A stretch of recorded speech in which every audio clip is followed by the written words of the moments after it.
Chapter 1. The Day of Triumph. Tear up the marriage certificate. Zian, I have indeed received a lot of help from you, but that does not mean I accept your feelings. Though we have a marriage contract, I am the first female marquis of the Great Li, a role model for all women, while you're currently just a commoner. How can you be worthy of me? However, I, Yunxue, am not ungrateful. After I marry Pei Lang, you can still live in the marquis's residence. You will always be my husband, Yunxue, but I will not share a bed with you. In the future, when I have offspring with Pei Lang, I will ensure your old age is taken care of, so you can rest assured. In front of the Marquis residence, the crowd was noisy. Zian stared blankly ahead, but on a chestnut horse. Yunxue was clad in soft armor, with a long sword at her waist and a short bow slung across her back. Her long hair cascaded down like a waterfall to her waist, and her crescent moon-like eyes, which would usually smile, were now looking down at him without a hint of emotion. Before he could grasp the situation, countless memories surged into his mind like a tsunami. Seeing Zian's unfocused gaze, Yunxue frowned slightly and raised her voice again. Do you know how great the gap between us is right now? I have led troops for 3 years, fighting against the Xiongnu in the north and the Baiwen in the south, gaining 1,000 miles of land. The current emperor personally bestowed the title of Marquis upon me and granted me a residence in this precious capital. This long sword in my hand has been stained with the blood of countless enemies, and I have achieved unimaginable feats. And you? You are neither accomplished in literature nor in martial arts. Incapable of even holding a chicken, you cannot bring peace to the world with your words, nor stabilize it with your sword. If it weren't for the title of the heir of the Duke of the State, what difference would you have from a stray dog begging on the street? You are simply not worthy of me. I, Yunxue, want to live my own life and pursue my own happiness. As the pain subsided, the memories of the two souls gradually merged, and Zian finally came to his senses. Looking at the crowd surrounding him, he felt somewhat helpless. Good news. He had crossed over, and his identity was that of the heir of the Great Li Duke of the State, a top-tier noble. Bad news. His fiancée, who hadn't even entered his door yet, seemed to have a new boyfriend, and judging by the look of it, he could already gallop on the grassland. Yunxue on the horse looked proud, almost wishing she had 2 eyes on her chin to look at him, a seasoned keyboard warrior in a later life. Zian instantly got into character. The onlookers were whispering among themselves after all. Such a grand drama from a noble family was rare. The female marquis truly is a role model for us women.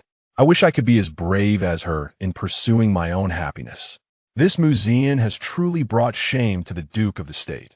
The expressions of the onlookers varied, but they all looked down on Zian's actions. After all, in a feudal dynasty, men were revered, and it was rare for someone like Zian to be publicly humiliated by his fiancée. It was no wonder that others looked down on him. The original owner of this body, Zian, could be called the ultimate sycophant. Li Zongheng of the Great Li. 3 years ago, Yunxue was merely a soldier's widow adopted by the Duke of the State. Yet the original owner, as the heir of the Duke of the State, had been infatuated with her since the first sight. From then on, whatever Yunxue wanted, Zian would fulfill. When Yunxue said she liked peach blossoms, Zian spent 3 million taels to fill the entire capital with peach trees. When Yunxue said she wanted to learn literature, Zian directly used the connections of the Duke's residence to invite Feng Yongbua, one of the 8 great families of the Great Li, to personally teach her reading and writing. Later, when Yunxue said she wanted to inherit her father's legacy, Zian not only invited Li Jiushuan, known as the first swordsman of the Great Li, but also broke the precedent that women could not join the military in the Great Li dynasty. Then, when the current Duke of the State, Zian, unfortunately died in battle against the enemy country, his mother also passed away for missing him too much. Everyone thought Zian would restrain his crazy affection for Yunxue due to the loss of his parents. But unexpectedly, this directly opened the seal of his sycophancy. In order to let Yunxue truly go to the battlefield and fulfill her dream of achieving merit, Zian even gave up the title of Duke of the State. He allowed Yunxue to rise from a mere deputy general to a commander and handed over the most elite troops of the Duke's residence to her. With the fierce and valiant troops, Yunxue achieved victory after victory. Meanwhile, Zian did not idle either. he carried his father's coffin into the palace to meet the emperor and single-handedly secured a title of marquis for Lu Yunxue. Not only that, he sold off all the possessions of the duke's residence to buy a piece of land in the precious capital for Lu Yunxue and to care for her pride, he falsely claimed. It was a gift from the current emperor. Moreover, he personally supervised the construction of the marquis's residence for Lu Yunxue day and night, filling it with precious wood and stone as if money meant nothing. He took meticulous care of Lu Yunxue's mother's relatives and was responsive to all their requests. He did everything just to wait for the day when Lu Yunxue would return in triumph, and they would finally be together. However, at this moment, the years of dedication from Mu Zian had led to such a tragic ending. Mu Zian took a deep breath and coldly asked, "Do you not remember the vows we made in those years? Who was not reckless in their youth? After 3 years of war, I have seen too much life and death. I am no longer that young girl in the pavilion. You should understand that people must grow, and Pei Lang is someone who can grow together with me." A hint of blush appeared on Lu Yunxue's face, as if reminiscing. On the battlefield of corpses and blood, I fought alongside him, and under the starry sky on the Xiongnu's grassland, we shared our innermost feelings. This is the husband of my dreams, and you, merely a pitiful person living in your own world. Mu Zian was stunned. Is this the strength of version T0? If the Great Li used your face as a city wall, which barbarian could breach it? Am I supposed to support another man's wife and help him raise a son? Is this person out of their mind? At this moment, Mu Zian finally let go of the last shred of hope he had for Lu Yunxue. Just then, a cold mechanical voice suddenly echoed in Mu Zian's mind. Ding dong! Detected the host's inner rage. The strongest choice system has been activated. The system can obtain corresponding rewards through different choices. Ding dong! This choice has been generated. Choice 1. Faced with Lu Yunxue's aggressiveness, endure it and continue to silently contribute. Reward: a legendary green hat. Choice 2. Faced with Lu Yunxue's aggressiveness, fight back directly and sever ties. Reward: the strength of a fierce tiger. One punch, 1,000 pounds. Please make your choice. Sure enough, women only affect my speed of drawing the sword. Sycophant, sycophant, until there's nothing left. Since I have inherited this body, I will live this life for myself. With this thought, Mu Zian suddenly burst into laughter, then looked at Lu Yunxue and said coldly, "No matter how grand your words are, they cannot hide your dirty shamelessness. After 3 years apart, you have even discarded the most basic principles of propriety and integrity. Engaged yet flirting with other men, this is disloyalty. Having achieved nothing yet being so rude to a benefactor, this is unjust. In public, openly insulting a hero, this is unkind. When my parents adopted you as their own, you never once went to their grave to pay your respects. This is unfilial."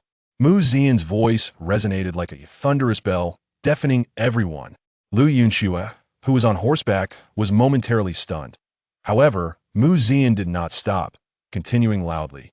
"Such an ungrateful and unjust person, unloyal and unfilial. You are not worthy to be my Mu family's daughter-in-law." After saying this, under everyone's gaze, Mu Zian took out the marriage contract he had always kept close to him and tore it into pieces, scattering them into the air like flowers. Falling from the heavens. "Remember today? I, Mu Zian, have divorced you, this promiscuous woman. From now on, you and my Duke of State household have no ties." Upon seeing this, the crowd erupted into cheers. On horseback, Lu Yunxue's expression turned cold, a murderous intent locking on a Mu Zian before her. Ding dong! Congratulations, host, for making a choice. The system rewards have been issued. Do you wish to use them? Amidst the fluttering pieces of paper, Mu Zian stood with his hands behind his back like a fallen immortal. Without any hesitation, he immediately said, "Use them now." Chapter 2. A punch of 10,000 pounds, entering the palace to meet the emperor. As the system's voice faded, Mu Zian felt an unbearable heat throughout his body, as if his blood was boiling. A sound like popping beans filled his ears, and in the next moment, Mu Zian felt an overwhelming surge of power within him. With a punch infused with 10,000 pounds of strength, it was like being struck by a giant elephant. The power was unimaginable. Just as Mu Zian was feeling the surging power within him, Lu Yunxue's cold voice came through. "Mu Zian, If you apologize to me now, I could still forgive you for the sake of our past feelings otherwise. Don't blame me for being rude." Hearing this, Mu Zian found it utterly ridiculous. "Who do you think you are? In my eyes, you don't even amount to a fart." After saying this, Mu Zian turned to leave at this moment. He couldn't wait to experience the power he had just obtained. Wait. Yunxue was eager to have her marriage annulled with Mu Zian, but not in this way. If this matter spread, how could she set an example for women everywhere? What would others think of her? With this thought, Yunxue coldly said, "Mu Zian, I can't agree to annul the marriage, but at the Triumph banquet 2 days from now, you must announce to the world that it was your own request to annul it. Not that I, Yunxue, am ungrateful. At that time, I will use my military achievements from the past 3 years to request an imperial edict from the emperor to fulfill my feelings with Pei Lang." Mu Zian left without looking back, scoffing at Yunxue's words. Wanted to be a harlot while keeping a good reputation? What a good deal that would be. Just then, the system's voice rang out again. Ding dong. Choice triggered. Choice 1. Refuse Yunxue's request and leave decisively. Reward: 5,000 taels of silver. Choice 2. Agree to Yunxue's request, calmly attend the banquet, and expose her hypocrisy. Reward: a Fangtian painted halberd and the accompanying Bawang halberd technique. Please make your choice, host. Any hesitation would be disrespectful to the Fangtian painted halberd. Mu Zian paused his steps and coldly said, "All right, 2 days from now, at the Triumph banquet, I, Mu Zian, will personally announce to the world that I voluntarily gave up the marriage. But remember, from today onward, we are severing ties completely." After saying this, Mu Zian turned and left, leaving her with a proud silhouette. Ding dong. Congratulations, host, for making a choice. The Fangtian painted halberd has been issued. The Bawang halberd technique has been issued. Mu Zian's voice echoed above the maiden's residence, lingering for a long time. Yunxue, on horseback, looked at Mu Zian's disappearing figure, feeling somewhat astonished. The Triumph banquet would be attended by the nobility of the entire Dali, and more importantly, the current emperor would be present. Even if Yunxue gave Mu Zian 100 chances, he wouldn't dare speak recklessly at the banquet. With this thought, Yunxue's heart became clear. After 3 years apart, his temper has only grown in 2 days. I will make you regret it. I will let everyone know just how ridiculous your fragile pride is. As soon as Mu Zian returned to his residence, he immediately closed the door. Then he walked to the center of the yard, where there was a tree thick enough for 3 people to embrace. Mu Zian took a deep breath, clenched his fist, and shouted as he struck the towering tree. In the next moment, a loud crash echoed. The towering tree was directly shattered by Mu Zian's punch. Amidst the flying dust, Mu Zian's face was filled with uncontainable joy. Then, Mu Zian summoned the Fangtian painted halberd from the system space. The long halberd was as black as ink, exuding an endless chill under the sunlight. As soon as Mu Zian touched the Fangtian painted halberd, the Bawang halberd technique imprinted itself in his mind. Then Mu Zian gripped the long halberd and began to swing it in the courtyard, instantly stirring up a spectacular scene of flying sand and rocks. After performing a set of halberd techniques, Mu Zian was drenched in sweat, but his eyes sparkled with excitement. With his domineering halberd technique and his 10,000 pounds of strength, where in the world could he not go? However, at this moment, Mu Zian had more important things to do. Since he could lift Yunxue high up, he could also pull her down from the clouds. With this thought, Mu Zian turned and entered the room. Having given up his inheritance of the Duke of State household, he naturally could not live in the Duke's residence. This courtyard served both as a place to stay and to better supervise the construction progress of the maiden's residence. Now that he had severed ties with Yunxue, there was no longer any reason to continue enduring living there. In the side room, Mu Zian pulled out a wooden box from under the bed. This was the only item he had brought out from the Duke of State household. Opening the box revealed a neatly arranged set of shimmering armor. According to the laws of Dali, possessing armor privately would be treated as treason. However, there was one person in all of Dali who could ignore this law and openly keep armor at home. That person was Mu Zian's father, the first Duke of State, Mu Jianing. With the imperial authority granted, one could keep armor at home, enter the palace unceremoniously, and pay respects without kneeling. Without any hesitation, Mu Zian immediately donned the armor and then set off toward the direction of the palace. At the entrance of the Dali Palace, the guards saw Mu Zian in armor and did not question him at all, directly opening the palace gates. This was the supreme honor represented by the title of Duke of State. In the royal city, inside the Yangxin Hall. At this moment, the Emperor of Dali was focused on painting with a few strokes. A fierce tiger leaped onto the paper. Just then, the chief eunuch, Gong Chao, bowed and said softly, "Your Majesty, the Duke of State's heir, Mu Zian, requests an audience outside the hall." Hearing the name Mu Zian, the Emperor's hand trembled slightly, and the perfectly good painting of the tiger was instantly ruined. Why is he here again? Is one marquee not enough? Does he want me to bestow the Duke of State's title to his fiancée? Gong Chao felt awkward and smiled bitterly. Mu Zian usually never entered the palace, and whenever he did, it was certainly to ask for favors for Yunxue. So much so that the Emperor felt a bit short of breath at the mere mention of Mu Zian's name. If it weren't for the face of his late old friend, the Emperor would have long exiled Mu Zian 8,000 miles away to be rid of him. This is the third time this month? Yes, Your Majesty, the third time. Oomph. The Emperor threw away the brush in his hand and spoke. How can one be so greedy and insatiable? What a hero the Duke of Zhengguo was, sigh. The words were left unfinished, but the intended meaning was already very clear. Thinking of his old friend who died in a foreign land, the Emperor ultimately could not bring himself to be harsh. In a moment, Mu Zian, clad in armor, walked into the Yangxin Hall. The sunlight shone in from behind him, making Mu Zian's figure somewhat blurry. In that instant, the Emperor was momentarily stunned, as if he could see the invincible Duke of Zhengguo again. Your subject, Mu Zian, pays his respects to Your Majesty. It was only when Mu Zian's voice sounded that the Emperor snapped back to reality. So similar. Too similar. Looking at Mu Zian in battle armor, the Emperor's heart was once again stirred. It felt as if he was back that night, when Mu Zian wielded a long spear, unstoppable, killing gods and Buddhas alike. He had fought his way into the palace, assisting the Emperor in ascending to the throne. The words he had originally wanted to scold him with were suddenly stuck in his throat, ultimately turning into a long sigh. Speak. What do you want today for your fiancée?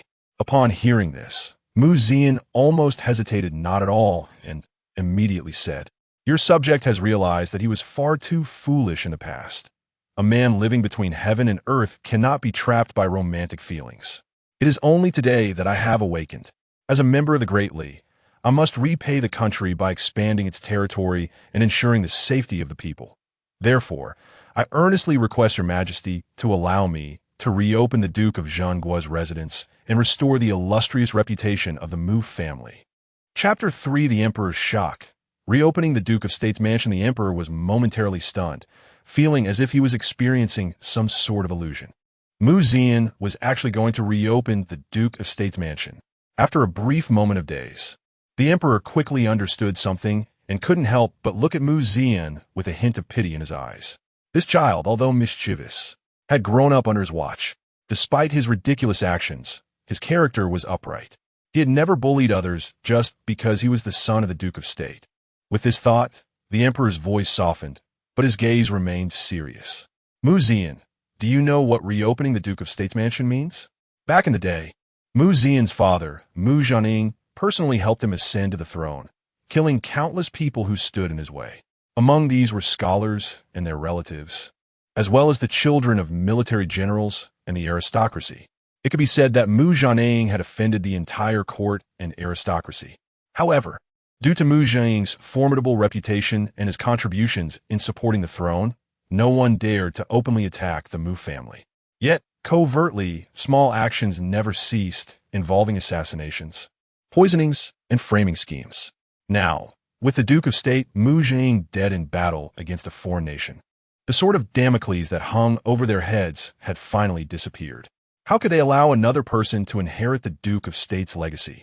Mu Zian naturally understood the Emperor's meaning, but he firmly clasped his fists and said, I am willing to carry out my late father's wishes, and I only hope Your Majesty will approve. Even if the road ahead is difficult, I will surely cut through thorns and restore the Mu family's prestige. Seeing Mu Zian's determination, the Emperor seemed to see the figure of his old friend once again. At the time of Mu Zhaning's death, the Emperor had already wanted to pass the Duke of State's mansion to Mu Zian. However, over the years, Mu Zian had done many ridiculous things for his fiancée, Yi. He had even given up his right to inherit the duke's title for the mere position of a commander. Now that Mu Zian was trying to rise again, the emperor couldn't just let him easily reclaim his inheritance. He needed to give him a good lesson. Otherwise, he would never understand that there are always greater powers beyond him. With this thought, the emperor said, however, since you previously gave up your right to inherit the Duke of State, how can you so easily get it back now? As soon as he finished speaking, the emperor gave a glance. The eunuch, Zhao Gonggong, immediately understood, and soon a burly man clad in armor walked in from outside.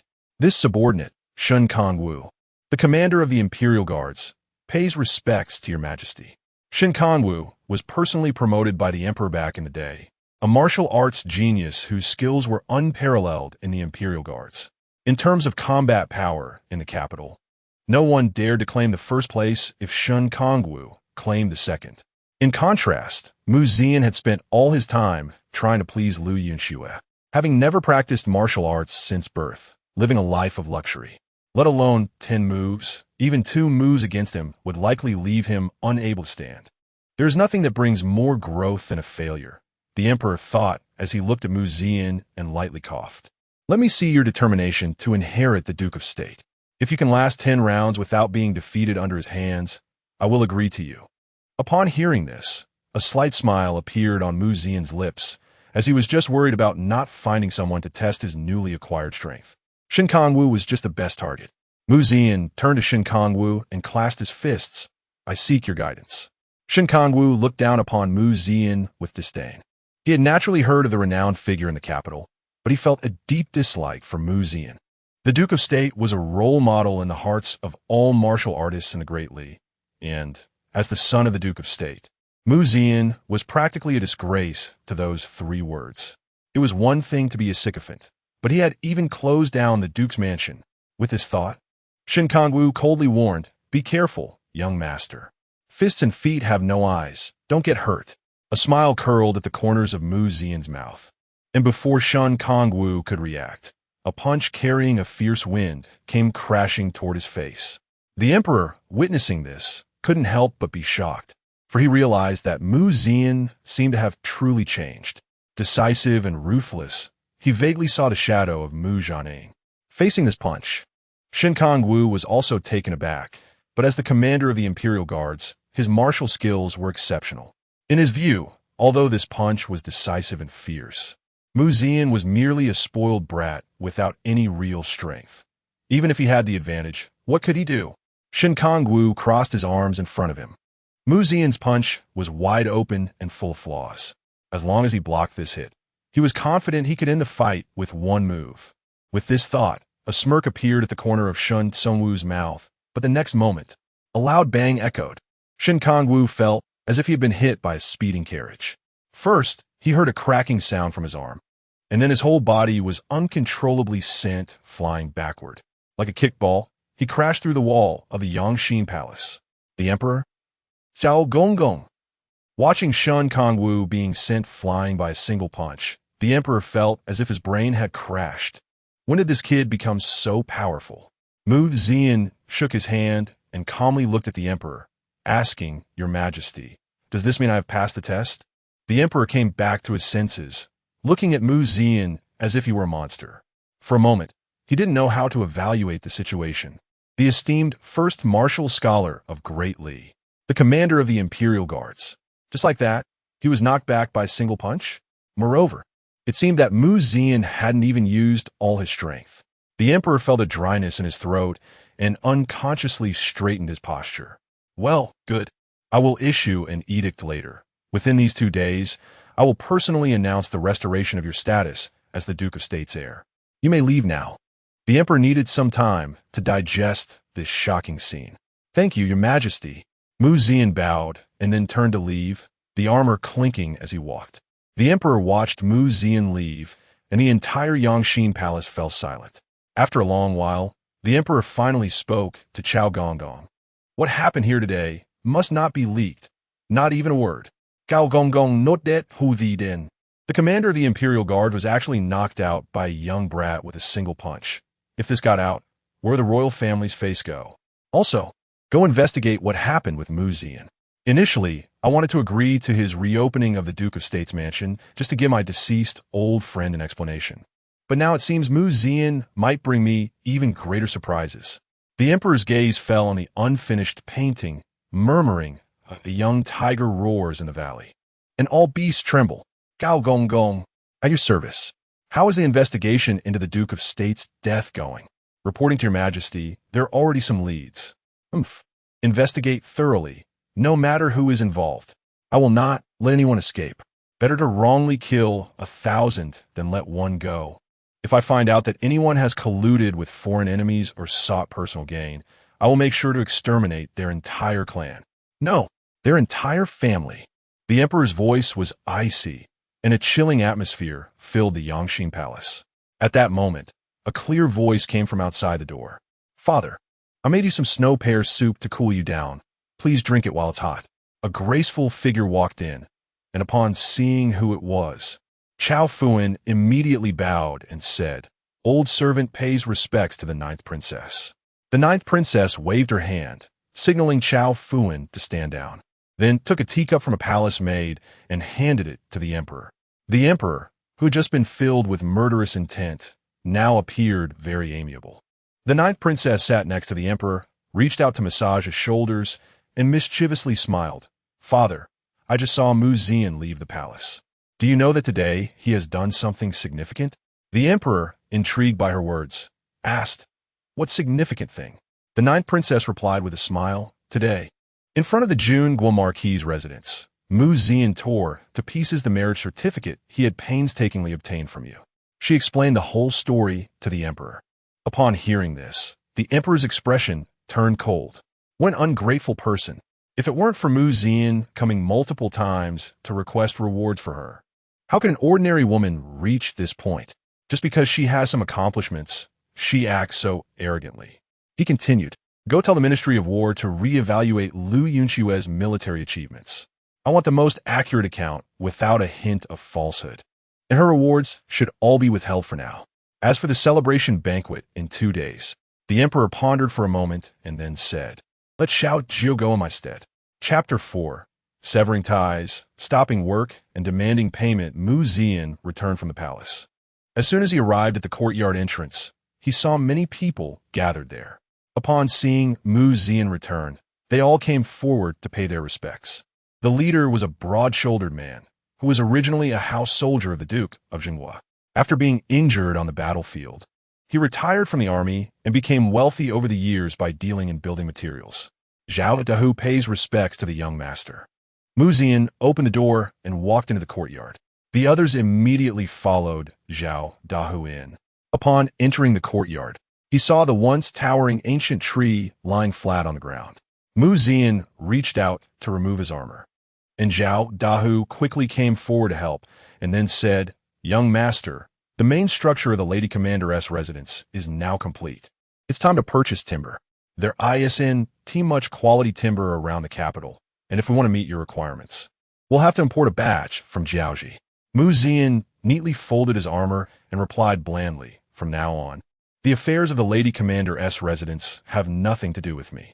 To help Lu Yunxue build this residence, Mu Zian had indeed exhausted himself striving for perfection, with standards comparable to those of the palace, to the extent that he had nearly drained the resources of the entire Duke of Zhenggua's estate and even accrued considerable debt.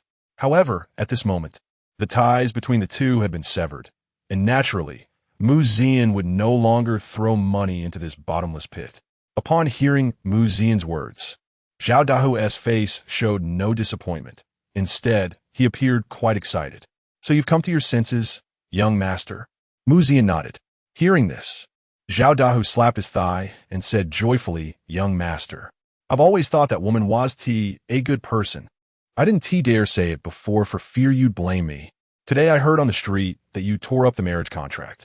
So I hurried over with the brothers to see if you did something foolish, but it seems I was overthinking it. You are the only son of the Duke of Zhenghua, one of the top nobles of Dali. What kind of woman can't you have? Liking her is just giving her face." She thought that just because she had some military achievements on the battlefield, she could get carried away. Truly ungrateful. As he spoke, Zhao Dao spat to the side, feeling quite pleased. Since there's nothing going on, we'll take our leave and go tell that old man from the Tang family. Don't think about making money off our young master anymore. As soon as Zhao Dahu finished speaking, the system's voice rang out. Ding dong. Choice triggered. Choice 1. Follow Zhao Dahu to the Liu residence and tell the Liu family face-to-face that it's a clean break. Reward. Archery skill hitting the bullseye from 100 paces. Choice 2. Stop Zhao Dahu from stirring up trouble and part amicably with the Liu family. Reward. A set of high-quality chainmail. Please make your choice. Upon hearing this, Zian immediately called out to Zhao Dahu, who was about to leave. I will go with you to the Liu residence. Some things need to be made clear. Ding dong. Congratulations to the host for making a choice. Rewards have been issued. As the system's voice fell, Zian felt as if everything around him had suddenly brightened tenfold. Even the smallest ant 100 meters away was clearly visible to him. Moments later, inside the Liu family residence, Grandma Liu glared at Zian with anger. What do you mean, Zian?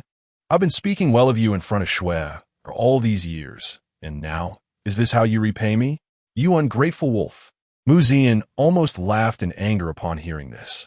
If we're talking about ungratefulness, there's no family in all of Dali more ungrateful than the Liu family. Over the years, while Liu Yunxue was away at war, the entire Liu family relied on Zian's support. The Liu family was extravagant. Grandma Liu spent 300,000 taels for her birthday alone, with other expenses totaling almost 5 million taels, nearly a tenth of the Dali dynasty's annual revenue. Zhao Dahu could no longer hold back and shouted angrily, "You old hag! You really have no shame. If it weren't for our young master taking you in, you'd have starved to death long ago. You said your daughter would marry our young master when she returned from the battlefield. And now? Engaged, but flirting with other men. You're simply fickle. Saying fickle is already flattering you. You're simply a whore. Worse than a whore." Zian didn't want to waste more words with them. In their eyes, his contributions were taken for granted, and they never felt any shame. From today onwards, don't think you could get a single tael from me. And every penny you borrowed from me over the years, I remember clearly. I will send someone to deliver the account books to your residence. Don't think you can owe me a single cent. After saying this, Zian turned and left, ignoring Grandma Liu's cries in the hall. Moments later, Liu Yunxue returned home after finishing her duty at the military camp. Upon arriving at the door, she was immediately pulled in front of her grandmother. Looking at her grandmother lying on the bed moaning, Liu Yunxue asked in confusion, "What happened?" Grandma Liu, filled with anger, recounted what Zian had just said, complaining as she spoke. "I've said for a long time that the Mu family are ungrateful wolves. It's just that Yunxue didn't agree to be with him, and now he says he is stopping the construction of our residence.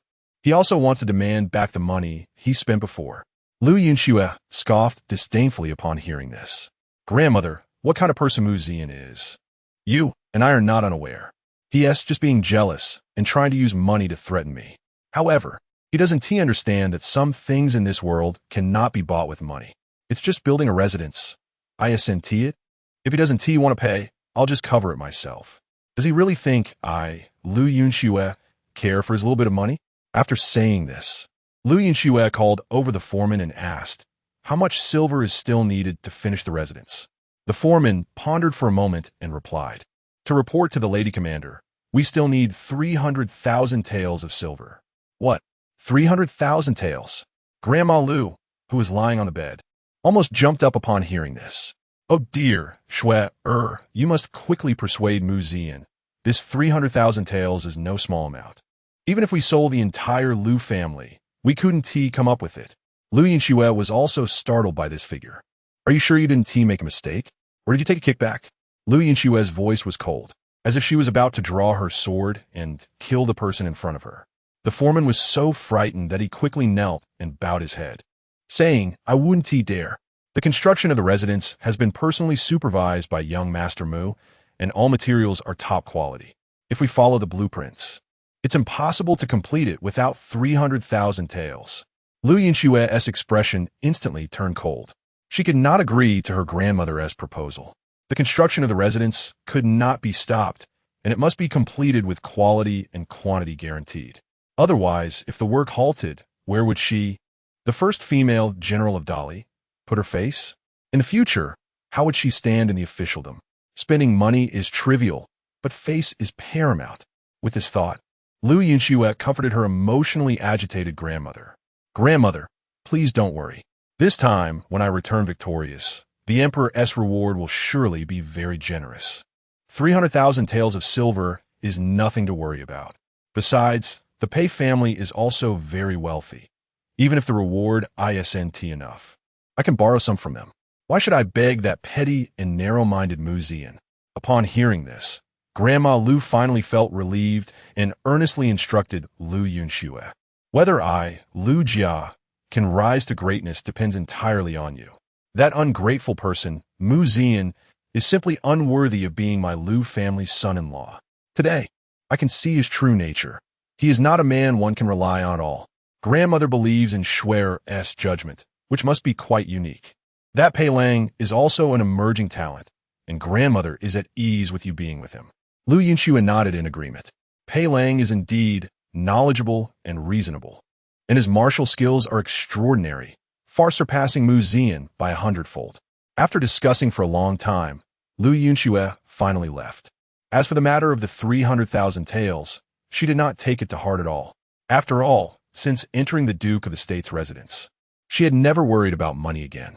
At night, in the small courtyard, Zian was packing his things to move out while trying to digest the memories left in his mind. After deleting all information related to Yunxue, his brain instantly released its memory. Things that the original owner had been indifferent to began to surface gradually. The first thing was about his father, Zhening's death. As the #1 general of the Great Li, Zhening's martial skills were extraordinary. Not to mention facing thousands, he could certainly take on hundreds alone. On the battlefield, no one was his match. Every time his father went to war, he had elite guards from the assault camp following him, and even in defeat, he could retreat calmly. Moreover, his father was a renowned general who had fought countless battles, with an acute sense of war. If there were no conspiracy behind his father's death, Zian would never believe it. However, with so many strange occurrences, Zian had no idea where to start investigating and was at a loss. Just as Zian was lost in thought, a very faint sound suddenly reached his ears. The next moment, a long sword emitting a cold light pierced through the window, aiming directly at Zian's back. Fortunately, Zian had long been alert. He dodged just in time, and the sword grazed his cheek. Zian kicked the Fong Tianhua halberd lying in the corner. Grasping the halberd's handle, he swept it horizontally, directly deflecting the long sword. Who dares to attack me in the dark? A shadow flashed under the moonlight. Zian snorted coldly, then gripped the halberd's handle and charged out.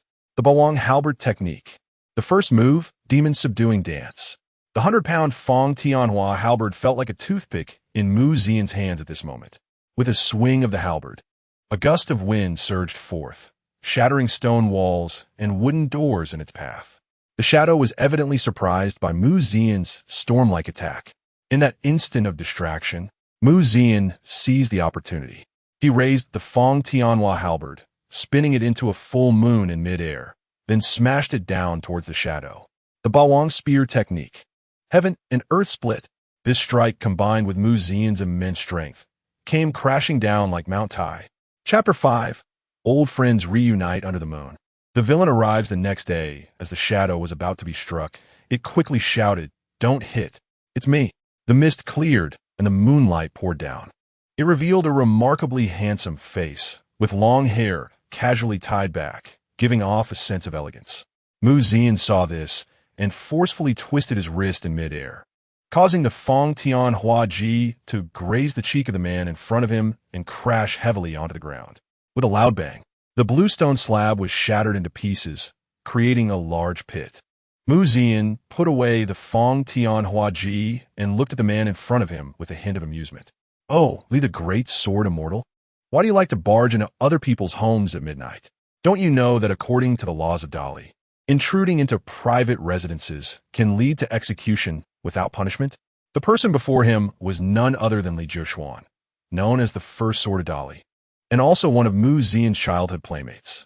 Li Jiushuan looked at Zian as if he had seen a ghost. "When did you become so strong?" Zian hoisted the Fong Tianhua Ji onto his shoulder and laughed. You don't know a lot of things, do you? Hurry up and tell me why you came here today. Li Jiuxuan sat casually on a stone chair in the courtyard and grinned. What is wrong with an old friend coming to reminisce? As he spoke, he pulled out a jar of wine and placed it on the table. This is fine peach blossom wine. You are in for a treat today. Zian forcefully plunged the Fong Tianhua Ji into the blue stone slab, leaving Li Jiuxuan dumbfounded.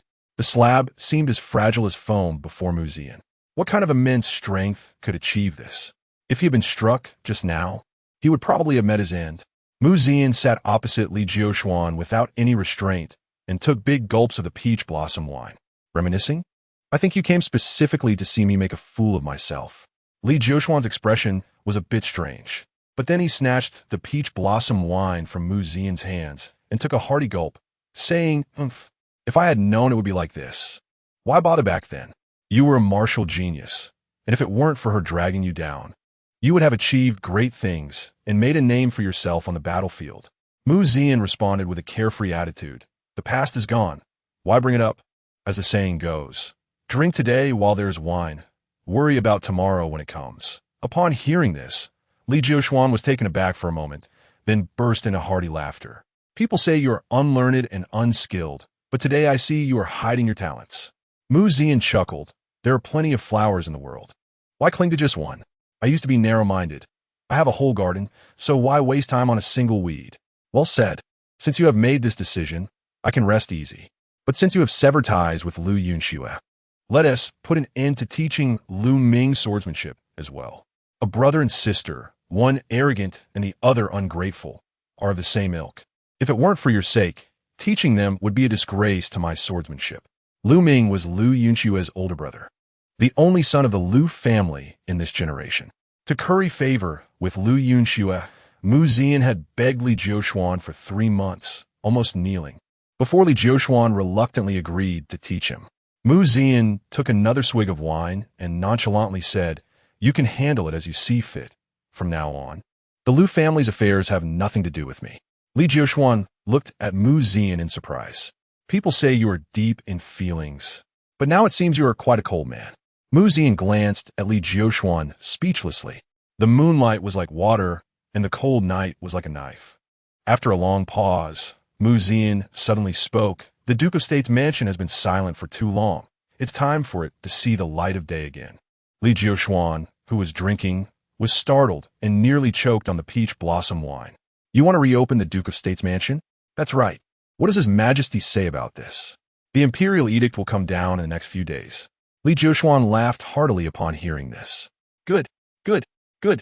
It seems that the two of us brothers will have a chance to fight side by side in the future. Delightful, delightful. The two of them did not know how long they drank. The next morning, when Zian woke up from his slumber, Li Jiuxuan had already disappeared. Before Zian could fully awaken from his hangover, a fierce knocking sounded from outside the door. Open the door. Open the door. Zian, stop pretending to be dead. I know you're inside. You have 3 breaths to open the door. If you don't, I will smash your door down, believe it or not. 3, 2. The commotion outside made Zian frown.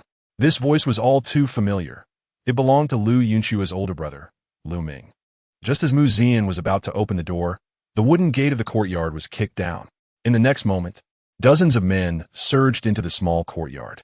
The leader was a very burly man, with a big head and thick neck, looking like a black gorilla.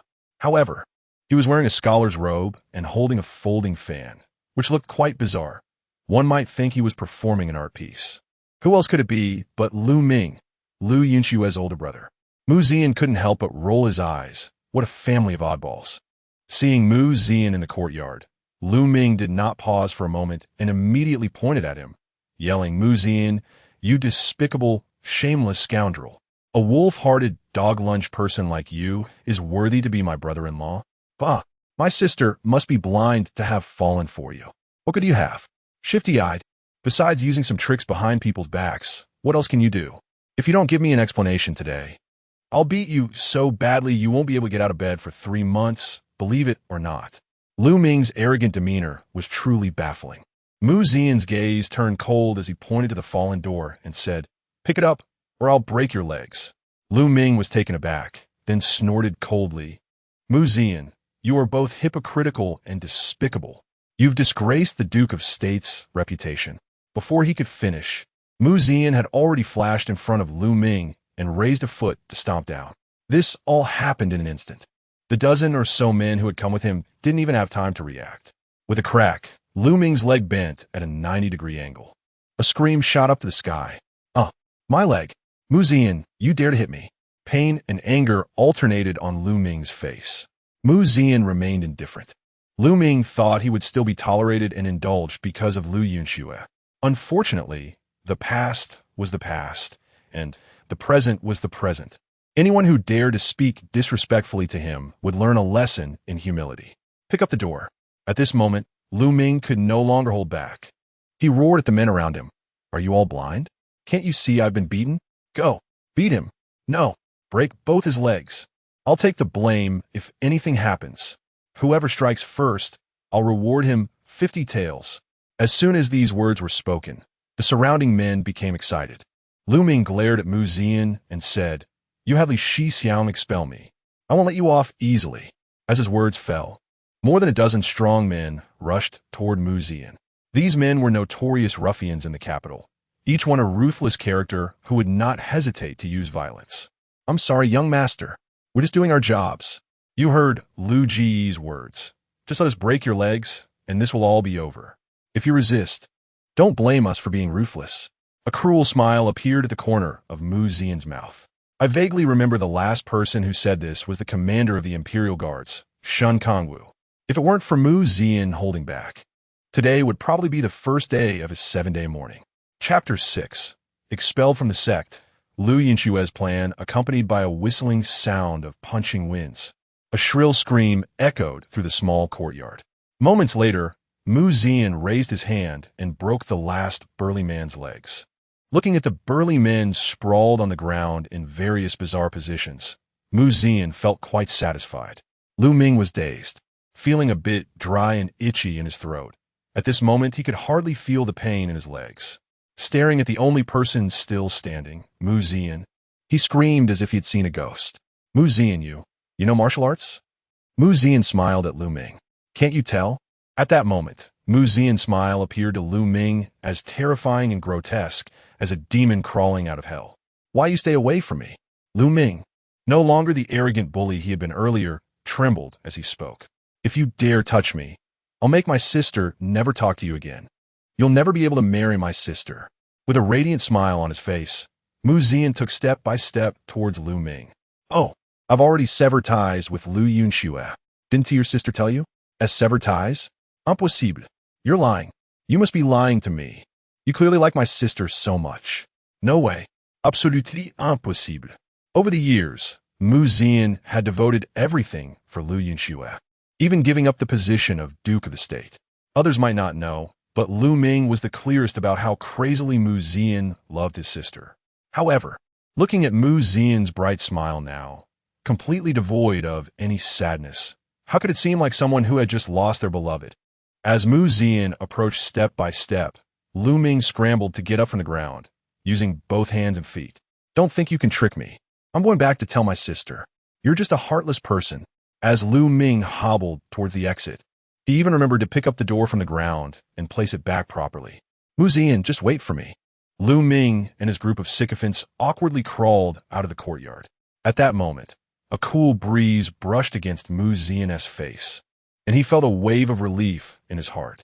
After being a love-struck fool for so long, he almost forgot what it felt like to be himself. He was back, fully back. As the first son of the Great Li, being flamboyant and domineering was what he should do. The miserable Lu Ming was carried back to the Lu residence. As soon as he arrived home, he rushed to his grandmother. "Grandmother, you must help me. Make my sister teach that Mu Zian a lesson." Having finally caught her breath, Lu Ming's grandmother, seeing her favorite grandson limping towards her, felt her heart nearly break. "Oh, my dear grandson, what happened to your leg?" Lu Ming threw himself in front of his grandmother, crying bitterly. "Grandmother, is it true that Shui has really severed ties with that Mu Zian?" Hearing the name Mu Zian, Lu Ming's grandmother felt uneasy all over. "Why are you asking this? And what happened to your leg?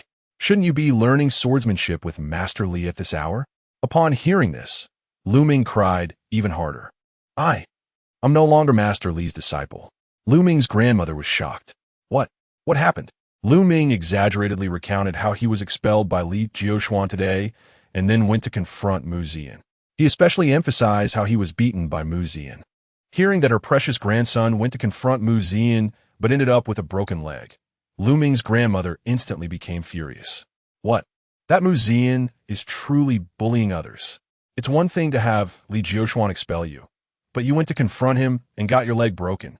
In Lu Ming's grandmother's eyes, the only one who could inherit the Lu family's legacy was Lu Ming, since only a man could continue the family line. Although Lu Yunxue had achieved great success, she was ultimately unreliable as a woman, and the future of the Lu family still depended on Lu Ming. Right now, with the next martial examination approaching, her most promising grandson was expelled from his master at such a critical moment, and with a broken leg, it was tantamount to cutting off the future of the Lu family. Lu Ming's grandmother was so angry that her hair almost stood on end. She immediately shouted to the steward, "Go call Lu Yunxue to me." The steward hesitated. "Grandmother, Miss is currently in the military camp. It might not be convenient." Upon hearing this, Lu Ming's grandmother became even angrier. What is she doing in the military camp all day? What could be more important than the future of the Lu family? That heartless scoundrel Mu Zian. I wasted so many good words on him. If I don't teach him a lesson today, how can the Lu family stand in the capital? Hurry up and bring her back. The steward had no choice but to comply. Half an hour later, Lu Yunxue, dressed in military attire, rode back to the Lu residence. Upon seeing Lu Ming's miserable state, she was taken aback. "Big brother, you say this was done by Mu Zian?" Lying in bed, Lu Ming groaned in pain. "Sister, my dear sister, you must help your brother. That Mu Zian is too much. Look at my leg. If it doesn't heal properly, I might become a cripple." Outside, Lu Ming was a little tyrant who did all kinds of evil in the capital. But at home, he put on a harmless little white lotus facade. Especially with his pitiful appearance now, it contrasted with his tall and robust figure. Lu Yunxue clearly didn't believe him. Although Lu Ming didn't have great martial talent, he was from a family of martial artists. He had trained his body since childhood, at least reaching the level of a third-rate master. Lu Yunxue didn't believe that Mu Zian, who had never trained in martial arts, could break his leg with a single kick. Seeing the expression on Lu Yunxue's face, Lu Ming hurriedly grabbed the hem of her clothes. "Sister, you must believe me. That Mu Zian is just trying to deceive you. He is truly a martial arts master. I saw it with my own eyes. He is extremely vicious, breaking the legs of more than 10 of my brothers in one go." It was a scene of sheer brutality and madness. Lu Yunxue directly interrupted Lu Ming. "Others may not know Mu Zian's background, but do you think I don't know? Mu Zian wouldn't dare to hurt a chicken, let alone harm someone. Moreover, she didn't care about who hurt Lu Ming or why he was injured. The only thing that mattered now was the fact that Lu Ming had been expelled from his master, Li Jiuxuan. Li Jiuxuan was not only the best swordsman in the Great Li, but he also controlled the entire Imperial City S department.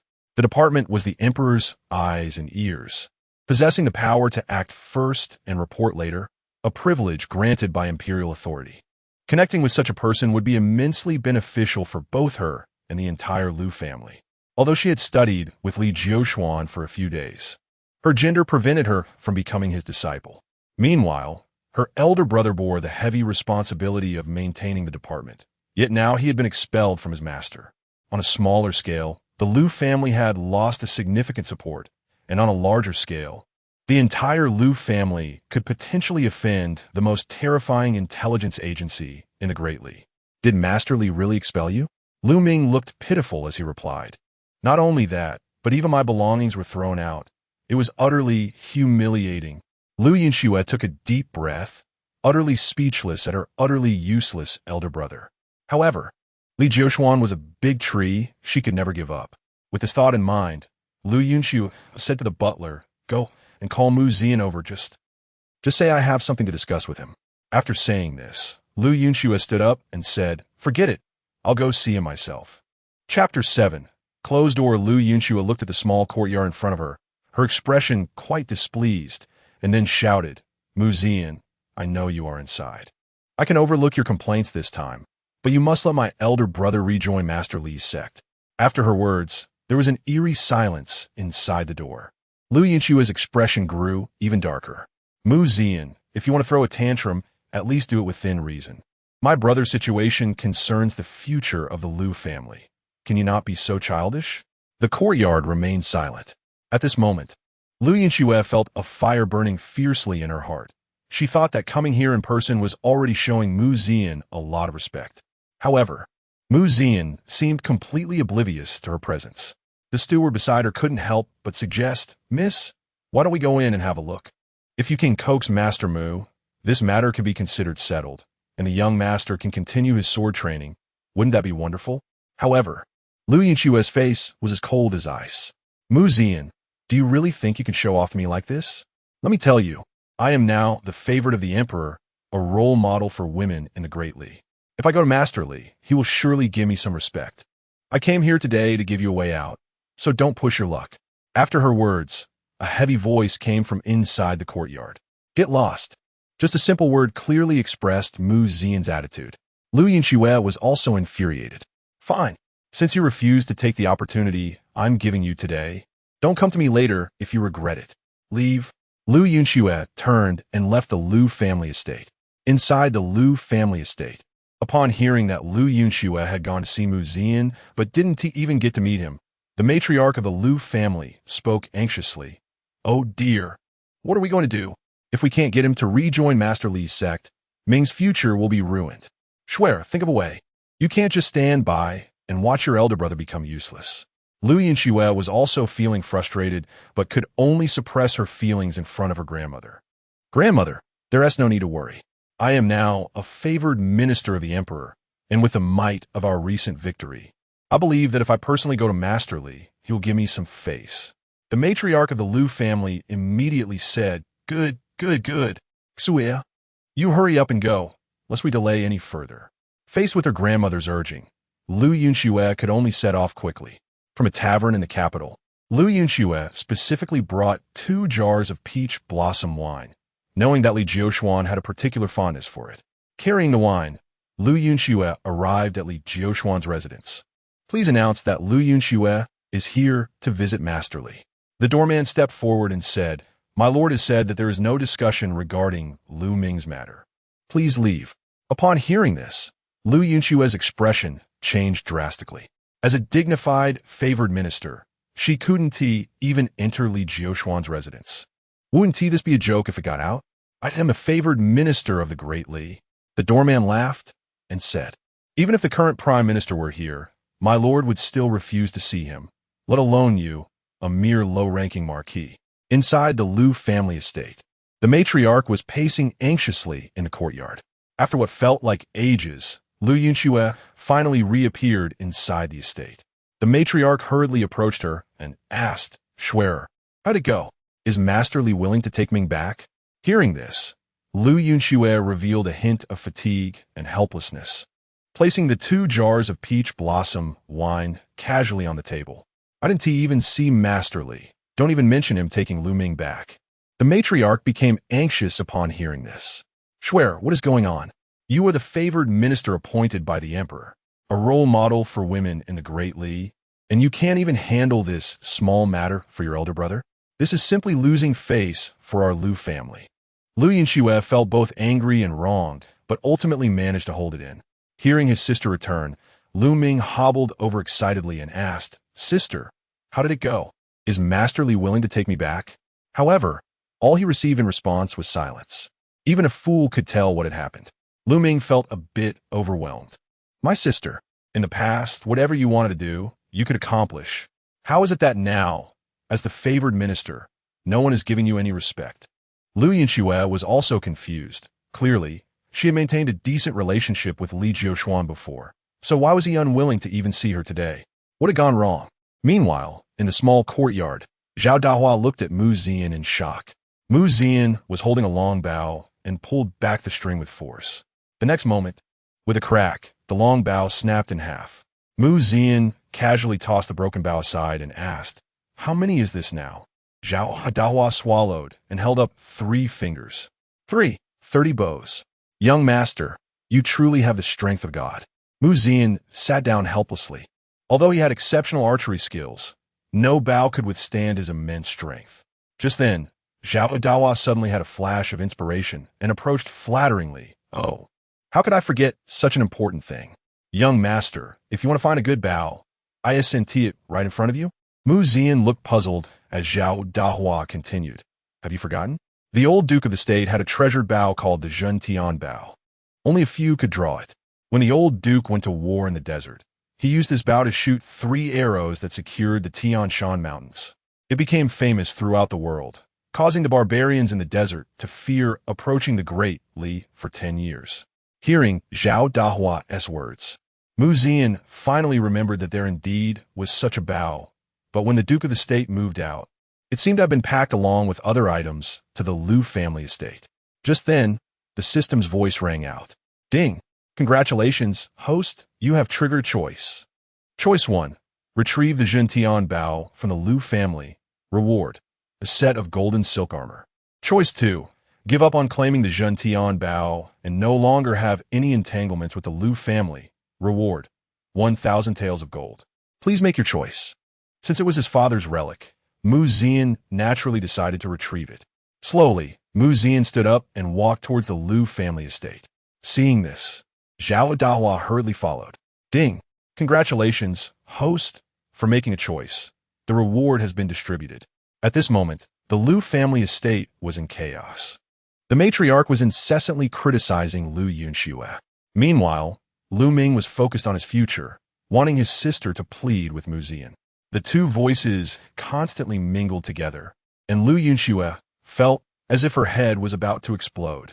Just when Liu Yunxue felt she was about to go mad, a servant rushed in and said, reporting to the eldest young master and miss, Mu Zian is here. The previously noisy room fell silent instantly. The matriarch and Liu Ming immediately focused their gaze on Liu Yunxue. Originally feeling a bit dejected, Liu Yunxue, upon hearing this, suddenly felt as if a cloud had lifted and light had appeared. Liu Yunxue's expression turned cold as she said, I knew he was a spineless guy who couldn't hold back any longer. This time, I definitely won't forgive him so easily. Chapter 8. The Imperial Edict arrives. Slapping the Liu family, Mu Zian calmly walked into the Liu family mansion, while Zhao Dahua, behind him, wore a look of amusement. Mu Zian scanned the area. Everyone who should be there was present. Not a single person was missing. Liu Yunxue, upon seeing Mu Zian, coldly said at that time, well, I gave you a way out. You wouldn't take it. Now you want to come and beg me? It's too late. Unless you kneel and apologize to my brother right now, I will never forgive you for the rest of my life. The Liu family matriarch straightened up at this, thinking, what a pretense of indifference. But in the end, you still have to come to apologize. Kneeling and apologizing isn't enough. You nearly ruined our entire Liu family's future. In my opinion, you should at least knock your head 10 times, or else my anger won't settle. Mu Zian replied, I never realized you were such a despicable person. Is it just jealousy driving you? You actually want to ruin my brother's future. I was truly blind to have liked you before. According to my grandmother, you need to kneel and knock your head 10 times. And I might consider forgiving you for the sake of our past. Otherwise, I will never see you again. Liu Ming's heart leaped with joy upon hearing this. His previously limp leg felt much better. Just knocking 10 times isn't enough. He broke one of my legs. I must make him break one of his legs too.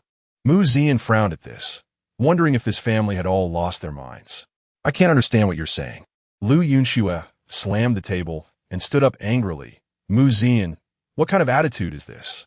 Is this how you apologize? I'm only giving you this one chance. Don't make me say a second time. Mu Zian sneered. The word apology doesn't exist in my vocabulary, let alone apologizing to you. Do you think you're worthy? Mu Zian's words were piercing. Zhao Dahua, standing behind him with his arms crossed, coldly said, Pa, what kind of people are you all? Liu Yunxue's face turned from blue to white, clearly angered by Mu Zian. Since you're not here to apologize, then our Liu family does not welcome you.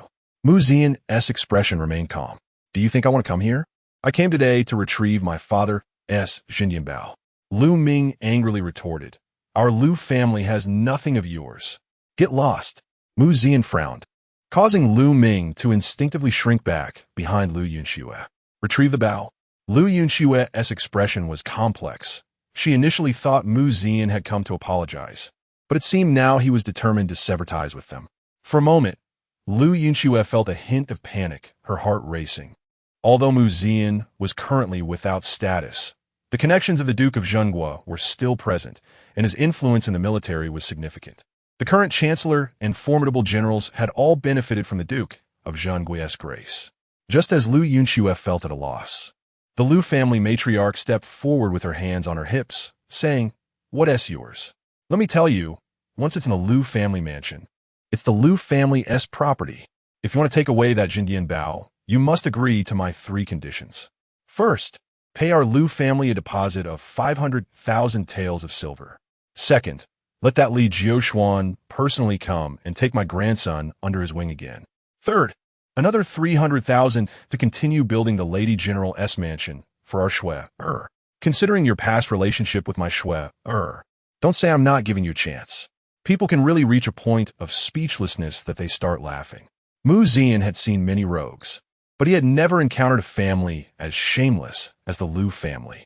Over the years, he had invested at least 8 million taels into the Lu family. Did they really think he was an ATM? Mu Zian's face turned cold, utterly shameless. Upon hearing this, Lu Yunxue, who had felt a hint of guilt, immediately became indignant. "Mu Zian, what do you mean? Do you really think our Lu family is after your little bit of money? We just want an attitude. I didn't expect you to be such a petty person. You've disappointed me too much. I'll ask you once, are you giving it or not?" At this moment, Mu Zian was already feeling impatient. Lu Ming coldly snorted, "Let me tell you, this is the Lu family mansion, and my sister is the current emperor's personally appointed Lady General. If you dare to act recklessly, the emperor won't spare you." The Lu family matriarch disdainfully replied, "Do you still think you're the heir of the Duke of Zhenghua? Right now, you're nothing but a nobody. I want to give you that Jindian Bao. So what can you do about it? I'll make it clear. If you don't agree to these 3 conditions, I'd rather burn it than give it to you." In the Lu family matriarch's view, without the status of the Duke of Zhenghua's heir, Mu Zian was utterly insignificant. Her granddaughter was the current emperor's personally appointed Lady General, a unique position.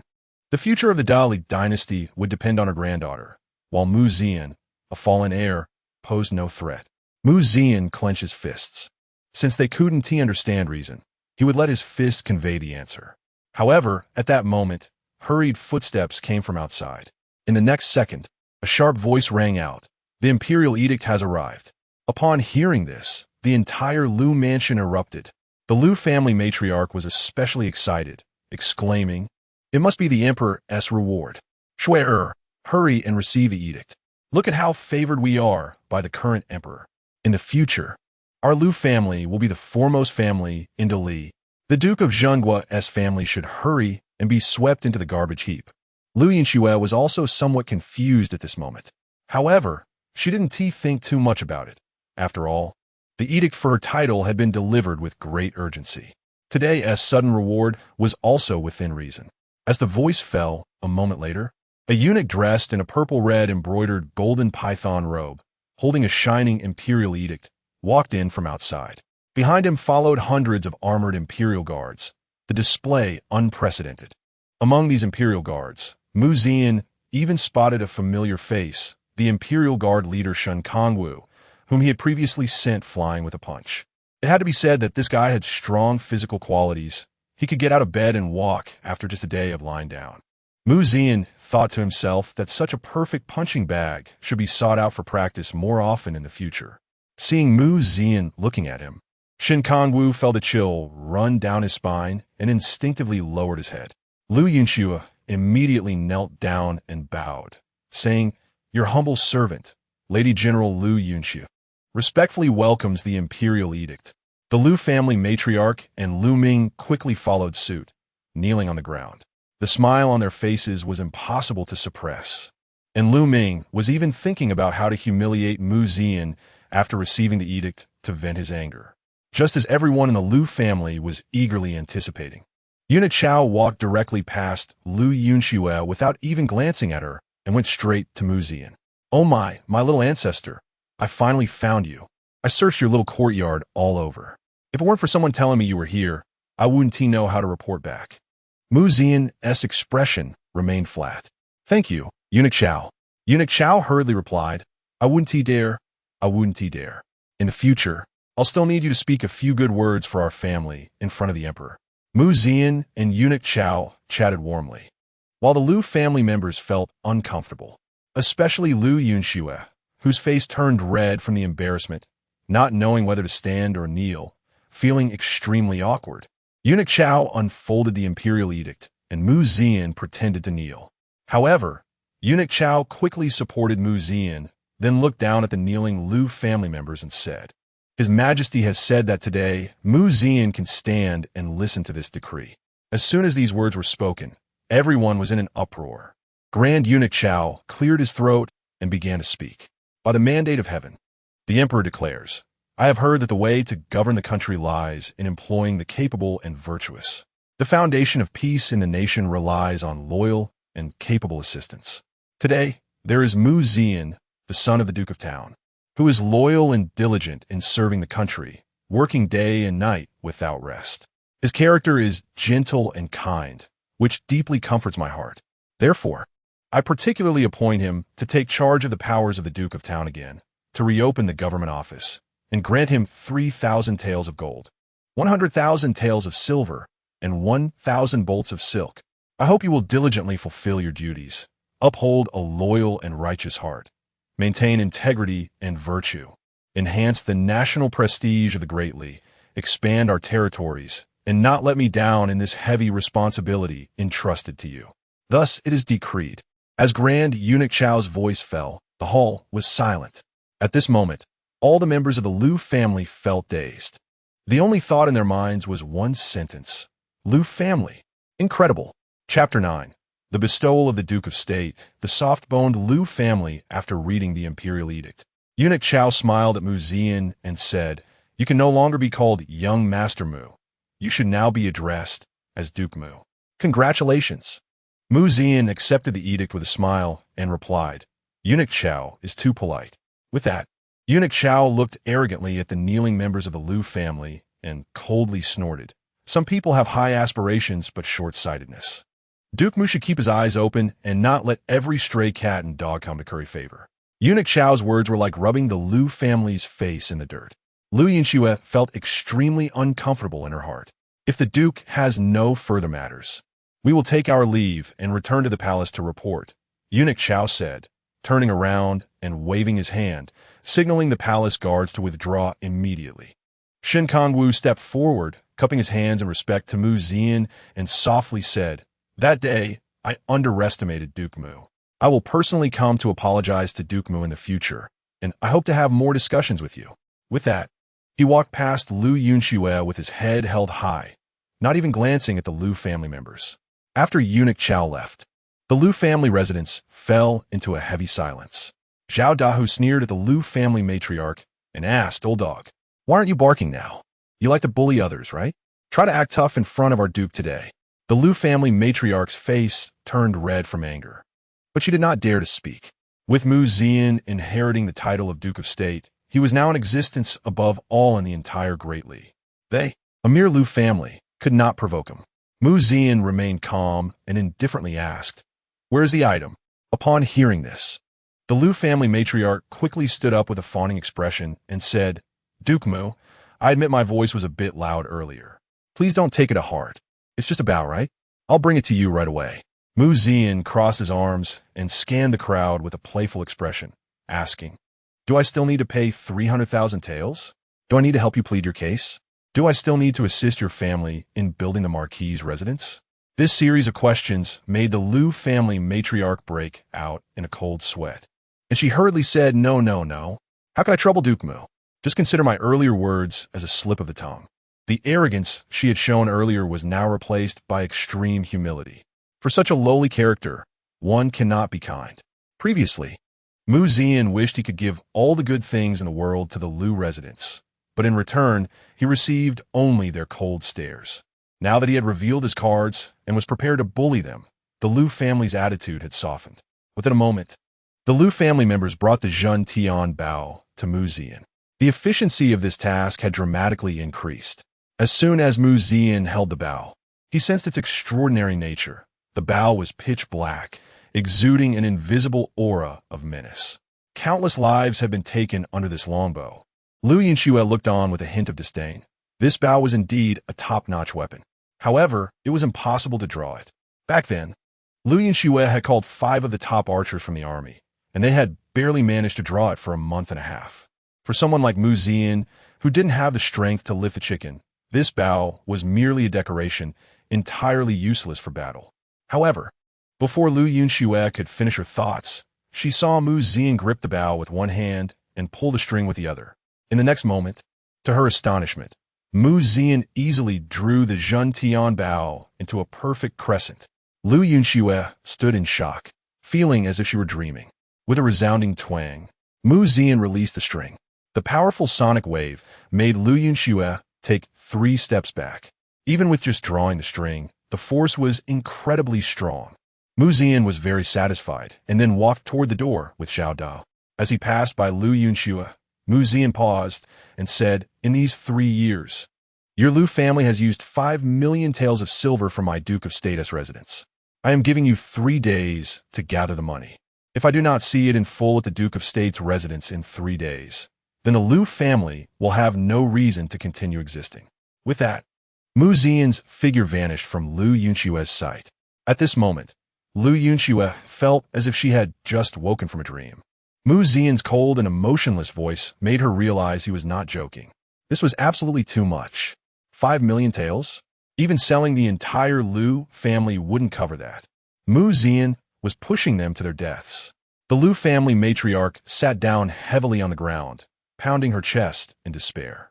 Lu Ming, who was dragging a broken leg, hurriedly stepped forward and said, "My good sister, I know that Mu Zian cares for you the most. Go and sweet-talk him. Plead with him.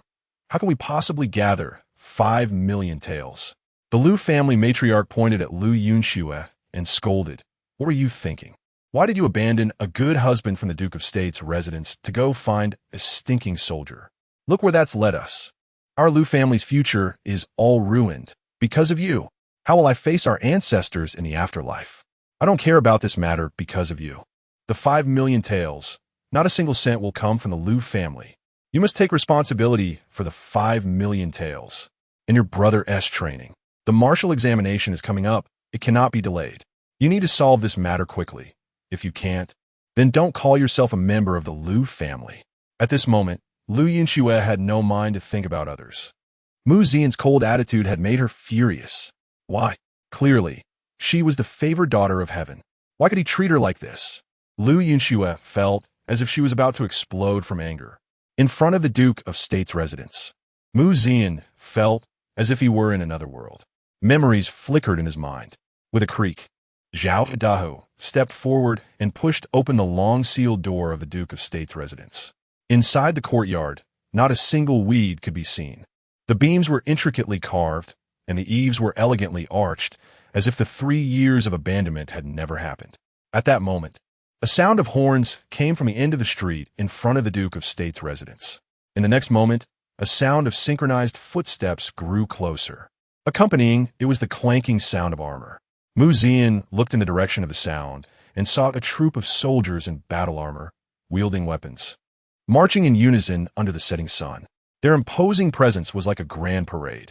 At the front of the line, dozens of armored soldiers carried a massive gilded plaque. On that plaque were only 4 golden characters, Duke of State's residence. At the bottom, there was a bright seal imprint with the inscription, "Commanded by Heaven. May it last forever." The soldiers raised the plaque. The royal seal was affixed. In the entire world, only one person could receive such an honor. The Duke of State of Great Li. Chapter 10. The officials come to congratulate. The princess arrives at the moment the plaque appeared. A loud voice rang out. The Prime Minister of the Great Li, Lord Du Yuhing, has arrived. As soon as this was announced, another voice followed. The Great Li General Mu Junxian has arrived. The Great Li General of the Eastern Campaign, Gui Pingheng, has arrived. The Minister of Revenue, Gao Yongchang, has arrived. The Commander of the Imperial Guards, Shun Kongwu, has arrived. The head of the Royal City Department, Li Jiushuan, has arrived. Each announcement represented the presence of one of the highest-ranking nobles of the Great Li dynasty. This was the power and connections that the title of Duke of State represented. What does it mean to be one person beneath 10,000? This moment was perfectly illustrated. Congratulations to the Duke of State on reopening the Duke's residence. Cheers of congratulations rose and fell like waves. Zian was somewhat stunned. He had never thought that reopening the Duke of State's residence would attract such a commotion. Today, I am honored to receive congratulations from all of you. I hope that in the future, we can work together to support the clear skies and ensure the prosperity of our Great Li for thousands of years. Amidst the waves of congratulatory voices, a slender voice rang out. The ninth princess has arrived. Bang, bang, bang. A series of urgent drumbeats sounded, and the civil and military officials who came to congratulate self-consciously made way. In the next moment, two palace maids appeared, holding up a curtain of white gauze. And behind the gauze was a graceful figure dressed in embroidered palace attire. The visitor was none other than the ninth princess of the Great Li, Zhao Yun. Zhao Yun was not only the most favored princess of the current emperor, but was also renowned for her talents throughout the capital. A single piece of her calligraphy could sell for 100,000 taels, and it was often hard to come by. With countless noble lords and wealthy young men desiring to possess a piece of her writing, the appearance of Zhao Yun instantly elevated the atmosphere to its peak. While the civil and military officials came to congratulate him as friends of the Duke's residence, the arrival of the ninth princess represented the royal family stance. Looking at the ethereal beauty before him, Zian was momentarily dazed. Her skin was like fine jade, her waist like a slender willow, standing beneath the white gauze. She looked as if she was a moonlit figure gathering snow. Fortunately, the moment of distraction was brief, and Zian quickly regained his composure.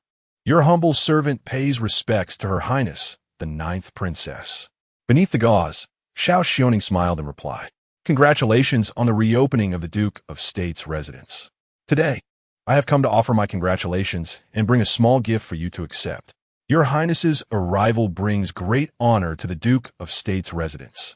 Please, Your Highness, enter the residence for a chat, allowing me to express my hospitality. In an instant, the previously quiet Duke of State's residence became lively once again. The current Prime Minister, the 6 ministers, the 4 generals, and the commander of the Imperial Guards, along with the favored princess. The Duke of State's residence was announcing to the world in its most prosperous state, I have returned. Meanwhile, inside the Liu family residence, the matriarch was trembling. Have you found out for sure? All the officials really went there? Lu Ming's face was extremely grim, and he replied with a slight tremor in his voice.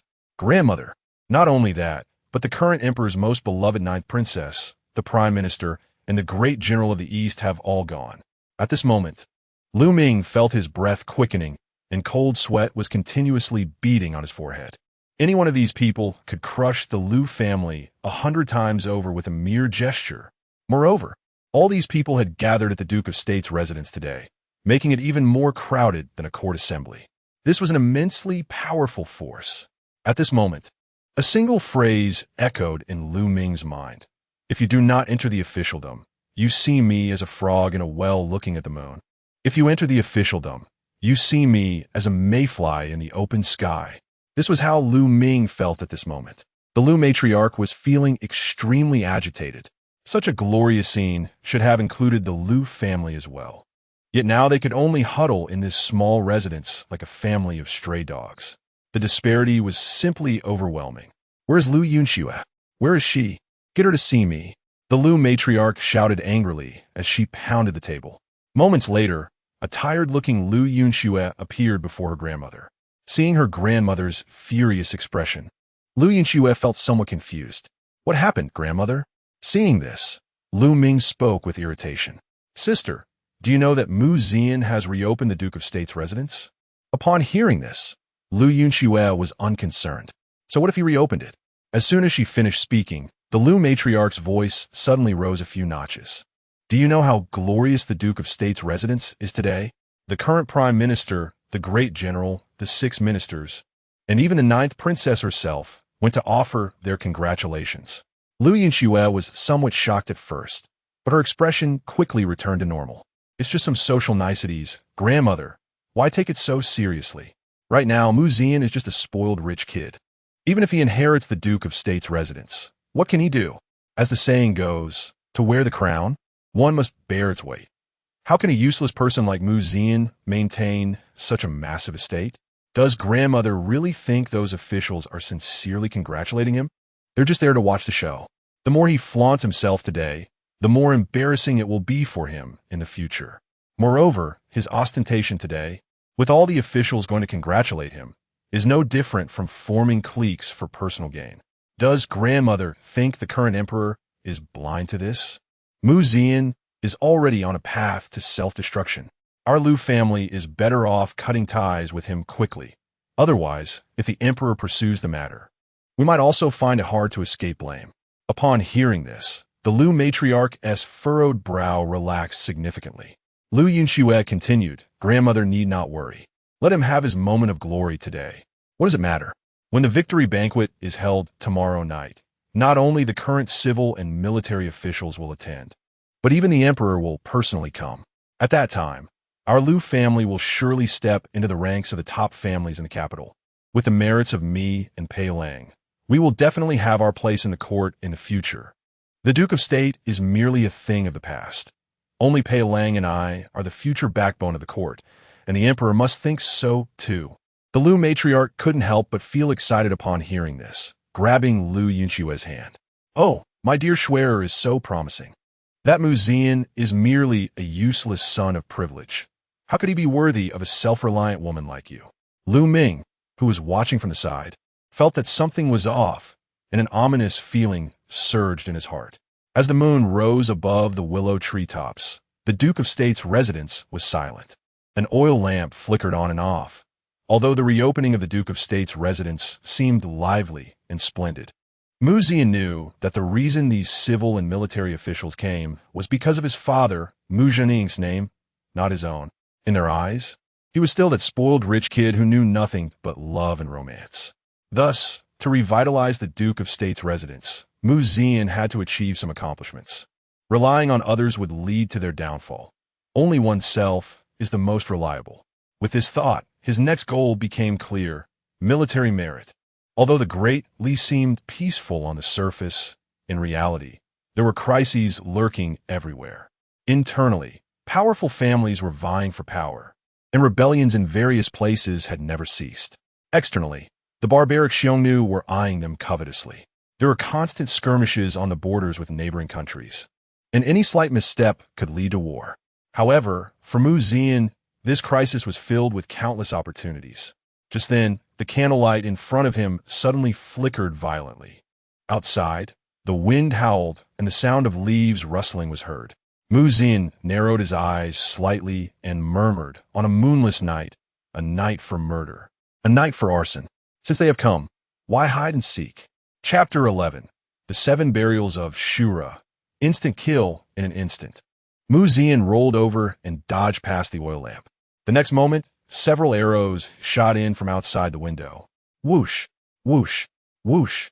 In the blink of an eye, the spot where Mu Zian had just been sitting was turned into a pincushion. The attack was lethal. Clearly, they had come prepared. However, the current Mu Zian was no longer the same as before.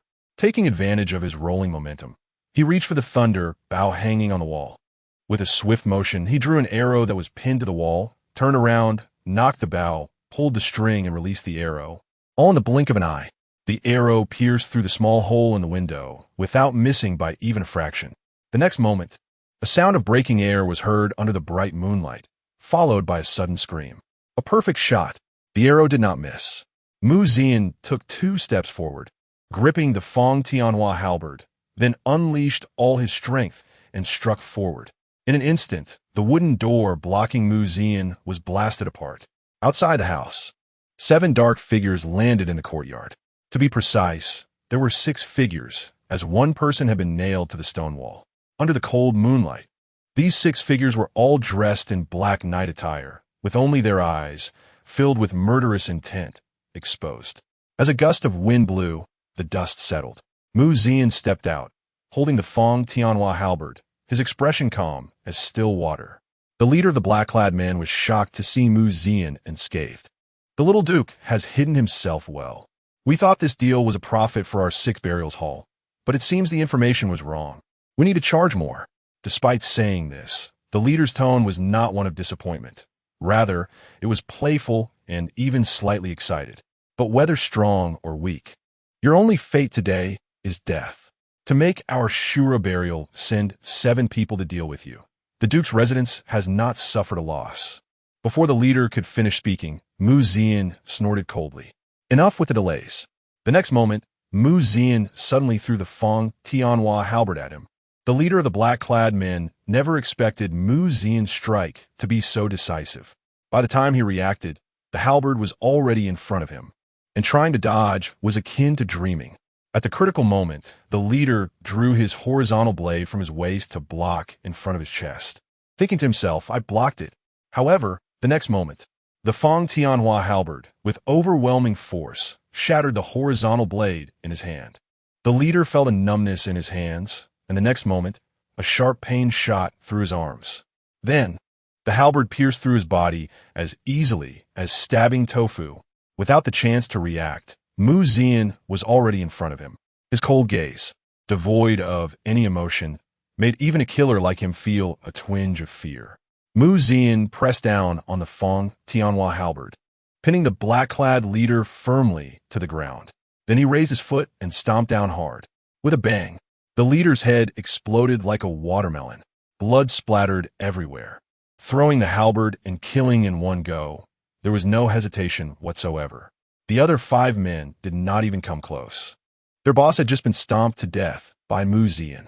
Mu Zian pulled the Fong Tianhua halberd from the headless corpse, then smiled at the remaining 5 and said, "Give you 5 breaths to tell me who sent you." Faced with this sudden change, the remaining 5 assassins showed no hesitation and charged at Mu Zian. A smile played on Mu Zian's lips as he began to count. 5. The Fong Tianhua halberd swung forward violently, and a burly black-clad man, wielding a giant axe, attempted to block. However, the next moment, under everyone's gaze, he was cleaved in 2. 4. The halberd swept out in a move called Dancing with Demons. Who could match such power? 3. The sky turned red with blood. Mu Zian quickly moved the Fong Tianhua halberd in his hands, striking left and right continuously, causing injury with every hit and death with every touch. Mu Zian flicked the blood off the blade and smiled at the remaining 3 black-clad men. Time is running out. In just 4 breaths, Mu Zian had turned the 7 burials of Shura into a mess. At this moment, even with professional spirit, they knew they were no match for Mu Zian. With no more hesitation, the 3 exchanged glances and immediately fled in 3 different directions. The intelligence was wrong. The situation was dire. The wind was tight. Mu Zian would not give them the opportunity to escape. Since they came, they would have to stay. Without a moment's hesitation, Mu Zian took a step forward, stabbing the Fong Tianhua halberd directly. The long halberd pierced through the chest of one black-clad man, blood gushing out. He quickly withdrew the halberd and hurled it at a shadow that had already climbed onto the eaves. The halberd sliced through the air and accurately nailed him to the rooftop. The last man felt a surge of joy, thinking he was finally going to escape. But just as he was about to rush out of the door, Mu Zian threw the corpse in his direction. The body landed squarely on him. And in that brief moment of stillness, Mu Zian sprang forward and was suddenly in front of him. He grabbed the man's head and lifted him off the ground. Mu Zian looked at the man with a playful gaze and asked, "Who sent you?" with a slight squeeze of his fingers. The black-clad man felt as if his head was about to explode. What is going on? Wasn't it said that Mu Zian was just a powerless wastrel? Why is he now fiercer than a war god? It should be known that any one of the 7 of them could easily be a ruthless killer with hundreds of lives on their hands. Yet now, in front of Mu Zian, they felt like rookies. The last remaining assassin looked at Mu Zian with utmost seriousness and said, "There are rules in our trade. As a killer, I have my professional ethics. I will never betray." As soon as he finished speaking, there was a crack. Mu Zian twisted his neck like a pretzel. The last member of the 7 burials of Shura never expected Mu Zian to be so decisive. Confusion filled his eyes. This isn't how it's supposed to go. Looking at the corpses scattered all over the courtyard, Mu Zian felt a headache coming on. On the very first day of opening his residence, he encountered an assassination. It seemed that the Duke's residence had quite a few external enemies. However, now that he had come, he would not fear those lurking in the shadows. This assassination also made Mu Zian realize that the most important thing right now was to quickly establish military achievements and expand his power. Otherwise, it would be easy to dodge an open attack but hard to guard against a hidden arrow. Moreover, it further convinced Mu Zian that his father's death was definitely not an accident. He had just publicly announced his succession to the Duke's title, and someone was already impatient to assassinate him. Those who wanted to eliminate his father, who had held power for a long time, would be even more ruthless. At this moment, Mu Zian felt as if a massive net was closing in on him. Chapter 12 Demonstration. The next morning, a smell of blood rose dramatically at the gate of the Duke of Zhenggua's residence. Zhao Yun was directing the city guards to carry away the bodies that lay sprawled in all directions, brutally killed at the Duke's estate. Did you do all this? Li Jiuxuan stared in shock at the gruesome corpses. Mu Zian silently nodded. Li Jiuxuan crossed his arms over his chest, unable to suppress a gasp. Do you know who these people are? Mu Zian shook his head. I'd like to hear more. Li Jiuxuan pointed to a corpse with a collar embroidered with a flower. That design is the symbol of the infamous killer organization, the 6 Burial Halls. It is said that they can kill anyone for the right price. They're a group of madmen who will do anything for money. He continued, the 6 burial halls are divided into upper 3 burials and lower 3 burials. The upper 3 burials are heaven, earth, and man. To hire them to kill someone costs at least 500,000 taels of silver. The lower 3 burials are the Asura, evil spirits, and beasts, with the Asura being the most lethal and costly. To hire 7 Asura, it costs at least 700,000 taels of silver. The people behind this are indeed wealthy. Li Jiuxuan remarked, but today they all died at your hands, which has ruined the reputation of the Asura. Now you've made quite an enemy of the 6 burial halls. They won't let you off easily. As he spoke, he scrutinized Mu Zian with a hint of mockery, seemingly trying to find a trace of fear on his face. However, he was disappointed, as there was not a trace of fear on Mu Zian's face. The people from the 6 burial halls openly assassinated the Duke of Zhenggua in the capital. If this were to reach the emperor, how do you think he would feel? Li Jiuxuan continued, how could a killer organization infiltrate the capital of the Great Li dynasty to such an extent? Mu Zian's eyes held a playful glint. Li Jiuxuan's expression turned awkward. While he couldn't help but think, when did this kid become so clever? Cut off their heads and hang them at the eastern gate, Mu Zian said coldly. Today, he wanted to use these heads to show the world that he, Mu Zian, was not to be trifled with. Anyone wanting to kill him should think twice. Meanwhile, inside the imperial palace at Yunxue Hall, Yunxue reported everything that happened at the Duke of Zhenggua's residence last night to the emperor in detail. The 6 burial halls. Damn it. The emperor's expression was grim. He had just agreed to let Mu Zian reopen the Duke's residence, and that very night, Mu Zian was attacked. This was not only a demonstration against Mu Zian, but also a slap in the face to him as the emperor of the Great Li dynasty. Yunxue stepped forward, his voice trembling slightly. Please rest assured, Your Majesty. The young duke was unharmed and managed to slay all the assassins. The emperor was quite surprised by this. Although he had thought Mu Zian was strong, it was still shocking that he could face so many ruthless and skilled killers and emerge unscathed. Martial skill and the ability to kill are 2 different matters. The emperor remarked, his expression softening considerably. Good. Truly worthy of being my Duke of Zhenggua. With this, who in the world would dare to gossip behind his back? However, as the saying goes, a thief can only thrive for 1,000 days. There cannot be a thief who is free for 1,000 days. The 6 burial halls would certainly not let this go easily. Since that was the case, he needed to provide some support to Mu Zian. One person may be strong, but how can they face 1,000 troops alone? Just then, Yunxue suddenly spoke up. Your Majesty, have you forgotten? The Duke of Zhenggua still has a direct army called the Xianzheng Army, composed entirely of seasoned veterans who fear nothing. The Emperor of the Great Li awakened from his thoughts. Where is the Xianzheng Army now?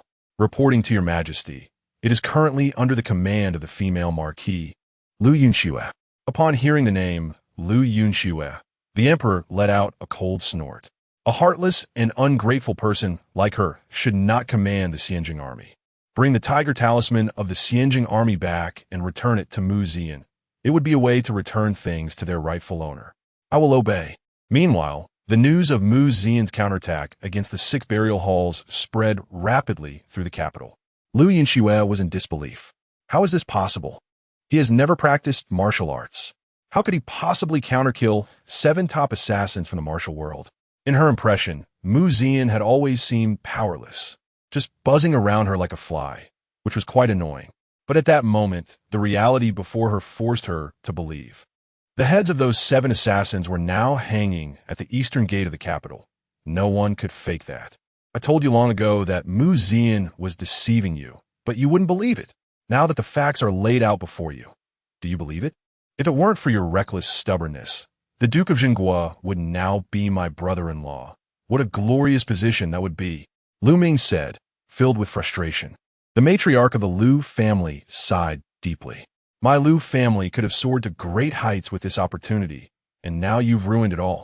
Yunxue's heart was also very complicated, but there was no such thing as a pill for regret. However, as the first female marquis of the Great Li, her pride did not allow her to bow her head. It's just a few lowly thugs from the martial world. If we really went to the battlefield, what use is a bit of bravery? At most, they're just a bunch of reckless fools. Facing Yunxue's stubbornness, even a not-so-bright Lu Ming felt speechless. Was it really that hard to admit someone else's excellence? Just then, a hearty laugh came from outside the Lu residence. Xue is right. It's just a few lowly thugs from the martial world. That doesn't count as heroism. If it were on the battlefield, with 1,000 horses and heavy formations, that would be truly earth-shattering. The moment Yunxue heard this voice, all the shadows on her face vanished, and she immediately stood up to look outside. She saw a tall, handsome man in white, walking towards her like snow, with eyes as bright as the moon in the sky. Pei Lang, why are you here? The person before her was none other than the man Yunxue had been thinking about, Pei Jian. Yunxue rushed forward in a few quick steps and grasped Pei Jian's hand, her cheeks flushing slightly, looking as shy as a newlywed bride. Pei Jian playfully pinched Yunxue's cheek and smiled. It's been so long since we last met. Have you missed me? Seeing their flirtatious interaction, the matriarch of the Lu family snorted coldly. So you're the Pei Lang my Schwetter speaks of? Hearing this, Pei Jian stepped forward and cupped his fists. You must be the esteemed matriarch that Schwerer often mentions. I am Pei Jian from the Pei family of Qinghe, Schwerer, and I'm met on the battlefield, sharing life and death together. I will not marry anyone but her for the rest of my life. Yunxue quickly chimed in. I will never marry anyone but Pei Lang. Seeing her granddaughter act so shamelessly, the matriarch of the Lu family felt her anger rising. Witnessing their deep affection, she directly asked, since you and my Schwerer are so in love, I assume you would be willing to make sacrifices for her? Pei Jian confidently replied, our Pei family is one of the top families in the Great Li. We have everything we could want. Just ask, and I will give anything for her, even my life. Hearing this, the matriarch of the Lu family straightened her posture slightly and spoke softly. I, Lu Jia, don't want much from you. For now, just help us pay back the 5 million taels of silver owed to the Zhenguo Gong mansion, and we'll discuss the rest later. Chapter 13. Brainless people, how much? Pei Jian felt as if he had misheard. The matriarch of the Lu family sat in her chair with a smile, extending 5 fingers. Not much, just 5 million taels. Moreover, my family Schwerer still needs 300,000 taels for repairs. Given your noble appearance, you must be generous. So why not just pay it all? Upon hearing this, Pei Jian felt his mind glitching.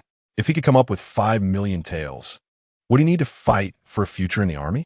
Although Pei Jian always flaunted the name of the Qinghe Pei family, he was merely a branch of the Pei family. Even if he pawned all his family's properties, he couldn't scrape together even 1 million taels, let alone 5.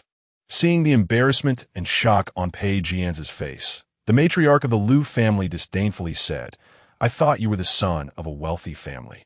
How could you not even come up with this mere 5 million taels? Pei Jian couldn't help but curse inwardly. Did she think this money was like cow dung on the ground that could be picked up casually? 5 million taels.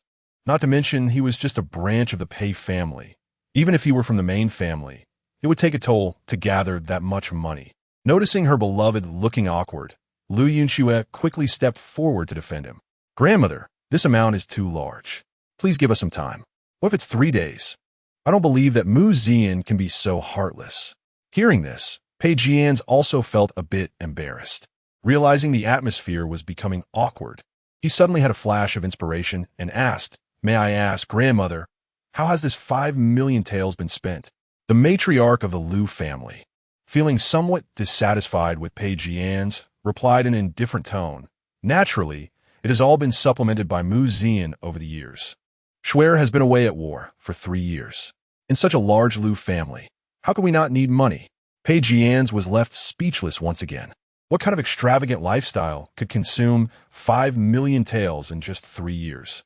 At that moment, Pei Jian's resolved that if he were to marry Yunxue in the future, he must first sever ties with the Lu family. Otherwise, seeing how they were draining him, he couldn't expect to be let off easily. In this world, perhaps only that foolish prince of the state guardian's mansion would be willing to throw money around. Though he thought this way, he couldn't say it out loud, or he would lose face in front of the woman he loved. With this in mind, Pei Jian's cleared his throat and said, "In that case, I do have a way to help Grandmother avoid this 5 million taels of debt," ensuring that Zian has no words to say.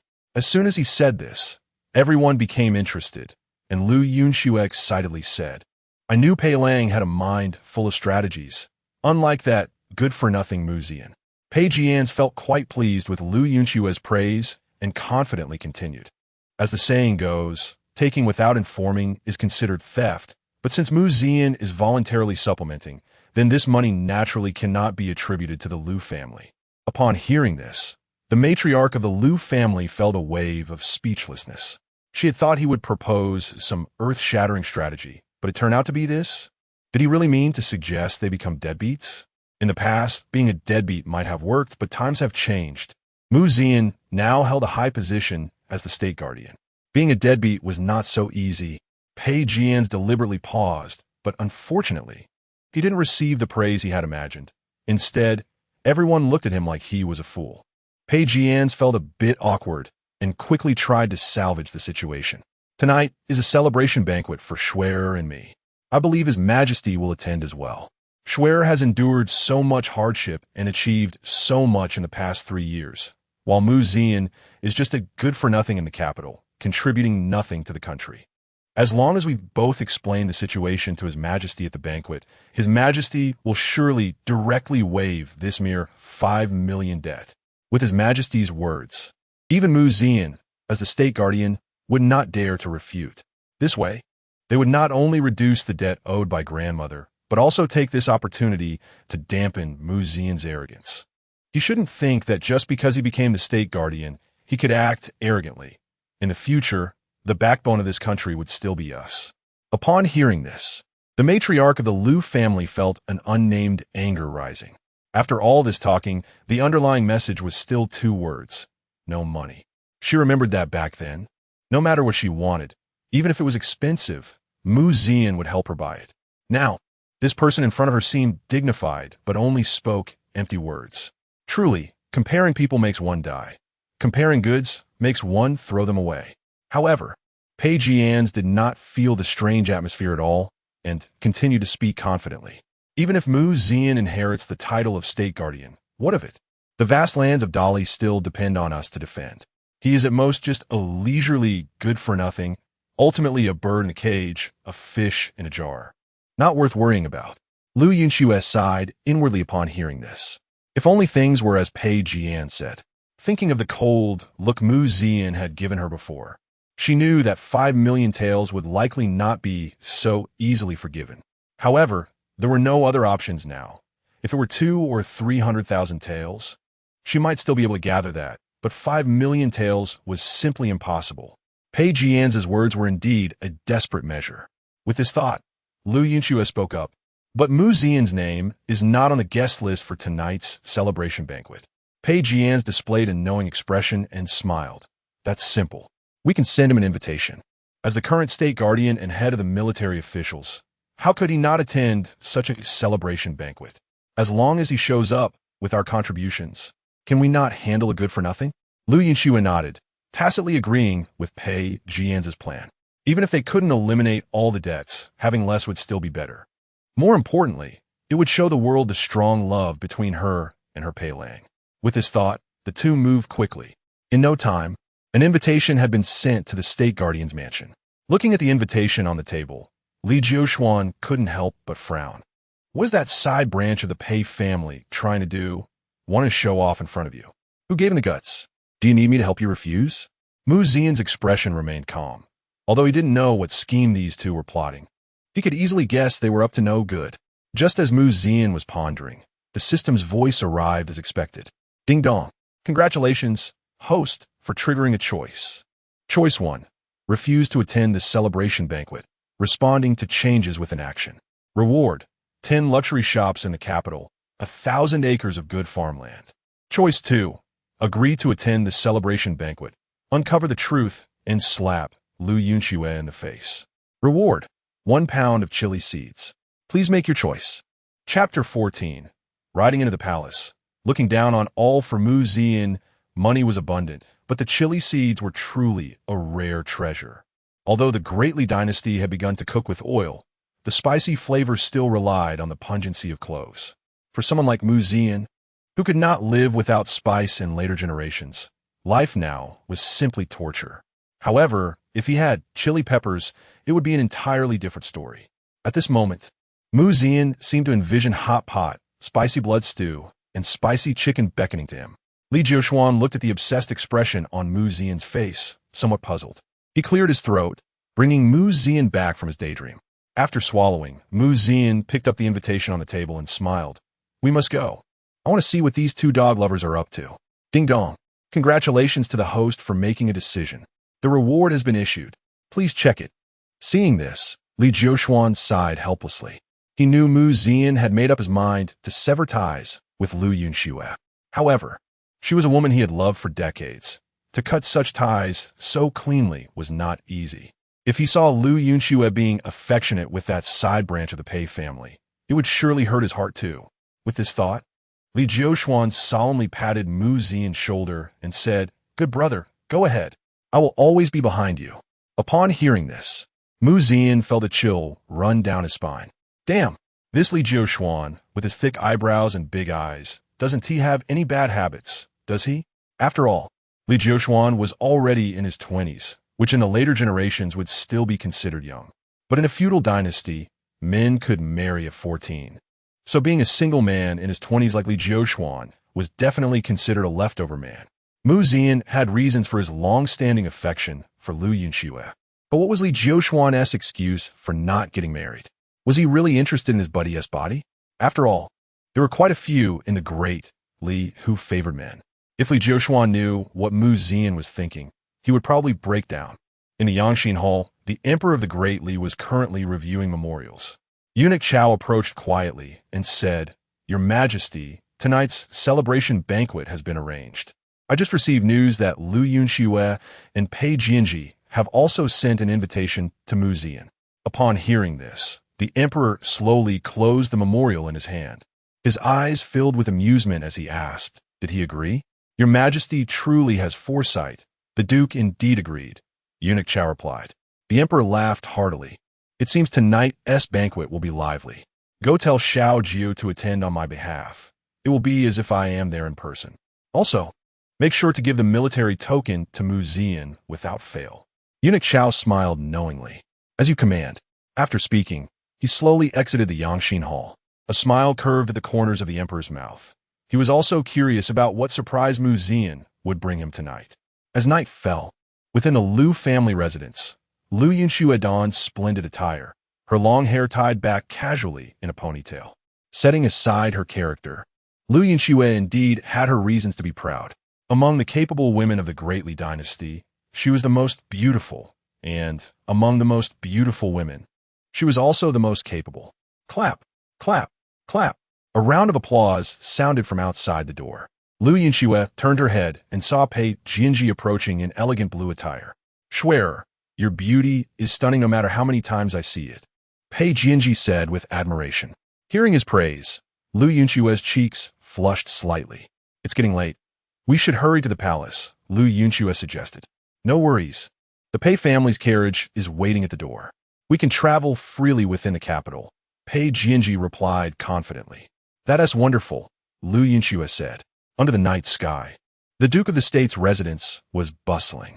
Mu Zian had changed into a black and gold python robe, tied with a white jade belt, exuding an air of nobility. The carriage for the young master is ready. We can set off, a servant announced. Mu Zian nodded, a smile unconsciously appearing on his face. Tonight was sure to be very lively. In front of the palace gate, the Pei family's carriage was blocked by a team of imperial guards. The leading guard stepped forward and said, "You must disembark and walk into the palace." Hearing this, Lu Yunxue and Pei Jianji poked their heads out of the carriage. The majestic imperial city was now in sight. Normally, given their status, they would never be able to enter the palace. However, tonight they were undoubtedly the protagonists of this palace. Pei Jianji got out of the carriage and straightened his clothes, smiling. Today is our shining moment. In the future, there will surely be a place for me in the court. Xue, hurry down. I can't wait to embrace our glory. Lu Yunxue got down, her eyes filled with excitement. The 3 years of struggle were all for this moment of stepping into the palace, right? In front of the palace, the hierarchy was clear. Those in high positions could ride in palanquins or on horseback, while Lu Yunxue and Pei Jianji could only walk in. Seeing this, Pei Jianji confidently said to Lu Yunxue, "A true man should be like this. In the future, I will also ride into the palace and be admired by all." Lu Yunxue nodded, smiling. Pei Lang will surely be able to, just as the two were filled with ambition, dreaming of a bright future. A clear sound of hooves echoed outside the palace gate. The next moment, a beautifully decorated carriage slowly approached. At this moment, all the officials in front of the palace stopped, their gazes focused on this carriage. As the carriage drew nearer, the surrounding guards showed no intention of stopping it. Pei Jianji, curious, asked, "Who is this important figure? They can ride into the palace without being stopped by the guards?" As Pei Jianji marveled, Lu Yunxue's expression changed slightly, for she recognized the banner hanging from that carriage. It was the flag of the Duke of the State. This meant that the person inside the carriage was none other than the current Duke of the State, Mu Zian. As the carriage approached, all the imperial guards knelt on one knee. The civil officials dismounted from their palanquins, and the military officials dismounted from their horses, all bowing in salute. Inside the carriage, Mu Zian lifted the curtain, his cold gaze sweeping over the surroundings.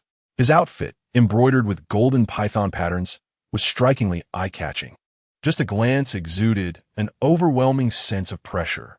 "Thank you for your hard work, colleagues." Mu Zian's voice was not loud, but clearly reached everyone's ears. This high and aloof demeanor was simply irresistible. The women attending the banquet around Lu Yunxue were all captivated by Mu Zian's appearance and charisma. So handsome. Is this the Duke of the State? Young and in power, and so extraordinarily handsome. I've heard his martial skills are exceptional. He is simply the husband of my dreams. I wonder if the Duke of the State is married yet. Even if he is, if the Duke is willing, I would be happy to be a concubine. In an instant, the surrounding praises pierced Lu Yunxue like sharp swords. Mu Zian's gaze swept past Lu Yunxue and Pei Jianji without stopping, and after lowering the curtain, he entered the palace. It was not until Mu Zian had walked far away that Pei Jianji asked, somewhat belatedly, "Who exactly is the owner of that carriage?" Lu Yunxue, looking rather dejected, replied, "The Duke of the State of the Great Li, Mu Zian." Chapter 15. New Love and Old Flame. Hearing Lu Yunxue's words, Pei Jian's face flashed with a hint of barely detectable anger, but he quickly feigned a relaxed demeanor and said, "I disdain to associate with people like him who rely on their parents' influence. To say that my achievements are solely my own, without depending on others, is what deserves praise.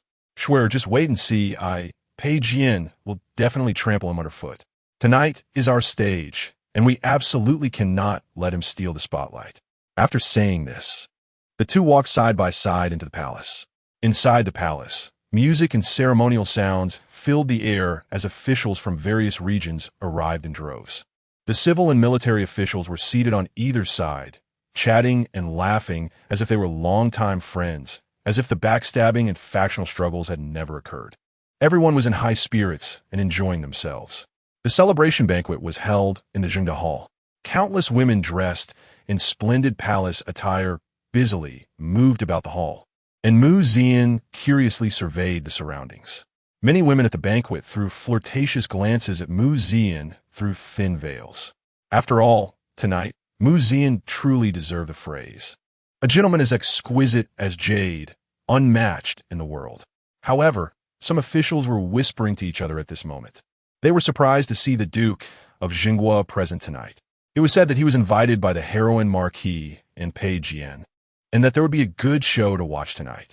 They couldn't help but wonder how the Duke of Jinghua felt seeing the woman he once loved with another man. For a moment, many officials cast sympathetic glances at Mu Zian. After all, they had all witnessed how crazily in love Mu Zian had once been, and they couldn't believe he could so decisively cut ties with Lu Yunxue. To them, Mu Zian attending tonight was certainly to win back Lu Yunxue's heart.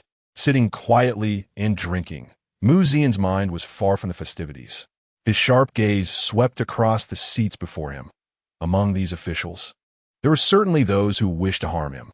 Just then, Lu Yunxue and Pei Jian entered the hall hand in hand. The moment they appeared, the previously lively hall fell silent. Seeing Mu Zian seated in the main position, Pei Jian felt displeased and provocatively stepped forward, saying, "Duke of Jinghua, I, Pei Jian, greet you." A mocking smile hung on Pei Jian's face, as if to tell Mu Zian that no matter how esteemed you are as the Duke, the woman you love and cannot have is still easily taken by him. However, Mu Zian's response to Pei Jian was a simple and cold word: "Get lost." The voice was not loud, but all the officials present heard it clearly. Pei Jian never expected Mu Zian would give him no face at all, and his face turned red with anger. What does the Duke mean by this?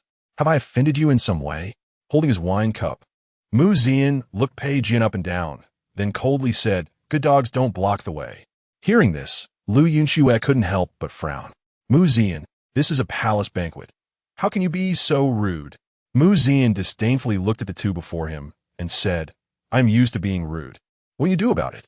Arrogance and tyranny were the perfect descriptions of Mu Zian at that moment. Lu Yunxue wanted to say more, but was stopped by Pei Jian, who pulled her back. Although he was furious, he understood that this was not the time to lose his temper. "Since the Duke is in a bad mood, we won't disturb you." The two stepped back, though Lu Yunxue clearly still felt unsatisfied. However, Pei Jian said, "Schwerer, bear with it for now. Don't forget we have important matters tonight. What does it matter if he is arrogant for a while?" Lu Yunxue gritted her teeth and nodded. Pei Jian then pulled a small eunuch aside and asked, "Where is our seating?" The small eunuch looked the two over and finally smiled. "Please follow me." Moments later, looking at the nearly last seat near the door, Pei Jian was extremely angry. "Why is my seat so far back? Did you lead us to the wrong place?" The small eunuch chuckled. "No, this is the seating for Marquis Lu and General Pei, determined by the palace steward, so there is no mistake." Lu Yunxue furrowed her brow. Sitting at the last seat while Mu Zian sat at the head table was an enormous disparity. Just as Lu Yunxue was about to get angry, a sharp voice came from outside the palace doors. "The ninth princess has arrived." The next moment, the elegantly dressed Zhao Yun stepped gracefully into the hall. Lu Yunxue and Pei Jian were startled and hurriedly bowed, saying, "We greet Princess." Zhao Yun looked at the two with a blank expression and then asked, "I remember that the heroine Marquis is a woman with a betrothal. Why is she entering the palace hand in hand with another man today? Have you forgotten all sense of propriety and honor?" Upon hearing this, Lu Yunxue trembled slightly, and Pei Jian immediately replied, reporting to the princess, "The heroine Marquis has severed all ties with Mu Zian." Zhao Yun snorted coldly. "Did I ask you? Are all Pei family members as rude as you? If so, I should ask the head of the Pei family how he educates his children." A wave of royal pressure surged forward, causing Pei Jian to kneel on the ground. "Please forgive me, Your Highness." At this moment, all eyes in the hall were gathered on them. Being publicly reprimanded by the ninth princess, Lu Yunxue and Pei Jian felt utterly humiliated. Mu Zian was naturally curious and turned his gaze over, coincidentally meeting Zhao Yun's eyes. Zhao Yun gave Mu Zian a playful glance, as if to say, "See, I'm helping you vent your anger." This contrast left Mu Zian somewhat distracted. After all, in terms of appearance, the ninth princess was even more beautiful than Yunxue, especially the innate nobility that others could not imitate. Zhao Yun ignored the kneeling Yunxue and Pei Jian and went straight to the main seat of Zhengde Hall. "Today my father is unwell, so this banquet will be hosted by me on his behalf." As soon as this was said, the officials present began to whisper among themselves. Tonight's celebration banquet was indeed strange. Originally, as the first female marquis of Dali, Yunxue should have been the undisputed star of the event. However, she was now directly assigned to the last seat, and the emperor, who was supposed to attend, did not come, instead sending the ninth princess to preside over the event. It was known that without the emperor's presence, the banquet status had dropped significantly. Moreover, the current prime minister and the valiant generals had not come, as if they had all agreed to stay away. What was supposed to be a grand celebration banquet now felt somewhat eerie. A drum sounded. The night banquet officially began. Chapter 16. The sky cleared, the rain stopped, and Pei Jianzizi felt that he was capable again. Although the emperor did not come, the process of the banquet was fixed. The ninth princess first praised all the meritorious soldiers, and then awarded a large amount of gold and silver. Yunxue and Pei Jianzizi were naturally among them. And as the awards were presented, the atmosphere began to heat up. After a few cups of wine, both Pei Jianzizi and Yunxue showed slight signs of intoxication. Although they sat at the back, as the meritorious heroes of this great battle and rising stars, many officials were eager to befriend them.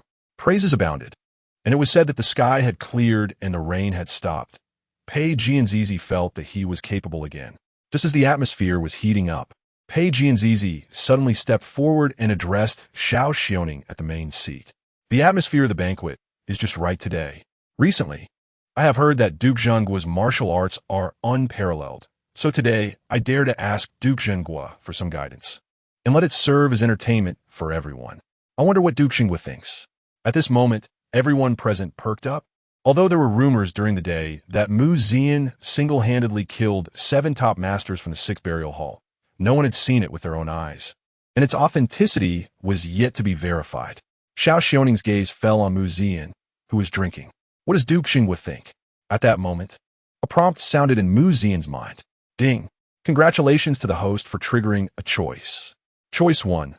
Refuse the duel, be a coward. Reward: a top-grade mysterious iron sword. Choice 2. Agree to the duel. Teach Pei Jianzizi a lesson in person. Reward: a set of mountain-shaking fist technique. Please make your choice. Mu Zian twisted his neck and slowly stood up. There was no need to hesitate. Since someone wanted to seek death, Mu Zian would naturally fulfill his wish. Looking at Pei Jianzizi standing in the center of the hall, he sneered, "Don't cry later." Ding! Congratulations to the host for making a choice. Rewards have been distributed. In the next moment, Mu Zian felt a surge of unfamiliar boxing knowledge flooding his mind, as if he had trained these techniques countless times before. Seeing Mu Zian stand up, Pei Jianzizi's face revealed a sly smile, as he had already investigated Mu Zian thoroughly. Although he came from a military family, Mu Zian had never practiced martial arts and was a complete wastrel. He did not believe that a wastrel from the capital could kill a master from a 6th burial hall. Therefore, the person who acted last night must have been someone else. As for why the rumor was that Mu Zian was the killer, it was easy to understand. After all, for Mu Zian to reopen the Duke Zhengguo's mansion, he needed a record of achievement that everyone could accept. Killing the assassins of the 6th burial hall was just the right accomplishment to promote his bravery, showing that the current emperor did not make a mistake in choosing him.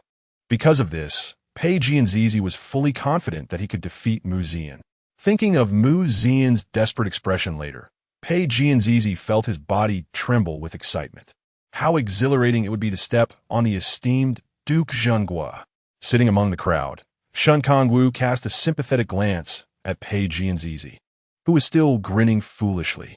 Pei Jianzizi looked at Mu Zian and said mockingly, "I really thank Duke Zhengguo for being so magnanimous." giving up on the engagement with a female general to accommodate me. As soon as these words were spoken, everyone present was in an uproar. They did not expect Pei Jianzizi to dare to publicly provoke Mu Zian.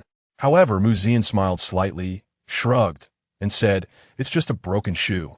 I didn't expect the esteemed son of the Pei family to enjoy collecting garbage so much, and it's toxic garbage at that. Yunxue's face flushed red upon hearing Mu Zian's words. Pei Jianzizi was even more surprised that Mu Zian's counterattack was so fierce and sharp. One sentence had them both pressed to the ground. Zhao Xiaoning, sitting in the main seat, couldn't help but laugh out loud. How had she not realized before that Mu Zian was such a sharp-tongued person? Mu Zian spoke firmly to those around him. "I ask everyone to witness today. From now on, I, Mu Zian, and Yunxue are completely severed. From now on, she is no longer my wife, and my family does not need a woman who is unfilial, unchaste, unkind, and unjust." Yunxue stood up angrily. If Mu Zian's words spread today, her reputation would be completely ruined. Pei Jianzizi furrowed his brows and immediately rebutted. Duke Zhengguo's words are biased. Over the years, Xue has endured countless hardships fighting for the country, while you only know how to indulge in pleasures in the capital. Why did Xue choose to sever ties with Duke Zhenggua? Can't you reflect on your own problems? Classic. So classic. Mu Zian laughed heartily at this.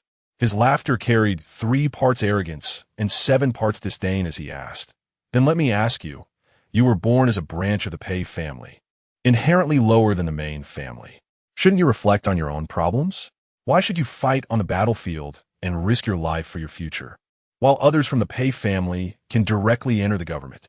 Can't you reflect on your own problems? Your fiancé, he has been fighting outside for 3 years, while you send money and grain, and when she comes back, she wants to break the engagement and fool around with another man. Can't you reflect on your own problems? Answer me." Mu Zian's words were deafening, and all the officials present were dumbfounded. The 3 consecutive questions left Pei Jianzizi at a loss for words, standing frozen in place. Without the countless soldiers sacrificing themselves on the battlefield, what right did you have to speak so boldly at this celebration banquet? You are a treacherous and ungrateful person. You two are truly a perfect match. Mockery, teasing, and ridicule filled the air as people whispered among themselves. Pei Jianzizi felt he was going insane at this moment and shouted, "I didn't expect Duke Zhenggua to be so eloquent. But since we are both descendants of military families, why not let me see if Duke Zhengguo's martial arts are as good as his words?" As soon as he finished speaking, Pei Jianzizi rushed directly to Mu Zian. His 5 fingers clenched into a fist, and he punched straight toward Mu Zian's face. This punch was extremely fierce. After all, Mu Zian's earlier words had crushed all his pride. Although Pei Jianzizi boasted about being from the Qinghe Pei family, he was just a minor branch within the family. As one of the top families in the Great Li, the main family members were inherently superior, receiving all the best opportunities first. From a young age, Pei Jianzizi had tried hard to hide this inferiority. However, at this moment, the scar in his heart was ruthlessly torn open by Mu Zian. At this moment, Pei Jianzizi had lost his rationality and roared, "If you are a man, defeat me today." Facing the charged punch, Mu Zian slightly sidestepped. Pei Jianzizi's fist brushed past Mu Zian's face. Pei Jianzizi's eyes widened. He had never expected that his punch would miss. However, Mu Zian did not give him a chance to react. "You reap what you sow. Today, I will collect some interest from you." In the next moment, Mu Zian raised his hand, and 3 mountain-shaking fists arrived in an instant. The first punch hit the leg to prevent escape. The second punch hit the mouth to prevent begging for mercy. The third punch hit the waist to prevent resistance. Shen Kongwu gasped in shock. He remembered that he had been knocked away by just 1 punch in the past. Yet Pei Jianzizi had endured 3 punches. However, what Shen Kongwu did not know was that Pei Jianzizi wanted to surrender the moment he was hit by the first punch. It wasn't that Pei Jianzizi could withstand Mu Zian's 3 punches with his immense strength, but rather that he had received 3 punches in just 1 second. 1 elbow opened the airway. 3 punches brought back his heartbeat. The originally lively Zhengde Hall instantly fell silent. Only the sound of Mu Zian's punches could be heard whistling through the air. Chapter 17. The fist-shaking night banquet. Regaining control of the battlefield, Pei Jianji wanted to call for a stop, but he couldn't make a sound from his throat. He could only endure as Mu Zian unleashed the mountain-shaking boxing technique he had just learned. Oh, the Duke of Zhenggua's set of boxing moves is truly impressive. It must have taken at least 10 years of hard work. I didn't expect that this Duke of Zhenghua, who appears to be a libertine to the outside world, actually possesses such perseverance, which makes us martial artists feel ashamed. It seems the Duke of Zhenghua is not the prodigal son that the outside world claims him to be. We have been blinded by a single leaf. After all, to outsiders, Mu Zian seems to be either a sycophant or on his way to become one every day. Yet now, with such sophisticated boxing skills, it is clear he has put in a lot of hard work. For a moment, the martial generals present could already picture a figure who serves as a sycophant by day and practices the bitter compassion fist at midnight. As the situation threatened to turn fatal, Zhao Yun, sitting in the main seat, quickly coughed to attract attention. Duke of Zhenghua, in competitions, one should know when to stop. Hearing Zhao Yun's words, Mu Zian finally ceased his attacks. At this moment, Pei Jianji lay on the ground, covered in blood, and it was hard to distinguish his features. Mu Zian shrugged innocently and said, "Everyone saw it was General Pei who asked me to hit him. I only acted upon his request. Honestly, I've never heard such a request in my life." Seeing this, Yunxue rushed forward to help the fallen Pei Jinji up. At this moment, looking at her beloved man in such a state, Yunxue angrily pointed at Mu Zian and said, "Mu Zian, I didn't expect you to be so ruthless. Is it just because you want to take revenge on me? Why do you have to target others?" Yunxue's words stirred up a storm, and Zhao Yun in the main seat frowned and said, "Lady Hero, you're being too presumptuous. Mu Zian is a prominent figure in the Duke of Zhenggua's realm. You, a mere low-ranking lord, dare to call him by his name. I thought you were simply a heartless person, but now it seems you do not even understand respect for rank." As soon as these words were spoken, the hall fell silent. The officials present seemed to see the figure of the current emperor in her. At this moment, Mu Zian finally understood that for the current emperor, who has so many children, he only favored Zhao Yun. Yunxue was startled by Zhao Yun's voice and quickly knelt down, saying, "It was my negligence. Please forgive me." "Your Highness," Zhao Yun coldly snorted in response, "Today, I act on behalf of heaven." The competition between the Duke of Zhenghua and General Pei was already agreed upon by all, yet you disregarded the order and offended your superiors. Seeing your attitude of repentance, I am willing to be lenient, and you shall be deprived of 3 years of salary as a warning. Yunxue's expression turned ugly upon hearing this.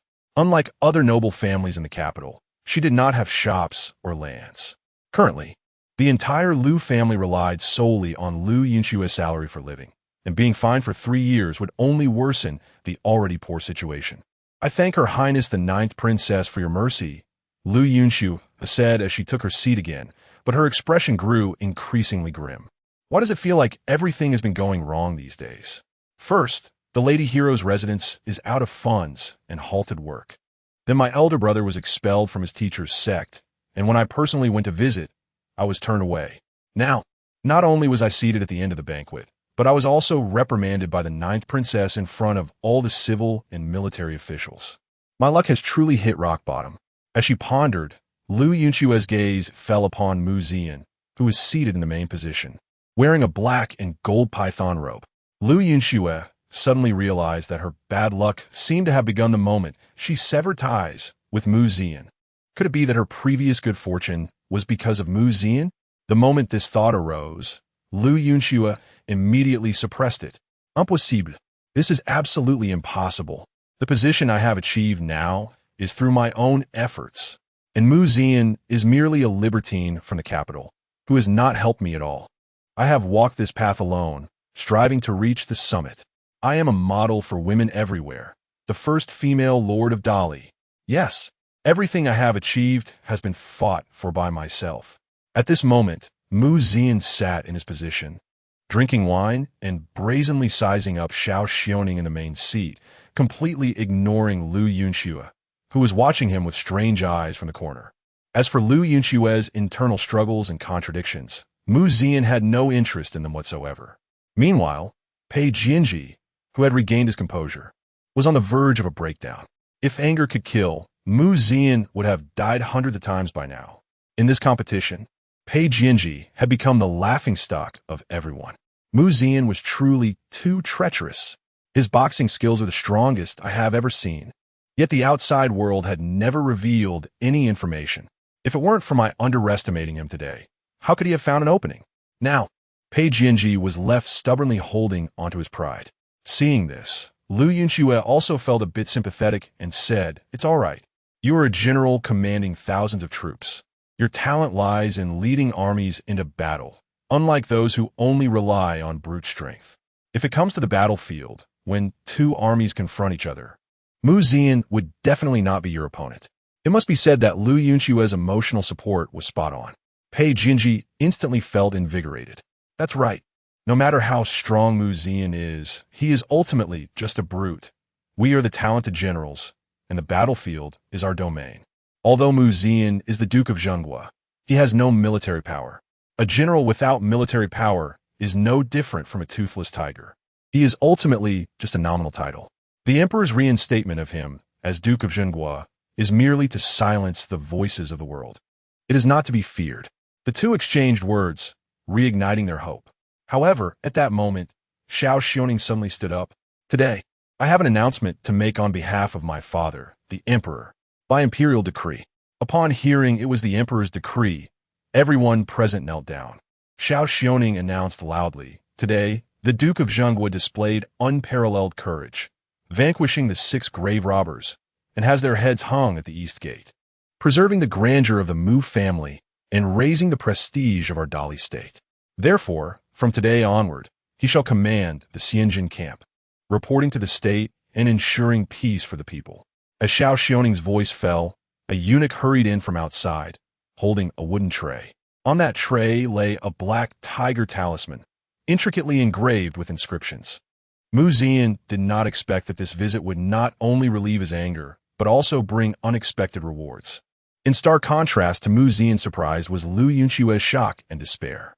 The Xianjin camp is the most elite force in all of Dali, and over the past 3 years, she has built her achievements relying on the fearless and valiant charging of the Xianjin camp. It could be said that without the Xianjin camp, there would be no title of Lady Hero for her. However, at this moment, the current emperor directly bypassed her as the commander of the Xianjin camp and handed the military talisman to Mu Zian. The implications of this were self-evident. Zhao Yun picked up the Xianjin military talisman from the tray and handed it to Mu Zian, smiling. "I hope the Duke of Zhengguo will not disappoint my father's expectations and lead the Xianjin camp to once again display the invincible might of the past." Mu Zian solemnly took the tiger talisman from Zhao Yun's hand. From this moment on, he truly completed his role as the Duke of Zhengguo, holding great power to decide life and death. This moment was truly one of great honor and influence in the court. In stark contrast, Yunxue had completely become a clown, forming a sharp contrast with the now resplendent Mu Zian. At this moment, a thought arose in Yunxue's mind. If she had not severed ties with Mu Zian back then, would she not be in this situation today? Chapter 18, The Collapse of the Liu family. Holding the tiger talisman in his hand, Mu Zian felt a heavy heart. As the saying goes, to wear the crown, one must bear its weight. From a moment he took over the tiger talisman, it was not only an opportunity, but also a challenge. Those rats hiding in the dark would inevitably launch more intense attacks against him. The dangers he might face in the future would only grow fiercer. However, for Mu Zian, it was merely a bit of wind and frost. During the following banquet, Yunxue remained distracted, until the banquet was about to end, under Pei Jianji's reminder. The two finally remembered there was something they had yet to do, to reduce the Liu family's debts. Given the current situation, with his military powers seized and his face lost, it was not the current emperor who had come, but the 9th princess. For a moment, Yunxue felt discouraged. But then she thought that if she didn't speak up today, there might be no opportunity in the future. Now, Mu Zian already wielded power throughout the court. Delaying any further could spell disaster for the Liu family. With this thought, Yunxue made up her mind. So the two of them stood up together and knelt respectfully in front of the 9th princess in the center of the hall, saying, "We respectfully report to your highness." The 9th princess, that we have a matter to discuss, and we ask for your highness to make a decision." Upon hearing this, everyone put down their wine cups and looked over with curiosity. Pei Jinji spoke first. "We respectfully report to your highness, the ninth princess, that the heroine Marquis has fought for the country outside for 3 years, gaining 1,000 miles of land. While all his family members have been served by the Duke of the State, the two had a marriage agreement, and this move is only natural. However, today, the Duke of the State has severed ties with the heroine Marquis and destroyed the engagement, yet demands repayment for the expenses over the years. Is this not a great absurdity? We ask for your highness to make a decision and exempt the Duke of the State from the support expenses for these 3 years." Zhao Xiaoning looked at Mu Zian with a playful expression and asked, "Does the Duke of the State have such a matter?" Mu Zian truly did not expect that this shameless couple could be so bold. Today was indeed an eye-opener. There is such a matter, but these years were not support. Rather, they were debts owed by the Liu family. Each expense has a detailed record and has been registered. Over the 3 years, not counting my gifts, the Liu family owes a total of 5,800,000 taels of silver. This statement instantly ignited the entire venue. This number could be 5,000 taels or 50,000 taels, but no one expected it to be a staggering 5,800,000 taels. All the civil and military officials gasped in shock, and the depth of Mu Zian's feelings shattered their worldview. At this moment, everyone looked at Yunxue as if she were a fool. A man willing to spend 5,800,000 taels on you, and you still have the heart to fall for someone else? Has your brain been kicked by a donkey? Zhao Xiaoning's expression was calm as she said, "Bring me the accounts." In a moment, a thick account book was placed in front of Zhao Xiaoning. The Liu family's grandmother's birthday banquet extravagantly lasted 7 days, costing 300,000 taels of silver. Repairs to the residence owed 100,000 taels. The more Zhao Xiaoning flipped through, the more shocked she became. This could no longer be described as extravagance. It was simply madness. The civil and military officials whispered among themselves. The only word that stood out was leech, which Yunxue heard clearly. In her heart, Yunxue thought, "Not good," as the direction of public opinion instantly reversed. Sure enough, after Zhao Xiaoning frowned and closed the accounts, she said, "If it were daily expenses, I could understand, but this account shows that over 3 years, a total of 5,800,000 taels of silver has been spent. This is simply shocking. However, considering you have fought for the country, this 5,800,000 taels can be repaid in installments. Just pay it off within 3 years. But to show sincerity, the heroine Marquis should repay 50,000 taels of silver for the first installment." What could be said about shooting oneself in the foot? Yunxue was the perfect example at this moment. Mu Zian's gaze involuntarily turned to Zhao Xiaoning, and their eyes met in the air. It could only be said that there was not a single simple person in the palace. Everyone was a top-tier schemer. Mu Zian was merely asking the Liu family to repay 5 million taels of silver. Yet Zhao Xiaoning's 2 simple sentences turned the debt from 5 million into 5,800,000, adding 80,000 taels with just 1 extra sentence. And it was officially certified, making it impossible to evade. Yunxue still wanted to argue, but was directly interrupted by Zhao Xiaoning. "Let today's banquet end here. I'm also tired." After saying this, Zhao Xiaoning stood up and left. For Yunxue, tonight was destined to be a sleepless night. As the banquet dispersed, the events of the night quickly spread throughout the capital. The Duke of the State smashed Pei Jinji's dream of being a general with 3 punches, and Mu Zian regained control of the army. The esteemed heroine Marquis was reprimanded on the spot by the 9th princess. Any one of these events could shock the entire capital. Inside the Liu residence, Yunxue returned in a daze. Seeing this, the Liu family grandmother hurriedly approached, excitedly asking, "Did His Majesty exempt the 5 million taels of external debt?" Yunxue shook her head. The expression of the Liu family grandmother instantly changed dramatically. "Then what was the purpose of your visit? Aren't you the esteemed heroine Marquis? How could such a trivial matter not be agreed upon by His Majesty?" "His Majesty did not personally attend the victory banquet today," Pei Jinji's voice came. In the dim light, the Liu family grandmother was startled by Pei Jinji's face, which was swollen like a pig's head. Yunxue explained the whole situation to her grandmother.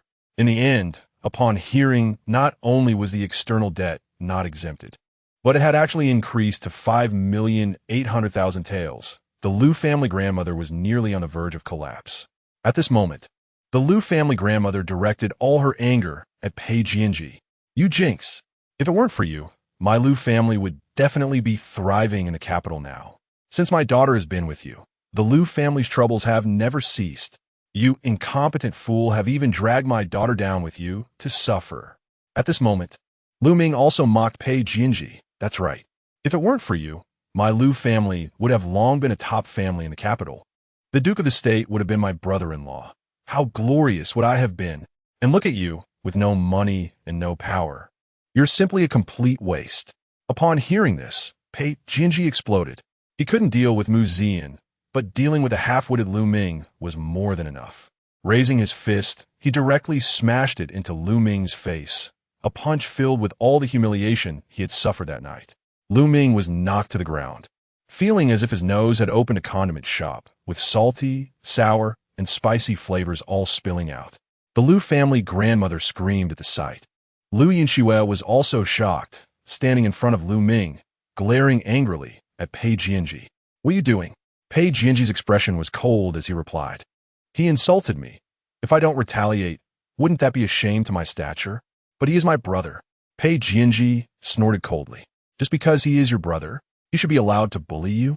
Just because he is your brother, he can avoid responsibility for his wrongdoings? Just because he is your brother, he shouldn't be punished for what he says? Looking at Pei Jianji's aggressive demeanor, Lu Yunxue's mind once again flashed to Mu Zian's always warm smile. Was her choice truly wrong? The moment this thought emerged, it felt like a nightmare that she simply couldn't shake off. Chapter 19. The Liu Prefecture Rebellion. Commander selection. The moment this absurd idea emerged, Lu Yunxue immediately suppressed it. This is my choice, my happiness. My judgment is definitely not wrong. The mistake lies in Mu Zian publicly humiliating Pei Jianji. Clearly, he is so skilled in martial arts. Yet he chooses to hide his talents and humiliate his beloved at the celebration banquet. Is it just to prove that he is stronger than Pei Jianji? Lu Yunxue took a deep breath. That's right. All the reasons point to Mu Zian. Pei Lang, this matter is indeed a lack of consideration on my brother's part. There have been too many incidents tonight. Please allow me to calm down first. Upon hearing his sister siding with an outsider, Lu Ming instantly broke down. However, just as he was about to speak, Lu Yunxue shot him a glance that made him retreat. Tonight, she had planned to leverage the gathering at the celebration banquet to further enhance her influence. But given the current situation, it seemed they would become the laughingstock of the world by tomorrow. With this thought in mind, Lu Yunxue turned to Pei Jianji and said, "What happened tonight has a significant impact on both of us. If we don't quickly achieve merit to eliminate these consequences, we might become the laughingstock of the world." At this moment, Pei Jianji also calmed down. That's right. The humiliation of today will surely be repaid 100-fold in the future. Lu Yunxue nodded and smiled. Yes, as the saying goes, those who achieve great things must endure hardships. A little wind and frost are nothing to worry about. Meanwhile, in the imperial palace, upon hearing about the events at the celebration banquet, the Emperor of Dali couldn't help but laugh. Eloquent and skilled in both literature and martial arts, returning the cavalry to him is not a bad decision. I believe he will bring me more surprises in the future. Beside him, Eunuch Chao laughed in agreement. All thanks to your majesty's keen eye for talent, discovering such a young talent as Duke Mu. The emperor smiled even more brightly at this remark. You old dog have a way with words that is not inferior to Mu Zian. Your majesty flatters me. Just as the master and servant were chatting, a hurried sound of footsteps suddenly came from outside the palace gates. Then a young eunuch rushed into the Yangxin hall, reporting to your majesty. We have received news from Luzhou that there are horse bandits rebelling, and we request the court to send troops for assistance. Half an hour later, Mu Zian, who had already returned to the Duke of Zhengguo's residence, was summoned back to the palace. When Mu Zian entered the Yangxin hall, several people had already gathered there.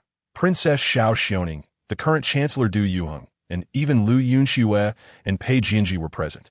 However, Mu Zian did not spare them a glance and went straight to the front of the hall, cupping his hands and saying, "I pay my respects to your majesty." Seeing that everyone had arrived, the Emperor of Dali spoke with a hint of anger.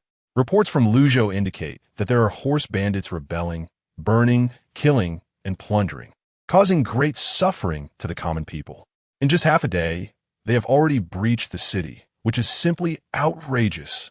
I intend to mobilize troops to quell the rebellion. Chancellor Du Yuheng stepped forward to continue the emperor's words.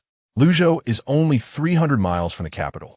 If the horse bandits' rebellion affects the capital, it would be a laughingstock for the world. Therefore, this battle must be swift and decisive. Although this battle is to exterminate bandits, the difficulty is not small. The fact that these horse bandits can breach the city indicates that they have already gained momentum and have capable leaders. This battle will not be easy. As soon as these words were spoken, everyone present felt a surge of heat. The Chancellor personally acknowledged the difficulty of the task, meaning the merit would also be substantial.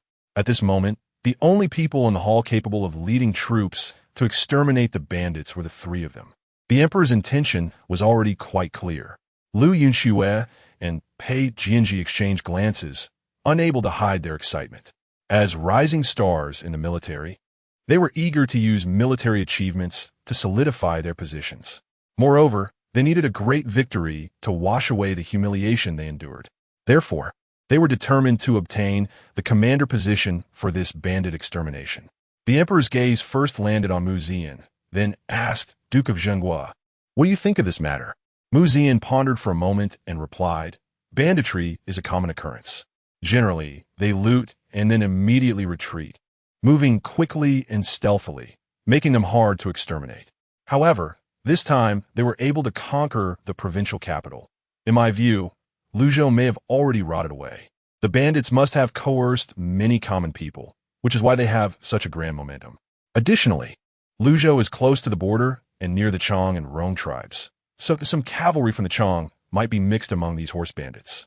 Therefore, I believe we must send 30,000 troops to quell the rebellion." Upon hearing this, the Emperor fell into deep thought. If what Mu Zian said is true, then this horse bandit rebellion should not be underestimated. However, Pei Jianji showed a disdainful expression and immediately stepped forward, saying, "From my perspective, Duke of Zhenghua is boosting others' morale while undermining his own authority. They are merely a bunch of mountain bandits, an unorganized mob. Even if there are a few coerced refugees, what can they do? They're still a weak force. I believe there's no need for the court to send 30,000 troops. With my 3,000 elite soldiers, we can quell the Luzhou rebellion." As soon as Pei Jianji's words came out, Lu Yunxue was instantly stunned. Before being summoned, they had already learned about the news, and on the way, the two had analyzed the situation in Luzhou. They concluded that at least 10,000 elite troops were needed to quell the Luzhou rebellion. However, at this moment, Pei Jianji had directly reduced the number to 3,000, which was a full 70% less than the original plan. Lu Yunxue frantically gestured to Pei Jianji, but he seemed not to see it. 30,000 versus 3,000, a tenfold difference. The people present didn't know whether to praise Pei Jianji for his confidence or criticize him for being overly arrogant. The Emperor's gaze fell back on Mu Zian. Hearing this, Mu Zian sneered. The horse bandits who dared to conquer the provincial capital in such a short time are certainly not ordinary people. Once this group of horse bandits takes the provincial capital, they will surely open the armory for weapons. Luzhou has a fierce populace, with weapons and armor. They can quickly form a force that is not inferior to the local militia in combat strength. Therefore, in my view, to quell the Luzhou rebellion, we must send 30,000 elite troops. Upon hearing this, Pei Jianji scoffed and said, "In the end, these people are just bandits, even if they have swords and spears. They are no match for the elite soldiers of Dali. Once the court's army arrives, these refugees will definitely flee without fighting." Just as Mu Zian was about to continue the debate, the system's prompt suddenly sounded. Ding! Congratulations, host, you have triggered a choice. Choice 1. Argue logically and contend for the position of commander in the bandit extermination. Reward: 1 top-quality luminous pearl. Choice 2. Give up the contention and let Pei Jianji accept the position for exterminating the bandits. Reward: a complete set of white wine distillation blueprints. Please make your choice. Chapter 20 Hidden Dangers. Hearing the system's prompt, Mu Zian's lips curled up slightly. Since these bandits were able to break through the provincial capital, it meant that their combat strength had already reached a certain scale. Moreover, with only 3,000 men, even if they pushed through without any casualties, it would be impossible to defend the entire Luzhou. This would inevitably put them in a dilemma. So Mu Zian could be certain that Pei Jianzi would surely fail in this battle. With this thought in mind, Mu Zian looked around and said loudly, "Since General Pei possesses such capabilities, I choose to withdraw." Ding dong. Congratulations to the host for making a decision. The system rewards have been distributed. As soon as these words were spoken, everyone present was taken aback. It should be noted that although Mu Zian had inherited the Duke of the State without military merit, he could not maintain his position. The emperor frowned and coldly said, "You are the Duke of the State of Dali. How can you retreat without fighting? If this gets out, how will the world see you?" Seeing Mu Zian being reprimanded, Pei Jianzi mocked. The Duke of the State has never been on the battlefield. It's normal for him to feel fear towards this mere group of bandits. Unlike us military generals who have fought east and west, what kind of enemies haven't we dealt with? These bandits are nothing to be concerned about. Yunxue also did not expect Mu Zian to give up so easily. But on second thought, it was indeed normal. After all, Mu Zian was just a playboy from the capital. Leading troops in a battle was best left to others. Mu Zian looked at the furious emperor and said, "Your Majesty, the land of Luzhou is full of mountains and canyons, and those bandits have long been entrenched there, fully understanding the terrain, which is an advantage. Furthermore, it is currently the peak of summer, and the army marching to Luzhou will inevitably be exhausted, while the bandits will be waiting for them, which is a matter of timing. Luzhou is rampant with corruption, the people are struggling to survive, and the bandit cavalry has rebelled, with followers numbering in the hundreds of thousands. The people's hearts do not lean towards the government, but are loyal to the bandits, which is a matter of harmony among the people, with none of the timing, terrain, or people's hearts in our favor. I can confidently say that 3,000 soldiers will not be able to accomplish the task of suppressing the bandits." Pei Jianzi coldly snorted upon hearing this. "Mu Zian, your inability does not mean others cannot. Do not waver the morale of the army." However, Mu Zian paid no attention to Pei Jianzi and continued, "Because of this, I have no confidence that 3,000 soldiers can quell the chaos in Luzhou. Since General Pei has such skills, why not let him take charge?" As soon as this was said, Pei Jianzi's expression turned ugly, as if the position of commander was something Mu Zian was willingly giving up to him. The Emperor of Dali also showed a contemplative expression. The land of Luzhou was indeed barren, with the tax silver paid every year being the lowest among all the provinces in Dali. If 30,000 troops were dispatched to suppress the rebellion, the consumption of food and supplies would be significant, making it not worth the cost. Moreover, to him, these were merely a few bandits and some displaced people. How strong could their actual combat power be? Mu Zian's words seemed overly alarmist. Although 3,000 men were a bit few, it was not impossible to suppress these bandits' rebellion. After all, Mu Zian had never been on the battlefield, and his priority was to be cautious. Yunxue and Pei Jianzi, having fought against those barbarians on the plains, had returned victorious. In comparison, Pei Jianzi was naturally more reliable. With this thought, the emperor looked at Pei Jianzi and asked, "Can you really quell the Luzhou rebellion with 3,000 elite troops?" Pei Jianzi was delighted to hear this, knowing he had secured his position, and immediately stepped forward, patting his chest to assure, "I will certainly live up to your Majesty's expectations." Seeing Pei Jianzi so confident, the emperor did not say much and issued an order on the spot. "Pei Jianzi, listen to the decree. I hereby appoint you as the general to suppress the bandits, leading 3,000 elite troops to quell the Luzhou rebellion. Do you have any other requests?" Upon hearing this, Pei Jianzi was overjoyed and immediately said, "I would like your Majesty to decree that the Lady General be appointed as my deputy." "Good, I grant it. You will set out with your troops in 3 days." Pei Jianzi and Yunxue both knelt down and said, "Since time is of the essence, you should go prepare quickly." As the group exited the Yangxin Hall, Pei Jianzi provocatively looked at Mu Zian and said, "It is truly rare for the Duke of the State to have such self-awareness." However, Mu Zian did not even glance at Pei Jianzi and turned to leave. He felt that spending another second with such a fool would lower his intelligence. Seeing this, Pei Jianzi wanted to continue mocking Mu Zian, but was pulled aside by Yunxue. Why didn't you discuss the reduction of troops with me? Originally, there were 10,000 elite soldiers, and now only 3,000 remain. Pei Jianzi, however, appeared unconcerned. What does it matter if there are 3,000? Those people are merely a group of bandits. Once the Imperial Army arrives, they will surely flee at the first sign of trouble. Whether it's 10,000 or 3,000, the outcome will be the same. Pei Jianzi held Yunxue's hand and smiled.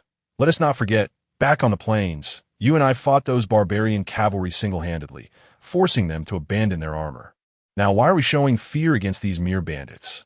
As long as we win this battle, our influence in the army will surely increase significantly. Today, Mu Zian has already retreated. We should take advantage of this victory to wash away the shame on us. Upon hearing this, Yunxue's grievances towards Pei Jianzi dissipated. That's right. As long as we join forces, there's no enemy we cannot defeat. However, I think Mu Zian's words today do have some merit. We should still be cautious in this battle. Pei Jianzi nodded in agreement, but remained indifferent to Mu Zian's remarks. How could the insight of someone who has never been on the battlefield compare mine? The next morning, Mu Zian summoned the servants at home and specially cultivated 2 acres of land in the back courtyard of the Duke of the Status residence. He planted the high-quality chili seeds rewarded by the system.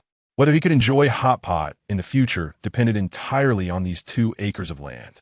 After planting the chilies, Mu Zian did not idle and drove to the most famous blacksmith shop in the capital to hand over the distiller blueprint rewarded by the system. The so-called distiller was simply a combination of several pipes and large containers, using evaporation and condensation to purify alcohol. The principle was not complex. Currently, the most common alcoholic beverage in Dali was merely a rice wine with an alcohol content of around 10 degrees. Even Li Zhoushuan's favorite peach blossom brew had an alcohol content of only about 20 degrees. For Mu Zian, who was accustomed to drinking high-proof liquor in later life, it was rather bland. However, Mu Zian's brewing was not solely for satisfying his palate. The greatest benefit of strong alcohol is its ability to kill bacteria. In this age, without antibiotics, any infection could cost you your life. For someone like Mu Zian, who walked the edge of danger, having strong alcohol meant he could thoroughly disinfect his wounds, greatly reducing the probability of festering and thus improving survival rates. Just a day later, the blacksmith shop delivered the finished product with remarkable efficiency. Mu Zian immediately sent someone to buy some low-proof liquor in the market, and then set up a large pot in the courtyard to prepare for the first high-proof liquor distillation action of the Dali dynasty. Chapter 21. The coming storm. As Mu Zian was deeply engrossed in brewing wine within the military camp of the Great Li capital, Pei Jianzi and Yunxue stood side by side in battle armor. In the training grounds, the wind and sand were swirling. The 3,000 elite troops of Great Li were already assembled and ready to depart. At this moment, Pei Jianzi was in a position of great glory. This was his first time as the sole commander heading to battle. If he could quell the chaos in Luzhou with this fight, his influence in the military would undoubtedly rise even further. Pei Jianzi pressed his hand on his sword and addressed the soldiers below in a loud voice. This battle can only be won. It cannot be lost. We will eradicate the rebellious bandits and restore peace to Great Li. Let us go. The 3,000 elite soldiers surged forward like a rainbow, with Pei Jianzi and Yunxue each riding a tall horse at the front of the formation. As they left the military camp, the citizens lining the streets cheered enthusiastically. Pei Jianzi wore a smile, as if this moment was the pinnacle of his life. However, Yunxue seemed somewhat distracted, her mind repeatedly recalling the scene from last night when she saw Mu Zian walking alongside the 9th princess. Although she was pursuing her own happiness now, seeing Mu Zian laughing and talking with another woman still unsettled her, especially since that woman was superior to her in both looks and status. The more Yunxue thought about it, the more uncomfortable she felt. She really wanted to rush into the Duke of the State's residence and confront Mu Zian directly. Just then, Pei Jianzi's words interrupted her thoughts. "Schwer, Look at all the citizens cheering for us today. When we return victorious, it will surely be 10 times more grand than now. What can Mu Zian do? Even if he is the Duke of the State, the people of this world still rely on me for protection. A trace of a bitter smile appeared on Lu Yunxue's face. Pei Jianzi was too confident at the moment, perhaps even overly so. This kind of overconfidence was a great taboo for a general, and Lu Yunxue wanted to remind him.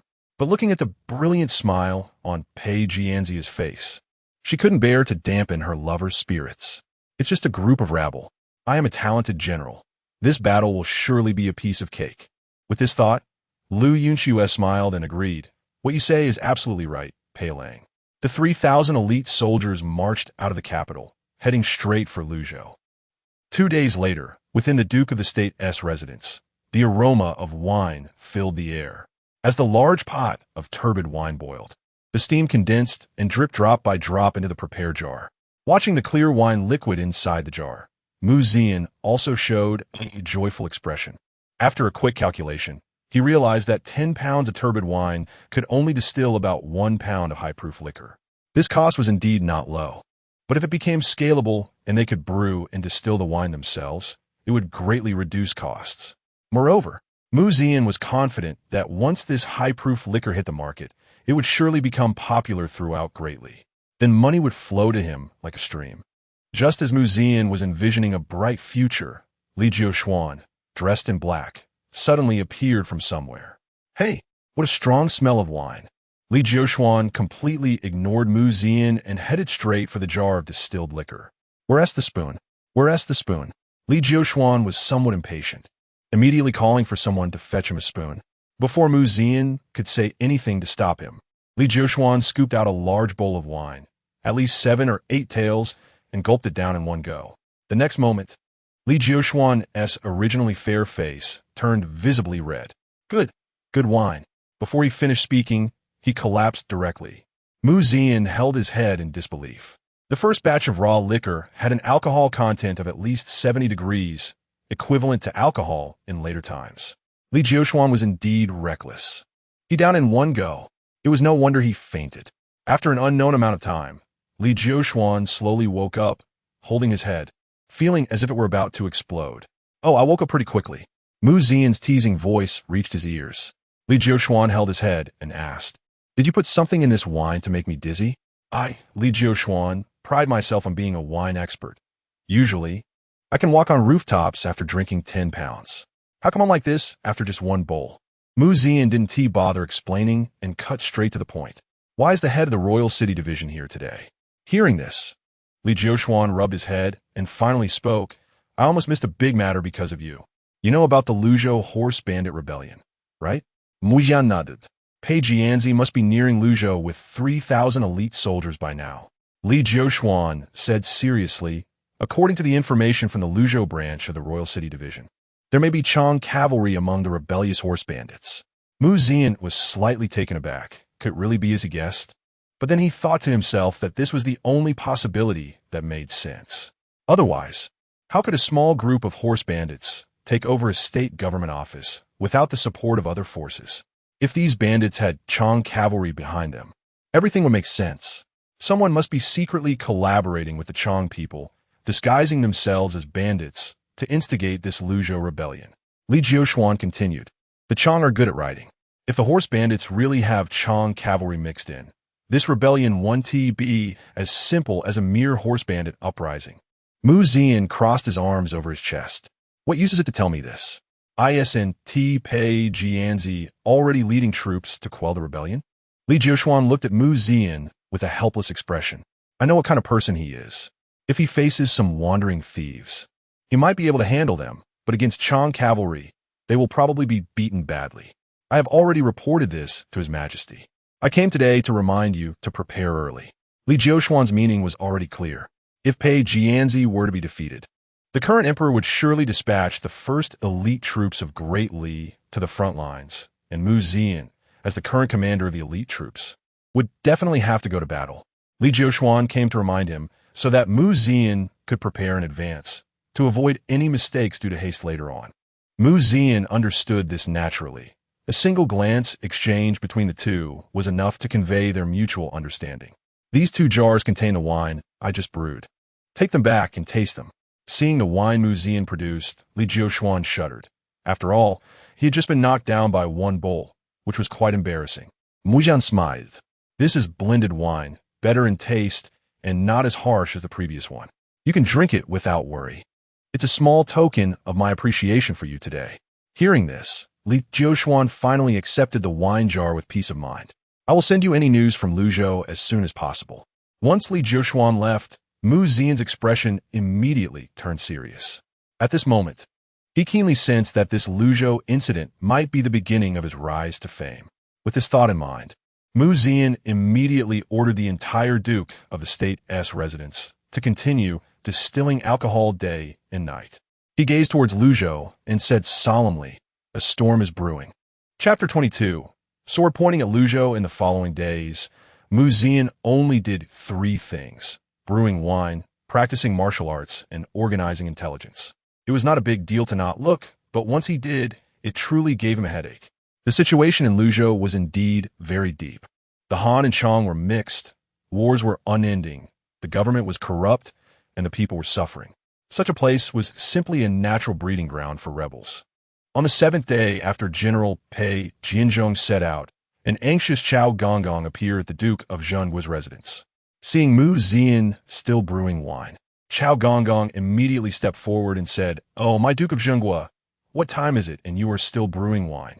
His Majesty has issued a decree for you to enter the palace immediately." Upon hearing this, Mu Zian thought to himself that what was coming had finally arrived. After changing into court attire, Mu Zian followed Chao Gonggong to the Yunxue Palace. As soon as they reached the door, they heard a series of loud crashing sounds coming from inside the hall, followed by the emperor's furious roar. "Waste! All of you are waste." Seeing this, Mu Zian asked, "What happened?" Chao Gonggong, with a face full of indignation, replied, "Isn't it because of that waste Pei Jianzhong? His Majesty has just received an urgent military report from Luzhou."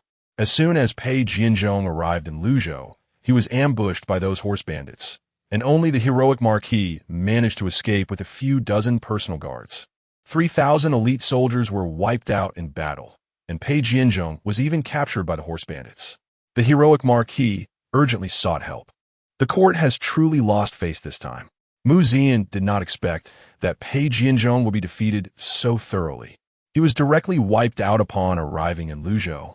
No wonder the emperor was so angry. The current chaos in Luzhou was indeed becoming increasingly complicated. Under Chao Gonggong's guidance, Mu Zian entered the Yunxue Palace. At this moment, the Grand Hall was in disarray. Several eunuchs serving there and ministers who had come to discuss matters were all trembling and kneeling on the ground, afraid to speak. Xiao Xiaoning stood beside her father, constantly trying to comfort him. Upon seeing Mu Zian's arrival, Xiao Xiaoning's eyes lit up, and she immediately said, "Father, the Duke of Zhengguo has arrived." Previously, the Duke had a great understanding of the situation in Luzhou. If he leads the army, he will surely redeem our past shame. The Emperor of Dali looked at Mu Zian and asked, "You know what has happened?" Mu Zian nodded. The Emperor of Dali angrily said, "Pei Jianzhong is simply the waste among wastes. How could a proper 3,000 elite soldiers be almost completely annihilated by a group of bandits? Even if I sent 3,000 pigs, they wouldn't be able to kill them all at once." The emperor's anger was naturally understandable. The atmosphere in the hall had become almost tangible.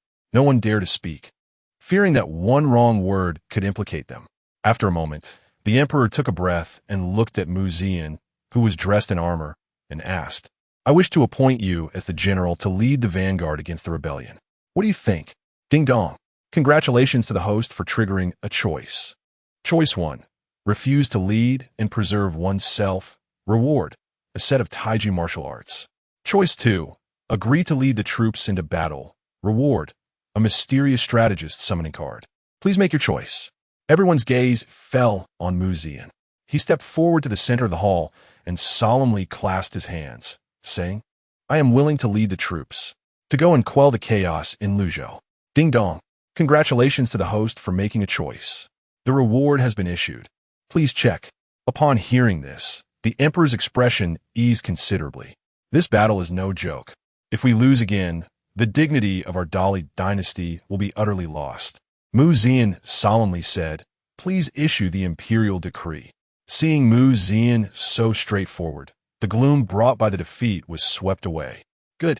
In that case, I grant you command of 10,000 elite troops from the vanguard and 20,000 soldiers from the 5 military camps to go quell the rebellion. The 6 ministries must prioritize this mission. Military supplies, grain, and pay must be prepared immediately. Anyone who delays will be severely punished." The officials of the 6 ministries in the hall responded in unison. "We will obey the holy command." Whereas Mu Zian, "I am here. I appoint you as the general of the expedition, and this battle must demonstrate our national prestige and intimidate the world. I obey the decree." With the emperor's order issued, the entire capital immediately erupted in excitement. When Mu Zian passed by the Liu family, their door was tightly closed. Countless citizens gathered outside, throwing all sorts of garbage and excrement against the walls. The Liu family was so terrified that they did not dare to step outside, fearing they would be beaten to death by the angry citizens. However, Mu Zian simply walked past their door without a second glance. In just one day, all the grain, supplies, and military equipment needed for the 30,000 troops were fully prepared. After 5 days of continuous distillation, the alcohol brewed in the Duke of Zhengguo's residence amounted to several thousand jars. Mu Zian waved his hand to take them all away. The next morning, a thick fog enveloped the area. On the training ground, 30,000 elite soldiers gathered. However, morale was low. The news that 3,000 elite soldiers had been wiped out in battle had already spread widely. To them, Luzhou seemed like a hellish battlefield. At that moment, amidst the fog, the sound of armor clashing was heard. The next moment, a figure appeared on a chestnut-colored steed, clad in fierce battle armor, wielding a halberd, and carrying a powerful bow at the waist. Clop, clop. The sound of hooves was crisp. Each sound felt like a stomp on everyone's heart. The veterans of the vanguard, clad in armor at the front of the line, widened their eyes in astonishment. Some couldn't help but shed tears. It looks so much like him. When Mu Zian's figure broke through the fog and appeared before everyone, all present were momentarily stunned. At that moment, they seemed to see once again the undefeated figure of the Duke of Zhengguo of Dali. The Duke of Zhengguo was the backbone of Dali. He was also the model in the hearts of all soldiers in the world. At this moment, seeing their commander again, how could they not be excited? Mu Zian held the reins in one hand and raised the halberd in the other. "We're the sons of Dali." Mu Zian's voice resonated across the training ground. The next moment, countless voices rose up in response. "Here!" 10,000 voices shouted in unison, shaking the heavens above. In the distance, the Emperor of Dali looked at the figure on the high platform in the training ground, momentarily dazed, as if he saw that familiar silhouette again. On the high platform, Mu Zian gazed around and shouted loudly, "Today, I ask you all, what should we do to those who offend our national dignity? Kill. What should we do to those who insult my people and brothers? Kill. What should we do to those who plunder my home and cut off my livelihood? Kill. Kill. Kill." The roars seemed as if they could tear through the heavens. Mu Zian stood holding the halberd, raising his arm high and shouting, "Let us go. Achieve merit. Establish a career. Bestow wives. Ensure descendants. Will you all follow me?" Mu Zian's passion infected everyone present. The previously low morale was instantly ignited. "Kill the enemy. Kill the enemy. Kill the enemy." The sound was like thunder, resonating through the heavens. Mu Zian's lips curled into a slight arc, the halberd pointing directly towards Luzhou, shouting, "March out. Depart." Accompanied by a series of heavy footsteps, the 30,000 troops, under Mu Zian's leadership, marched grandly towards Luzhou. Chapter 23. The Arrival of the Poison Master. Strategies for adventure in the misty rain. Mu Zian's figure gradually disappeared. "Father, the Duke of the State has already gone far," Zhao Yun said softly, looking at the emperor who remained standing in place. "Once upon a time, I too watched him leave like this." Zhao Yun knew very well that the he mentioned by her father was the former Duke of the State, Mu Jianing. A tiger father does not raise a dog son. Mu Zian will undoubtedly win this battle. The emperor glanced at Zhao Yun and suddenly asked, "How old is Ninger now?" Zhao Yun replied softly, After this year, I will be 20. The emperor repeated, just right, just right. Once outside the capital, it was a broad and flat road. The 30,000 troops marched towards Luzhou in a grand procession, but Mu Zian had no heart to appreciate the scenery along the way. On horseback, Mu Zian slightly closed his eyes and then activated the system. Use the mysterious strategist summoning card. As Mu Zian's voice fell, the system's voice followed. Ding dong. Congratulations, host. For using one strategist summoning card, the system will randomly summon 3 strategists from Chinese history for the host. The host can choose to eliminate one, and the system will randomly select one from the remaining 2 strategists, who will be 100 loyal to you. With a flash of white light, the system's voice sounded again. Ding dong. 3 strategists have been summoned for the host. First, one of the 36 heavenly spirits of Liangshan, the wise star Wu Yong. Hearing the name Wu Yong, Mu Zian rolled his eyes. This person is the quintessential strategist of Liangshan. His best strategies involve feigning surrender, undercover work, arson, and setting traps, truly embodying the essence of treachery. He has deceived Yang Ji and later Lu Junyi, using any means necessary to achieve his goals, truly the epitome of wickedness. Second, the number 1 poison master of the late Han and 3 kingdoms, Jia Xu. Upon hearing Jia Xu's name, Mu Zian's eyes lit up. This person is a legend from the late Han and 3 kingdoms. During the Battle of Wancheng, he caused Cao to suffer great losses, resulting in the deaths of his eldest son Cao Ong, his trusted General Dian Wei, and his nephew Cao Anmin. The one who provided strategies to Zhang Xiu at that time was Jia Xu. Logically, Cao should have hated Jia Xu to the bone, but the outcome was quite the opposite. Jia Xu not only survived, but also became a strategist under Cao, eventually rising to the rank of one of the 3 dukes, one of the few strategists in the late Han and 3 kingdoms to achieve a good end. Chen Shou, the author of the records of the 3 kingdoms, once praised Jia Xu for his impeccable strategies, comparing him to Zhang Liang and Chen Ping. He is undoubtedly a ruthless character among the ruthless. Before Mu Zian could be pleased for a few seconds, the system's voice sounded again. Third, Cheng Yu, the Marquis of Anxiang of Wei during the late Han and 3 kingdoms. Looking at the 3 names in front of him, Mu Zian exclaimed, wow, goodness. Each one is more ruthless than the last. If Jia Xu is synonymous with treacherous schemes, then Cheng Yu is definitely synonymous with madness. Throughout the 3 kingdoms, there are 2 extremely dangerous things. The first is to be adopted as a son by El Bu, and the second is to be a fellow townsman of Cheng Yu, because this guy would turn you into jerky and make you into military rations.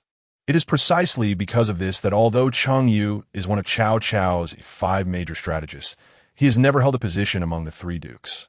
Mu Zian feels that the reason Cao keeps him around is so that when he does something inappropriate, he can look at Cheng Yu and immediately feel his morals have improved significantly. Ding dong. The system has finished summoning. Please eliminate 1 person. Without any hesitation, Mu Zian immediately said, eliminate Wu Yong. Compared to Jia Xu and Cheng Yu, Wu Yong is not even worthy to carry their shoes. Ding dong. Wu Yong, one of the 36 heavenly spirits of Liangshan, has been eliminated. The system is summoning now.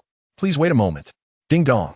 Congratulations, host, for successfully obtaining the number 1 poison master of the late Han and 3 kingdoms, Jia Xu. The summoning is complete, and the system is about to exit. Hearing the result from the system, Mu Zian was immediately overjoyed. However, previously he could take physical items from the system space. But now how would he find a living person? Just as Mu Zian was feeling puzzled, a scout suddenly reporting to the Duke of the State. The scouts ahead have captured a Confucian scholar, but this person claims to be a strategist under the former Duke of the State. I do not know how to handle it, and have come to ask for instructions. What is this person's name? Replying to the Duke of the State. This person claims to be Jia Xu. Mu Zian's expression brightened. My strategist has arrived. Quickly bring him here. No, I will personally go to meet him. After saying that, Mu Zian immediately urged his horse to follow the scout to an open area. At this moment, dozens of scouts were binding a handsome young man dressed in a Confucian robe. Seeing this, Mu Zian immediately dismounted and quickly stepped forward to push aside the surrounding scouts. Is this Mr. Jia Xu? The bound Jia Xu immediately replied, "Indeed, it is I." Mu Zian hurriedly stepped forward to untie Jia Xu. Upon their meeting, Jia Xu stepped forward and said, "Strategist Jia Xu pays respects to the young master. I was once a historical strategist under the former Duke of the State, but I returned home for 3 years of mourning after my parents passed away. Before leaving, I promised the former Duke of the State that I would return to assist him after the mourning period. However, I never expected that this parting would be forever. Today, hearing that the young master is leading an expedition to Luzhou, I have come to offer my assistance."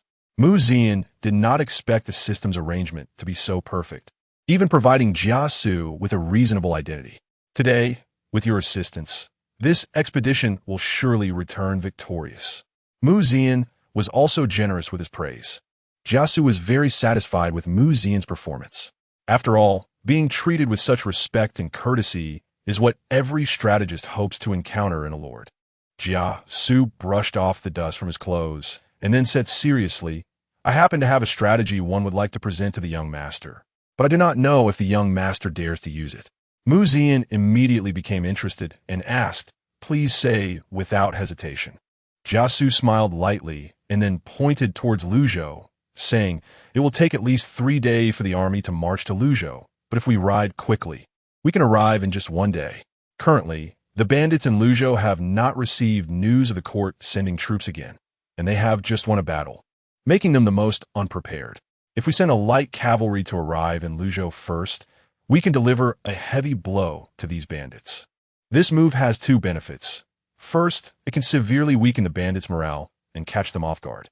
Second, this light cavalry can attract the bandits' attention, preventing them from setting up defenses and reducing the chances of the main army encountering ambushes when entering Luzhou."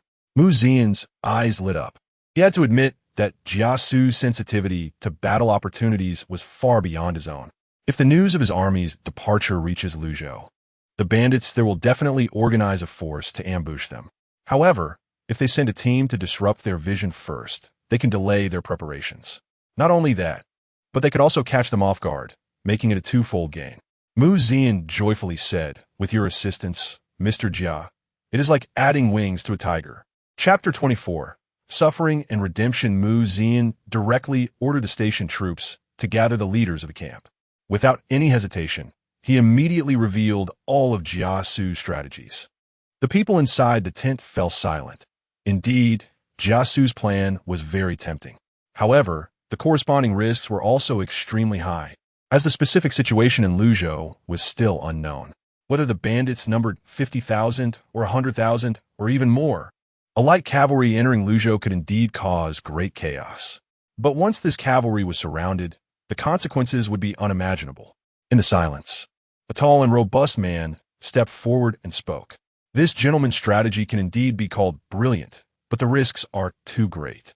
Pei Jian's failure serves as a warning."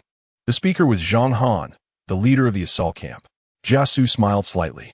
Pei Jian failed because he underestimated his opponent. He was careless and fell into an ambush. The bandits have the advantage of waiting for the weary. However, the bandits in Luzhou are formed from multiple factions, and their forces are complex and unlikely to be united. But when the imperial army arrives at a critical moment of life and death, they will all be like grasshoppers on the same string and will fight to the death. This will inevitably increase the difficulty of exterminating them. If we can first send a cavalry unit into Luzhou, even occupy a strategic location, and prevent them from supporting each other, their deployments will be thrown into chaos. When chaos ensues, mistakes will happen, and distrust will arise among them. Thus, when the main army arrives, we can annihilate them effortlessly. Hearing Jia Xu's words, the people present fell into deep thought once again. At that moment, Mu Zian stepped forward and said decisively, "This matter is settled. I will lead this cavalry." Upon hearing this, the generals present were immediately shocked.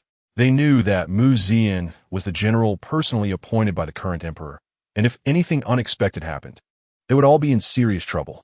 Just as the generals were about to speak up to stop him, Mu Zian continued, "The beauty of our vast rivers and mountains cannot be left in the hands of thieves. The sooner we arrive in Luzhou, the sooner the people can be at ease. Though I am young, I understand the weight of family and country. In this expedition, you are all seasoned veterans in the army, better than me at controlling battlefield situations.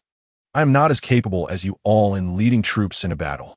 Rather than let me be a useless person who only takes credit, I would rather let you see my abilities." At these words, everyone in the tent was momentarily stunned, especially Zhang Han, whose eyes turned red, as if he saw the figure that once dominated the world. The Duke of Zhenghua has a worthy successor. Jia Xu, seeing this, also praised him. The young master has the same spirit as his father. Since the matter had come to this point, what reason did the others have to stop him? The crowd clasped their fists and shouted, "Everything depends on the Duke of Zhenghua's decision."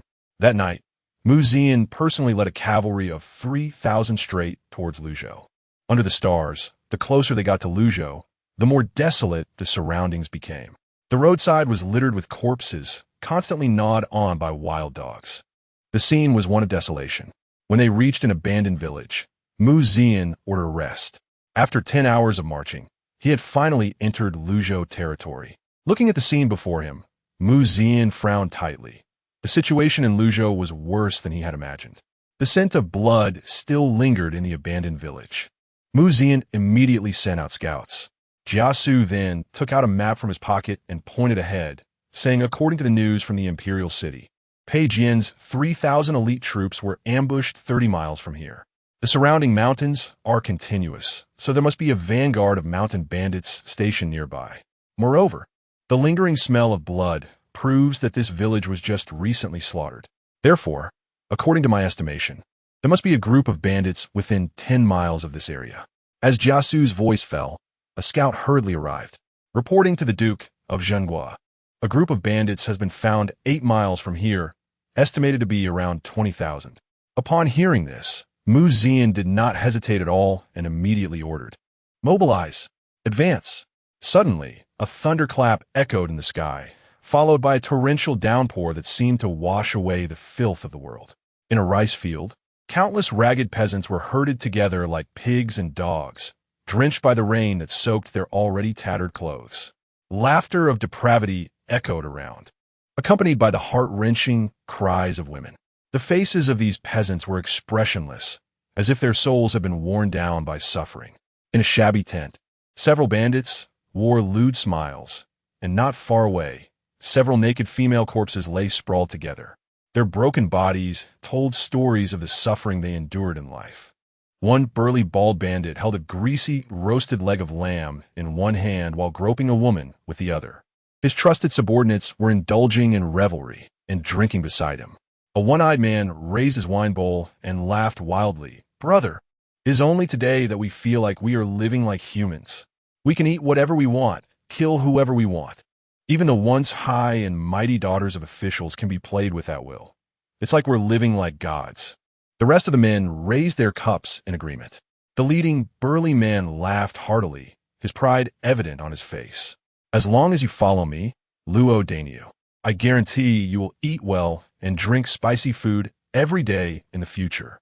With women like this, there will be as many as you want." After saying this, the bandit leader Luo Dainyu threw the woman he was holding aside, and instantly those bandits who had been eager to pounce rushed forward. "Brother, I heard the court has sent someone again." Luo Dainyu scoffed at this. "What court? In my view, they're just a bunch of useless sacks of bones. Just 2 shoulders carrying a head. Who is afraid of whom? Besides, didn't they catch some so-called bandit exterminating general a few days ago? What was his name? Pei Jian. Yes, that's it. Simply useless. We just use a little trick and wipe them all out. They didn't even step into Luzhou. The Emperor's men are all such trash. What is there to fear? If it weren't for a woman escaping, we wouldn't have to go through so much trouble to catch people all over the mountains. But it's fine. This is a good opportunity for us brothers to take advantage of and make some profit. Refreshing, truly refreshing." The debauchery inside the tent formed a stark contrast to the suffering of the people outside. Inside the tent, the woman whose clothes were nearly torn to shreds stared blankly at the pitch-black ground outside. "Who can come and save me? Who can come and save me?" A drunken bandit, seeing this, grabbed her long hair, spat, and scolded, "What kind of expression is that? Haven't we treated you well? You're simply asking for trouble." As he spoke, the bandit drew a dagger from his waist and thrust it towards the woman's smooth back. However, Just as the tip of the knife was about to pierce her skin, a whoosh sounded. An arrow shot through the night sky and directly pierced the throat of the bandit. The next moment, the sound of urgent hooves thundered through the rain. On horseback, Zian held a thunderous bow, his face as dark as water, and shouted, "Leave no bandit alive. Kill them all." Chapter 25. The will to fight to the death in the dark of night. 3,000 cavalry descended upon the world like reapers of death. A scream from within the tents instantly drew the attention of the other bandits. Sitting in the main seat, Luo Daniu's face was covered in blood, and at that moment, he felt somewhat dazed. However, the sounds of slaughter that followed immediately snapped him back to reality. "Damn it! Someone's ambushing us. Gather the brothers and kill them." Luo Daniu grabbed the ghost-headed knife beside him and rushed out of the camp. What lay before him shattered his heart with fear. Zian, wielding a halberd, moved like a wolf among sheep, leaving a trail of corpses in his wake. Blood mixed with rainwater turned the ground into a blood-red swamp. These bandits had been lax in their defenses, and now, under the charge of Zian and his 3,000 cavalry, they had forgotten how to fight back. On horseback, Zian raised his halberd, striking down like a war god. Instantly, a bandit standing in his way was split in two. Zian sneered, "The Duke of Dali, General Zian, is here." A tall, plump bandit wielding a meteor hammer strode forward, shouting, "Let me, the Thunderstar Lu Sanhu, have a go with you." The bandits cheered at the sight of him. "Great! The third boss is here. He has natural strength, and no one in the martial world can withstand a single blow from him."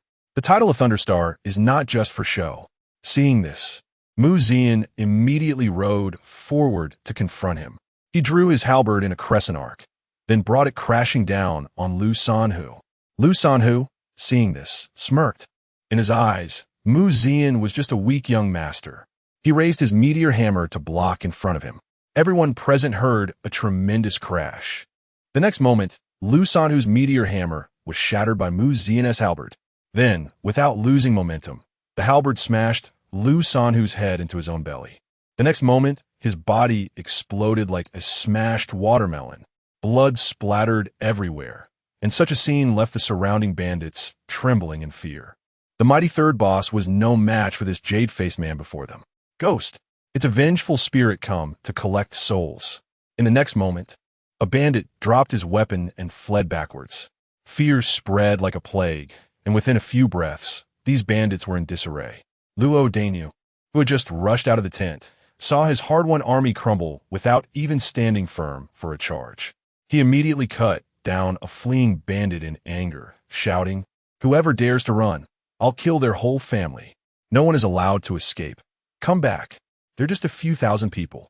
Kill them all." Luo Daniu's appearance momentarily gave these bandits a backbone. Many veteran bandits gathered towards him.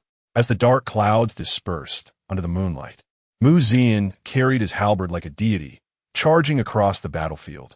As the saying goes, shoot the horse before the man, capture the thief before the king. Zian turned his horse towards Luo Daniu, dragging his halberd behind him, carving a deep trench in the ground. Like a reaper in the night, he silently harvested lives. Luo Daniu, also a fierce bandit, saw Zian charging towards him and felt no fear. He raised his ghost-headed knife and shouted, "Today, I'll chop off your head and use it as a chamber pot." Luo Daniu gripped his knife with both hands, using all his strength to swing upwards, as if intending to cleave both Zian and his horse in half. Luo Daniu, known in the martial world as Luo Yi Dao, wielded a knife stained with countless blood. A cruel smile appeared on his face, as if he could see Zian's corpse lying before him at any moment. When the halberd and the ghost-headed knife clashed, a brilliant spark lit up the dark night sky. The moment they made contact, Luo Daniu felt a wave of pain shoot through his arms, as if Zian's halberd had crashed into him like a galloping carriage. The next moment, the burly Luo Daniu was sent flying by a single strike. His ghost-headed knife snapped in midair. The surrounding veteran bandits shouted, "Protect the boss. Brothers, it's time to be loyal to the boss. Follow me to kill." Countless bandits charged from all directions, like a torrent that never ceased. Zian sneered and galloped forward, his halberd striking like a venomous snake. A single thrust could claim a life. A sweeping strike sent a large number of bandits to their deaths. Who could withstand his immense strength? The cavalry engaged in battle around him saw Mu Zian fighting fiercely against hundreds, and their morale surged instantly. The Duke of Dali is mighty. The Duke of Dali is mighty. The cheers echoed like a howl, shattering the skies. On a distant hillside, Jia Xu watched the figure dancing across the battlefield and couldn't help but exclaim, "Truly, the waves of the Yangtze River push the waves ahead. And the valiance of our leader is unmatched in the world." The veteran soldiers pulled from the assault formation were even more invigorated, as if they would shout themselves hoarse. Since Mu Zhaneng had fallen in battle, the assault formation had plunged into silence. Failing to protect their commander was a lifelong shame for them. So they headed to the most dangerous places on the battlefield. They wanted to wash away this shame with their lives. However, at this moment, they seemed to see hope for the future again. They even felt grateful to Lu Yunxue deep down. If it weren't for Lu Yunxue's cold-heartedness, how could their young master revive and pull himself out of the tender embrace of love? A veteran soldier raised his spear to the sky and shouted, "The will to fight to the death." The others immediately echoed, "To the death." In an instant, the entire battlefield descended into a hell of slaughter. Mu Zian cut through the surrounding bandits and charged straight towards the fleeing Luo Dainyu. At this moment, Luo Dainyu was in utter disarray, his hands numb and broken, as if his insides had been shattered. Seeing Mu Zian, like a god of death, rushing towards him, Luo Dainyu fell to his knees in terror, shouting, "Don't kill me. Don't kill me. I'm willing to surrender. I'm willing to surrender." However, the next moment, Mu Zian was already in front of him. As his horse raised its hooves, Mu Zian swept his halberd horizontally. Luo Dainyu's head shot up into the sky. Blood gushed out like a fountain. Mu Zian lifted Luo Dainyu's head with his spear and shouted, "Enemy general beheaded." All the bandits, upon seeing Luo Dainyu's unblinking head, felt their last line of defense completely crumble. "Run. I surrender. Don't kill me. I have a 70-year-old son and an 8-year-old old mother." However, no one paid attention to the cries of these bandits. Those who kill will always be killed. They didn't realize they were wrong. They only knew they were going to die. Chapter 26. Deception in Warfare. The Fong Tianhua Ji shattered the night sky, swearing to end the chaos. 3,000 cavalry surged across the battlefield, with each sound of hooves heralding a new wave of slaughter. The heavy rain intensified, as if it sought to wash the world clean. Until the rain ceased, the ground was littered with the corpses of bandits. Jia Xu walked over slowly. The demeanor of the young master truly inspired me. In this hellish battlefield, there was not a trace of discomfort on his face. Mu Zian wiped the blood from his face, trying to maintain his composure. A lieutenant stepped forward, cupping his hands in salute, reporting to Duke of the Nation. All bandits have been eradicated. Although the first battle was victorious, Mu Zian felt no joy in his heart. Not far away, the woman who had almost become a plaything was repeatedly stabbing a dagger into the headless corpse of Luo Dainyu, venting her inner rage. "What are the losses?" Mu Zian asked softly. Jia Xu replied, 129 dead in battle, 361 severely injured, countless lightly injured, over 17,000 enemies killed, and 3,000 captured. This achievement would surely cause a stir when reported back to the capital. Mu Zian decisively said, "Immediately interrogate the prisoners. If any are found guilty of heinous crimes, kill them without mercy. As for the civilians, distribute money and grain to send them away." Jia Xu nodded and immediately took care of the matter. As one of the top strategists of the Three Kingdoms, Jia Xu worked with remarkable speed and efficiency. In less than half a day, he had dealt with the 3,000 prisoners and countless refugees. Of the 3,000 prisoners, only a little over 300 were released without charge, while the remaining 2,700 were executed publicly. Under the sunlight, the fields appeared as if they had been scorched red by charcoal. While munching on hardtack, Mu Zian chatted with Jia Xu. A faint smile graced Jia Xu's face, appearing harmless, if it weren't for the context. Who would know that this handsome man had just ordered the execution of over 2,000 people? Although this battle was won, it was merely a drop in the bucket for the situation in Luzhou. In the coming days, the bandits in Luzhou would surely launch fierce attacks against us. And among these bandits, the cavalry was the most formidable. If we fought them in open battle, we would be at a disadvantage due to our small numbers. Therefore, we should first capture a city, further observe the situation in Luzhou, and wait for the main army to arrive. Mu Zian nodded, fully agreeing with Jia Xu's perspective. Entering Luzhou alone without supplies would indeed put us at a disadvantage in prolonged battles. Where do you think we should go next? Jia Xu smiled slightly, as if he already had the answer in his heart. He pointed to a location. This place, named Anping County, could be reached in half a day's ride. Right now, the news of the young master leading the army into Luzhou had not yet spread, and we must take advantage of this opportunity. Today, we just happen to have slain this group of bandits. We could use their flag to deceive the county's gates to open, and then the cavalry could easily take the city. Mu Zian nodded in agreement. Having a top strategist like Jia Xu by his side gave him a great sense of security. After resting for half a day, Mu Zian led the army straight to Anping County. At this moment, within Anping County, a group of bandits was stationed. The leader, known as the descending mountain tiger Chui Hao, was originally a rogue in Anping County. After the bandits looted and left, taking advantage of the county's emptiness, Chui Hao gathered 700 or 800 men to occupy the entire county with great fanfare. Under Chui Hao's rule, Anping County was akin to a hell on earth. He would kill anyone who displeased him for fun. In the evening, while Chui Hao was drunkenly indulging, he was awakened by a series of urgent shouts. He grabbed a wine jar beside him and threw it. What are you shouting about? Did your mother die? Or did your father die? The person who came hurriedly knelt on the ground. Big brother, it's bad. A group of people from outside the city says they are Luo Dainiu's subordinates and want to enter the city to rest. Upon hearing the name Luo Dainiu, Chui Hao instantly sobered up. He had heard of the moniker Luo Yidao, and the people who had died at his hands numbered at least 80.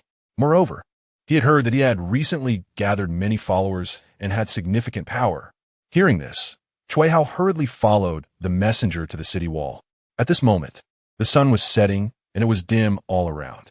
Outside the city gate, several hundred people had gathered. The flag among the ranks was indeed Luo Dainiu's. But Chui Hao was momentarily confused. How could Luo Dainiu's men suddenly appear on his turf? From outside the gate, Chui Hao called out, "Are you all brothers of leader Luo?" Hearing this, Mu Zian stepped forward and cursed loudly. "Can't you see our flag? Are your eyes blind?" Mu Zian understood that to intimidate them, he had to display his bandit demeanor. The more he acted submissively, the more flaws would show. "I don't know if leader Luo is available. Please let him come out and meet me. If I see him, I will immediately open the city gates." Mu Zian shouted, "Were you just a rogue trying to see my leader? Today my brothers come to rest here, so hurry up and treat us with good wine and meat.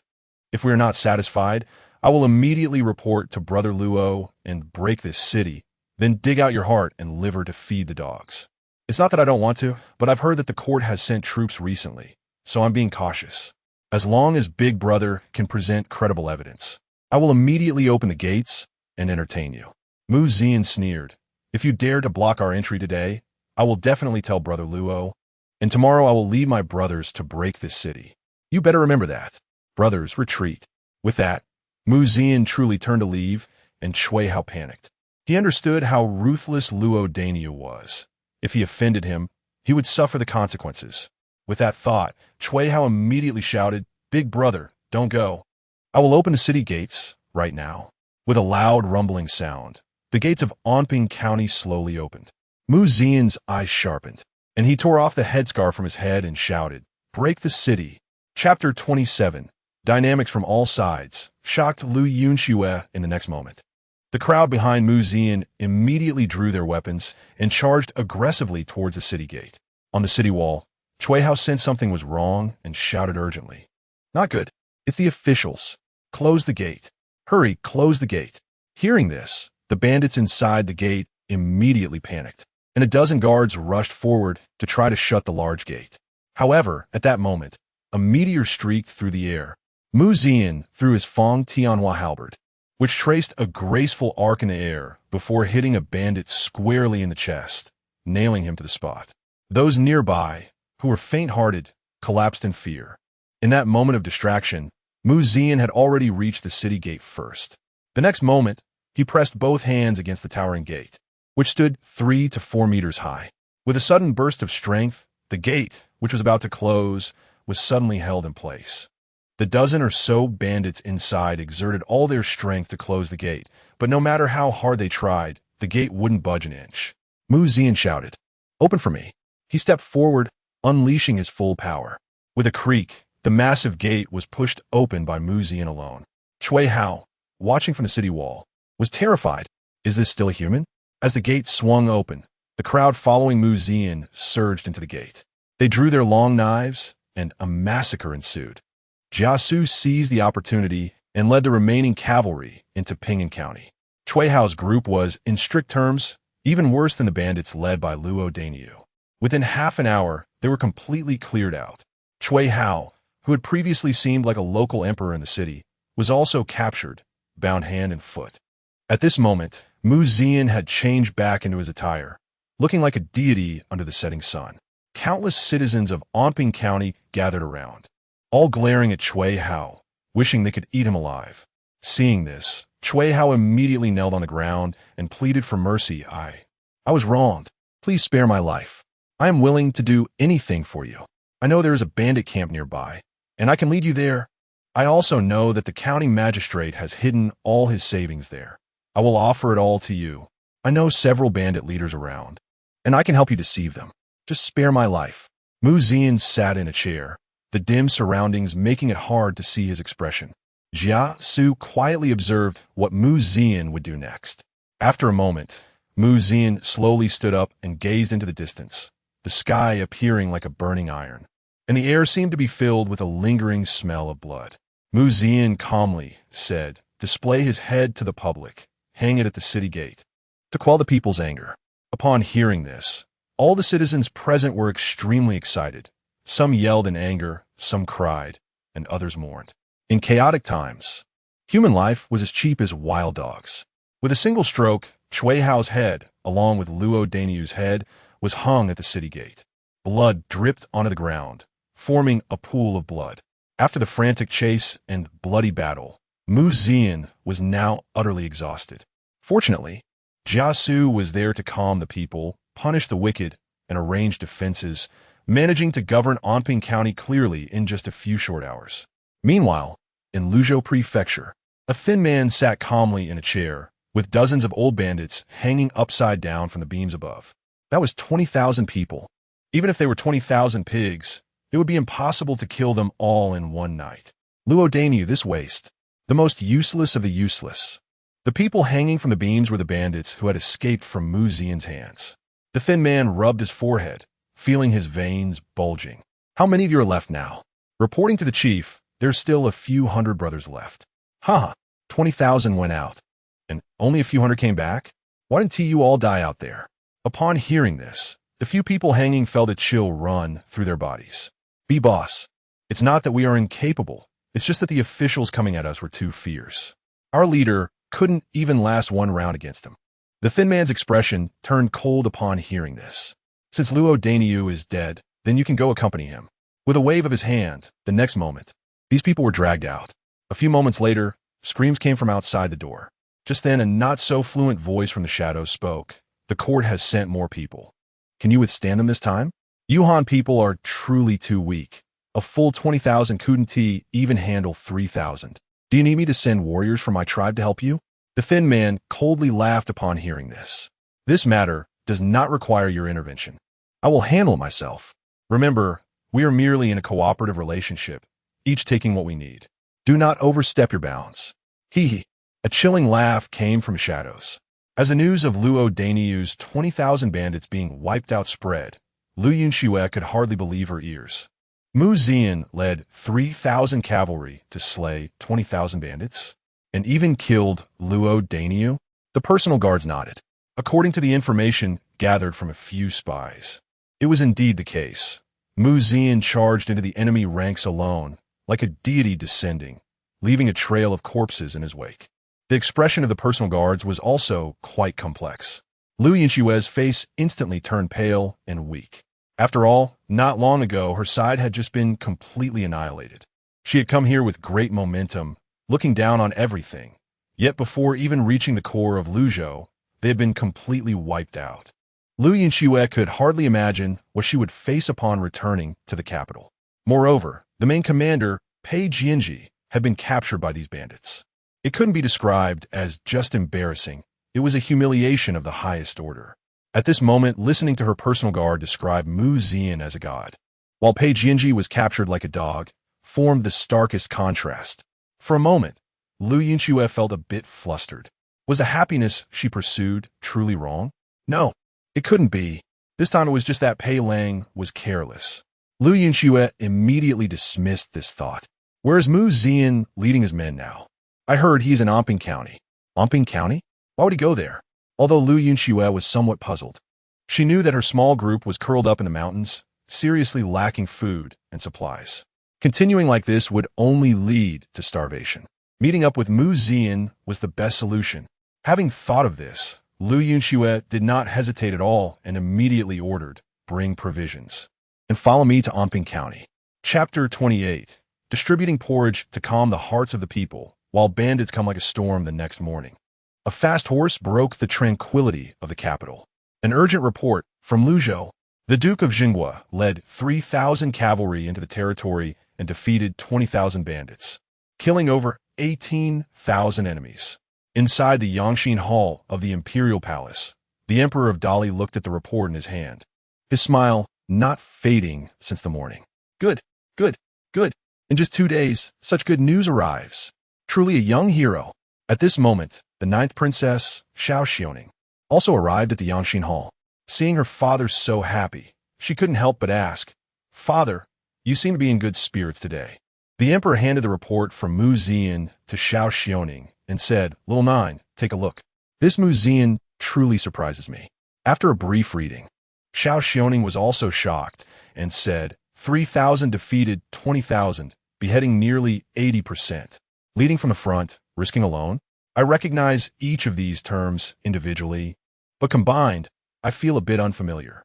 After closing the report, Zhao Yun smiled and performed a deep bow to her father.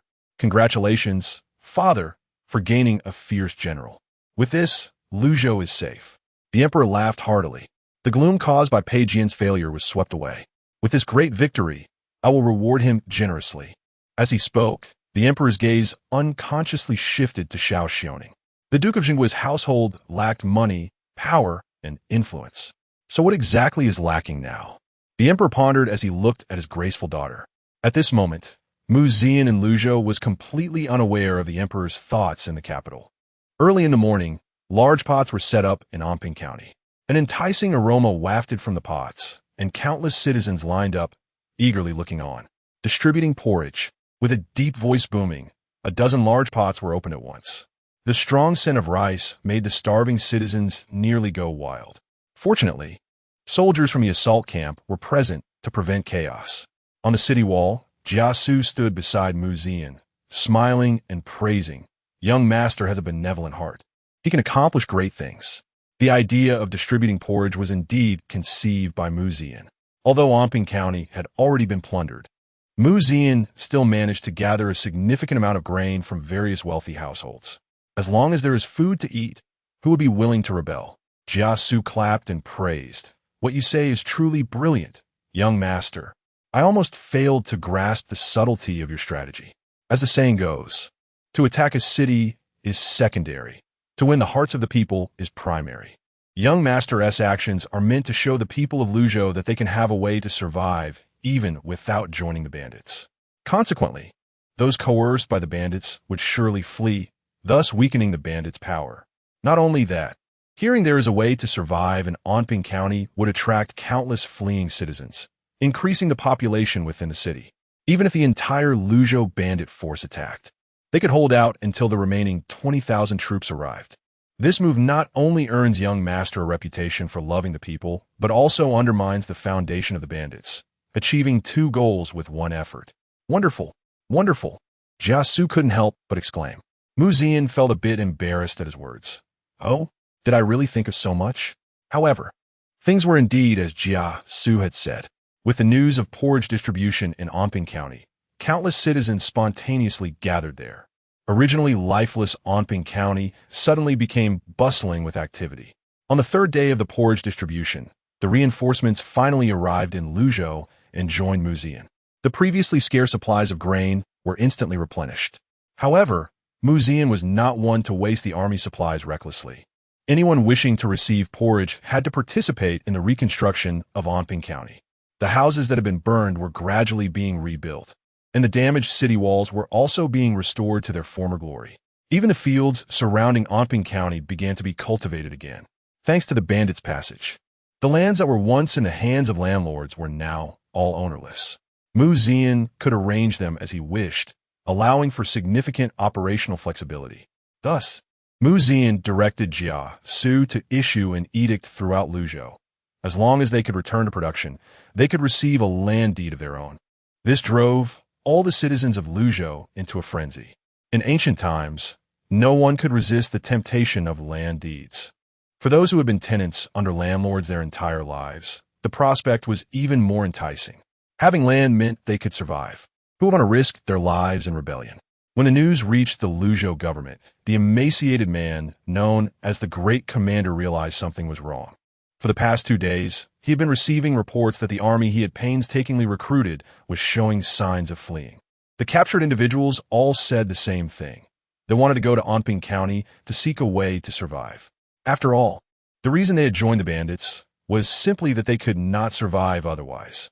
Now that there was a way out, who would want to continue following these people into rebellion? This situation was becoming increasingly serious. Even from the farthest Lu prefecture, thousands were fleeing each night. The emaciated man's expression darkened. The success of this rebellion was mainly due to 2 factors.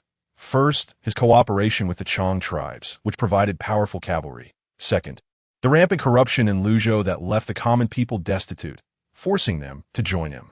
In just a few days, he had gathered an army of 100,000, and the fall of the state capital was largely due to the people's desperation. However, since taking Luzhou, the Chong people had become unruly, their ambitions swelling. The cooperation between him and them had become merely superficial. More importantly, the people's hearts were no longer under his control. Once his assembled army began to disintegrate, he would face complete failure. With this thought, the emaciated man immediately made up his mind. He must resolve the situation in Anping County quickly, or the tide would turn against him. Kulme, relay my orders to gather the 5 generals and the leaders of other mountain strongholds. Bring as many people as possible. Assemble in Luzhou in 5 days. Anyone who disobeys will be executed without mercy. Oh, and bring that so-called general of the conquering troops. He might still be of some use. The emaciated man slowly rose from his wooden chair, a fierce glint flashing in his eyes. The Duke of Jinghua? Just a wet-behind-the-ears kid. Since you want to play, I will play along. In 5 days, countless bandits gathered in Luzhou, numbering a full 100,000. Under a general's banner, the emaciated man drew his long knife and roared, "Let's kill all those government troops. Money, grain, women, enjoy to your heart's content." All the bandits present cheered with excitement.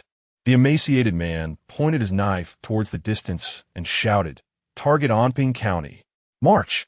Chapter 29, Uninvited Guests in Anping County. A well-organized field hospital rose from the ground.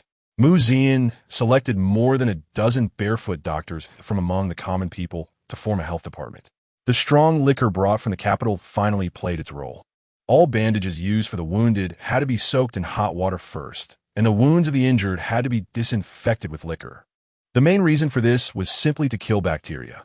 In fact, in ancient wars, only about 10 to 20 of soldiers died in battle. However, the mortality rate in the field hospitals could account for 80 of the total casualties in a war. And this high casualty rate was largely due to the harsh conditions in the field hospitals on ancient battlefields. The methods for treating the injured were also extremely crude. Amputations were commonplace, and whether one could survive after entering the field hospital depended entirely on fate. The field hospital in Anping County not only had well-organized land, but also excellent ventilation. One could see many women in white long gowns diligently applying medicine and changing bandages for the wounded. The faces of these injured soldiers were not lifeless. On the contrary, they were all spirited and lively. Anyone who looked would have to praise the thriving scene. Just then, a sound akin to that of a pig being slaughtered echoed through the air. However, the wounded and nurses present had long since become accustomed to it. Inside a large tent in the field hospital, several doctors were gathered, carefully observing and constantly recording. In the center, a burly man was face down, naked and bound to a bed. The screams were coming from this man's mouth. Beside him, Zian was skillfully stitching up his wounds with a needle in one hand and thread in the other. Jia Xu, watching from the side, couldn't help but cover his eyes. To be honest, this scene was indeed too shocking for ancient people. After all, who would know that skin could be sewn together like fabric? After another quarter of an hour, this iron-like man finally fainted from the pain. Zian skillfully tied a beautiful bow with the thread and sighed in relief. So, did everyone see and learn?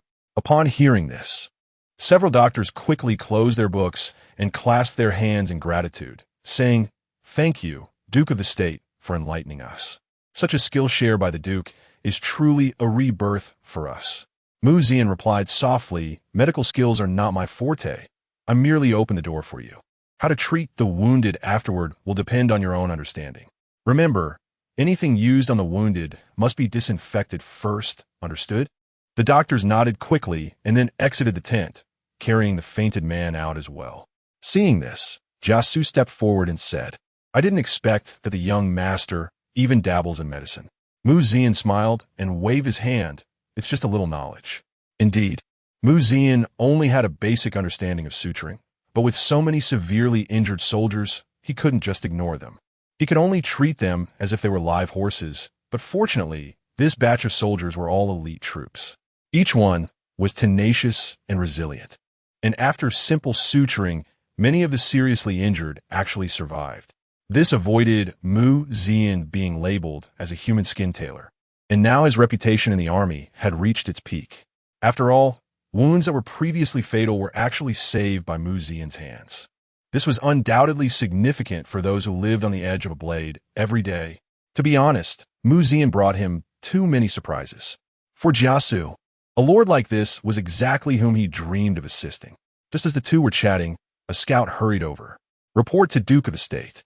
A group of powerful nobles has come outside Amping County. They claim that the fields outside the city belong to them and are currently driving away the common people working in the fields." Zian's smile instantly vanished, replaced by a chilling coldness. Good. To abandon the city and come back now with such audacity. Come, let us meet these people. As you command. Prepare the horses." In a moment, Zian and Jia Xu rode to the fields. At this moment, the once peaceful fields were in chaos. 2 or 3 dozen people dressed in gray were wielding wooden sticks, driving away the common people who were farming. Get out, you peasants. Do you know whose land this is? How dare you farm on the land of Lord Wang?" A crooked-eyed servant wielding a short stick rained blows down on an old man with white hair. The old man fell to the ground, curled up, tightly holding his head, showing no intention of leaving. "This is the land given to me by the Duke of the State. I won't leave." The wicked servant sneered coldly. "What Duke of the State? In Amping County, there is only my Lord Wang. Don't think that just because you're a duke, you can act recklessly. You blind peasants will know why flowers are so red today." Saying this, the wicked servant raised a short stick and struck it down towards the old man's head. The surrounding onlookers were shocked and covered their eyes. At that moment, a whistling sound of wind was heard. The next second, an arrow pierced through the wicked servant's chest, and with unrelenting force, his body was sent flying several dozen meters before being pinned against a dead tree. The wicked servants who were bullying the common people were stunned and stopped their actions, looking incredulously at the pinned corpse. The surrounding common people turned to look and saw Zian standing proudly on horseback, the bowstring in his hand still vibrating. "It's the Duke of the State. The Duke of the State has arrived." All the common people cheered joyfully. At that moment, a beautifully decorated carriage slowly stopped in front of the field. A thin old man in a blue official robe, embroidered with a quail on his chest, stepped down from the carriage. The old man, seeing that his servant had been shot dead on the spot, immediately shouted angrily at Zian, "How dare you kill someone in broad daylight? Do you disregard the laws of our Great Li?" Zian, high on his horse, looked down. Are you the owner of these fields? The thin old man proudly stroked his goatee and replied with a smile, of course. I am Wang Yin, the county magistrate of Anping County. All the fields within 100 miles are mine. Who are you to dare divide my fields and shoot my servant? If I don't get a reasonable explanation, I will certainly report this to the governor. Mu Zian, angered, laughed out loud. At this moment, the system's voice also echoed in his mind. Ding! Congratulations, host, for triggering a choice. Choice 1. Return the fields according to the law. Reward: 100 pounds of high-grade iron ingots. Choice 2. Defend the interests of the common people and refuse to return. Reward: enhance jumping ability by 10 times. Please make your choice. Chapter 30. Killing the chicken to warn the monkey. Mu Zian chuckled coldly. A county magistrate?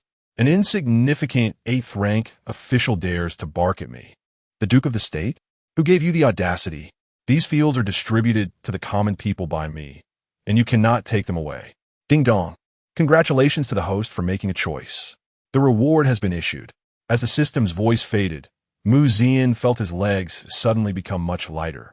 Meanwhile, Wang Yin, hearing the title Duke of the State, looked Mu Zian up and down and then laughed coldly. What courage! You, a mere boy with hardly any hair on your face, not only dare to kill on the street, but also dare to impersonate a first-rank official of the current dynasty. Someone, arrest him and hand him over to the governor for handling. I will make this arrogant fellow pay the price. If anything happens, I will take responsibility. The surrounding wicked servants, who had initially been somewhat fearful, suddenly gained courage with their master's backing. Brothers, we have in numbers. Let's all go together, catch him, and send him to the government. As soon as the words fell, more than 20 wicked servants rushed towards Mu Zian. Mu Zian sneered and, looking at the common people lying in the fields covered in mud, raised his knife without any hesitation.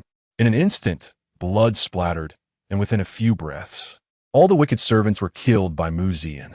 The once lush fields were instantly stained red. Wang Yin, witnessing the scene before him, became so furious that his beard bristled. You, what a bold move. I am a county magistrate. The current governor of Luzhou is my son-in-law. Do you want a rebel? Mu Zian wiped the blood from his blade, his gaze cold as he looked at Wang Yin and said, Rebel? Coincidentally, I am here to rectify the wrongs. I say who is a rebel, and who is a rebel. Wang Yin did not expect that even invoking the governor would not intimidate the person before him. Fear and terror made him fall from the carriage. You, don't falsely accuse my innocence. I am an official, a proper official for the common people. If you dare to kill me, the laws of the court won't spare you. Mu Zian sneered. An official? You consider yourself an official? Do you still have the face to mention the common people? Where were you when the city fell? Where were you when the common people were slaughtered? Today, you still have the face to say you're a parent official for the common people? Not killing you is not enough to quell the people's anger. Not killing you is not enough to uphold the law. Not killing you is not enough to comfort the souls of the common people who died at the hands of the bandits. As his words fell, Mu Zian raised his hand and swung his sword. In the next moment, Wang Yin's head flew high into the air. The common people present cheered upon seeing this. Among them were many residents of Anping County who were moved to tears. How could a mere 8th-rank county magistrate possess so much land? The reason for his current wealth was entirely through oppressing the good and extorting from the common people. As the saying goes, a county magistrate who ruins families and a governor who exterminates clans. This county magistrate is no exception. In the next moment, countless common people knelt and bowed, chanting the words Duke of the State. The voices rose one after another, like waves. Mu Zian dismounted and walked into the muddy fields, helping the old man who had just been knocked down to his feet. He brushed off the dirt from the old man's body and then spoke loudly to the surrounding common people. In this world, there is justice and a sense of humanity. Since I, Mu Zian, have distributed these fields to you, no one can take them back from you. The injured old man shed tears upon hearing this. Never had anyone cared for a poor farmer like him, and no official had ever truly cared for the common people. Mu Zian's actions today not only made them feel that the court cared for them, but also reignited their hope for life. The old man wiped the tears from the corners of his eyes and cried, Your Excellency, we misjudged you before. My son said that you officials are just putting on a show, but now I know you truly care for us, the starving common people. My son is abandoned in the mountains. I will go bring him back and let him apologize to you in person. Whether you arrest him or kill him, the old man, will accept it. Zian smiled at the tearful old man and said, ultimately, it is the court that has wronged you. Today I, Zian, apologize to you all. After saying this, Zian bowed. Upon seeing this, the common people cried even harder. Many of them had relatives, sons, and fathers who had become bandits. If it weren't for the harshness of the world forcing them to death, who would want to become thieves? Although Zian bent down today, he straightened the backbone of the Great Li dynasty in the hearts of the common people. Zian slowly stood up and looked at the common people present, saying, I swear in the name of the Duke of the State, as long as you can persuade your relatives to return to the right path, I will not hold you accountable. Bring back one person, and I will reward him with a tael of silver. Bring back 10 people, and I will reward him with 10 acres of land. The more relatives and friends you bring back, the greater my reward. Upon hearing this, the common people instantly became excited. The temptation was simply too great. However, Zian changed his tone. But if there are still those who are stubborn and unrepentant, I will not show mercy. Zian pointed at the corpses lying on the ground and coldly said, these people are the outcome. Immediately, someone in the crowd shouted, rest assured, Duke of the State. I will contact my brothers and let them come back quickly. Yes. My uncle is also in the mountains. I will go find him. With a wave of Zian's hand, all the common people immediately dispersed, each eager to find their relatives. Jia Xu stepped forward and said, your strategy truly impresses me. Those who know how to win people's hearts can settle all matters. Zian stood with his hands behind his back, his expression still calm, showing no sign of happiness. We don't have much time left. Those bandits will not allow such a nail to exist in Luzhou. The greater my influence, the harsher their retaliation will be. A great battle is imminent. Jia Xu smiled and said, when the great battle comes, it will be the day you achieve merit. As soon as Zian's promise was made, immediately, those bandits lurking around Anping County began to descend the mountains. Some even directly killed their own leaders to present their heads to Zian for rewards. In an instant, the surrounding bandit strongholds were in chaos, with every leader fearing that while they slept, their heads would be cut off for a reward. Thus, without a single soldier being dispatched, Zian directly eradicated all the bandits around. Within just a few days, Anping County was filled with fleeing common people. Originally an unremarkable small county, it suddenly became the liveliest place in Luzhou, and the surrounding refugees and merchants continued to flow into Anping County. Along with the influx of people arrived Yunxue and her group. Chapter 31. The shame of Yunxue after several days of frantic travel. Yunxue now appeared extremely haggard. Her white armor was stained with mud, making it impossible to recognize her as the once imposing heroine. Her face and long hair, which she had always taken pride in, were now in a disheveled state due to neglect. Looking at the bustling Anping County in front of her, a hint of shock flashed in Yunxue's eyes. It was hard to believe that the entire Luzhou region was now a hell on earth. Countless civilians had starved to death or been killed by bandits, and her journey had shown that wherever she passed, it was not only barren but also desolate. She had been pursued by dozens of groups of bandits. If it hadn't been for her loyal guards fighting desperately, Yunxue would likely never have reached Anping County.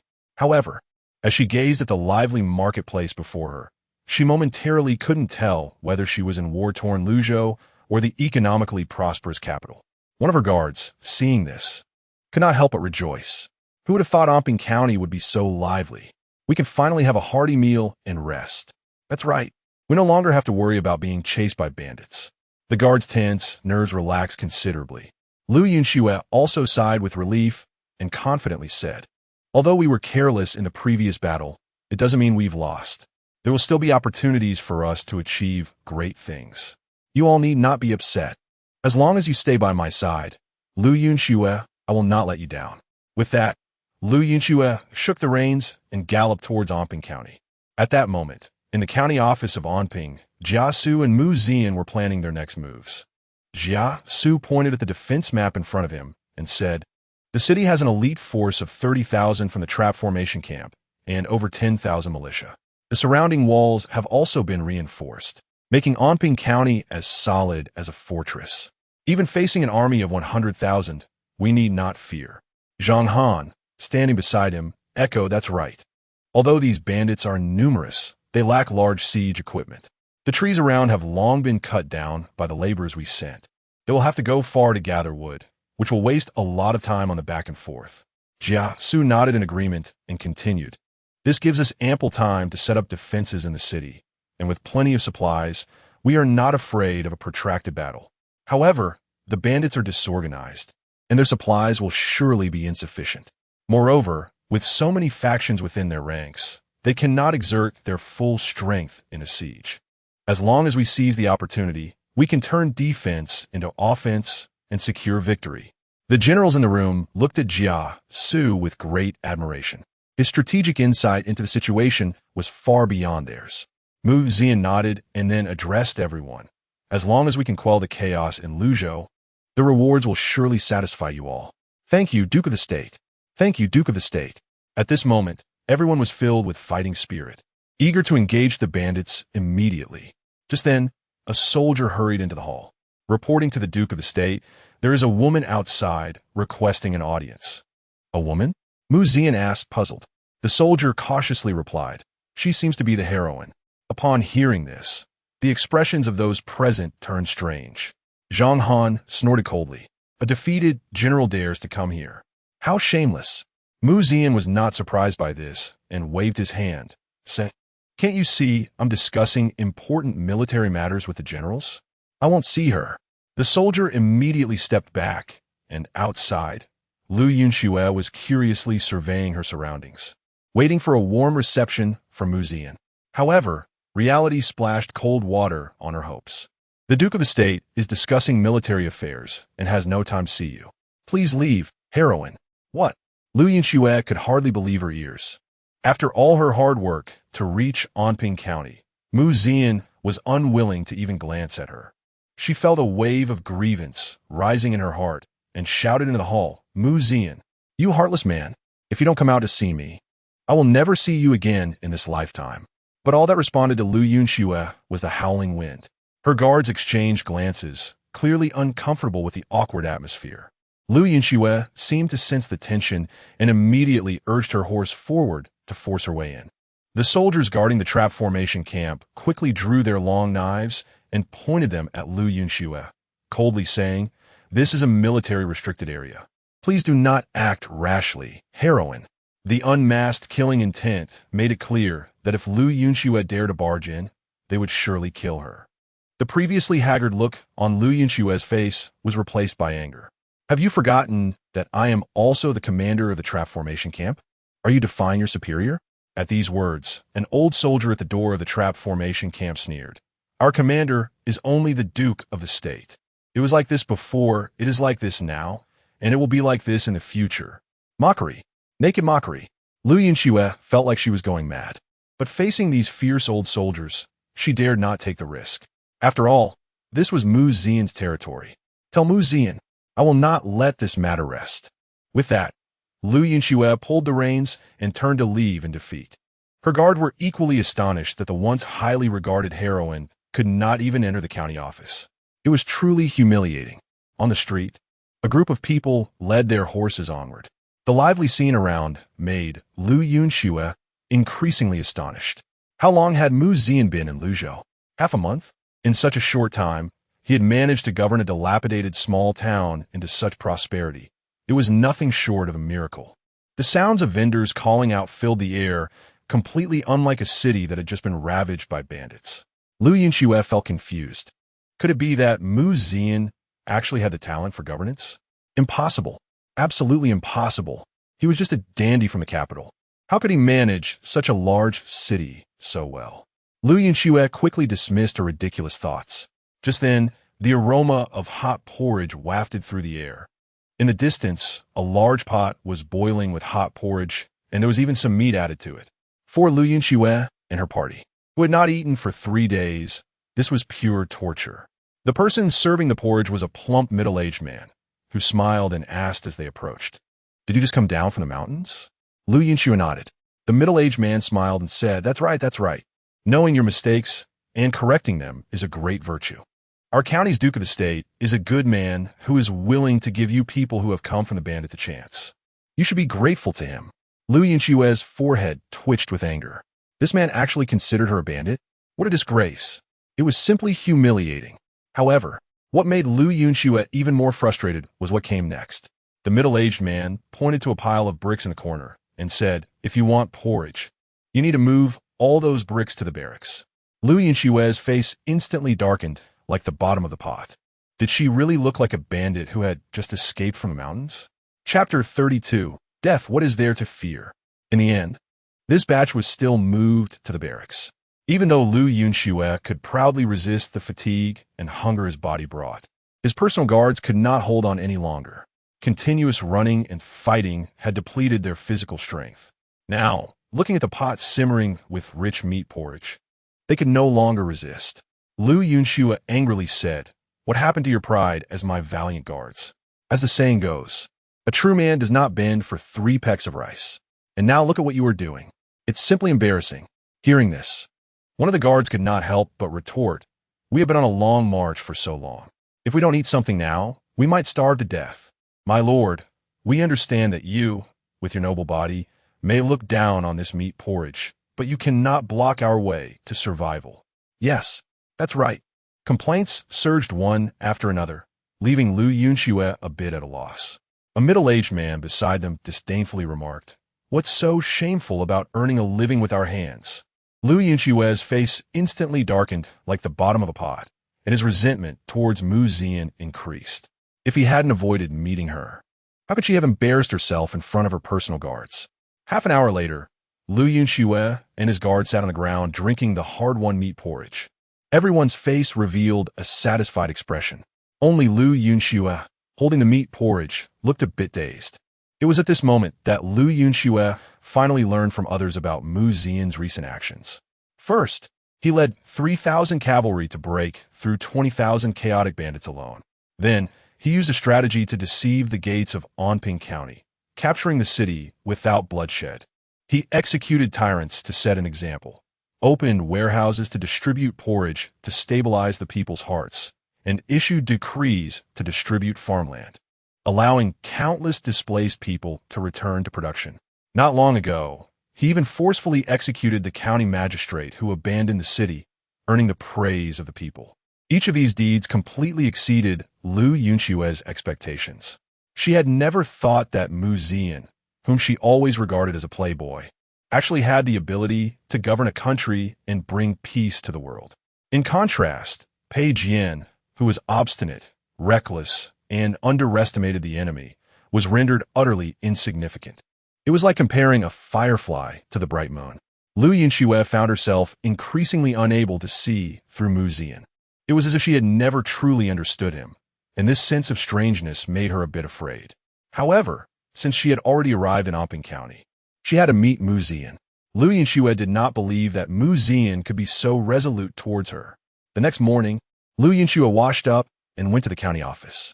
However, the guards outside still stopped her, not giving her any chance to enter. For 3 consecutive days, she had not even seen Zian, let alone enter the county office. On the 4th morning, the originally peaceful Anping County was shaken awake by a series of urgent bells.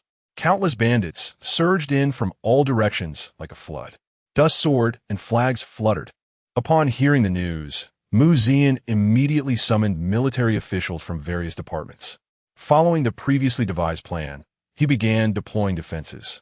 After more than half a month of preparation, the entire Anping County had become an iron fortress. Anyone who dared to bite into it would lose several teeth. Dressed in a suit of iron armor, Zian walked out of the county office with a serious expression. Jia Xu followed closely behind him. The entire Anping County instantly became tense and alert.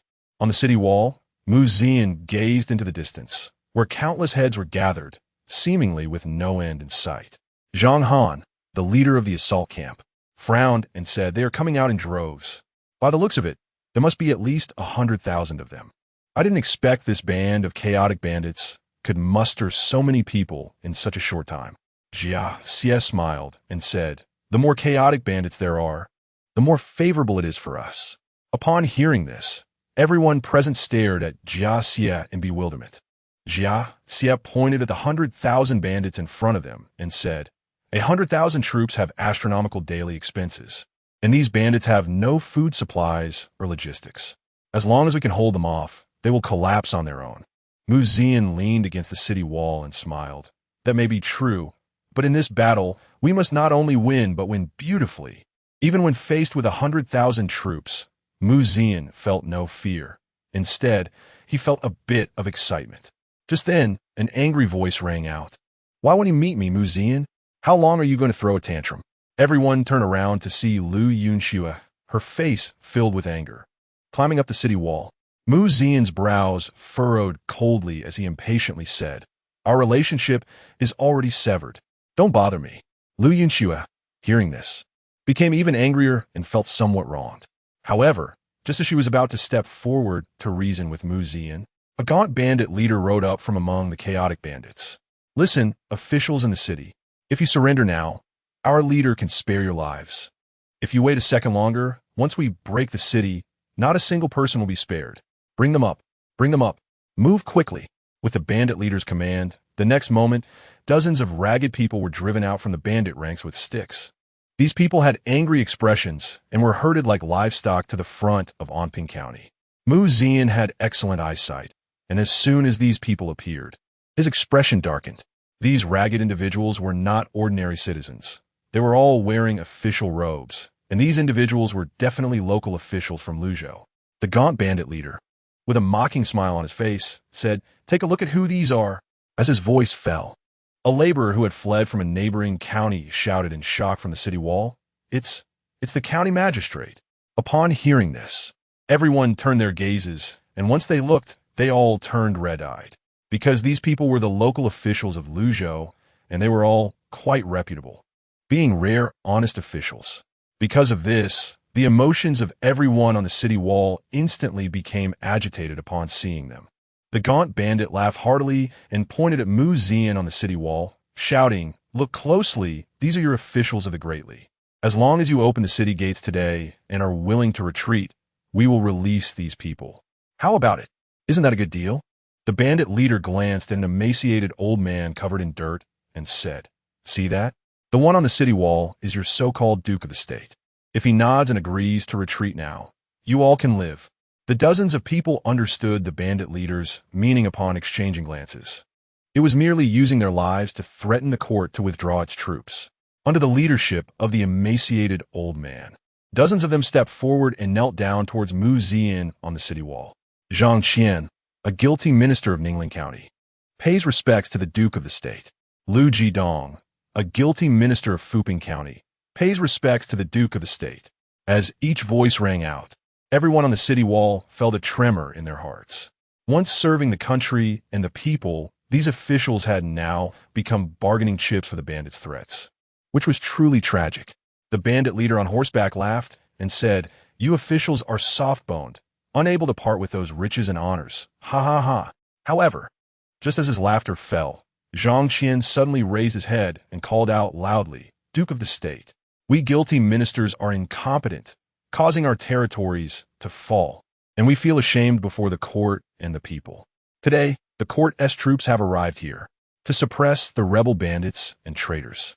How can we stop because of ourselves? We have long harbored the determination to die, to serve the country with our broken bodies, and to comfort the countless innocent lives lost. We hope that the Duke of the State will not let our lives hinder the success of these rebel bandits and treacherous schemes. Death is death. What is there to fear? Chapter 33. Scholars die for the state. Warriors fight to protect the people. As soon as these words were spoken, the bandit leader on horseback was taken aback. He quickly raised his big knife and shouted angrily, shut up. Everyone shut your mouths.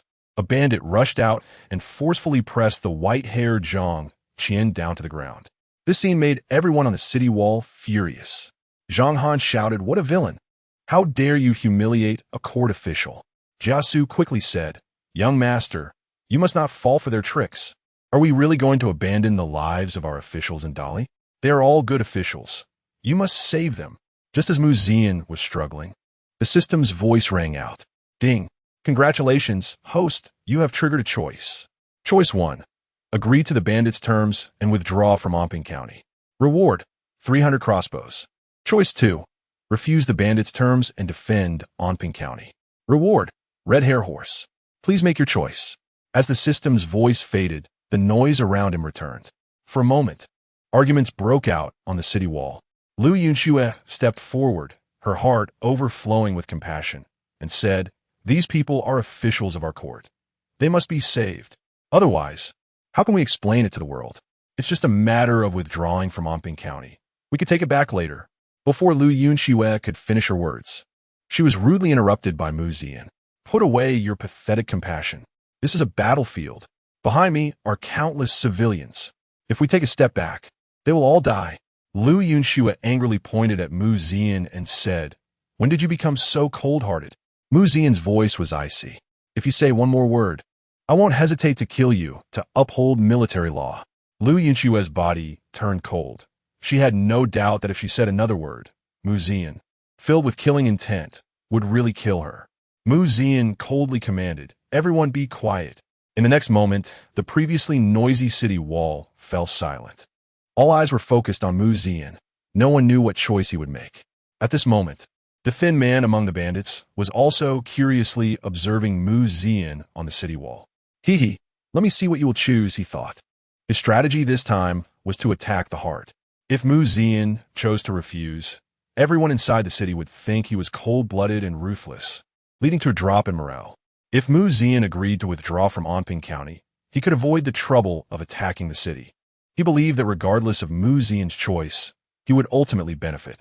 However, the smile at the corner of his mouth had not lasted long. On the city wall, Zian took a step forward and shouted at Zhang Qian and the others, "You are all brave warriors of Dali, loyal to the country and worthy of the people. Your loyalty and valor will surely spread throughout Dali. Once I recover our lost territories, I will build temples and erect monuments for you, ensuring that you are forever remembered by the people. Your parents and wives will be cared for by the state. You have nothing to worry about. Today, your suffering, your anger, I will repay it 100-fold, 1,000-fold. If you truly have the resolve to die for your country, then charge at me." As soon as these words were spoken, dozens of people exchanged glances, and Zhang Qian laughed heartily to both sides. "What are you waiting for, my comrades? Be loyal to Dali, die for the state, and leave your names in history today." With that, the dozens of Dali officials suddenly burst forth with strength and broke free from the bandits holding them. They rushed forward, sprinting towards Omping County. The bandit leader on horseback was caught off guard by this turn of events and shouted, "You useless fools! Quickly catch them all back. They are our trump cards."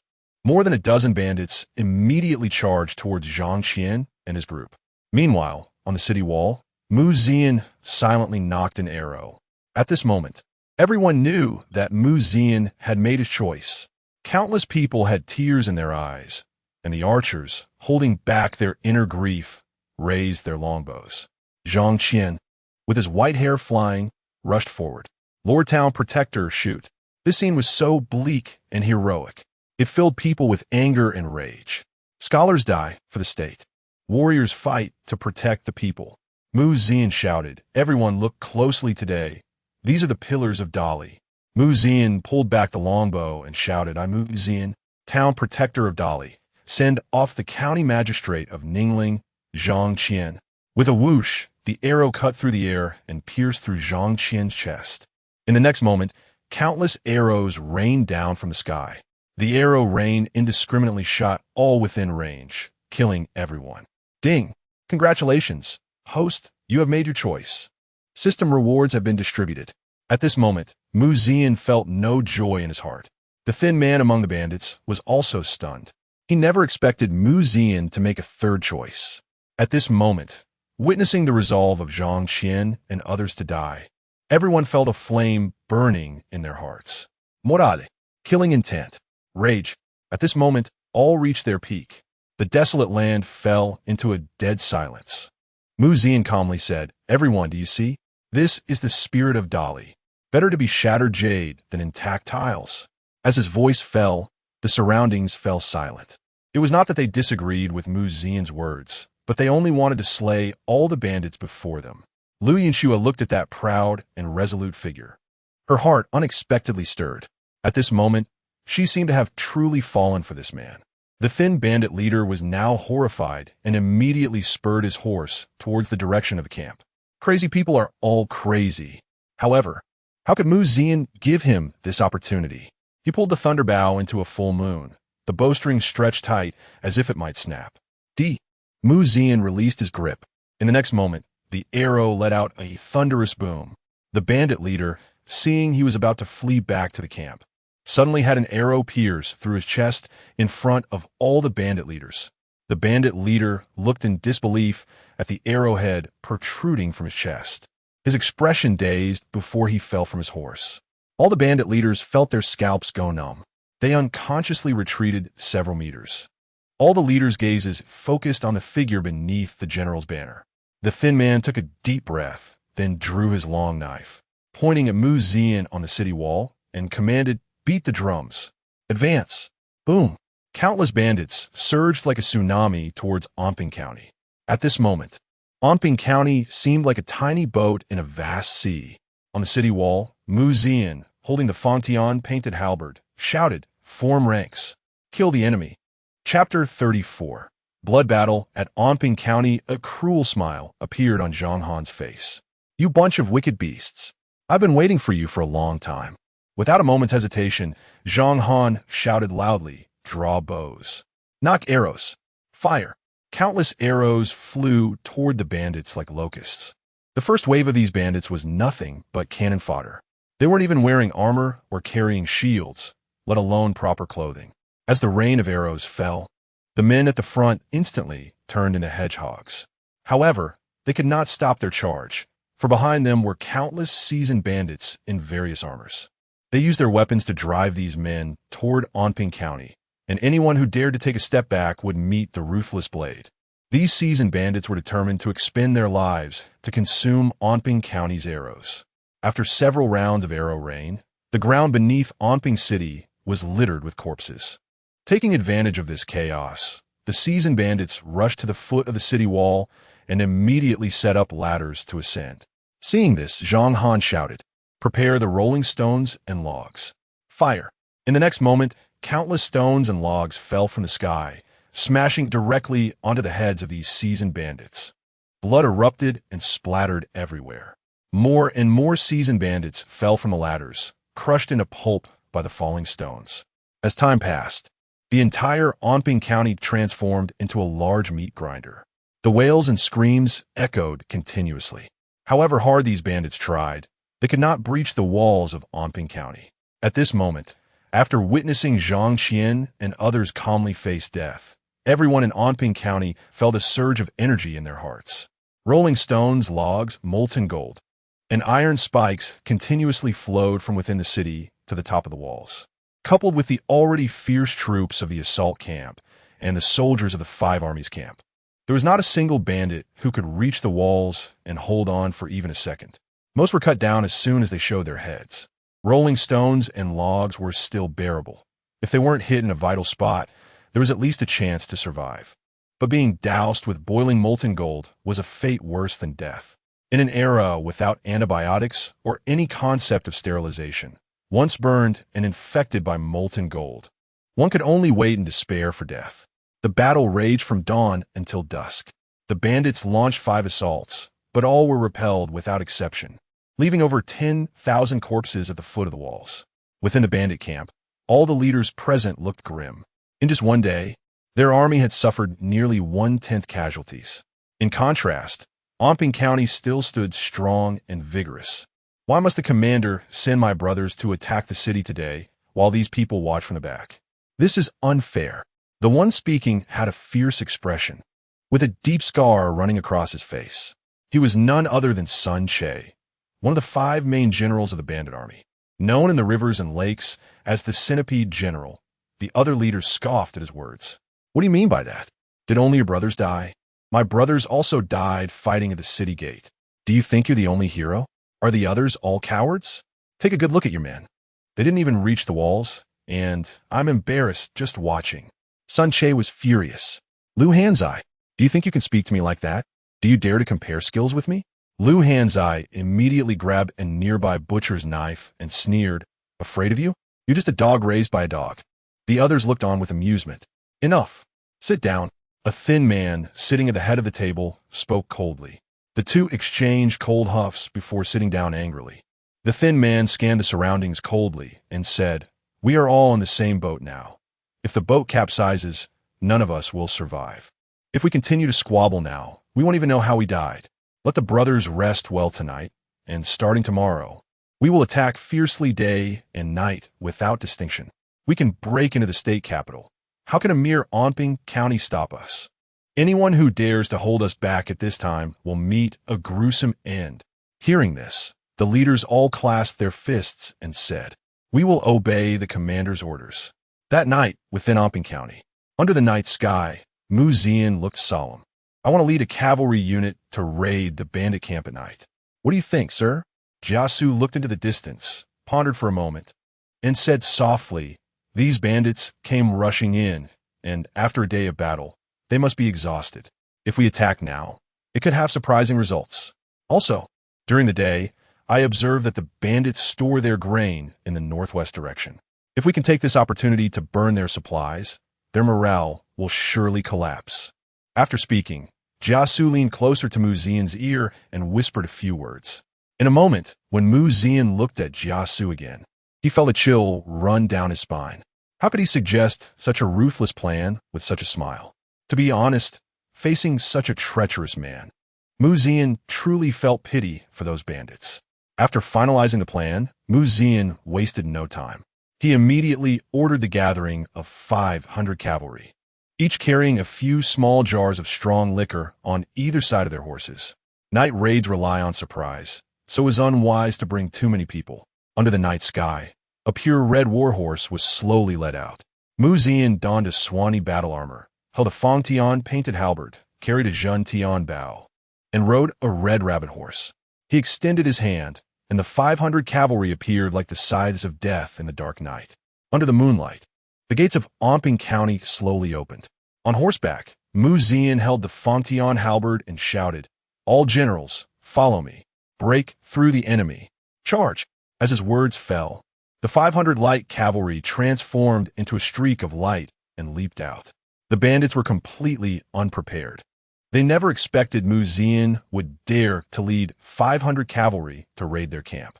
On the city wall, Yunxue gazed at Mu Zian's silhouette slowly disappearing into the night. A hint of worry unexpectedly crossed her face. This feeling was unfamiliar to her, but at this moment, she could only watch Mu Zian's back from a distance. Perhaps it was only at this moment that she realized her earlier recklessness would lead to endless regret for the rest of her life. The bandit camp was stationed on a plain. Their discipline was already lax, and after a day of fatigue, many had already fallen into a deep sleep. The various leaders were hiding in their tents, some drinking and having fun until they were drunk, while others were with the recently captured women, indulging themselves. At the entrance of the main camp, the bandit on guard leaned on his spear, drowsy. But at that moment, the ground beneath them suddenly trembled. The bandits who had already fallen asleep in the watchtower were startled awake. Rubbing their eyes, they noticed something approaching from the distant horizon.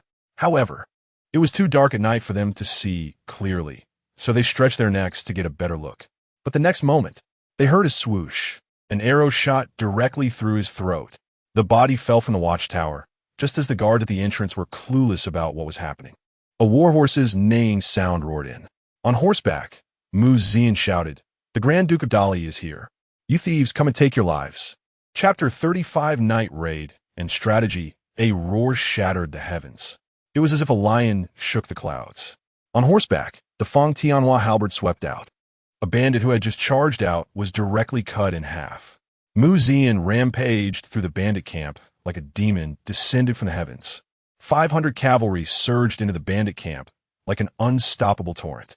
The bandits, already demoralized and disorganized, were terrified by Mu Zian's surprise attack in the middle of the night. The cavalry threw bottles of strong liquor at the tents on both sides and then set them ablaze. Under the dry conditions, the flames shot up skyward, merging into a massive inferno. Those bandits, still asleep, instantly became trapped like clay pots in a steamer. In an instant, screams filled the air, and countless burning figures rushed out of the tents. This horrifying scene sent the already fragile bandits into a panic, and for a moment, no one thought to resist. Zian slaughtered with abandon, like a wolf among sheep. In a camp of 70 to 80,000 men, Zian moved freely. From a distance, a burly man burst out of a large tent. He was none other than one of the 5 leaders of the bandits, the Tremor Tiger, Zhang Feng. Seeing the chaos, Zhang Feng raised a sharp knife in his hand and roared, "Don't run. They are just a few hundred men. Block them with me." The next moment, a scarred warrior charged out of the flames on horseback, holding a long spear, and shouted, "Enemy general, do not be arrogant. I, Ruan Gong of Zhenjiang, have come to challenge you." At that moment, the area where Zian stood had turned into a hell on earth, with severed limbs and blood everywhere, staining his armor red, while the flames illuminated his face. Ruan Gong shouted and galloped toward Zian. Tremor Tiger Zhang Feng laughed heartily. "Brother, you have great courage. Kill him, and I will personally commend you to the general." Ruan Gong's face was twisted with madness as he wielded his spear. If he could slay the enemy before him, his position in the army would surely rise. The spear in Ruan Gong's hand darted towards Zian's face like a venomous snake striking. Zian stood firm on his horse without any movement to evade. Ruan Gong was overjoyed, thinking that the man before him had been intimidated. However, the next moment, just as Ruan Gong's spear was about to pierce Zian's face, Zian raised his hand and firmly grasped the spear. The glinting spear tip was merely an inch away from Zian's eyes. Yet at this moment, no matter how hard Ruan Gong pulled, the spear could not advance an inch. Ruan Gong's face displayed an expression of disbelief. "Impossible! Impossible!" His arms bulged with veins as he roared, urging his horse to charge forward with all its might. Yet the result was the same. Zian stood unmoving. Suddenly, a flash of cold light passed. Ruan Gong's head flew high into the air. A headless corpse fell from a horse's back to the ground. Instant kill. This scene left Tremor Tiger Zhang Feng frozen in place. In terms of martial skill, Ruan Gong could rank among the top 5 of all the bandit leaders. He had shed countless enemies' blood with this plum blossom spear to earn the title of Zhenjiang. Yet now, this top-tier bandit was slaughtered before Zian like a dog. Shock, fear, made Tremor Tiger Zhang Feng's legs tremble uncontrollably. In the firelight, Zian's figure resembled a Shura demon crawling out of hell. Zian's gaze turned to Zhang Feng. In an instant, Zhang Feng felt as if his breath had stopped. At that moment, a massive fire broke out in the storage area of the bandit supplies, illuminating half the sky as if it were daytime. A cavalryman quickly rode up and reported. "Report to the Duke of State. The bandits' granary is on fire." Seeing the bandits pouring out from all directions, Zian showed no hesitation and immediately ordered, "Retreat." He then turned his horse towards the entrance of the main camp. Zhang Feng breathed a sigh of relief at this sight. But the next moment, a sound of something slicing through the air came. An arrow grazed Zhang Feng's cheek. The howling wind left a deep scar on his face. Was it a miss? Of course not. Zhang Feng heard a loud bang. Turning to look, he saw the wooden pole hanging the general's flag in the center of the camp had been shot and exploded by Zian's arrow. The pole fell directly in Zhang Feng's view, instantly crushing a group of bandits. Cold sweat broke out on Zhang Feng's back, realizing that if that arrow had been aimed at him, the result would have been unimaginable. "Zhang, what are you dawdling for? Hurry and chase them." An angry voice interrupted Zhang Feng's lingering fear. Turning around, he saw it was one of the 5 leaders, the one-eyed dragon, Zhu Wushuang. Zhu Wushuang, wielding twin knives and clad in armor, had visible lipstick marks on his face. Seeing Zhang Feng standing there, he immediately yelled in anger, "Is my camp a toilet? They can come and go as they please. Assemble the troops. I must kill them tonight." Zhang Feng took a step back and said quietly, "I still need to account for the casualties. I want to get involved in this matter." Upon hearing this, Zhu Wushuang couldn't help but sneer. How could the mighty Tremor Tiger Zhang Feng be frightened by a night raid? Zhang Feng didn't want to say much and sheathed his knife, coldly replying, If you want to go die, I won't stop you. Saying this, Zhang Feng turned and left. Zu Wusuang sniet, Kaoad lirat. Let me take this great achievement today. Immediately, Zhu Wushuang gathered his 10,000 troops and pursued the direction Mu Zian had disappeared. Under the night sky, Mu Zian heard curses and shouts behind him, and an involuntary smile crept onto his lips. Meanwhile, the bandit camp was in chaos. A thin man with a grim expression rode in, furious at the sight of the granary, now a sea of flames. All 5 leaders, except for Zhu Wushuang, were present, and everyone's face was grim. The destruction of supplies was a fatal blow to the army. With an army of 100,000, the daily consumption was massive. Once the news of the burned supplies spread, it could lead to desertions or even a full-blown riot. Zhang Feng stepped forward and asked, "What should we do about the 80% of grain that was burnt?"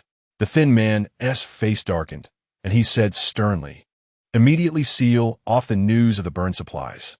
Execute all those responsible for guarding the granary tonight. This matter must not be leaked. Otherwise, it will cause panic among the troops." Everyone present nodded in agreement. The thin man scanned the crowd and frowned, asking, "Where is Leader Zhu?" Lu Feng replied, "Leader Zhu took 1,000 men to pursue the attackers." Upon hearing this, the other 3 leaders immediately praised, "Good. When the one-eyed dragon catches them, I will make sure to chop off their heads and use them as night pots." The thin man felt a sense of foreboding. When did Leader Zhu leave? Which direction did he go? After pondering for a moment, Lu Feng said, "He left about half an hour ago, heading toward the Yixianshan direction." The thin man cursed angrily. "Not good. It's a trap. Quickly send someone to call back Leader Zhu and his men." Chapter 36. The game within a game at this moment. The 10,000 troops, led by Zhu Wushuang, were continuously pursuing in the night. Meanwhile, Mu Zian intentionally slowed down the pace, maintaining a distance that was neither too close nor too far. Zhu Wushuang angrily shouted, "Cowardly rats! Dare to fight me!" Mu Zian ignored him and turned to the soldier carrying the military flag, giving orders. "Throw away the flag. Discard the armor." The flag bearer did not hesitate at all and immediately dropped the military flag. The soldiers on horseback quickly removed their armor and tossed it to the roadside. The bandits following Mu Zian immediately rushed towards the military flag and armor, fighting over them. This was because the military flag represented military merit. Capturing one was equivalent to directly killing an enemy. Due to the flag's value, it incited the bandits to scramble for it. As for the armor, it was an extremely rare item. Wearing armor on the battlefield was a significant advantage. It greatly increased the chances of survival. Seeing this, Zhu Wushuang became furious. "Don't fight. Stop fighting. It's just a few military flags and sets of armor. Tonight, if I catch them, I'll reward each of you 10 taels of silver." Despite this, he could not stop the chaos, and Zhu Wushuang could only urge them continuously. At this moment, Zhu Wushuang was undoubtedly excited. Losing such important military flags and armor meant that these people had lost their courage. As long as he caught up with them, this credit would be within reach. The bright moon in the sky was covered by dark clouds, and the pitch-black surroundings made Zhu Wushuang completely unaware that he was being led by Mu Zian towards a narrow valley known as a line of sky, where the peaks on both sides towered into the clouds, allowing only a thin line of sky to be seen when looking up. Zhu Wushuang pursued, while Mu Zian fled. Unbeknownst to them, Zhu Wushuang's team was being stretched longer and longer. Suddenly, a cold wind blew towards them.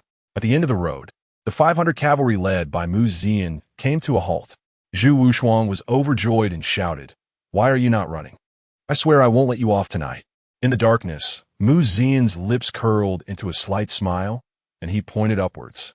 Zhu Wushuang showed a puzzled expression, but when he looked up and saw the thin line of sky, a chill shot up from his feet to his head. Zhu Wushuang shouted, "Not good. It's a trap." The next moment, a leisurely voice came from above the valley. "You've worked hard tonight, young master." As Jia Xu's voice fell, a loud rumble sounded as 2 massive stones fell from the sky, blocking the retreat of Zhu Wushuang's troops. The 10,000 bandits were trapped in the valley. Panic spread instantly. Even a fool would know they had been ambushed. Zhu Wushuang's face darkened as he shouted with both blades in hand, "Brothers, charge out with me." As soon as he finished speaking, countless clay pots were thrown down from above the valley.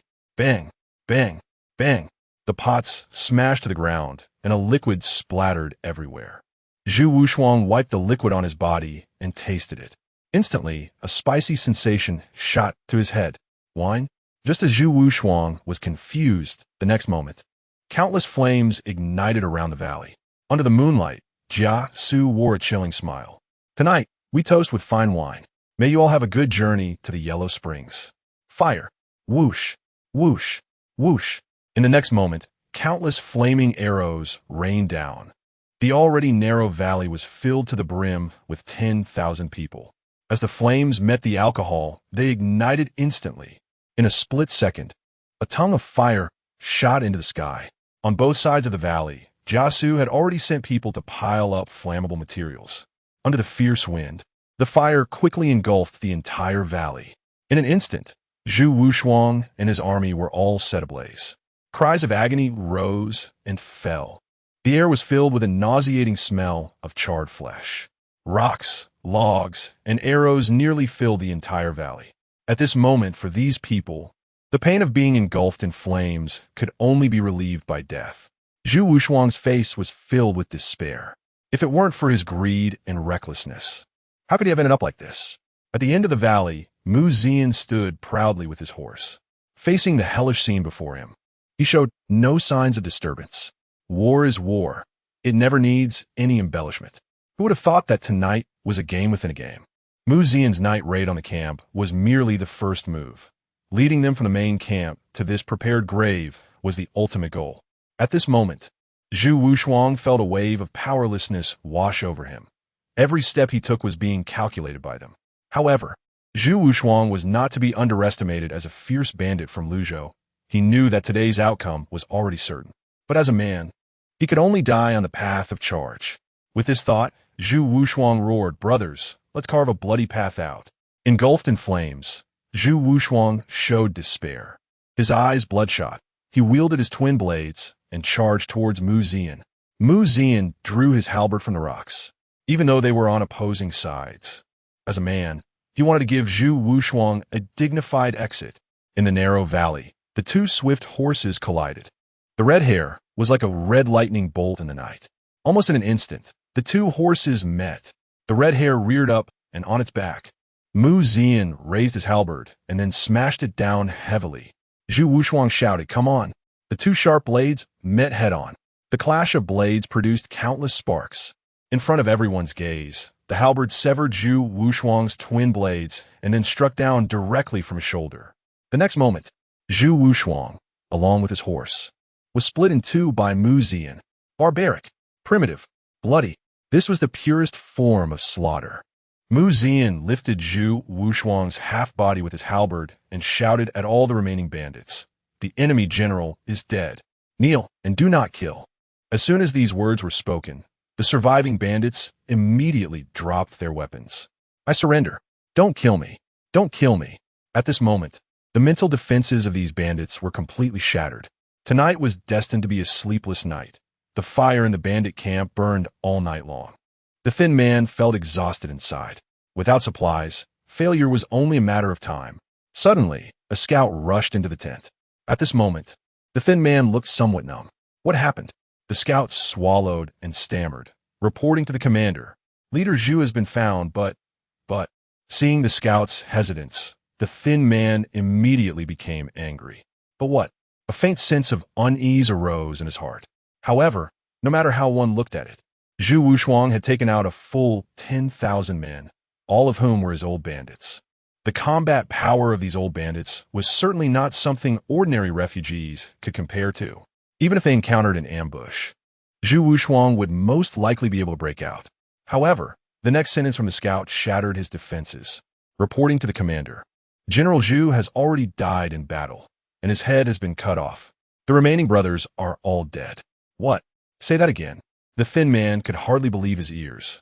This is a full 10,000 old bandits, which would be said to be the absolute core among the core. The scout said tremblingly upon hearing this, "Leader Zhu has already died in battle, and all the brothers he took out have perished. Their deaths were extremely tragic." At this moment, The thin man felt a darkness before his eyes. However, at this moment, the thin man was completely unaware that this was just the beginning of despair. Chapter 37. General Ling Tian and the Sixth Burial Hall. In the early morning, a thin man dispatched a group of bandits to scour the surrounding area for food. As the sun gradually rose, a bloody battle once again commenced. Countless bandits launched a fierce attack on Anping County from all directions. The piled-up corpses nearly buried the entire city wall of Anping County. However, despite this, the bandits still could not breach Anping County. Even if a few fierce bandits managed to climb the city walls, they would soon be slaughtered by the arriving soldiers. Under Mu Zian's command were elite soldiers, making it easy for them to deal with these bandits. With the order to retreat sounded, the bandits once again left nearly 20,000 corpses at the foot of Anping City. At this moment, the atmosphere within the bandit camp was terrifyingly somber. In just 2 days, over half of the 100,000 troops had been lost, though most were just coerced cannon fodder. Nevertheless, this brutal casualty ratio was still alarming. Moreover, the people sent out in the morning to search for food returned empty-handed. After all, the entire Luzhou had already been plundered once. How could they possibly find more food? In contrast, Anping County was not only well-stocked with supplies, but also had high morale. With this mutual decline, defeat was inevitable. Although there was still the trump card of the Chong cavalry, he would definitely not use it unless absolutely necessary. Otherwise, the first to be devoured by this pack of hungry wolves would be himself. As night fell, the thin man sat in the central position of the tent, supporting his forehead with his hand. The surroundings were silent, but suddenly the candlelight beside him flickered. The thin man suddenly opened his eyes and coldly said, "Since you have come, why hide your head and show your tail?" Hee. A chilling laugh echoed from the darkness. Then, a shadow walked out apathetically from shadows. He was cloaked in black, with only a pair of cold eyes visible. The blooming red spider lily at his collar indicated his identity, the most feared assassin organization in the martial world, Sixth Burial Hall. Truly worthy of the Great Chu's Ling Tian General, Gongsun Yi, to have discovered me so quickly, said the man in black. Hearing the words of the black-clad man, Gongsun Yi sneered. The Great Chu has perished, and the Ling Tian General has long since died. Now, there is only a bandit named Gongsun Yi. If the name of the Great Chu's Ling Tian General were to reach the ears of the Emperor of the Great Li in the palace, his face would surely show a trace of disbelief. 20 years ago, in the midst of chaos, Great Li was merely a small nation in a corner. Meanwhile, Great Chu was the foremost superpower in the world, and Gongsun Yi was the most dazzling star among its military generals. He joined the army at 15 and by 18 had earned the title of Ling Tian General, renowned throughout the land. If the script had played out as expected, Great Chu would have swept across the world, and Gongsun Yi would have been granted a noble title and appointed to a high position. Everything was progressing well until the appearance of one man. He charged into the East Palace of Great Li with 500 personal guards and killed the crown prince. Then, he carried the prince's head and slaughtered anyone in his way, charging straight into the palace. This forced the emperor at the time to abdicate, assisting the current emperor of Great Li, Zhao Yun, to ascend the throne, and from there was conferred the title of Duke of the State. Mu Zhaning, leading the elite troops, Mu Zhaning achieved 100 victories in battle, and in less than 10 years, he completely destroyed the once mighty Great Chu. The once revered Ling Tian General was swept into the annals of history alongside the fall of Great Chu. Everyone believed that the Ling Tian General of Great Chu had perished in the war of national destruction. However, no one expected that 20 years later, he would once again stir up a bloody storm on the territory of Great Li. The atmosphere in the tent was tense, the flickering candlelight casting shadows on Gongsun Yi's face. The man in black spoke first. "How about we make a deal?" Gongsun Yi's fingers lightly tapped on the table, producing a series of sharp sounds. What kind of deal could we possibly have? The man in black chuckled eerily, like two rusty gears grinding against each other. "I heard that when Great Chu fell, the last emperor hid countless treasures of gold and silver in a certain place, hoping to use this wealth to restore Great Chu one day. As the former trusted minister of the last emperor, the Ling Tian General must know where this treasure is hidden. If you can tell me everything you know, I will help you kill the man in Anping City. Oh, I forgot to mention, the man in Anping City is Mu Zian, the son of Mu Zhening, who destroyed Great Chu. What do you think? Isn't this deal quite advantageous? It can help you resolve your current predicament and also avenge your grievances. Gongsun Yi sneered coldly. Just for such a vague rumor? You six burial hall are not ones to suffer losses. Hearing this, the man in black laughed heartily.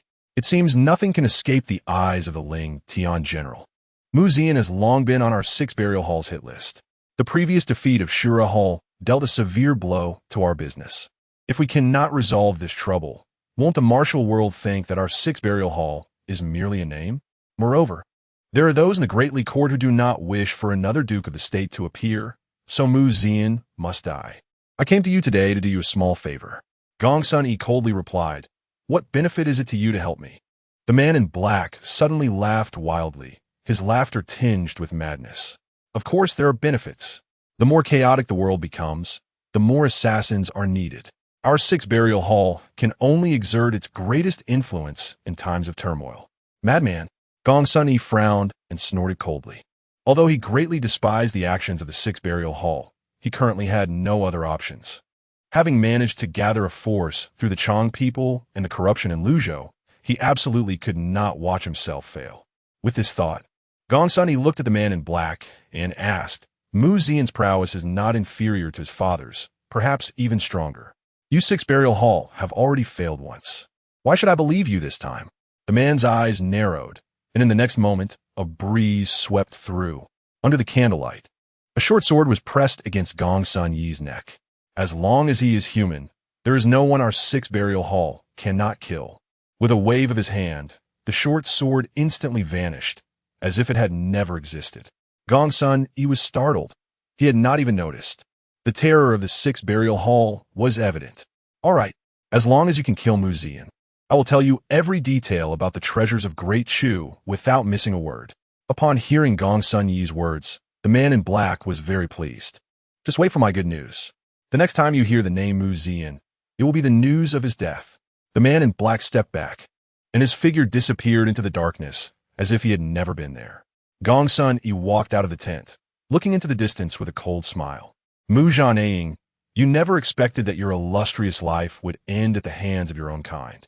Don't worry, your son will soon join you. Everything is for the sake of Great Chu. Chapter 38. Who's next to die after 2 days of siege? Both sides had reached an equal footing in strength. On this morning, the light broke through the clouds. Outside Anping County, Gongsun Yi led all the bandits stationed outside the city.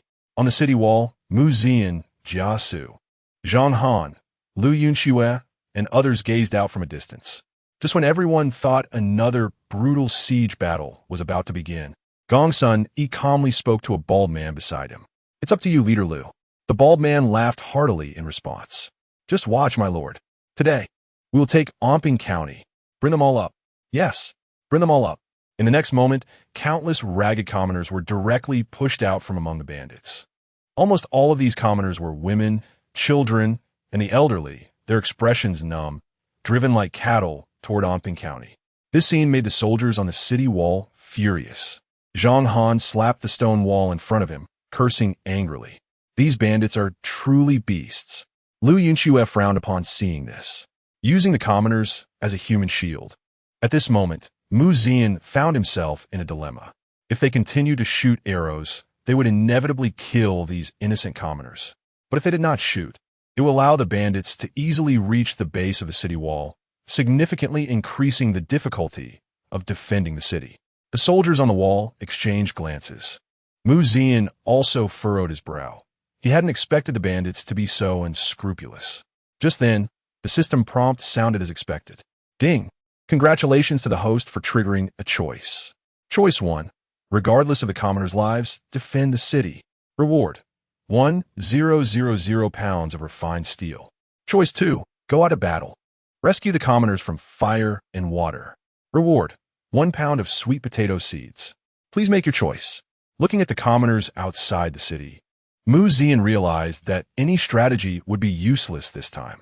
Since that was the case, he would not avoid it. What was there to fear in a direct confrontation? With this thought, Mu Zian immediately ordered open the city gates.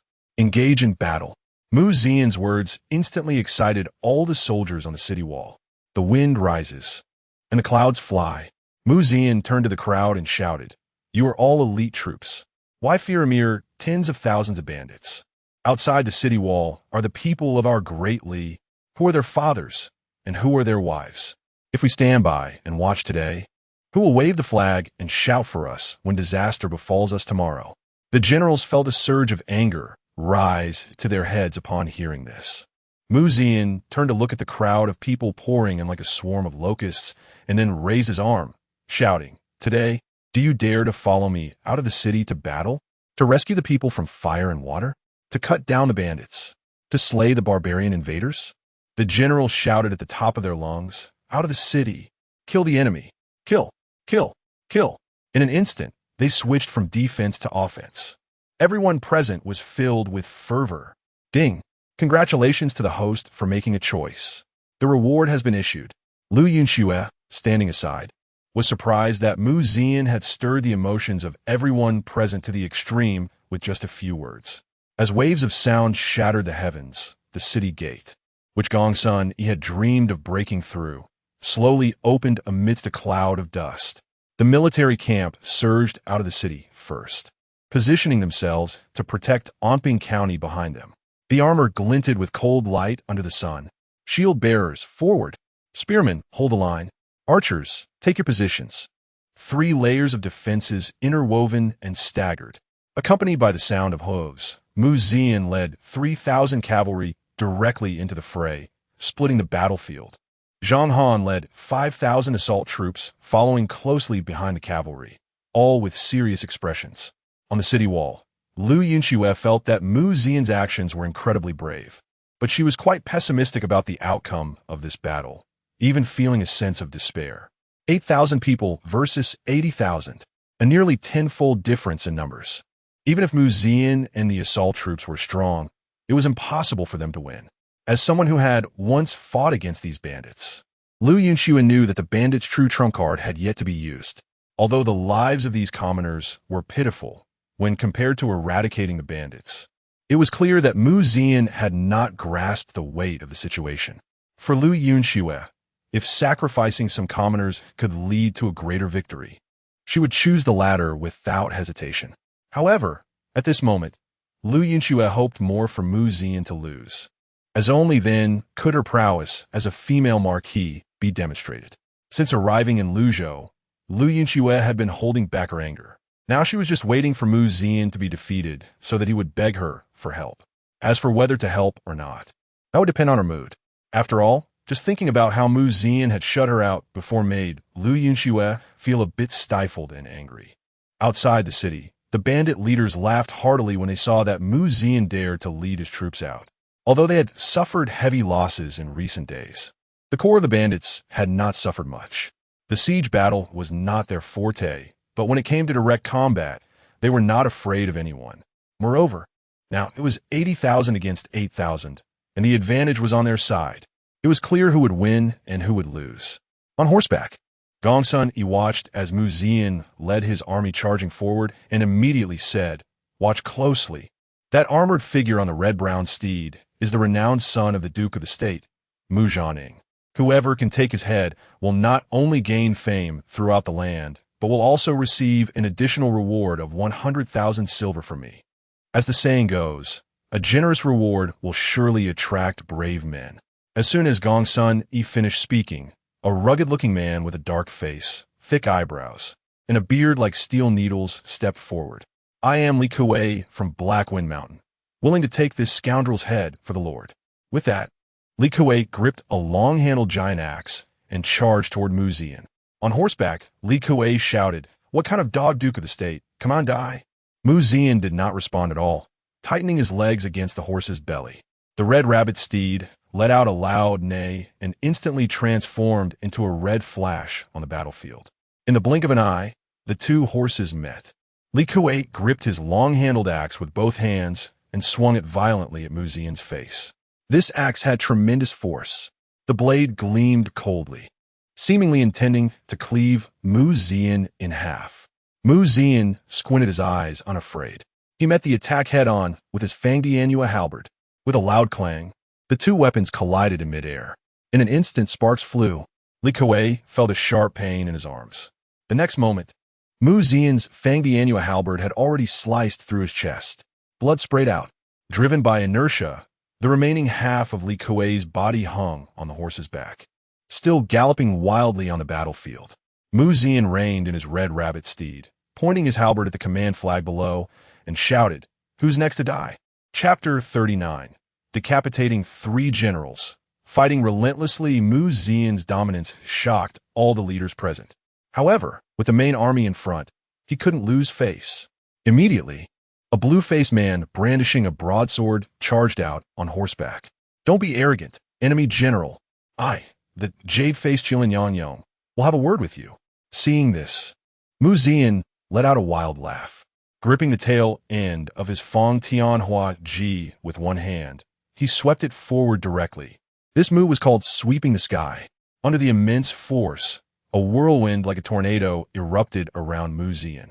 The Fangdianhua Ji, accompanied by a howling wind, slammed directly toward Yang Yang's chest. This strike was as powerful as a mountain collapsing, waves crashing against the shore. Yang Yang was taken aback and hurriedly raised his broadsword to block his chest. However, how could mere brute strength be resisted by a mere bandit? The Fangdianhua Ji struck heavily, and Yang Yang was sent flying off his horse like a kite with its string cut. He landed moments later, but at that moment, he was dead beyond resurrection. Upon seeing this, the soldiers of the assault camp, following the cavalry, let out a furious roar. "Invincible! Invincible!"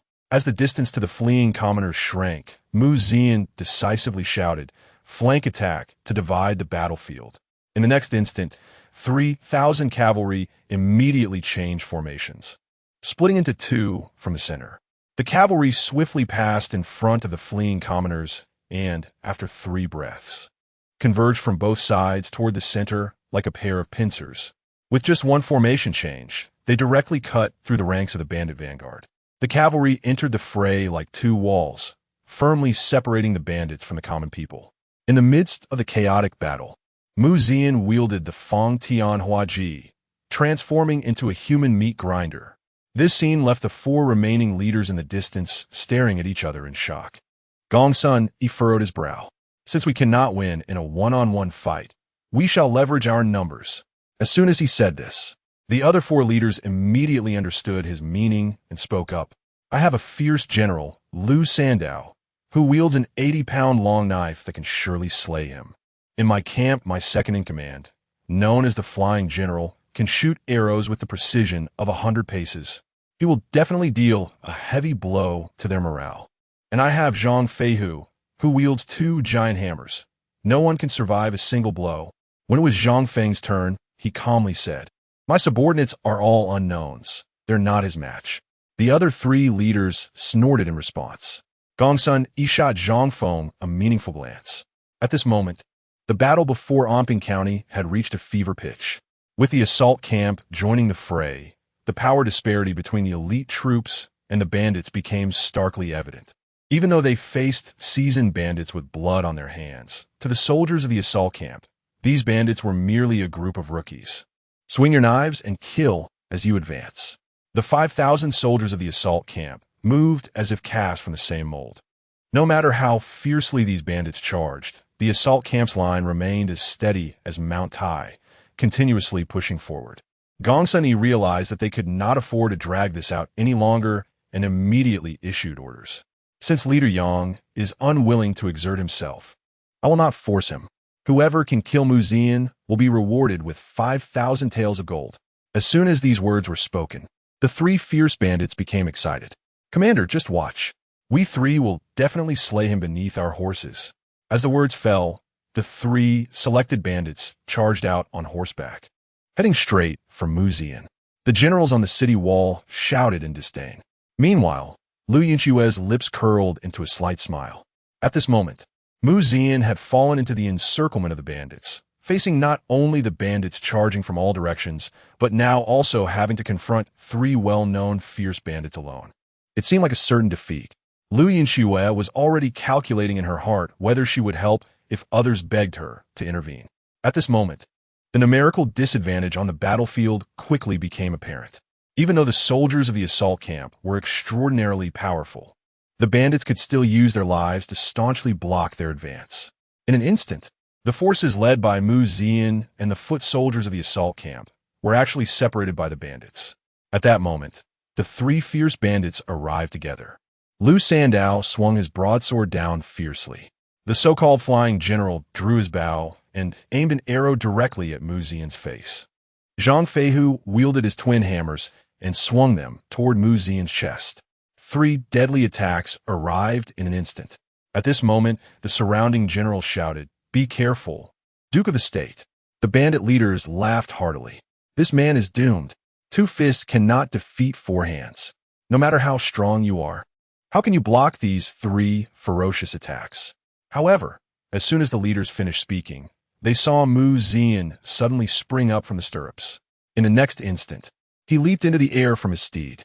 Liu Sandao and Zhang Feihu's attacks missed completely. They looked at Mu Zian in midair with disbelief, as if they had seen a ghost. With 10 times the jumping power, Mu Zian was as light as a swallow. In midair, he performed a somersault and caught the arrow shot by the so-called flying general. Returning to the saddle of his steed, Mu Zian drew the thunder bow from his waist. Then he drew the bow and shot the arrow. Everything was completed in an instant. By the time everyone reacted, the arrow had already pierced through the flying general's skull. The body fell to the ground, eyes wide open in death. The warhorse circled around the flying general's body, pacing back and forth. Everyone watching this scene felt their scalps tingle. A mountain stronghold leader, pale-faced, shouted, He is flying in the sky. He is not human. We can't fight back. We can't fight back at all." Before he could finish speaking, a cold light flashed. The leader's head flew off instantly. The one who struck was Gongsun Yi, who coldly scanned the surroundings. Anyone who dares to shake the morale will be killed without mercy. At this moment, in the center of the battlefield, after shooting down the flying general, Mu Zian sidestepped and picked up the Fang Tianhua Ji that had fallen to the ground. Then, he swiftly thrust it backhandedly, piercing Liu Sandao, who had yet to react, through the heart. Seeing this, the remaining Zhang Feihu was immediately horrified and turned to flee. However, Mu Zian would not give him the chance and shot another arrow.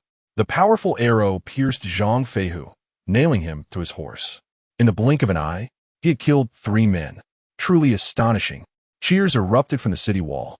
Meanwhile, the elderly women and children had been escorted by the soldiers of the 5 armies camp and were orderly entering Anping County. Seeing this, Gongsun Yi could no longer hold back. He absolutely could not miss this opportunity. With this thought in mind, he immediately drew his longbow and shot a signal arrow into the sky. As the sound of the signal arrow pierced the air, from a distance on the battlefield, the sound of urgent and intense hooves approached swiftly. On the city wall, Jia Xu's face changed drastically upon seeing this. Not good. It's the Chang cavalry. Chapter 40. Zhao Yun appears. Rumbling. A tremor echoed from the distant earth. 3,000 Chang cavalry surged towards the battlefield like a flood. The Chang tribe and the Great Li had been sworn enemies for generations, and countless battles had erupted between them over the years. With the appearance of the Chang cavalry, the tide of battle turned sharply. Although Gongsun Yi did not want to reveal this trump card too early, there was no choice at the moment. This was the perfect opportunity to avenge Mu Zian. On the city wall, Liu Yunxue's gaze was intense, with a flicker of fiery determination in his eyes. Of course, he was not worried about Mu Zian's safety. Instead, he saw a chance to achieve merit from the sudden appearance of the 3,000 Chang cavalry. Now that Mu Zian was trapped in a heavy encirclement, if he could lead the army to repel these Chang cavalry, he could wash away the shame of his defeat. With this thought, Liu Yunxue turned to the generals and said, "The Chang are fierce. I am willing to lead the soldiers in the city to resist." Jia Xu's expression remained calm upon hearing this, knowing that Liu Yunxue was simply eager to achieve merit. However, given the urgent situation and Mu Zian's position as a commander, he did not refuse, just as Liu Yunxue was eager to achieve merit. A voice from the system echoed in Mu Zian's ears as the Chang cavalry appeared in the center of the battlefield. Ding dong! Congratulations, host, you have triggered a choice. Choice 1. Avoid their edge and preserve strength. Reward. A famous sword, Zhang Lu. Choice 2. Fight to the death and face the Chang cavalry head-on. Reward. A mysterious general. Please make your choice, host. Mu Zian, with a spear, killed a charging bandit, looked at the dust in the distance, laughed loudly, and roared. Do I need to avoid their edge? The question is whether they fear me. Then, shaking the reins in his hand, his warhorse neighed. In the next moment, Mu Zian led the remaining cavalry and turned their horses towards the Chang cavalry. At this moment, Mu Zian had already made his choice clear through action. Ding dong. Congratulations. Host, you have made a choice. The mysterious general is being summoned. Ding dong. Congratulations, host.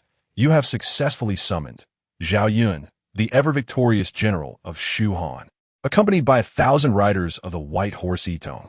Hearing the system's voice, Mu Zian's expression became even more arrogant. Among the bandit army, Gongsun Yi saw Mu Zian actually turn his horse and charge directly at the Chang cavalry, revealing an incredulous expression. At this moment, he could only think of one phrase. Is Mu Zian crazy? On the city wall, the generals were also stunned. No one expected that Mu Zian would not only not flee in the face of the 3,000 prepared Chang cavalry, but would also charge head-on. Besides madness, everyone present could think of no other adjective. Mu Zian led the charge. At this moment, the speed of both cavalry was visibly approaching on the plain.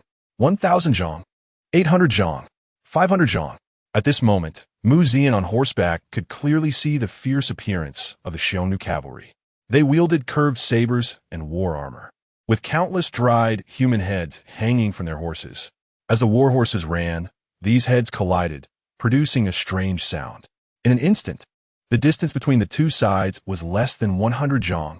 Yet at this moment, neither side showed any sign of slowing down on the plain. With such a frenzied speed, the collision of the two cavalry was predictable. Mu Zian's gaze was resolute, showing no intention of changing direction. The distance between the two sides grew closer, and the whistling wind echoed in everyone's ears. The Chang cavalry did not expect such fearless cavalry among the Han. The leader of the Chang cavalry gritted his teeth, betting that the opponent would not dare to charge recklessly. The howling wind on both sides felt like blades slicing through. At this moment, he could almost see Mu Zian's youthful and calm face. The officer beside the Chang leader's face turned red, and he shouted, "Leader, we can't charge anymore." At this speed, the first row of cavalry on both sides has no chance of surviving. Even these Chang, who had lived on horseback since childhood, were afraid now. However, the Chang leader's face twisted in rage, showing no sign of giving up. Clop, clop. The sound of hooves grew closer. The faces of the Chang cavalry showed a hint of fear. The cavalry led by Mu Zian did not look like they had just experienced a bloody battle. Although only over 2,000 riders remained, under Mu Zian's leadership, their momentum surged like an army of thousands. Just as the two sides were about to collide, the Chang leader finally could not hold back any longer. He shouted, "Scatter!" With this command, the 3,000 Chang cavalry split apart like flowers scattered by the heavens. In the next instant, Mu Zian and the cavalry behind him pierced through like a sharp sword. In this mad gamble, the final winner was still Mu Zian. The war horses neighed. Long spears clashed. In just a breath, countless screams erupted. A Chang cavalryman fell to the ground, only to be trampled into a pulp by the riders charging from behind. In the chaos, Mu Zian swung his Fangtian painted halberd, slicing a Chang cavalryman in half like cutting tofu. Blood splattered out, staining the earth beneath. Mu Zian's bravery once again refreshed everyone's impression of him. At this moment, even Gongsun Yi, as his opponent, sincerely admired Mu Zian. However, because of this, he could not let Mu Zian return alive. Gongsun Yi raised his hand and ordered, "Charge the entire army and kill this man. Whoever can slay him, I will reward with 300,000 taels of silver. With a heavy reward, there will surely be brave men." Dong dong dong. The sound of war drums began. All the bandits rushed towards Mu Zian as if they had lost their lives. At this moment, Mu Zian was surrounded by the Chang cavalry. These Chang cavalry clung to Mu Zian like a stubborn adhesive. The generals on the city wall were very anxious. However, at this moment, these bandits seemed to be on steroids. And even elite troops like the assault camp could not rush to rescue Zian in a short time. Just as Zian was about to fall into a life-and-death situation, suddenly, a clear and bright neigh echoed from the distant horizon. Then, a towering cloud of dust swept up with the wind. A rain of arrows pierced through the smoke and whistled down. This sudden scene stunned everyone present. What is going on? Even Gong Sun, he was momentarily at a loss. Only Zian in the center of the battlefield understood. Reinforcements had arrived. As the sound of hooves approached, a booming roar resonated in everyone's ears. Wherever righteousness leads, life and death follow. Heaven bears witness. The white horse is the proof. In the next moment, from the smoke, a white horse carrying a person burst forth. The Great Li's Duke of State, Zhao Yun, has arrived. Chapter 41. The white horse shines on the silver saddle. Swift as a shooting star, the white horse shines on the silver saddle. Swift as a shooting star. 1,000 white horses follow closely behind. On horseback, Zhao Yun brandishes his spear, charging into the chaos of bandits like a celestial being. The white horse army easily slices through the encirclement of the bandits, directly joining forces with the cavalry led by Zian.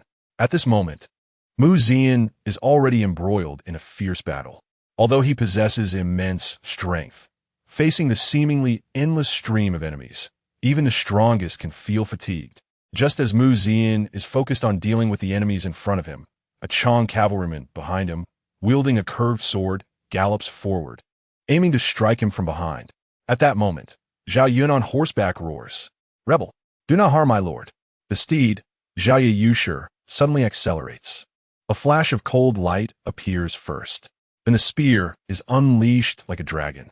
Before the Chong cavalryman can strike, Zhao Yun's spear has already pierced through his body. In the span of half a breath, the other Chong cavalrymen are completely caught off guard. Meanwhile, the white horse army has also arrived. As they launch a sudden attack from the side, these Chong cavalrymen have no time to turn their horses. In an instant, the cavalry formation of 3,000 is thrown into disarray. On horseback, Zhao Yun, clad in silver armor and wielding a spear, bloodied at the tip, cups his fist and declares, "I am Zhao Yun, subordinate to Duke Yunxue, here to meet the young master." Zian is overjoyed upon hearing this. As who hasn't fantasized about being Zhao Zilong, who fought through 30,000 troops at Chongban Slope during their youth. Now, being able to fight alongside his childhood idol. His excitement is palpable. Zian laughs heartily. "Zilong, you are too polite. Today, let's first slay all these rebel traitors. After victory, I will personally host a feast for you." Zhao Yun responds with a loud laugh. "That is my wish." Zhao Yun is the first to charge forward. The wild wind brushes past his face, and he is already in the midst of the enemy ranks. The spear, accompanied by the raging wind, pours out like a torrential rain. Even if there are towering waves ahead, I will break through with one spear, twisting and turning like a swimming dragon. The iron hooves roar, crossing like the realm of Yama. On the battlefield, blades flash and arrows fly. Zian follows closely behind, and the two appear as if they are passing through a field of flowers without a single leaf touching them. Spears and halberds rise together, looking down on all beings. The Fontaine painting halberd pierces the sky, with the sounds of desperate bandits ringing in their ears. The two join forces, and in an instant, their momentum is like a rainbow. Zhao Yun's spear is like a dragon. Before him, no enemy can withstand a single clash. Zian sweeps his long halberd, leaving corpses in his wake. At this moment, the battlefield has turned into a slaughtering performance for the two. What Chong cavalrymen? What fierce bandits and traitors? Before Zian and Zhao Yun, they are merely a rabble. With Zhao Yun's arrival, the originally tense battlefield instantly becomes clear. The 3,000 Chong cavalrymen suffer heavy losses. And seeing this, the Chong leader's eyes turn blood red as he immediately commands, "Retreat." The soldiers in the encirclement shout loudly, "We will fight to the death. Kill, kill, kill." In an instant, morale surges. On the city wall, Jia Xu decisively orders, "This is a heaven-sent opportunity. The enemy formation is in disarray. If we do not strike now, when will we? Zhang Han laughs heartily and says, "My knife has long been thirsty for blood. Brothers, follow me out to kill. Today is the day to achieve our merits." In an instant, all 4 city gates of Anping County open wide. The 5 military camps responsible for defending the city and countless militia rush out like a tide. A dark mass that seems endless, with the reinforcements joining the battlefield. The bandits, who once had the numerical advantage, are instantly at a disadvantage. Zian and Zhao Yun lead the cavalry, continuously charging and dividing the enemy. A bandit leader shouts, "Don't run. Kill them with me." However, as soon as he finishes speaking, Zhao Yun's spear has already pierced through his chest. Zhao Yun's strength makes Zian feel a tingling sensation on his scalp. Taking the enemy general's head among 10,000 troops is as easy as reaching into a bag. Compared to someone like him, who seems to have a cheat, no one can compete. For these bandits, Zhao Yun's appearance is simply a disaster. They can handle a favorable fight, but once they fall into a disadvantage, fear and panic spread like a plague. One person drops their weapon, and soon 10, 100, or 1,000 follow suit. At this moment, the situation begins to collapse. Muzi inside is growing more and more spirited. Meanwhile, the bandits are starting to lose control. Gongsun Yi grits his teeth, his face filled with regret. At this moment, he knows that the tide has turned. He has thoroughly failed this time. Zhao Yun's appearance has completely disrupted all his plans. With a long sigh, this former heavenly warrior shows deep fatigue on his face. Over the years, he has risked everything to restore the Great Shu, even going so far as to conceal his identity and become a bandit. Now that he finally sees some results, he unexpectedly suffers another defeat at the hands of the Duke of Dali. A deep sense of helplessness washes over him. Sound to retreat. The defeat is already determined. Send my orders for the army to withdraw 50 miles. As the sound of retreat rings out, the bandits, already terrified, retreat like a tide, leaving behind a ground strewn with corpses. Under the setting sun, Zian and Zhao Yun spur their horses toward Anping County. Duke Xinghua is mighty. At the city gate, Jia Xu and Zhang Han have been waiting for a long time. Zian dismounts and introduces Zhao Yun to those around him. "This is Zhao Yun. If it weren't for him today, I might have had a difficult escape." Zhao Yun cups his fist and greets everyone. "I once served under the old Duke Zhenghua. Hearing that the young master was heading to Luzhou to quell the chaos, I specially led my brothers to come to assist." Zhang Han laughs heartily and steps forward to embrace Zhao Yun, saying, "No wonder you are so fierce. You're also a fierce general under the old duke." Zhao Yun smiles and replies, "General, you flatter me." A resounding victory leaves everyone present in high spirits. Zian laughs heartily. "Today's great victory cannot be achieved without your assistance. Everyone, please drink with me." Hearing this, everyone laughs heartily. However, among the crowd, only Yunxue's face shows no trace of a smile. Although she managed to join the fight and earn some credit, Zian's brilliance completely overshadowed her. Yet even so, she now has to lower her head, as her military achievements still rely on Zian's report. With this thought, Yunxue awkwardly speaks, "I am not good at drinking. I will take care of the city defense tonight." Upon hearing this, Zian replies indifferently, "The matter of city defense is arranged by the military advisor. There is nothing to do tonight. Lady Ho can handle it herself." Hearing the distance in Zian's voice, Yunxue feels a moment of disorientation. Once upon a time, when Zian looked at her, his eyes were filled with peach blossoms. How could it be so cold now? At this moment, Yunxue finally understands that some people, once missed, are missed forever. Anping County is filled with joy, while the bandit camp is shrouded in sorrow. Chapter 42. The garden full of spring cannot be closed in this battle. All the leaders of the mountain strongholds suffered heavy losses. 100,000 troops were sent out, and now, just a few days later, they were on the verge of collapse. In the camp, Lu Hanzai, one of the remaining 4 leaders, slammed the table and shouted, "I'm not fighting this battle anymore. Whoever wants to fight can fight. I'm done serving." After saying this, he stood up and walked towards the tent entrance. Seeing this, the others also wanted to disperse, but just as Lu Hanzai stepped out of the tent, Gongsun Yi's long knife pierced directly through his chest. Blood flowed continuously from the wound. The crowd was shocked and drew their weapons, watching Gong Sun warily. If Gong Sun did not give them a reasonable explanation, today's events would not end well. Gong Sun's expression was calm as he wiped the blood off the steel blade and sneered. Do you think that after rebelling, the Great Li will let you go? Once you step out, there is no other way but to die. Moreover, who says we will definitely lose? We can lose 100 times, but as long as we win the last time, that's enough. A hint of madness appeared on Gong Sun's face. Like a gambler who had lost all his chips, dark clouds obscured the moonlight, and endless darkness engulfed the entire Anping County once again. A blood-red spider lily quietly bloomed in the center of the battlefield. As night fell, a thin mist slowly enveloped the entire Anping County. Inside the main chamber, Mu Zian sat on the ground. The dim candlelight illuminated his cheeks, and in front of him lay the complete map of Luzhou. Just as Mu Zian was planning his next move, there was a gentle knock on the guest room door. Mu Zian frowned, wondering who could be looking for him at this late hour. Despite his doubts, he still got up to open the door. In an instant, the moonlight poured in like water. Outside stood Yunxue, dressed in red with her fragrant shoulders half bare. At this moment, her long hair flowed down to her waist like a waterfall. Under the moonlight, her jade-like feet were coated with a layer of white brilliance. Her luscious red lips exhaled a fragrant mist, and her enchanting eyes gazed at Mu Zian with charm. Just as Mu Zian was lost in thought, Yunxue suddenly softened and pounced on him. Haven't you always wanted me?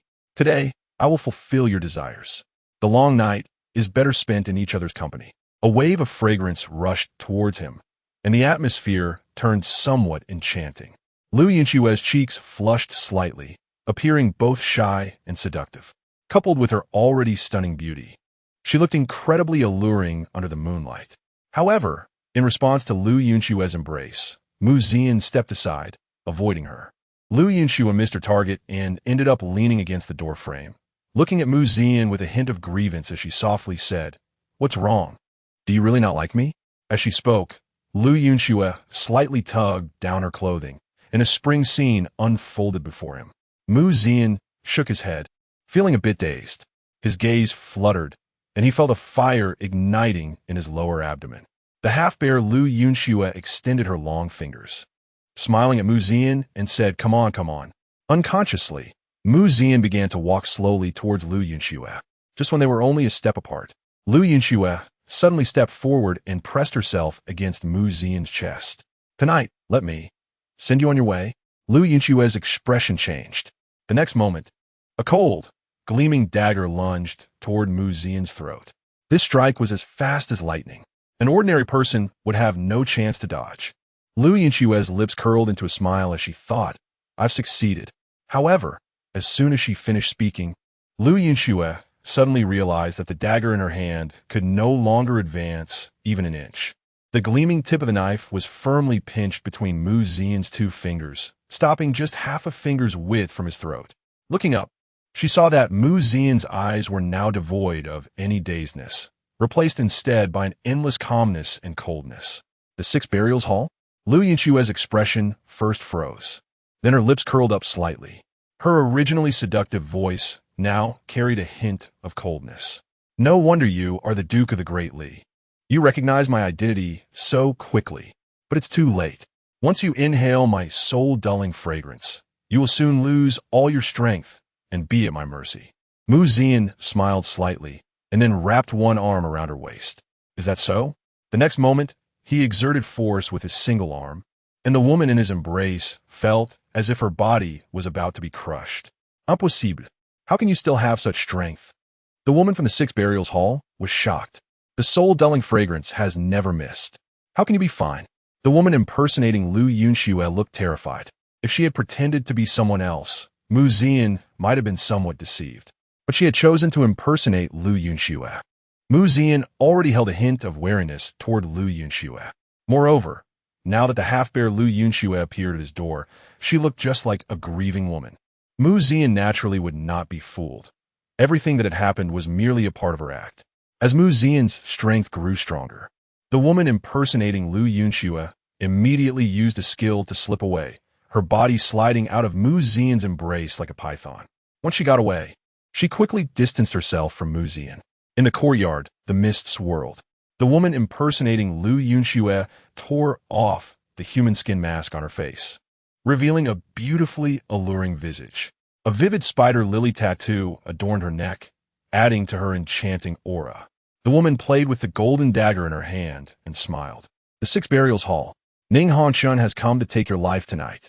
As soon as she finished speaking, Ning Hongchun's figure vanished into the mist.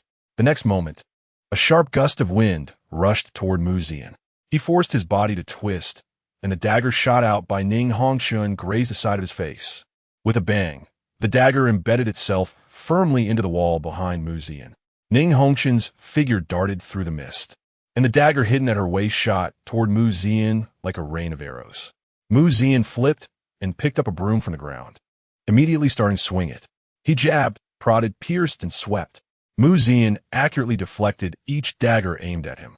The sounds of clanging echoed through the wilderness, resembling the sound of iron being forged. In the darkness, Ning Hongchun reached for her waist, taking advantage of Mu Zian's distraction to throw a porcelain bottle. Mu Zian raised his hand and shattered the porcelain bottle. The next moment, a cloud of pink smoke enveloped him. The sounds of fighting in the yard had already awakened the surrounding guards, and countless hurried footsteps were converging toward this place. On the roof, Ning Hongchun sat cross-legged in her red attire, the spring scenery around her hazy. She covered her mouth and laughed. Once you inhale my Hahuan powder, even a man of iron cannot withstand it. In less than a quarter of an hour, you will die from your reverse meridians. Duke, enjoy your final moments of life. After speaking, a charming smile appeared on Ning Hongchun's lips, and she stood up, intending to leave. However, the next moment, a figure burst forth from the red mist, and Mu Zian leaped into the air. His tall figure blocked the bright moon, leaving Ning Hongchun in shock. The height of this jump is something that normal people can't possibly achieve. Before Ning Hongchun could react, Mu Zian had already grabbed her by the neck. With a loud bang, they crashed through the roof and landed in the bedroom. Countless guards rushed into the courtyard. Just as these guards were about to break down the door, Mu Zian's voice came from inside the room. I'm fine here. You all retreat first. Chapter 43. A moment of indulgence. As soon as these words were spoken, all the guards in the courtyard exchanged glances. Looking at the already collapsed roof and the flying daggers embedded in the surrounding walls, how could they call this nothing? However, they had no choice but to obey Mu Zian's orders and silently retreated from the courtyard. Outside the door, Zhao Yun, Jia Xu, Zhang Han, and Yunxue arrived in a hurry. Seeing the chaotic state of the courtyard, they were all greatly shocked. It was clear that Mu Zian had been assassinated. Just as the generals were about to enter the courtyard, a heavy breathing sound came from the room. Everyone, rest assured, I'm fine. Please go and rest. There's no need to worry about me here, Mu Zian said. The others looked at each other, unsure of what to do. It wasn't until Jia Xu caught a glimpse of a graceful figure through the gauze window that he spoke up. The Duke of the State is fine. Everyone can leave first. Hearing this, Yunxue's eyes flashed with a hint of suspicion. Inside the room, Mu Zian's breathing grew heavier, and his eyes became increasingly dazed. Ning Hongchun was being choked by Mu Zian, and her breathing became labored as well. Seeing Mu Zian's deteriorating condition, Ning Hongchun quickly said, "The antidote is in the red bottle at my waist." Upon hearing this, Mu Zian reached directly for the porcelain bottle at Ning Hongchun's waist, crushing it with force and spilling out a few red pills. At that moment, Ning Hongchun's face turned red as if she were about to suffocate. Taking the antidote will relieve the effects of the Hahuan powder on you. As Mu Zian reached for the pills to take them, Ning Hongchun's mouth unconsciously curled into a slight smile. In reality, the red bottle contained not an antidote, but a more potent Hahuan pill. If he took it and engaged in intimate activities within 10 breaths, his meridians would explode, leading to certain death.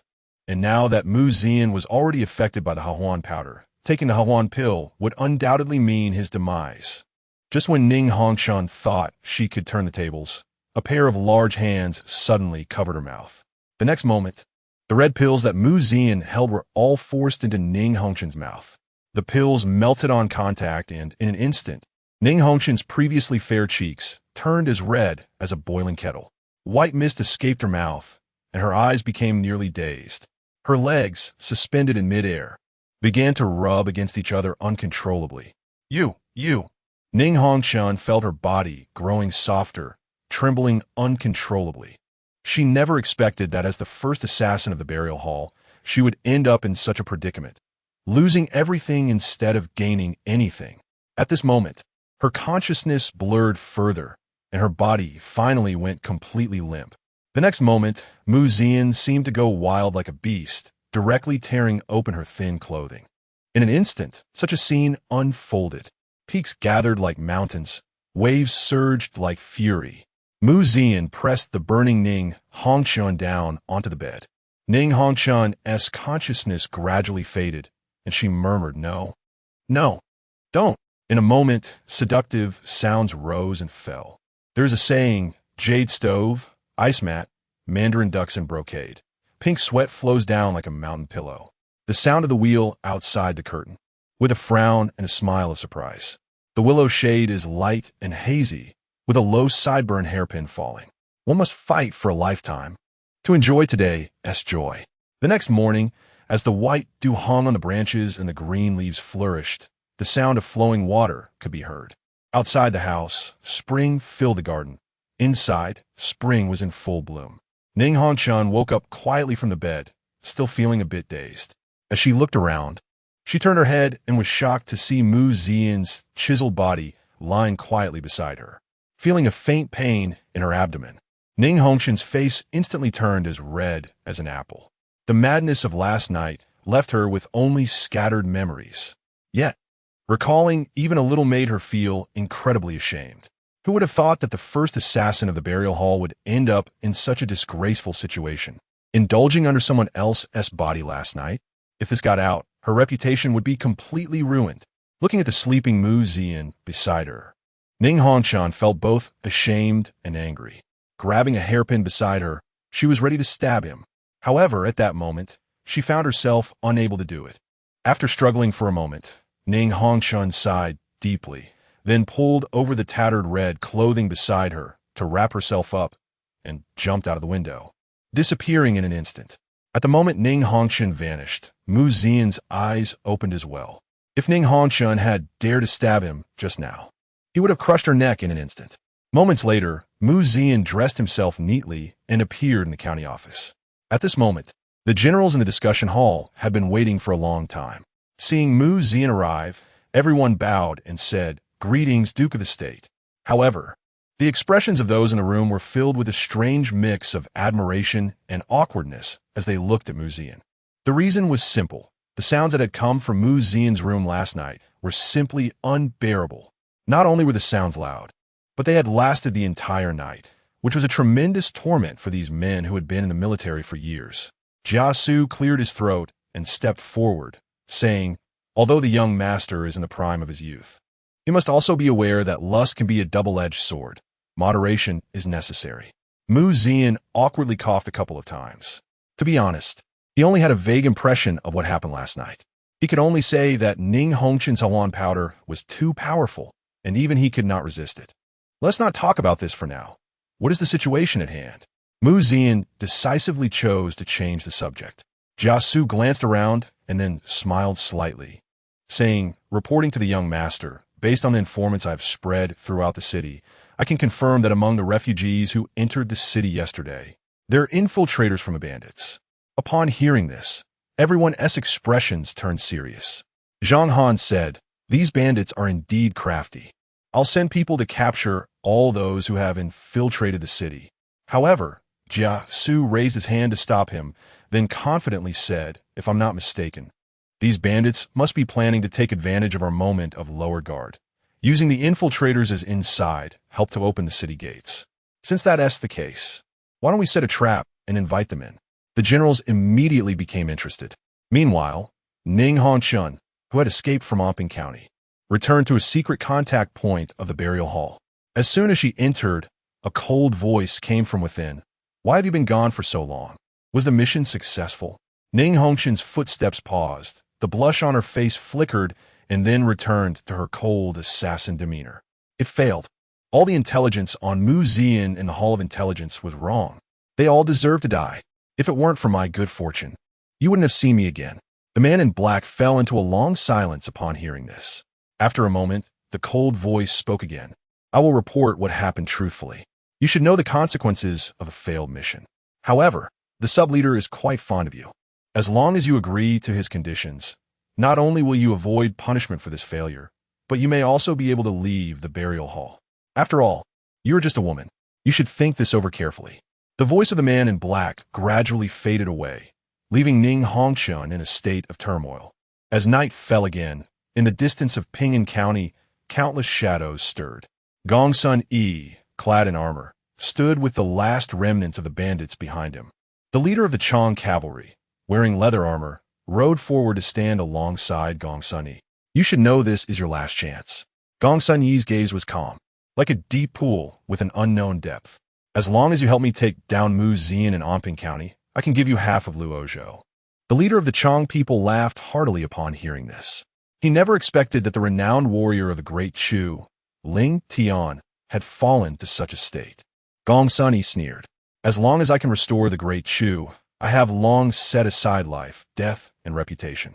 Just as the two were chatting, several large red lanterns were hung high above the city wall of Anping County. At this moment, they appeared so striking in the night. Gongsun Yi slowly drew his treasured sword from his waist and roared, "The battle of life and death starts today." Chapter 44. Desperate battle. A thunderclap rang out in the sky. Then came the patter of rain. On horseback, Gongsun Yi drew his sword and commanded, "Whoever kills Mu Zian tonight will be rewarded with 500,000 taels of silver and promoted 3 ranks." At this moment, Gongsun Yi had already put all his chips on the table. Accompanied by the sound of hooves, the chaotic bandits mixed with Chong cavalry surged like a venomous snake into Anping County. The gates of Anping County were wide open, and Gongsun Yi led the charge into the county. However, upon entering the city, he found it eerily silent, with only the crackling sounds of bonfires on the surrounding walls. A bandit kicked open a wooden house, but the room was empty. There's no one in the leader's room. Gongsun Yi felt a chill and exclaimed, "This is bad. It's a trap. Retreat." But at that moment, another thunderclap roared from the sky. The terrifying thunder illuminated the surroundings as if it were daytime. Gongsun Yi then witnessed the most unforgettable scene of his life. On the city walls, countless soldiers stood in formation. The bright armor reflected the dazzling lightning, and numerous bows were drawn, the glinting arrowheads fixed on them. In the rainy night, Mu Zian stood with his hands behind his back, looking mockingly at Gongsun Yi, who was trapped in the city, and said, "Since you've come, why leave?" Gongsun Yi never expected his scheme to be seen through. Retreat. But it was already too late to escape. With a loud boom, the gates of Anping County slammed shut. Then, from the shadows, Zhao Yun, clad in silver armor, slowly rode out. Pointing his spear at Gongsun Yi, he coldly declared, "This road is closed." As his voice fell, a hurried scraping sound was heard. Countless horse blocks were pushed out from all sides, completely blocking Gongsun Yi's path forward. Yunxue, holding a long sword, said with a stern expression, "You are surrounded." At this moment, fear finally showed on Gongsun Yi's face. A figure in green robes, Jia Xu, stepped out from the city wall. After this battle, Luozhou will be secured.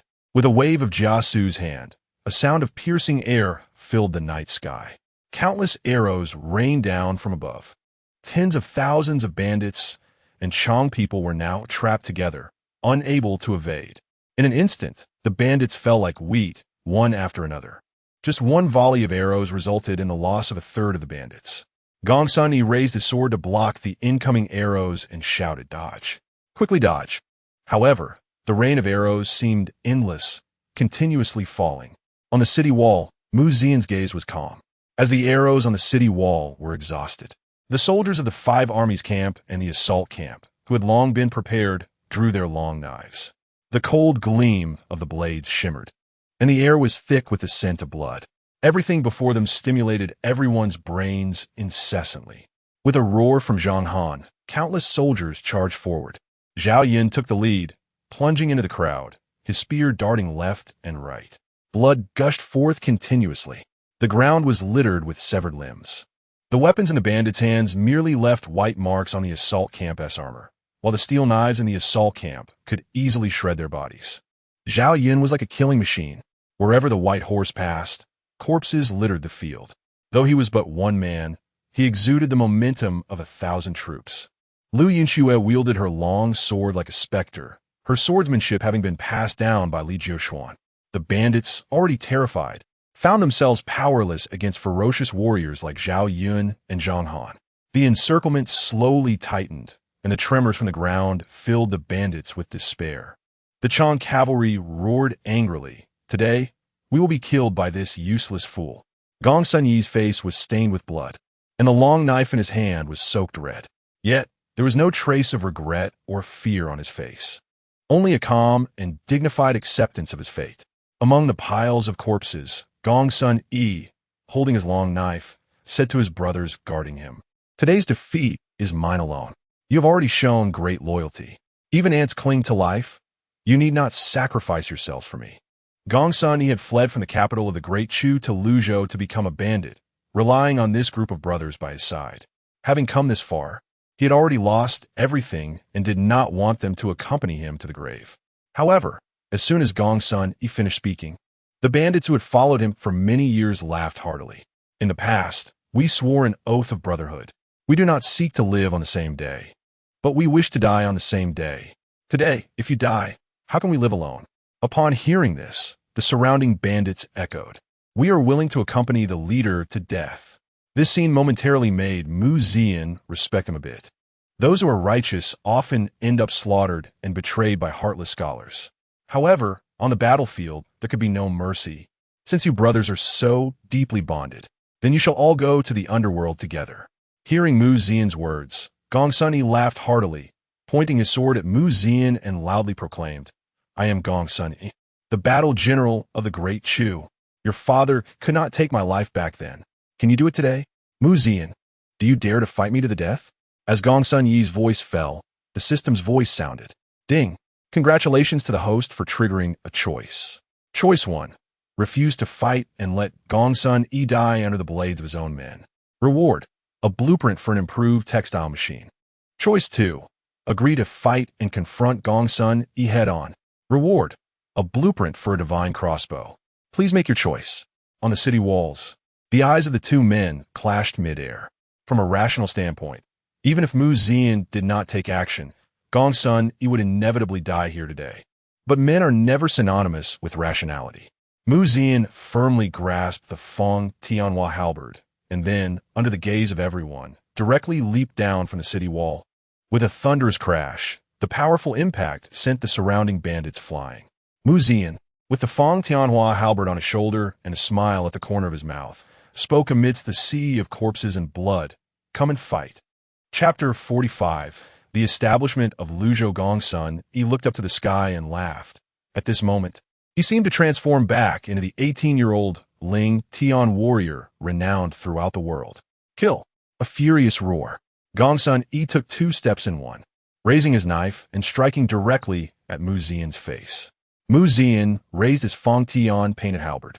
With a clang, the knife and halberd clashed, creating a dazzling spark in the night sky.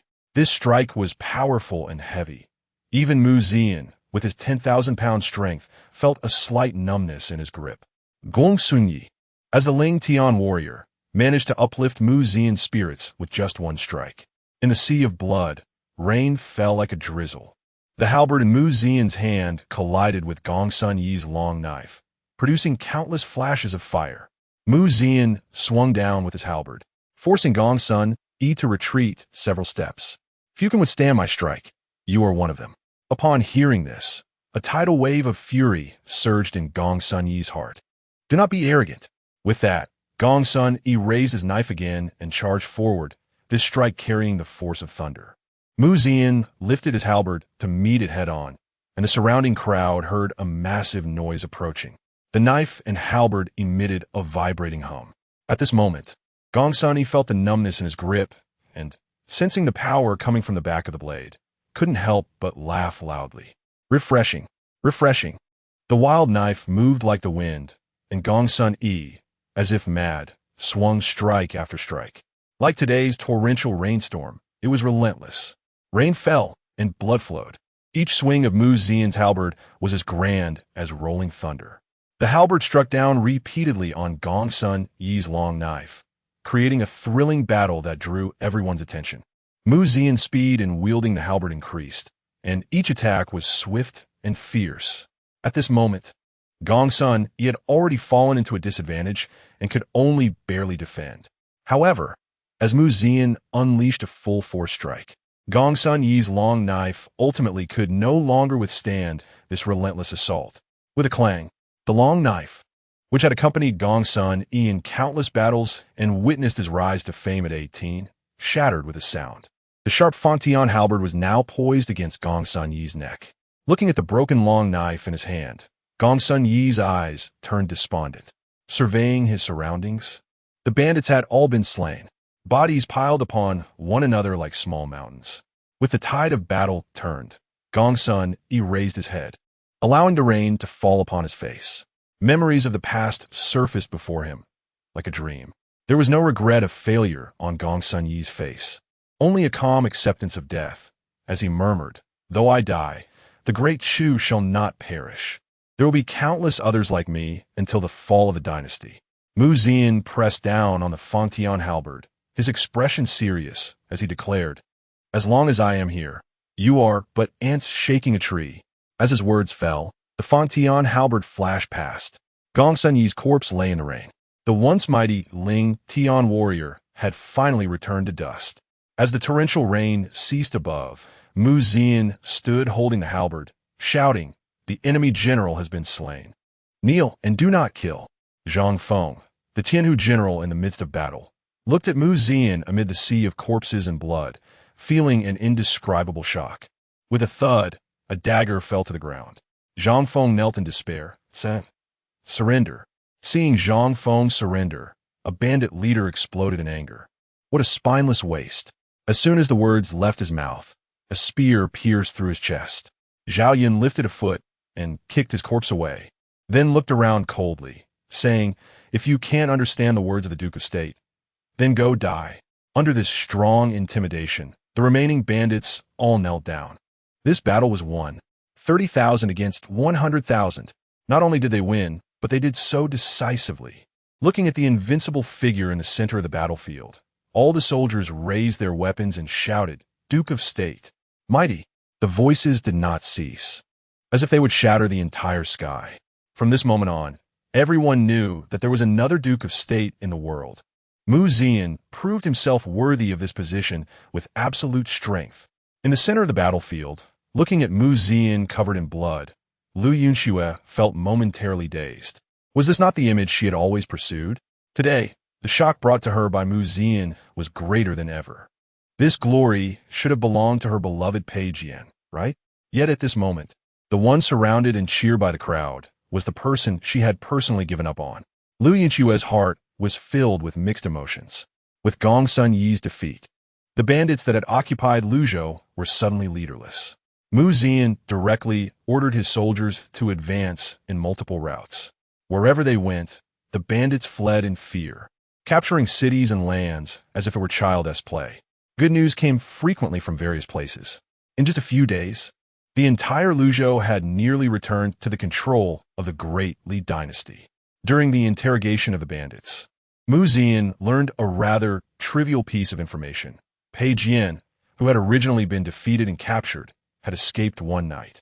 According to the guard of Pei Jian, after his escape, he headed straight towards the Luzhou provincial capital. Upon hearing this news, Yunxue became somewhat lost in thought. The person she had abandoned fought to the death in Anping County, while her most favored Pei Lang had fled from the battlefield. This was something Yunxue could not accept. Thus, one clear morning, Yunxue rode out of Anping County to search for Pei Jian. Mu Zian felt no surprise at Yunxue's departure. The most important task now was to handle the aftermath in Luzhou. Although the bandits had been defeated, Luzhou was still riddled with wounds. Mu Zian could only hastily petition the court to send civil officials to govern Luzhou. When the news of Luzhou's restoration reached the capital, Emperor Xiao Yu's smile never faded. Not only that, but during this pacification, Mu Zian also conveniently killed 3,000 Chan cavalry, which was an unexpected delight. In the Yangxin Palace, Emperor Zhao Yu looked at the reports from Luzhou in his hand, feeling very pleased. Not only remnants of the Great Chu, but also Chong people involved. Gong Sunny, I never expected that after 20 years, your treacherous heart still does not die. Send my decree. Search the country for remnants of the Great Chu. I would rather wrongfully kill 1,000 than let one escape. Also, immediately have the Ministry of Personnel select candidates to send to Luzhou. Tax in Luzhou will be exempt for 3 years. Yunxue bowed and said, Your Majesty is wise. A few days later, the newly appointed officials from the capital began to arrive in Luzhou, after Mu Zian completed the handover with the new Anping County Magistrate. He prepared to lead his army back to the capital. However, as Mu Zian rode to the gate, he saw countless commoners standing on both sides of the road. The crowd was so dense it seemed to reach the horizon. At the moment Mu Zian appeared, all the commoners knelt on the ground, shouting, We respectfully send off the Duke of State. The voices echoed for dozens of miles. This was the best tribute to Mu Zian for saving them in their most desperate times. At this moment, the officials passing through Anping County to take office were also deeply moved by the scene. The commoners lined the streets, their cries continuous. They had come through desolation, and now left with fertile fields. Seeing this, all the officials bowed to Mu Zian on horseback. From this moment on, everyone understood that the once exalted Duke of State had returned. Chapter 46. Victorious returning to the capital from Luzhou. When Mu Zian's army appeared outside the capital, countless citizens had already gathered. Everyone wanted to see what the Duke of the State, who had defeated 100,000 men with 30,000, looked like. At this moment, all the generals under Mu Zian stood tall and proud, ready to embrace the glory that belonged to them. Congratulations to the Duke of the State for returning victorious. Congratulations to the Duke of the State for returning victorious. Congratulations to the Duke of the State for returning victorious. The waves of cheers surged one after another, and soon a sharp and long sound approached from afar. The Emperor has arrived. Boom, boom, boom.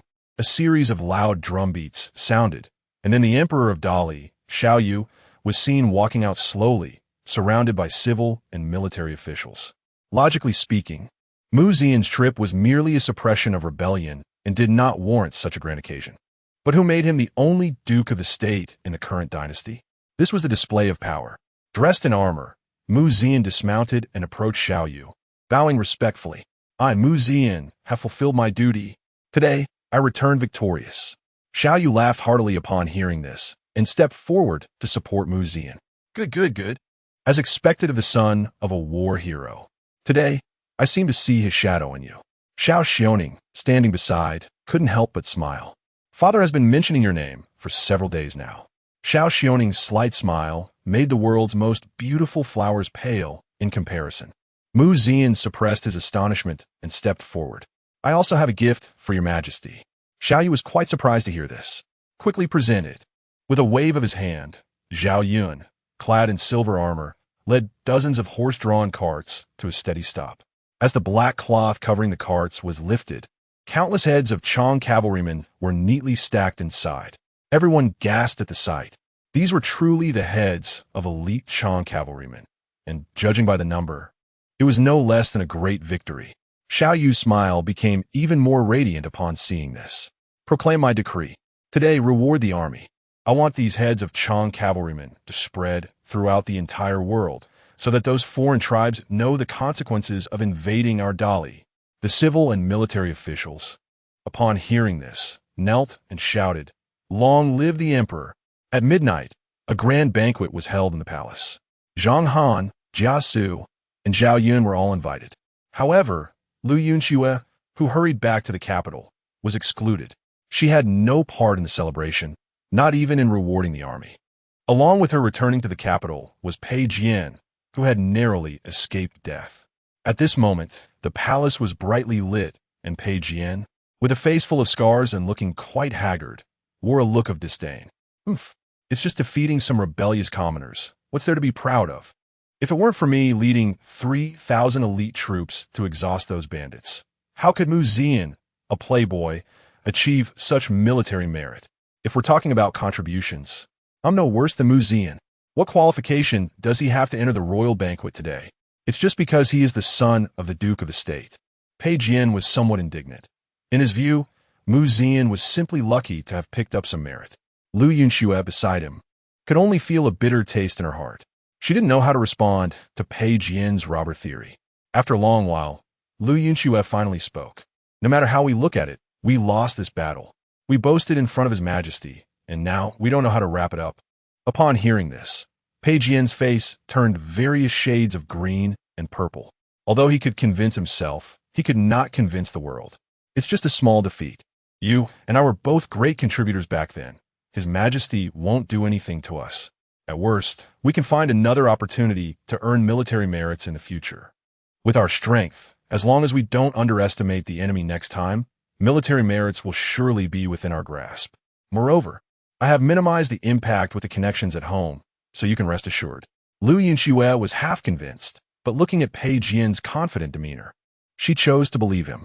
After they parted ways, Yunxue returned home. Just as she reached the door, she saw her grandmother rushing out excitedly. "Oh dear, why are you back so early? I heard that His Majesty is holding a banquet in the palace. As the rising star of the court, you should make some connections with the high officials." Upon hearing this, Yunxue's face showed a hint of bitterness. "I wasn't on the guest list." Her grandmother's expression changed drastically. "What? How can there be no place for you at the celebration banquet after such a great victory?" Yunxue's expression remained calm. "With the defeat in front of us and the achievements behind, it's already a great grace that His Majesty hasn't directly punished me for neglecting my duties, bringing shame to the court. What right do I have to attend the celebration banquet?" As soon as these words were spoken, the smile on her grandmother's face instantly vanished. You really are going to drive me crazy. Our family is waiting for the rewards after your victory to buy rice and cook. Now, not only has the construction of your maiden's mansion stopped, but to pay off the debts of the Duke of the State's residence. Even our farmland and houses have been mortgaged, and we owe quite a bit in external debts. The whole family is waiting for your rewards to survive. And now you tell me there are none. Are you trying to force us all to death? Yunxue felt a wave of frustration in her heart upon hearing this. Just then, a limping Lu Ming walked in from outside, excitedly saying, "My good sister is back. Today I saw His Majesty rewarding the army with lots of good things. My good sister, I've been tight on cash these days. Can you lend me a few thousand taels of silver to tide me over?" As soon as Lu Ming finished speaking, their grandmother coldly snorted, "Still wants silver? Your good sister has suffered a defeat. If His Majesty didn't execute our entire family of the Lu clan, it's already a blessing from our ancestors." Lu Ming was instantly dumbfounded. "What? A defeat?" After thinking for a moment, he recalled, "Right? I heard we lost the first battle, but didn't we win consecutive victories afterward? I saw it with my own eyes. Those Chongheads filled several carts. Zian, clad in battle armor and riding a fiery brown horse, was simply too handsome. If you hadn't broken up with Zian, I could have borrowed that horse to ride and enjoy myself." Lu Ming's words were like daggers stabbing into Yunxue's chest. Their grandmother also reproached, "If it weren't for your recklessness back then, how could our family have fallen to this state today? With Zian's status today, our Lu family would surely be a prestigious family in the capital." Upon hearing this, Yunxue could no longer bear it and stood up to leave. Seeing this, Lu Ming sighed deeply. "If only my sister could reconcile with Zian, all the troubles our Lu family faces now would be easily resolved." Upon hearing this, their grandmother's eyes suddenly lit up. This matter might not be without room for maneuver. It's normal for relationships to go through ups and downs, especially since they have a marriage contract. As the saying goes, couples may quarrel but will reconcile. Right now, Zian is just angry with your sister. As long as your sister is willing to give him an opportunity to step down, they might not be unable to reconcile. Chapter 47. The marriage proposal inside the palace. Amidst the clinking of wine cups and the joy of guests, Zian, as the undisputed first meritorious subject, naturally had to engage in social obligations. Fortunately, the drinks in Dali were mostly low alcohol, which was still within acceptable limits for Zian. If it were the strong liquor he brewed himself, he would have likely collapsed by now. At midnight, just as Mu Zian was about to return to his residence. He was stopped by eunuch Xiao. The Duke of Jinghua, His Majesty summons you. Although he didn't know why Xiao Yu called for him at such an hour, Mu Zian followed him nonetheless. Inside the Yunxue Palace, the blue smoke curled. Although it was midnight, the hall was brightly lit. By the desk, Xiao Yu was deeply focused on painting. Xiao Yu could definitely be considered a wise ruler. Under his leadership, Dali's national strength was on the rise. Perhaps because he was not the direct heir, he pursued perfection in his work. Minister, I pay my respects to your majesty. Mu Zian bowed. Xiao Yu, still painting, did not raise his head but casually said, "Come here, take a look at my painting." The two seemed more like longtime friends than a monarch and a subject. Such favor was unique to the Duke of Jinghua. Mu Zian stepped forward and saw a lifelike tiger on the rice paper. Your Majesty has excellent brushwork. Xiao Yu laughed heartily at the compliment, then put down his fine wolf hair brush and said, "This battle was remarkable, 30,000 against 100,000. And the opposing commander was the renowned General Gongsun Yi. Winning so decisively is no easy feat." Mu Zian smiled and replied, "It is the result of all the generals working in unison, not my sole merit. You're not greedy. You truly have a bit of your father's spirit. Sit." Xiao Yu and Mu Zian sat side by side. If this scene were spread, it would surely shock many. The 3,000 elite soldiers of Dali lost in the battle against Pei Jian, and according to military law, he should be punished. However, many voices in the court suggested a minor punishment to serve as a warning. Therefore, today I did not deal with him. Do you harbor any resentment in your heart? Mu Zian's expression remained calm as he replied, "I harbor no resentment. Only feel it is a shame for those 3,000 soldiers who perished in Luzhou. They should have been able to shine brightly." Xiao Yu cast an approving glance at Mu Zian. His broad-mindedness was indeed a necessary quality for a general. A petty person can never go far. Though I am honored as the emperor, some matters cannot be controlled solely by me. The relationships among noble families, officials, and the court are complex and intertwined. I need someone who can clear all obstacles for me. Xiao Yu's words were no longer a hint. It was a clear indication that he wanted to treat Mu Zian as a trusted aide. However, being the emperor's trusted aide meant standing in opposition to everyone else, becoming a solitary minister. As long as you can maintain the emperor's trust, you will forever hold great power and influence. With this thought, Mu Zian clasped his fists and said, "I am willing to go through fire and water for your majesty." A smile that couldn't be hidden spread across Xiao Yu's face.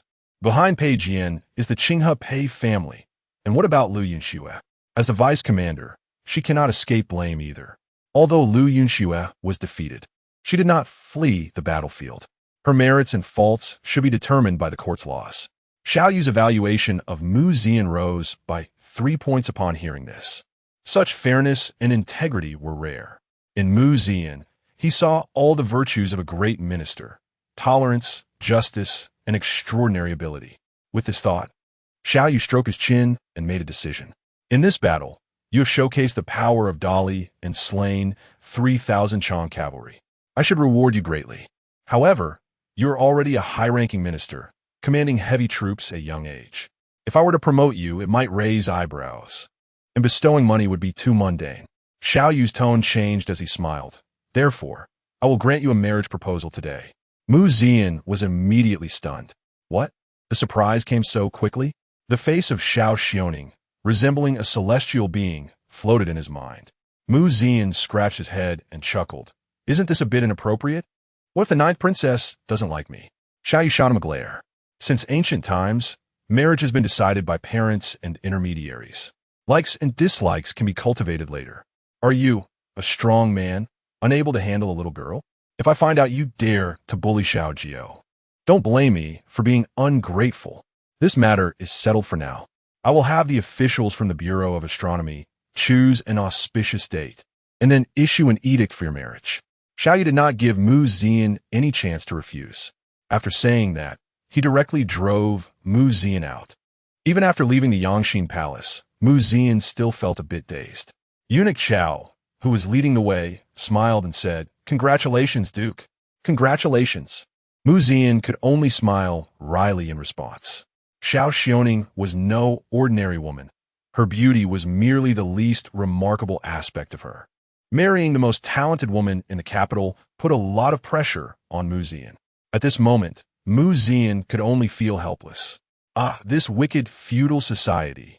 Compared to marrying, another more important matter echoed in Mu Zian's mind. That is, being a solitary minister. Throughout history, solitary ministers have never ended well. Being the emperor's solitary minister naturally makes one a living target. Although one can hold a high position and wield great power, they must also face countless hidden arrows and open attacks. His father was the best cautionary tale.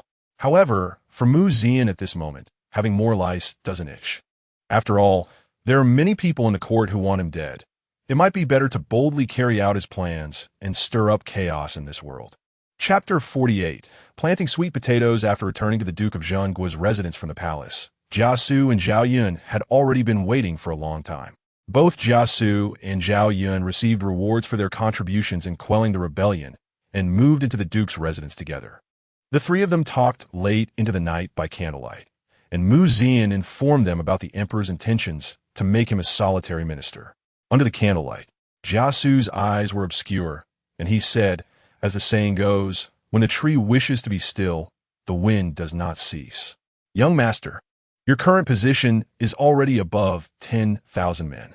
Now, with the might of a great victory, it will inevitably provoke jealousy from those with ulterior motives in the court.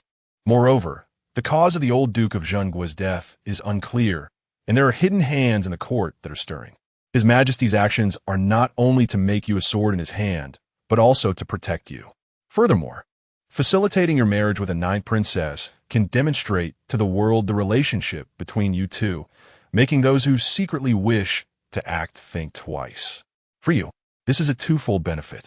Zhao Yun echoed. However, throughout history, only familial bonds can gain trust. Although it is said that the royal family is heartless, if you become the prince consort, it will be much easier to act with the princess's backing.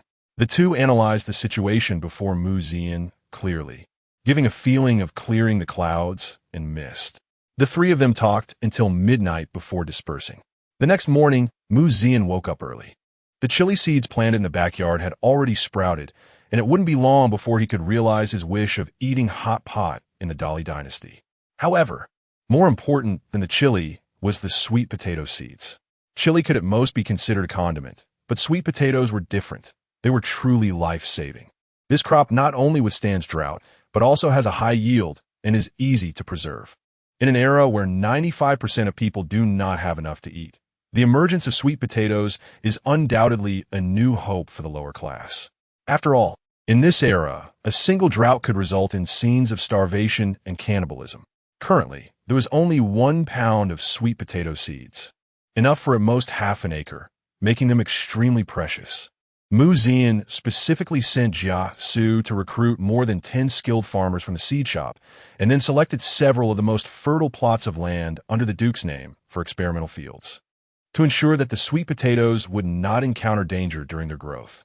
Mu Zian specially selected 300 armored soldiers from the trap camp to guard the experimental fields day and night. The August sky was unbearably hot, yet Mu Zian was enjoying himself. Jia Xu wiped the sweat from his forehead and said, "Young master, can this really be as miraculous as you say?" The this Jia Xu referred to as the sweet potatoes being planted. Mu Zian carefully buried a sweet potato seed in the soil and smiled. In the Dali dynasty, the best fertile land yields at most 400 gene per acre, but the sweet potato seeds we plant today can yield up to 10,000 gene per acre. Upon hearing this, Jia Xu was stunned and stood there, unable to recover for a long time. At this moment, Jia Xu finally understood why Mu Zian was so concerned about just a few acres of land, even going so far as to personally plant the seeds. The ability to yield 10,000 gene of grain was no longer just important. Once this news spread, it would inevitably attract the attention of countless powerful figures. This could overturn a country. After a long time, Jia Xu finally seemed to wake from a dream and then bowed deeply to Mu Zian, saying, "On behalf of the people of the world, I thank you, young master." No one knew better than him how important sweet potatoes were to the common people. Just as Mu Zian was still immersed in the vision of a future where everyone could eat their fill, Zhao Yun came to report that the ninth princess, Xiao Xiaoning, had arrived. Upon hearing the name Zhao Xiaoning, Mu Zian inexplicably felt a bit shy. However, his muddy appearance was indeed somewhat unrefined. Just as Mu Zian was about to change his clothes, Zhao Xiaoning, dressed in a flowing skirt, had already appeared at the edge of the field. Under the sunlight, the golden phoenix embroidered on her skirt seemed alive, as if it would soar into the sky at any moment. Her fair and delicate features resembled a celestial fairy, making her an object of distant admiration, but not to be trifled with. At that moment, the description of the Luo, Shan, and Chao Ji's poetry seemed to have taken on a concrete form, leaving Mu Zian somewhat dazed, until Zhao Xiaoning's voice broke the silence. I didn't expect the Duke of Zhengguo would also farm. Her gentle voice made Mu Zian feel a bit embarrassed. Wiping the dirt off his hands, he smiled and said, I have embarrassed the princess. Scholars, farmers, artisans, and merchants. Farming is the foundation of the world. How could I laugh at it? One must say that despite being raised in royalty, with fine clothing and food, she possesses such insight and broad-mindedness. It's no wonder, Xiao, you liked her so much. I already know about my father's intention to betroth me to you, Zhao Xiaoning said suddenly, making Mu Zian feel somewhat uneasy. It's all the emperor's meddling. Just as Mu Zian finished speaking, a fragrance wafted to his nose. Looking up, he found that Zhao Xiaoning's almost perfect face was only an inch away from him. You don't like me? Instantly, Mu Zian's heart began to race. The princess, beautiful as a celestial being, is the epitome of women. Who wouldn't like her? Zhao Xiaoning leaned a little closer to him. Then why do you look a bit wronged? Mu Zian, caught off guard by her words, momentarily didn't know how to respond. Seeing this, Zhao Xiaoning seemed to get a bit jealous and said, Who in the capital doesn't know that you, Duke Mu, are a lovesick man? Back then, the city was filled with peach blossoms for one person, and it caused quite a stir. I was young then, and indeed did many foolish things. Now, those past events have blown away with the wind. There's no need to keep them in mind. Zhao Xiaoning's lips curled into a faint smile. Come with me to stroll around street. After saying this, without waiting for Mu Zian's response, she turned and walked away. However, just as Zhao Xiaoning took a couple of steps forward, the sound of hooves approached from behind. The next moment, Mu Zian rode in on a red rabbit horse. Galloping towards her, Mu Zian extended his hand towards Zhao Xiaoning. In a split second, Zhao Xiaoning inexplicably grasped the hand he offered. A gentle breeze blew towards her, tousling her hair. When she opened her eyes again, she was already on the horse's back. Mu Zian held the reins and laughed. Princess, hold on tight. Before Zhao Xiaoning could react, the red rabbit horse surged forward like a gust of wind. Zhao Xiaoning quickly wrapped her arms around Mu Zian's chest, pressing tightly against him. Feeling the soft sensation against his chest, Mu Zian laughed heartily, and the red rabbit horse quickened its pace even more. Jia Xu and Zhao Yun stood between the rows of fields, watching Mu Zian's figure disappear into the distance, and couldn't help but laugh. What a match made in heaven. Chapter 49. Standing up against injustice after entering the city, Mu Zian and Zhao Xiaoning changed into new clothes. After all, Zhao Xiaoning's court attire was too eye-catching. However, even in plain clothing, her beauty and grace could not be concealed. One was as beautiful as a celestial being, and the other was full of vigor. As the two walked side by side on the street, they immediately attracted countless gazes. As the most prosperous place in the world, the capital of the Great Li was bustling with vendors selling their goods along the street, and many scholars with folding fans moved through the crowd. Zhao Xiaoning walked and looked around.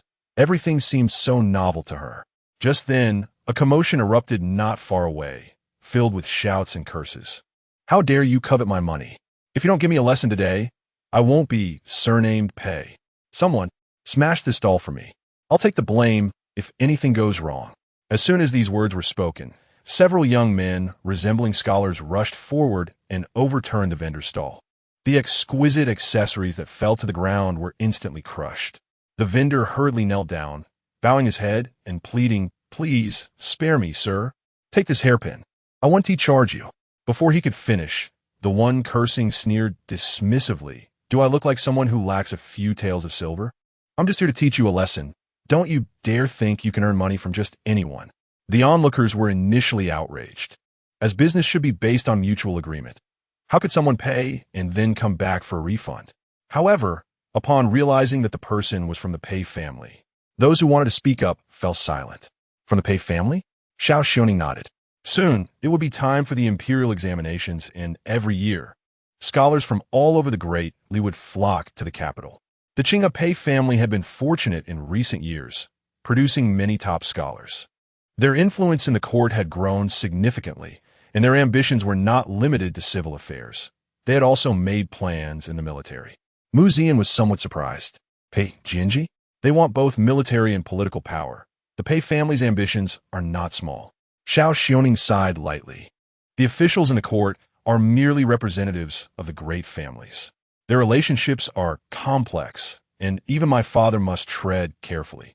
Though my father has tried to support the commoners, he has had little success. These families suppress the commoners fiercely for capable scholars from humble backgrounds. They offer them rewards to bring them under their wing. If they refuse, they face suppression and exclusion. Hearing this, Zian felt a chill. The arrogance of the great families was evident. It reminded him of the cunning tactics used by Huang Leoi against Zhang Matzi in Let the Bullets Fly, treating guests, executing heads, taking in dogs. It seemed that this had been their method since ancient times, unchanged. The Pei family youth, not satisfied with just overturning the stall, picked up a broken stick from the ground and sneered, "Today, I'm in a good mood. I'll just take one of your legs, and I'll spare your life." As he spoke, he raised the stick and swung it towards the vendor's thigh. The crowd covered their eyes, and the vendor was filled with despair. At that moment, a whistling sound of wind rushed in, followed by a crisp slap. As the crowd slowly opened their eyes, they saw the previously arrogant Pei family youth sprawled on the ground, his once fair face now swollen. Half of his teeth had been knocked out. Everyone looked and saw a figure in white standing proudly in the center. It was none other than Zian. The few scholars who had been beside the Pei youth finally came to their senses and hurried to help him up. The Pei youth, clearly dazed, glared at Zian, bloodshot eyes filled with rage. "I will kill you. I will kill you." Zhao Yun scoffed. "Kill me?" The Pei family has quite the audacity. Just then, a commotion erupted from outside the crowd. "Get out of the way. Clear the road." A few constables pushed through the crowd, shouting angrily, "What happened here?" As soon as they entered, a scholar pointed at Zian and shouted, "It's this madman. He actually injured the 5th young master of the Pei family in broad daylight." Upon hearing that it was a young master of the Pei family, the constables immediately put on fawning expressions. "Oh, I see why there was so much noise today. It turns out to be young Master Pei. Rest assured, we will handle this matter for you and give you a satisfactory explanation." Saying this, the leader of the constables turned around with a fierce look at Zian. "One audacious madman. How dare you injure someone under the emperor's nose? You're in for a rough time today. Brothers, seize him. Young Master Pei will definitely reward us." As he spoke, several constables drew their swords. Coldly staring at Zian, "Kneel down obediently, and you might suffer less pain." Zian sneered, noisy. Hearing this, the constables were instantly enraged and swung their swords at Zian. Before their blades could land, Zian's fist had already struck their faces. With a loud crash, the previously arrogant constables were sent flying by a single punch. The leader of the constables was shocked, tremblingly holding his knife. "Why you? Don't come any closer." Zian glanced at Zhao Yun, who nodded. Following her cue, Zian cracked his knuckles and coldly said, "If you don't understand reason, I can also use my fists." Chapter 50. It's hard for poor families to raise sons. The head of the Yamen guards turned pale at the sight. Just as he wanted to flee, Zian pulled him back with one hand. For someone like him, who bullies the weak and fears the strong, Zian felt no guilt in teaching him a lesson. Zhao Yun also knew of Zian's strength. "Let us not cause a death. Such scum should be punished by the authorities." Zian nodded and then threw the head of the Yamen guard out like a bowling ball. The other Yamen guards who came along tried to catch him, but as soon as they made contact, they were also sent flying. The onlooking citizens cheered at the scene. This spectacle shocked the disciples of the academy. They didn't expect Zian to be so audacious. I'll tell you, my father is the left minister of the Ministry of Revenue. If you dare to touch me, my father won't spare you." "Yes, that's right. My grandfather is the Grand Minister of Agriculture." Seeing the situation was unfavorable, These people immediately brought out their connections. Zhao Xioning's expression grew increasingly grim as she listened. Mu Zian stood in front of Zhao Xioning, dismissively cleaning his ears. To the common people, these individuals might seem like high-ranking officials. But to Mu Zian, they were no different from rotten fish and shrimp. Thud, thud, thud. A series of orderly footsteps approached from afar. The onlooking citizens immediately dispersed upon hearing the sound. The next moment, a well-equipped Yunxue, Imperial Guard, team walked down the street. Seeing the Yunxue led by Pei Xiaoming made everyone happier than meeting their own fathers. The Yunxue are one of the 5 elite guards of the capital, responsible for city defense patrols and holding the authority to execute first and report later. One student, seeing this, shouted as if grasping a life-saving straw, "Yunxue, save me." After speaking, he looked at Mu Zian and said, "Let us see how arrogant you can be in front of the Yunxue." Hearing this, Mu Zian looked up and smiled, for he recognized someone among the Yunxue. As the Yunxue approached, a student immediately stepped forward and cried, "Sir, I am a student from the Dali Academy. Today, I came out to have fun with my classmates, but we encountered this thug.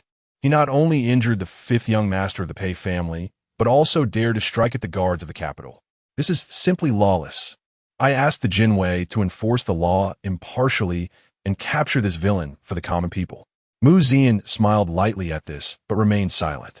Pei Xiaoming, seeing this, became furious and shouted at Mu Zian, "What a madman!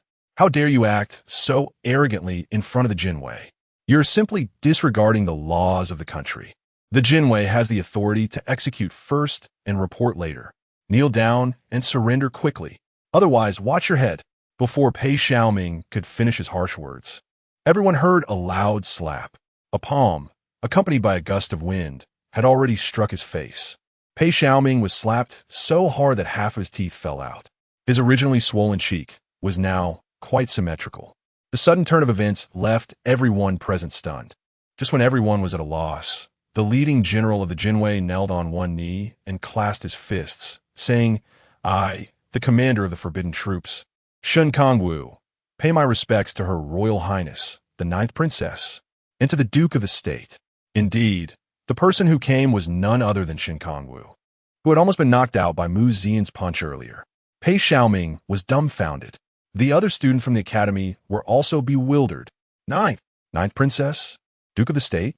Zhao Xioning stepped out from behind Mu Zian and calmly said, "Please rise." "Thank you, Your Highness." After Shen Kongwu stood up, he looked around, and the fierceness in his eyes sent chills down everyone's spine. Zhao Xioning is the most favored daughter of the current emperor. At this moment, Pei Xiaoming felt his legs go weak, and he fell to the ground, bowing his head towards Zhao Xioning and repeatedly apologizing. "It was my fault for not recognizing the royal presence. Please punish me, Your Highness." The other students also hurriedly bowed in apology. They had not only kicked a metal plate, but also a red-hot one. Zhao Xioning's expression was icy. "Have you all read the sacred texts only to the point of foolishness? What you have done today, I will report to my father, so he knows how you academy students bully others with your power." Pei Xiaoming, kneeling, completely lost his earlier arrogance. Mu Zian crossed his arms over his chest and smiled from the side. What should be the punishment for assaulting a princess in broad daylight? Shen Kongwu immediately replied, "According to the laws of Dali, the punishment should be hard labor, exiled 3,000 miles. Upon hearing this, Pei Xiaoming felt darkness before his eyes and fainted from fear. Zhao Xioning frowned and then said, "Arrest all these people, and I will inform my father before making a decision." "As you command." Shen Kongwu waved his hand, and the Yunxue immediately moved forward to arrest the students on the spot. After this incident, Zhao Xioning lost all desire to continue her outing. The strength of the Pei family could be seen from today's events. A few days later, several shocking pieces of news came from the court. The left minister of the Ministry of Revenue was arrested by the emperor for corruption and bribery, along with his entire family, and exiled to the border. The Grand Minister of Agriculture was directly demoted to commoner status. The most unexpected news was that Pei Xiaoming actually committed suicide out of fear of punishment, though that was the official story. In any case, Mu Zian did not believe that Pei Xiaoming would commit suicide. However, he did witness the cruelty of the Pei family. They could kill their own direct bloodline without hesitation, which explained how they could develop into a top family in Dali in just a century. Just as Zian was lamenting the unpredictability of life, Jia Xu came to report that a decree had been issued from the palace. Zian put on a golden python robe and went to the front courtyard. At this moment, the palace eunuch, dressed in bright red court attire, had a hint of a smile on his face. "Duke of the state, please receive the decree." Zian cupped his fists and bowed. "I accept the decree. The emperor, by the grace of heaven, decrees. Duke of the state Zian has made contributions in suppressing rebellion, and is hereby appointed as the 4th rank loyal marshal general, bestowed with a jade belt, 1,000 taels of gold, 100,000 coins, and various silks and satins." Hearing the decree, Zian felt a surge of excitement. After all, the title of Duke of the State was merely a nominal title. But now, with the actual position of Loyal Marshal General, Zian felt complete. For a military officer, nothing provides more assurance than military power.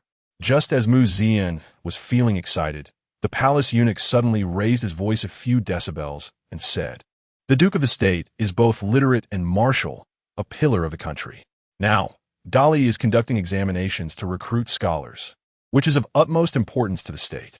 Therefore, the Duke of the State Zian is appointed as the supervisor of the imperial examination, to oversee the proceedings and ensure the fairness of the examination, thereby upholding the dignity of our dynasty. Thus decreed, Zianis Milistifenet." Just a few days ago, Zhao Yun had told him that the court wanted to recruit scholars from poor families, but faced resistance from the noble families, which was quite difficult. Now, they turned around and handed such a hot potato to him. Zian knew instinctively that this must have been proposed by Zhao Yun. But now that the decree had been issued, Zian could only accept it reluctantly. The palace eunuch, seeing Zian's displeasure, gently comforted him. His Majesty said that the Duke should do his best in this matter. The issues of the noble families cannot be resolved in a day. The Emperor entrusted this task to Zian simply as a gamble. Ding dong. Congratulations, host, you have triggered a choice. Choice 1. Stick to your duty and quietly observe the struggle between poor families and noble families. Reward, 300 Tang poems. Choice 2. Do your best to support students from humble backgrounds. Reward, a mysterious, beautiful woman. Please make your choice, host. Chapter 51. The arrival of the famous courtesan since the establishment of the imperial examination in the Dali dynasty. The competition between the gentry and the commoners has been fierce and bloody. The aristocratic families dominate the government, enjoying a monopoly on knowledge, while the sons of commoners face oppression at every turn. After all, the imperial examination is a privilege reserved for the gentry, and no one else is allowed to interfere. However, since I have come this far, it would be a waste not to break through the heavens. Please inform His Majesty that I will not fail to meet his expectations." Eunuch Chao smiled brightly. "The Duke of Mu indeed possesses great courage, and I shall certainly report the Duke's determination to His Majesty." After saying this, Eunuch Chao bowed and retreated from the Duke of Zhen's residence. Ding dong. Congratulations, host, on making a choice. Would you like to summon a mysterious figure? Zian immediately rubbed his hands together. In the previous 2 summons, he had called forth Jia Xu once and Zhao Yun once. This time, Zian was extremely excited about the summoning. Begin the summoning. Ding dong. The system is currently summoning. Please wait. As Zian looked on in anticipation, the system's voice sounded again. Ding dong. Congratulations, host, on summoning one of the 8 beauties of the late Ming dynasty, Lu Rushi, a renowned courtesan in Chinese history. Upon hearing the name Lu Rushi, Zian was stunned. "Oh, come on. Is this how you play, system?" As the system described, Lu Rushi was indeed a legendary figure of her time. Not only was she a talented woman of the late Ming and early Qing dynasties, but she also had a strong sense of nationalism. Simply stating her achievements might not fully highlight Lu Rushi's integrity. Her husband was Qian Qianyi, the leader of the Donglin party at the time. The 2 famous lines she is known for, "The water is too cold," which led her to turn and support the Qing dynasty, and "My head itches too much," which prompted her to shave her head and adopt the Q hairstyle of the Qing people. She can be seen as a representative figure among those with soft-spine characters. Just when Zian was lamenting how a great Confucian could not compare to the spirit of a courtesan, a servant came to announce something outside. "Young master, there is a woman outside seeking an audience, she says. The servant hesitated, and Zian was puzzled. "What does she say?" The servant swallowed hard and said, "She says she is your wife." Zian was left dumbfounded. The system had really gone too far this time. Moments later, Lu Rushi, dressed in a light yellow skirt, appeared before Zian. If Zhao Yun's beauty was noble and otherworldly, like a celestial maiden descending from the moon, then Lu Rushi's beauty was that of a refined and elegant woman, soft yet strong, reminiscent of the past. Lu Rushi's makeup was very simple. Her long hair was skillfully styled into a bun, adorned with only 2 plain hairpins. Though simple, it was not lacking in elegance, looking fresh and captivating.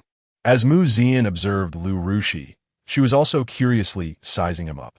Before Zian could ask anything, Lu Rushi took a document from her sleeve. "I, Lu Rushi, come in accordance with my father's dying wish." Zian took the letter from Lu Rushi's hand and felt a mix of laughter and tears. Years ago, when Zian was still a soldier, he had saved a fellow townsman with the surname Lu on the battlefield. In gratitude, that townsman had promised that if he had a daughter, he would marry her to Zian's son. At that time, with chaos reigning, Zian didn't know if he would survive, so he agreed. The two made an oath based on their promise, but later, Zian soared to prominence and became the Duke of Zhun, forgetting all about it. However, no one expected that a casual joke back then would become a reality now. Zian could only say the system was truly something. Weaving such stories, why not write a novel?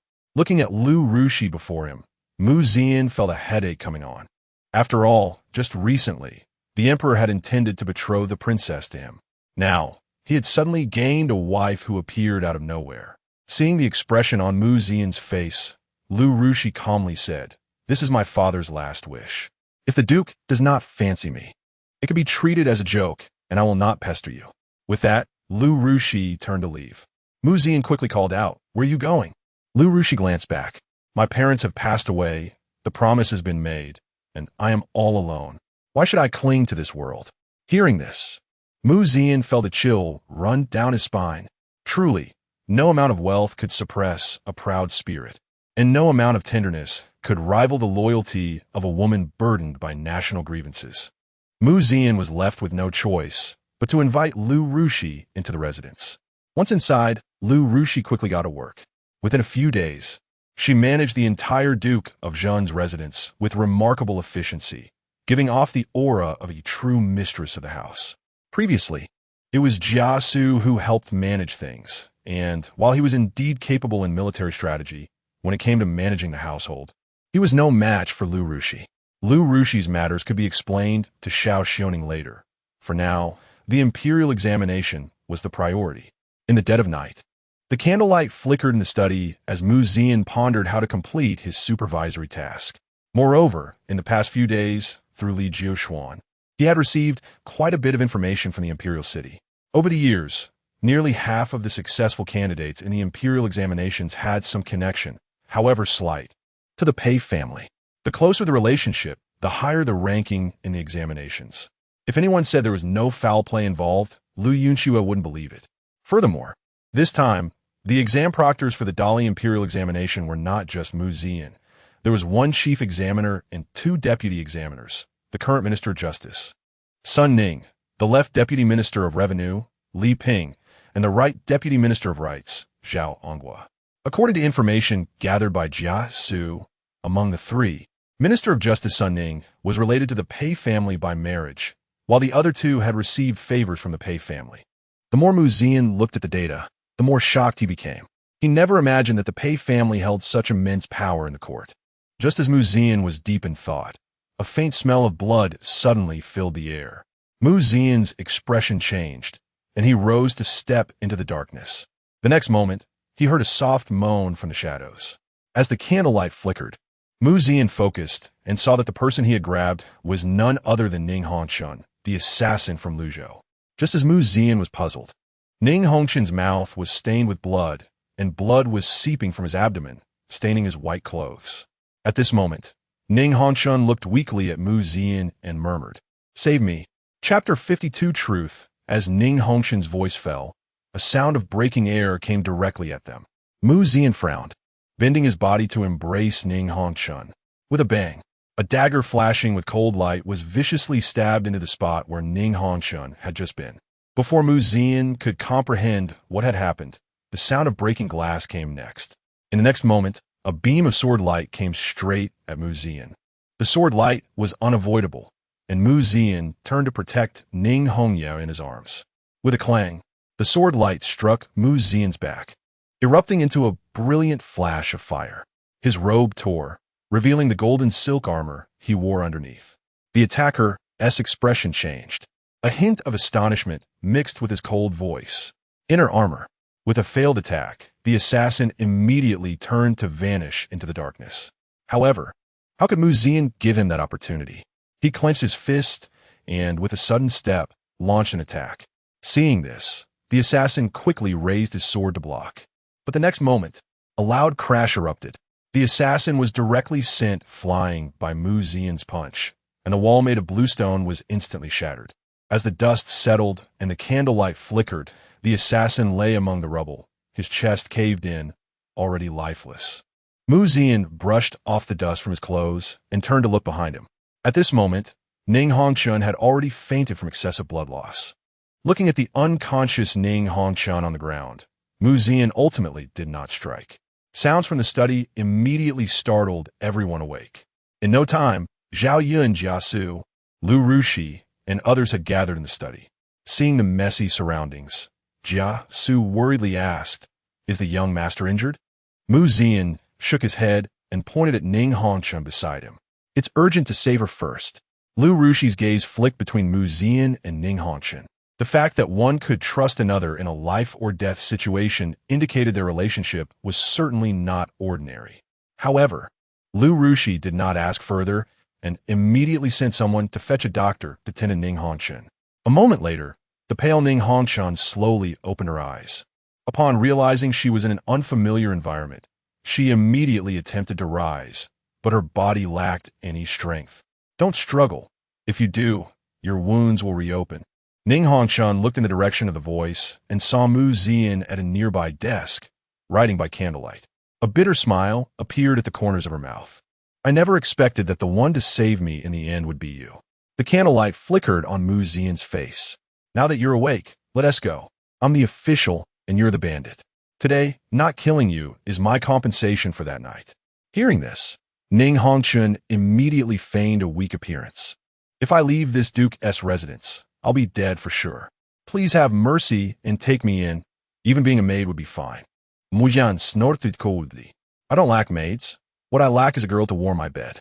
Upon hearing this, Ning Hongshun let out a delicate huff to express her dissatisfaction. Her long, slender legs casually crossed, every frown and smile exuding charm. "I even gave you my virginity. Are you really this indifferent? Anyway, I'm not leaving unless you kill me tonight." Mu Zian set down the book in his hand and walked slowly toward Ning Hongshun. Perhaps sensing the killing intent in Mu Zian's gaze, Ning Hongshun immediately backed down and hurriedly said, "Don't you want to know who killed your father?" At this, Mu Zian was taken aback. Ning Hongshun seemed to have grasped onto a lifeline. "As long as you promise to protect me, I can tell you everything I know. Why should I trust a notorious killer from the Jianghu?" Mu Zian's voice carried a hint of coldness. Ning Hongshun sighed longingly. "Isn't the Jianghu's bounty on me issued by the Six Burials Hall enough?" The Jianghu bounty was the highest level assassination order from the Six Burials Hall. Anyone under this order would be pursued by the entire organization. The last person to receive such an order was none other than Mu Zian's father, Mu Jianing. "What did you do?" Mu Zian couldn't help but feel curious. After all, Ning Hongshun was the first killer in the Hall of Burials, a core figure in the Six Burials Hall. Ning Hongshun spoke indifferently. "I disabled their vice hall master, and then they chased me like mad dogs. The person you just killed was from the law enforcement hall, specifically targeting escaped killers like me. But I estimate he was the last killer from the law enforcement hall. They shouldn't be able to send anyone after me for a while. Not long ago, Ning Hongchun had returned to the main hall to face punishment after failing to assassinate Mu Zian. At that time, the Vice Hall Master of the Six Burials Hall tried to take advantage of the situation to force Ning Hongchun to be his woman. Under the orders of the Hall Master, Ning Hongchun was forcibly married to the Vice Hall Master. However, on the night of the wedding, she seized the opportunity to break free and disabled the Vice Hall Master, who was drunkenly trying to assault her. Taking advantage of the chaos in the Six Burials Hall, she barely escaped, only to be pursued wildly thereafter until she reached the Duke's residence and encountered Mu Zian. The series of events was quite dramatic and kitsch. Mu Zian was not interested in why Ning Hongchun was being hunted. At this moment, he only wanted to know the truth behind his father's death. Ning Hongchun now suppressed the smile on her face and looked seriously at Mu Zian, asking, "Some things might be better left unknown. Speak." The only response to Ning Hongchun was this cold, icy word. Hearing this, Ning Hongchun no longer held back. After all, she still needed Mu Zian's protection. Exchanging secrets for her safety was a fair and worthwhile transaction. Ning Hongchun looked at Mu Zian and said, "During the battle when the Duke of the State was killed, someone leaked your father's battle plans, which led to him being surrounded. However, your father was a renowned general. Even in defeat, he still had a chance of survival. But the person behind it, in order to completely eliminate your father, hired all the killers from the Sky Burial. That battle was indeed brutal. Mu Zian was renowned throughout the world as the Duke of the State, and the Sky Burial killers were nearly annihilated before they barely managed to kill him, ultimately disguising the assassination as an ambush to perfectly hide the traces of the murder. As for what happened next, you already know. I don't need to elaborate." Listening to Ning Hongchun's narration, Mu Zian's fingers involuntarily tightened. This was the deepest obsession lingering in this body. "Who hired you?" Mu Zian nearly bit out these words with gritted teeth. Sensing Mu Zian's almost palpable killing intent, Ning Hongchun did not hesitate at all and said, "This matter is the highest secret of the entire Six Burials Hall. Even I only know some scattered information. There were multiple employers who hired the Sky Burial, and I only happened to learn about one of them." Suddenly, a cold wind blew through, causing the candlelight on the table to flicker continuously. Ning Hongchun looked at Mu Zian, whose half-body was hidden in the darkness, and said, "One of the employers is the Pei family of Qinghe." Chapter 53, Unintentional Spring Competition. Unyielding as Ning Hongchun's voice fell, the temperature in the room instantly dropped to freezing point. A palpable killing intent surged into the sky. Seeing this, Ning Hongchun hurriedly tried to mediate. The forces behind this matter were definitely not limited to the Pei family. The Pei family was likely just a minor player among them. Mu Zian cast a sidelong glance at Ning Hongchun, and that single look made her feel as if she had fallen into an ice cave. "Is this true?" Ning Hongchun looked at Mu Zian innocently and said, "Do you think I still have a need to lie to you now?" Mu Zian took a deep breath, forcing herself to calm down. The Pei family currently had a vast network of power within the entire Li, and bringing them down was not something that could be accomplished overnight. Even if it were reported to the emperor, no one would believe the testimony of a killer. Moreover, even if she were to kill the entire Pei family, what would it change? On the contrary, it would only sever the one remaining clue. Instead of startling the snake, it would be better to unravel the threads and catch the hidden hand behind the Pei family. However, the grudge of killing her father could not go unavenged. So in that case, she would take some interest from this imperial examination first. With this thought, Mu Zian's mind began to clear up, and then she turned to Ning Hongchun, who was lying on the bed, and said, "Rest up and leave once you're healed." Upon hearing this, Ning Hongchun immediately protested. She had given her body to him, traveled a long distance to seek refuge with him, and had even disclosed such an important secret to him. Now he simply wanted to dismiss her with a light word. Ning Hongchun had never made such a losing deal. Just as Mu Zian was about to turn and leave, Ning Hongchun directly pounced into Mu Zian's embrace, looking at him with the eyes of someone who had been wronged by a scumbag. Not to mention, Ning Hongchun's beauty was absolutely top-notch. If one did not know she was the #1 killer, this tearful and broken look could truly invoke pity. Mu Zian reached out to push Ning Hongchun away, but she clung to him like a stubborn adhesive plaster, refusing to let go. For a moment, the atmosphere in the room became somewhat suggestive. At that moment, the door creaked open. Lu Rushi, dressed in a plain long dress, entered holding a bowl of tea. Instantly, the three of them exchanged glances, and the atmosphere became slightly awkward. Lu Rushi's gaze fell on Ning Hongshun, who was clinging to Mu Zian, while Ning Hongshun sized up Lu Rushi, who appeared aloof and composed. In that brief moment, both women simultaneously formed their own judgments. Vixen, green tea bitch. As the two met, a sense of hostility filled the air. Although Lu Rushi wore a faint smile, the hand holding the tray unconsciously tightened a bit. This girl has quite a good constitution. She can jump around so soon. Ning Hongshun immediately fired back. Thank you for your concern, sister. The Duke knows best how my body is. Upon hearing this, Mu Zian, who had been watching the drama unfold, suddenly felt somewhat at a loss. Lu Rushi smiled at Mu Zian, but for some reason, he felt a chill rise up his back. Meanwhile, Ning Hongshun wore an expression that seemed to say she was proud to be a third party. To prevent the situation from worsening, Mu Zian quickly said, Rushi, this is my friend, currently being hunted by enemies, and she can only stay in the Duke's residence for now. He then introduced Ning Hongshun. This is Miss Lu. After a moment's thought, he added, she's a friend of my father's. Ning Hongshun looked at Lu Rushi with a look of realization, as if to say she almost thought Lu Rushi was the mistress of the Duke's residence. Lu Rushi maintained a slight smile, but it was laced with a hint of coldness, as if she did not take Ning Hongshun's provocation seriously. This is bird's nest red date lotus seed soup, which nourishes qi and replenishes blood. Please enjoy, Miss Ning. After placing the tray down, Lu Rushi walked in front of Mu Zian and wiped away the sweat dripping from his forehead with her sleeve. Then, casting a sidelong glance at Ning Hongshun, she said, the Duke's residence has many empty rooms. Since you are Zian's friend, you can stay here comfortably. If there is anything lacking in hospitality, feel free to come find me. Lu Rushi's words were quite clear. You are currently living under someone else's roof, so don't be too arrogant. After wiping away Mu Zian's sweat, Lu Rushi took out a gilded invitation from her bosom and handed it to Mu Zian. Just now, someone from the Ninth Princess came and said that you are one of the examiners for this imperial examination and need to meet the students of Li in advance. Therefore, you must attend the poetry gathering on the boat tomorrow evening. The Pei family will also send someone. Lu Rushi emphasized the name Pei family, and Mu Zian naturally understood the message Zhao Yun wanted to convey.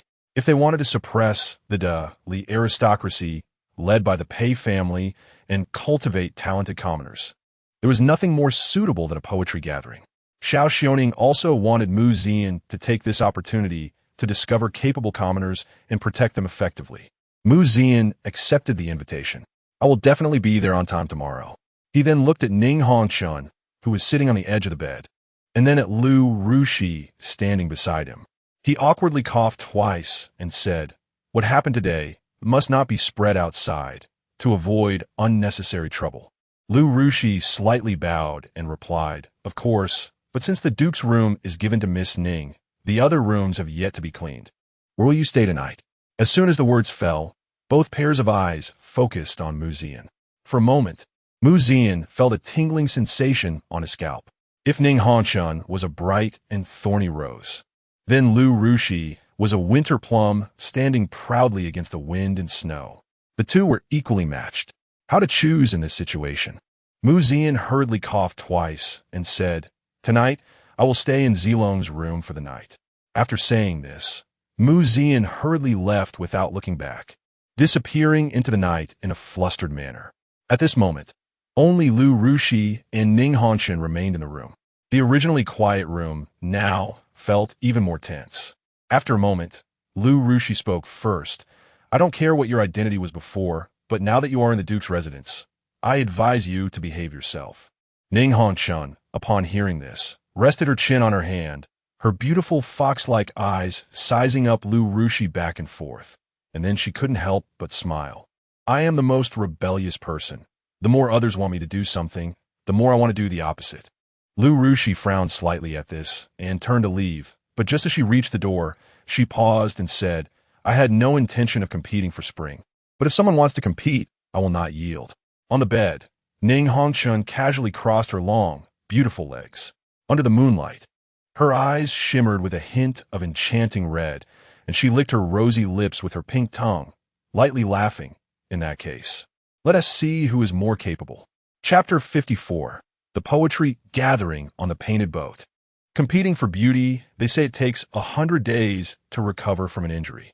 However, this medical common sense clearly does not apply to Ning Hongchun. The next morning, when Mu Zian came out of Zhao Yun's room, he saw Ning Hongchun and Lu Rushi sitting in the courtyard drinking tea. The weather was fine, and with beautiful women by his side, it felt as if the Jiangnan lady's painting had come to life. It was hard to imagine that just last night, the two women were at odds, yet this morning they were calmly sitting together for tea. Such a state often causes more concern. Mu Zian wanted to sneak away quietly, but before he could take 2 steps, he was called back by the two women. At the stone table in the small courtyard, Lu Rushi poured tea for Mu Zian and massaged his shoulders, showcasing her qualities as a virtuous wife and mother. Meanwhile, Ning Hongchun, sitting opposite Mu Zian, was teasing him with her long, slender legs, which stirred a wave of desire within him, enhanced by her alluring cheeks. Passing by, Jia Xu smiled knowingly, but reminded Mu Zian to take care of his health. He then took Zhao Yun straight to the experimental field where sweet potatoes were planted. As the saying goes, it is hardest to bear the favor of beautiful women. Indeed, my old friends do not deceive me. Around noon, Xiao Xiaoning sent someone to deliver a wide-sleeved scholar's robe to Mu Zian. It must be said that the craftsmanship of the royal family is truly remarkable. If Mu Zian, dressed in a dragon robe, exuded arrogance and dominance, then after changing into the scholar's robe, he seemed to carry a scholarly air with every gesture. This left the two women momentarily dazed. Ning Hongchun's eyes sparkled, and she placed her slender fingers on her lips, generously complimenting him. If I didn't know your martial arts, I would think you were just a handsome scholar with no strength to even tie a chicken. Young master, you smell so good, she said, leaning almost against Mu Zian's chest, only to be pulled back by Lu Rushi. Tonight's poetry gathering on the painted boat will have all the top scholars of Dali attending. As the saying goes, scholars look down on each other. It will surely be a fierce competition tonight. It was said that Pei Shaoji, the third son of the Pei family, would also attend. This person recognized 1,000 characters at the age of 3 and could recite ancient poems at 5, and by 7 had read the 4 books and 5 classics. He was known as the greatest prodigy of contemporary Dali. It was rumored that he monopolized 8/10 of Dali's talent and was a popular candidate to win the imperial examination. Moreover, it was said that the Pei family intended to match him with the 9th princess. While Lu Rushi tidied Mu Zian's clothing, she shared the information she had gathered with him. The Pei family likely aimed to use this poetry gathering to further elevate Pei Shaoji's status. Mu Zian nodded as he listened to Lu Rushi's words. One could only say that she was indeed the best talented woman of the late Ming dynasty. Her analytical skills and understanding were truly far ahead. How about you accompany me to the poetry gathering tonight? Mu Zian suddenly suggested. Lu Rushi paused in her task, a blush rising on her cheeks. As a talented woman, she naturally yearned for the poetry gathering, but due to the barriers between men and women, she had hesitated to bring it up. Now that Mu Zian had seen through her thoughts, Lu Rushi felt an overwhelming excitement. I would dare not disobey young master's command, she replied. However, Ning Hongchun immediately expressed her dissatisfaction, saying, I want to go too. Mu Zian asked in disbelief, You, a killer, can compose poetry? Ning Hongchun looked at him with an expression of surprise. Composing poetry and playing the zither, chess, calligraphy, and painting, I excel in all. Besides, since you want to explore the talents of the common scholars at the poetry gathering, if you go in a grand manner, you will surely be bogged down by trivial matters, and that will greatly affect your judgment. In my view, it is better to disguise ourselves as ordinary people and blend in to observe closely, so we can know the scholars' true states and better discern their virtues. For a moment, Mu Zian found it impossible to refute her reasoning. As the sun set, a carriage from the Duke of State's manor headed straight for the painted boat by the riverside in the capital. Ning Hongchun's makeup skills were exceptional. With just a few strokes, Mu Zian's appearance underwent a tremendous change.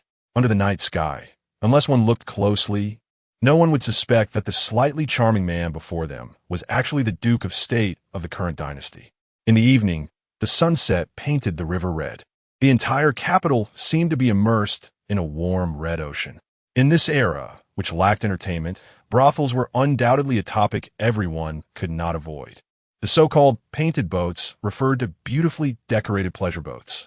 In the capital, only the wealthy could afford a ride on painted boats. Today's poetry gathering hosted by the ninth princess had directly booked all 9 of the largest and most luxurious painted boats in the capital. The boats were connected by bridges, resembling a palace on water. Shadows flitted along both banks of the river, and countless brothels had already lit their lanterns. Each poetry gathering was not only a celebration for scholars, but also a golden opportunity for merchants to make money. Tonight's gathering had invited all the finest courtesans from the capital, making it a dazzling display of beauty. While prostitutes and courtesans are often confused, there are significant differences in their origins, social status, and services. In contemporary Delhi, courtesans are equivalent to female celebrities in later generations, often pursued by dignitaries and spending lavishly without hesitation. Each of them is skilled in zither, chess, calligraphy, and painting, highlighting their rarity in an era where the literacy rate was below 1%. Poetry and literature were also important measures for selecting talent in contemporary Delhi. As Zian and the 2 women descended from the carriage and presented their invitations, a small boat took them into the painted boat. At this moment, there was still some time before the gathering began, but the atmosphere inside the painted boat was already lively. Many scholars in scholar robes were gathered in small groups. However, the moment Zian appeared, the previously noisy painted boat suddenly fell silent. This was not because Zian was particularly stunning, but because everyone's attention was focused on the 2 women following him. Tonight, Yunxue wore a pale pink skirt, her hair adorned with 2 plain hairpins. Yet such simplicity only highlighted her ethereal beauty, in stark contrast to the flamboyantly dressed courtesans surrounding her. She stood out like a lone plum blossom among a sea of peonies. On the other hand, Yunxue was the complete opposite of Yunxue's simplicity. Dressed in a fiery red dress that perfectly accentuated her figure, her cascading hair was styled into 2 exquisite buns, and the bells hanging from her delicate feet jingled with each step. One was soft and elegant, while the other was passionate and exuberant. In the presence of Yunxue and Yunxue, the renowned courtesans suddenly appeared dull. With each step forward, Zian could feel the envious gazes surrounding him. A well-proportioned young man stepped forward and blocked Zian's path, saying, "I am Lu Jingping. My father is the Minister of Revenue. May I have the honor of knowing the names of the 2 young ladies tonight?" Lu Jingping's eager gaze unabashedly swept over Yunxue and Yunxue. Meanwhile, Zian, who had been completely ignored, smiled slightly. Good. This familiar plot is back again. But this was exactly what Zian wanted. Since the Pei family wanted to use this opportunity to make Pei Shaoji famous, Zian would not let them have their way. Chapter 55. Poetry contest on the painted boat. Within the painted boat, the students began to discuss excitedly upon witnessing the scene. This young Master Lu was already renowned, having studied under famous masters, and 3 years ago, a poem titled Spring in Full Bloom had been included in the anthology of great works from the Delhi era, making him the best in the capital. It was certain that young Master Lu would also be among the names on the list for the imperial examination this time. In my opinion, young Master Lu has the potential to achieve the highest honors. Hearing the praises from those around him, Lu Jingping couldn't help but smile. He seemed to envision 2 beauties bowing before his talent and fame. However, before Lu Jingping could enjoy his happiness for 3 seconds, Zian, with a flamboyant expression, directly raised his hands and embraced Yunxue and Yunxue on either side. Yunxue was startled, but did not resist. Zian looked at Lu Jingping with a provocative smile and said, "Do you think you are worthy to touch my women?" Arrogant and domineering, Zian's behavior was even more outrageous than a typical dandy, clearly resembling a roguish playboy. The sight of him holding 2 beauties in his arms caused many students around to feel heartbroken. Lu Jingping's expression changed. Zian was trampling on his dignity, and he immediately shouted in anger, "Who are you? Do you have any achievements? This painted boat is a place of elegance. How can it accommodate such a despicable person like you? Zian chuckled at his words and replied nonchalantly, "Who says you can't participate in this poetry gathering without achievements? Is this poetry gathering hosted by your family? Besides, I have a wealth of talents and knowledge. As the saying goes, with exquisite brushwork, I paint the spring and autumn. My brilliant writing shines throughout the land. My talents astonish the world, and my learning is vast. Even if you gathered 100 of yourself, you wouldn't be as good as my finger." As soon as he spoke, it elicited a burst of laughter from the crowd. A student mocked. Even the so-called #1 prodigy of Dali, young Master Pei, wouldn't dare to be so arrogant. You, a mere dandy, actually dare to boast so grandly. Aren't you afraid of straining your back with such big words? The others chimed in. Looks like another nouveau riche's young master. Today's poetry gathering hosted by the 9th princess is a place of elegance. Yet you, this arrogant fool, have disturbed the peace. As the saying goes, there is no first in literature, no second in martial arts. Lu Jingping, confident in his scholarly accomplishments, could not let this slide. If he couldn't regain his face today, he would become a laughingstock in the capital. Since you were so conceited, I would like to challenge you to a duel. As soon as he said this, the surrounding students became excited. Good. I didn't expect that before the poetry gathering even started, we would get to appreciate young Master Lu's great work. Young Master Lu, please teach this madman a lesson. Let him know there are always people better than him. For the honor of our scholars in the capital, please don't hold back. Zian's arrogant demeanor while holding 2 women was indeed infuriating. Lu Yongping immediately clasped his fists and said, "Rest assured, my fellow classmates, today I will make this madman's face hit the ground." With that, Lu Yongping took 3 steps and 2 strides to a gong that had been set up. He picked up a wooden mallet and struck it heavily. The crisp sound echoed throughout the first painted boat. Someone is challenging in poetry. Everyone, come and see the excitement. It seems today's poetry gathering will be even more intense than in previous years. In an instant, those who had been admiring the night view came rushing over. Although the poetry gathering had not yet begun, the atmosphere was ignited by the sound of the gong. The competition among scholars is a literary duel. Unlike martial contests, where one simply needs to knock the opponent down, a literary duel requires someone capable of judging the quality of the works. The one with the higher quality wins, while the one with the lower quality loses. The gong is also used to gather attention and serve as a fair witness.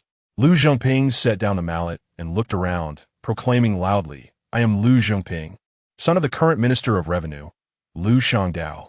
Today, I wish to duel in poetry with this person. I wonder who is willing to act as a witness to judge the outcome." Upon hearing this, the crowd exchanged glances. After all, Lu Zhongping was well known in the capital. His father was a high-ranking official, and offending him would make it hard to navigate the literary world in the capital in the future. Just then, an elderly voice came from the crowd. "Ha ha ha, I didn't expect that I would encounter a poetry duel as soon as I arrived here. If you two do not mind, I can act as a judge." The crowd parted, revealing a venerable elder stroking his beard as he approached. The onlookers exclaimed in surprise, "It's Mr. Dongshan." Mr. Dongshan had not attended poetry gatherings for many years. Who would have thought that the 9th princess could persuade him to come out today? Many first-rank officials in the court are disciples of Mr. Dongshan. If one could earn his favor, the future would be promising. Seeing this, Lu Zhongping hurriedly stepped forward and said, "I am Lu Jingping, son of Lu Shangdao. I pay my respects to Mr. Dongshan." Mr. Dongshan smiled and said, "So you are the son of Zian." Lu Jingping's heart was filled with excitement.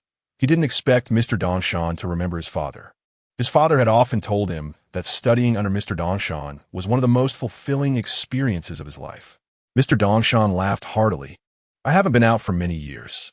Today, I will take this poetry gathering as an opportunity to appreciate the talents of this generation of scholars from Dali. If anyone can produce a few excellent lines, I can help refine them." As soon as he said this, all the students present were abuzz with excitement. If one could receive Mr. Dongshan's comments, it would be tantamount to gaining fame throughout the world. The future in the officialdom would be a smooth path.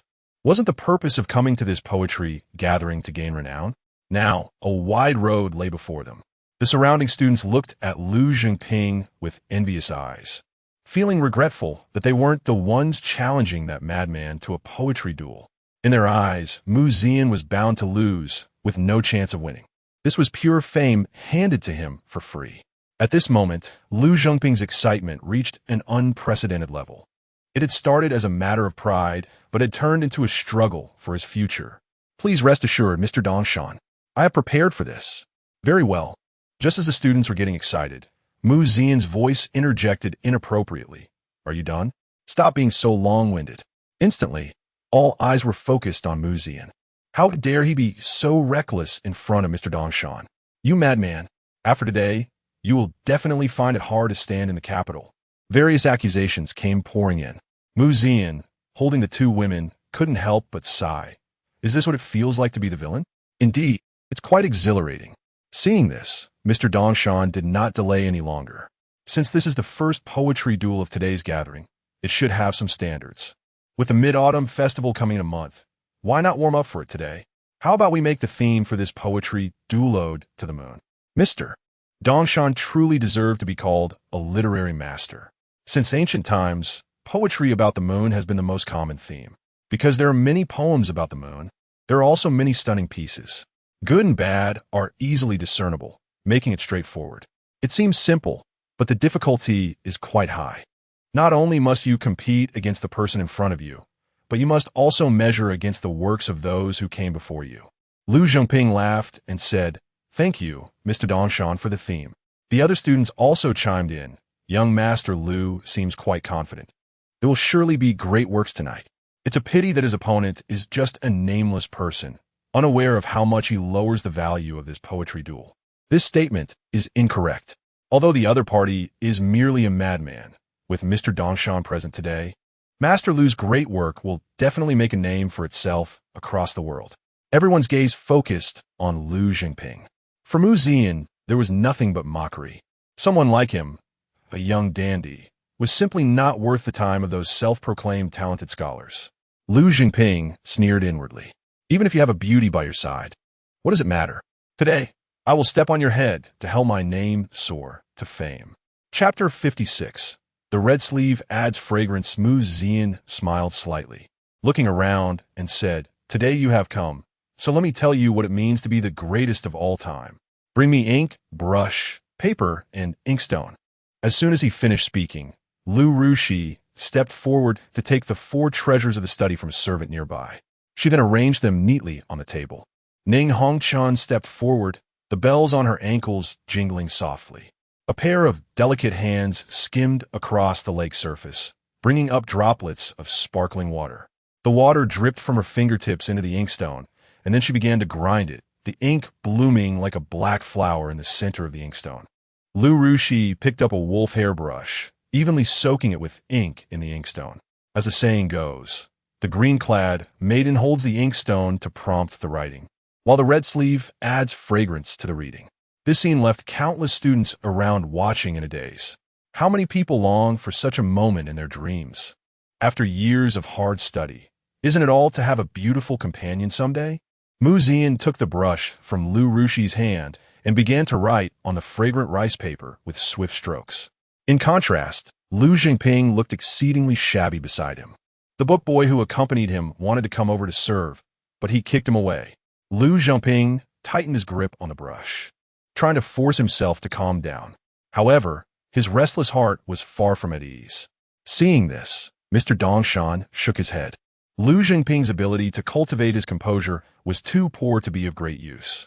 On the contrary, Mu Zian, amidst the hissing of the crowd, appeared bold and unrestrained, exuding a sense of carefree elegance.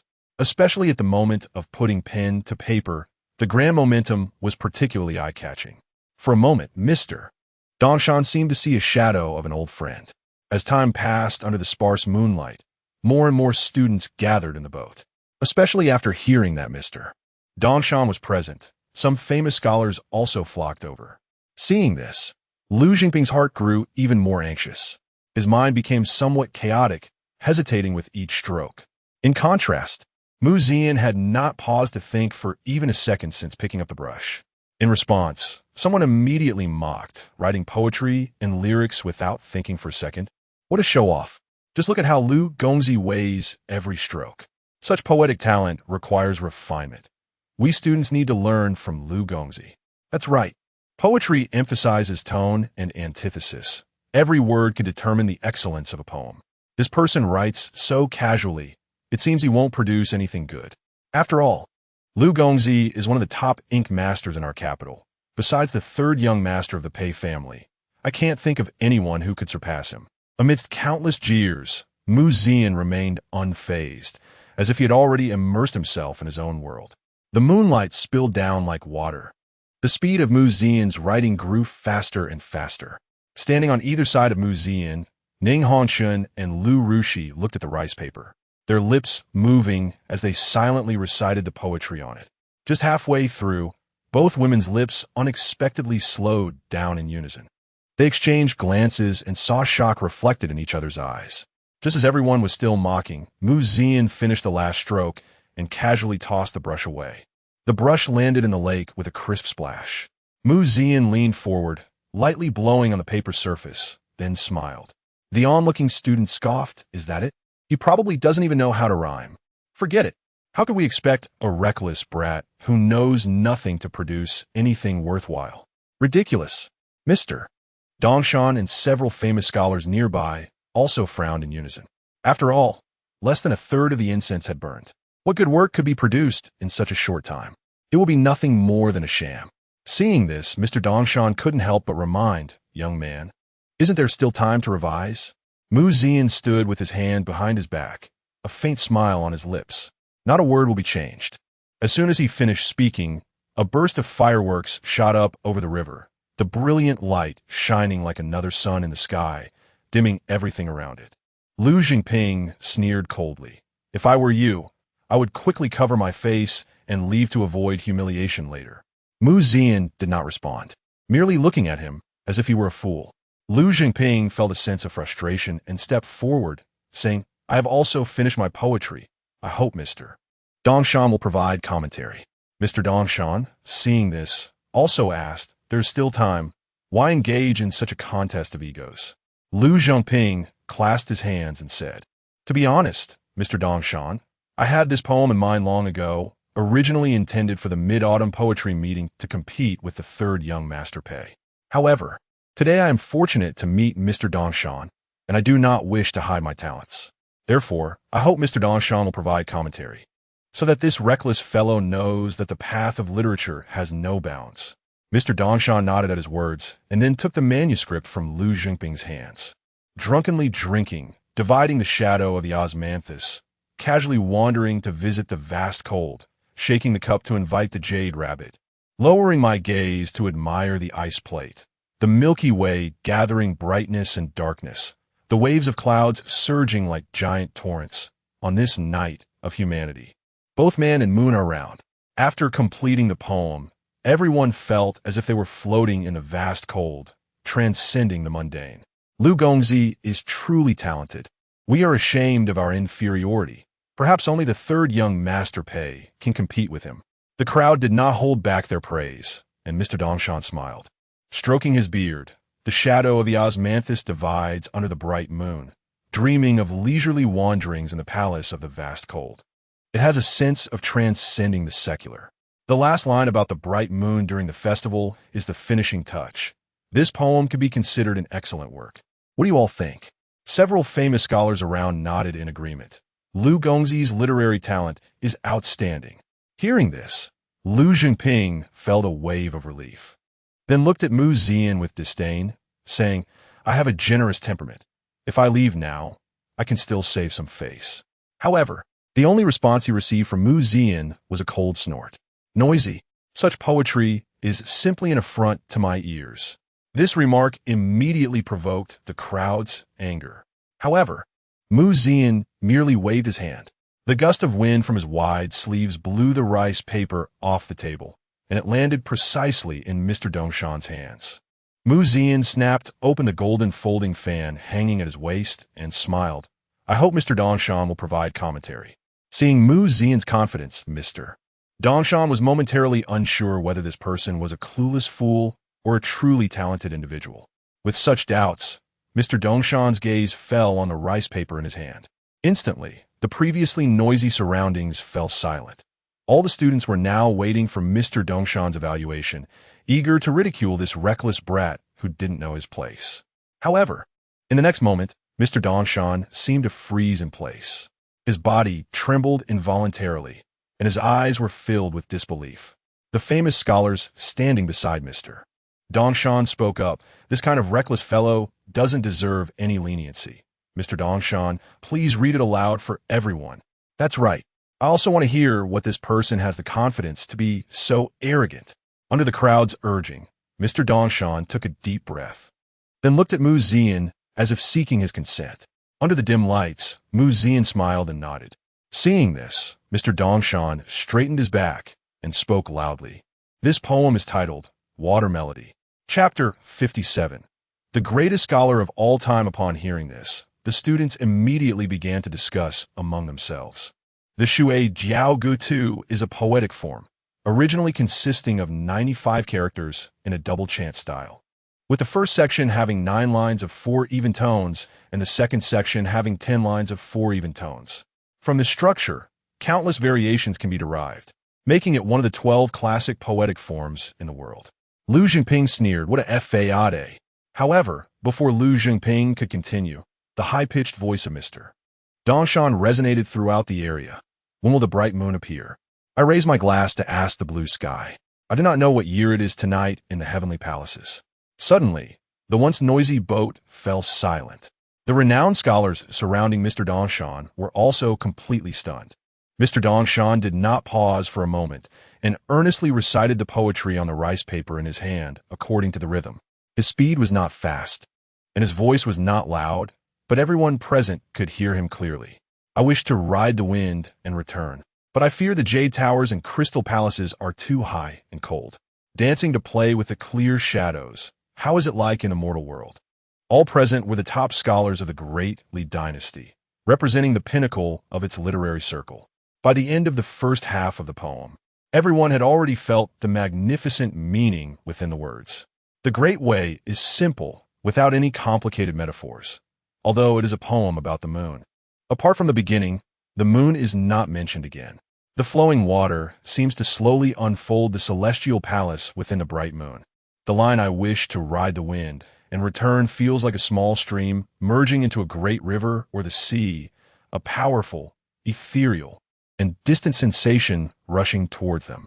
It was extraordinary and detached from the mundane. With just a few strokes, it painted a picture of an immortal ascending to the moon. Since the establishment of the Great Li dynasty, the literary style has flourished. During the Mid-Autumn Festival, poems about the moon were as numerous as the stars. Yet to this day, they are all filled with ornate language but lack any real depth. Occasionally, there are good works that return to simplicity, but compared to this Shui Jiao Gu Tu, in terms of artistic conception, momentum, and profundity, none can compare. Just a few lines had already left everyone sweating profusely. At this moment, these scholars finally understood why Mr. Dongshan trembled upon seeing this work. Turning the vermilion pavilion, lowering the ornate window, shining on the sleepless. There should be no hatred. Why is the moon always full when we part? A wave of sadness rose in their hearts, and a cold wind swept across the lake's surface. Some scholars who had traveled thousands of miles for their studies even shed tears at this moment. Humans have joys and sorrows, partings and reunions. The moon has its phases of brightness and darkness. This matter has always been difficult to achieve in full. I hope that people will live long and share the beauty of the moon, even if they are 1,000 miles apart. After finishing the poem, Mr.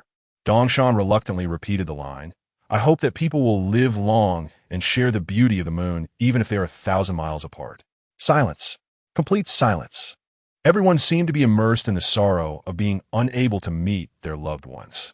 In the distance, the sound of weeping could be faintly heard. Mu Zian seemed to have anticipated this. After all, this Shui Jiao Gu Tu is a peak work that has been passed down through the millennia of Chinese literature. Once this poem emerged, who could rival it? Since Shui Jiao Gu Tu, all other mid-autumn poems have become obsolete. After a moment, Mr. Dongshan sighed deeply. What a good poem! It should be cherished for eternity. What qualifications do I have to comment on it? After saying this, Mr. Dongshan bowed deeply to Mu Zian and expressed his admiration, saying, I was too blind. Please forgive me, young master. Upon hearing this, everyone was shocked. The foremost figure of the Great Li literary world was now apologizing to a junior. With a thud, Lu Jinping's folding fan fell to the ground. Impossible. Absolutely impossible. Perhaps the impact of Mu Zian's poem was too great for him to bear, or perhaps he could not accept his own failure. In any case, at this moment, Lu Jinping seemed to have gone mad. Mr. Dongshan coldly snorted and said, in front of so many people, how can you act so recklessly? Lu Jinping was immediately startled into silence by this reprimand. Mr. Dongshan naturally tucked the rice paper with the poem into his clothing. The surrounding scholars looked at him with gritted teeth, wishing they could snatch it away. If it weren't for their need to maintain appearances, they would have already done so. After all, this was the original manuscript of a timeless masterpiece. How had this old man turned so cunning after not seeing him for a few years? He was not like this before. Feeling the resentful glances from several old friends, Mr. Dongshan cleared his throat and said, do you all understand today that the literary path is boundless, and there are heavens beyond the heavens? One cannot generalize about people or matters. Upon hearing this, the students all showed expressions of shame and then bowed to Mu Zian to apologize, saying, we were presumptuous. Please forgive us, young master. Mr. Dongshan nodded in satisfaction. In this poetic duel, the victor is this young master. Upon hearing this, Lu Jinping completely broke down. At this moment, he felt as if he had become a complete fool. As one of the leaders of the younger generation of the literary world in the capital, how had he ever suffered such humiliation? Lu Jinping pointed at Mu Zian, roaring madly, this poem absolutely cannot be his. You cheated. You cheated. My father is the current head of the Ministry of Revenue. How could a nameless nobody like you compose such a timeless verse? You must have bought this poem. The crowd exchanged speechless glances. How could such a timeless masterpiece be measured with money? Copy? Where could he copy from? Who could he copy? Looking at the mad Lu Jinping, Mu Zian's expression was calm. With no psychological burden, in this world, there were no Li Bai, no Su Shi, no Du Fu, and even less Wang Engshi. Therefore, for Mu Zian, this world and the entire Great Li dynasty did not count as copying. He was merely reviving the literary lineage that had been passed down for thousands of years in China. Seeing Mu Zian's calm expression, Lu Jinping could no longer hold himself together. I am the prodigy of the Lu family of Fanyang. I am to take the second place on the imperial examination and become the top scholar. How can I be defeated by a nameless nobody like you? You have turned me into the laughingstock of the world. I will never let you have your way. As he spoke, Lu Jinping's face showed a look of resentment, and he picked up the wooden hammer that had fallen to the ground and charged at Mu Zian. The wooden hammer, with a whistling sound, was aimed directly at Mu Zian's head. The surrounding scholars gasped in shock. Mr. Dongshan was even more astonished that Lu Jinping could go this far. Mu Zian stood still, his gaze steady. Lu Rushi did not hesitate for a moment and stepped in front of Mu Zian. Just as Lu Jinping's wooden hammer was about to fall, a clear and crisp bell sound rang out. In the next moment, a red figure flashed by. Ning Hongshun raised a foot and kicked heavily at Lu Jinping's abdomen. With a loud bang, Lu Jinping was directly kicked away, embedding himself into the wooden wall of the boat. The crowd looked at Ning Hongshun in astonishment. Their eyes filled with disbelief. The guards of the Lu family, who were stationed by the boat, exploded with rage upon seeing their young master kicked away. Protect the young master. In an instant, dozens of fierce guards charged onto the boat. How dare you lay hands on our young master? Brothers, take him down. As the situation was about to spiral out of control, a clear and bright voice rang out. Her Royal Highness, the 9th Princess of Great Li, has arrived. Chapter 58. The Prodigy of the Pei Family. The poetry gathering begins with a single sound. The phoenix and dragon carriage made its way forward. The 5-color dragon and phoenix flags fluttered in the wind, and the yellow dragon umbrella slowly moved. Everyone turned to see Zhao Yun stepping out gracefully in auspicious attire. Her light purple clothing was embroidered with white butterflies and flowers, and at the collar, A goose-yellow embroidered magnolia bloomed, shining under the moonlight without a hint of vulgarity.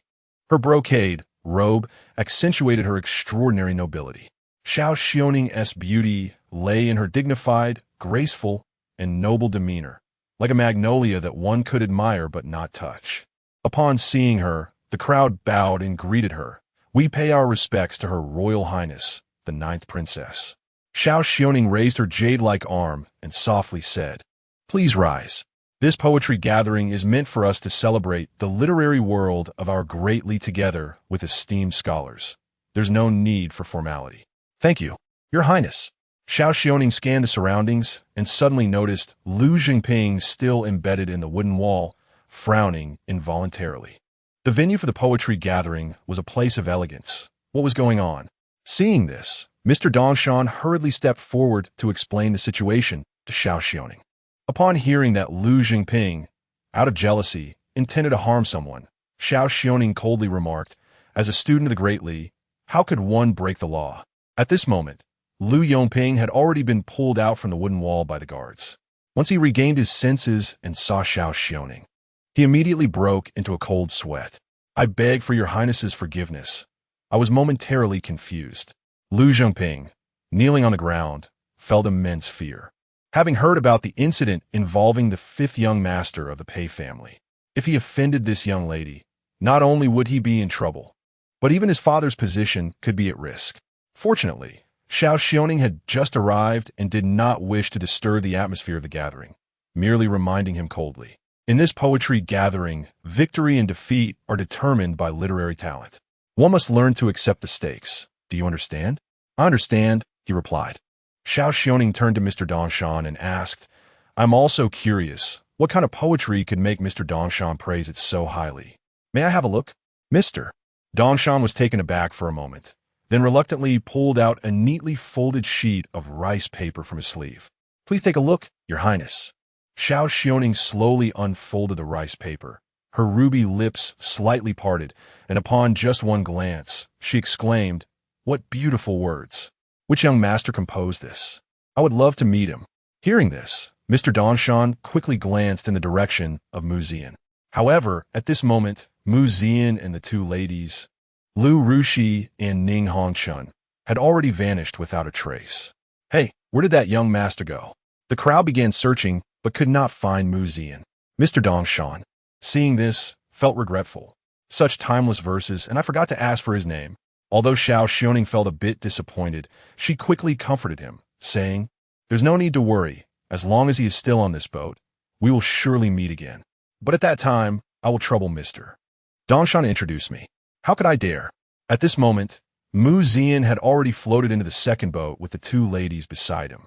As the saying goes, once the matter is settled, just leave quietly, keeping one's accomplishments hidden.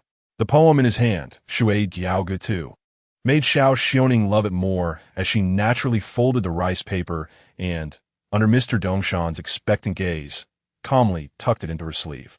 Seeing this, Mr. Dongshan was stunned, thinking the first poem of the ages just slipped away.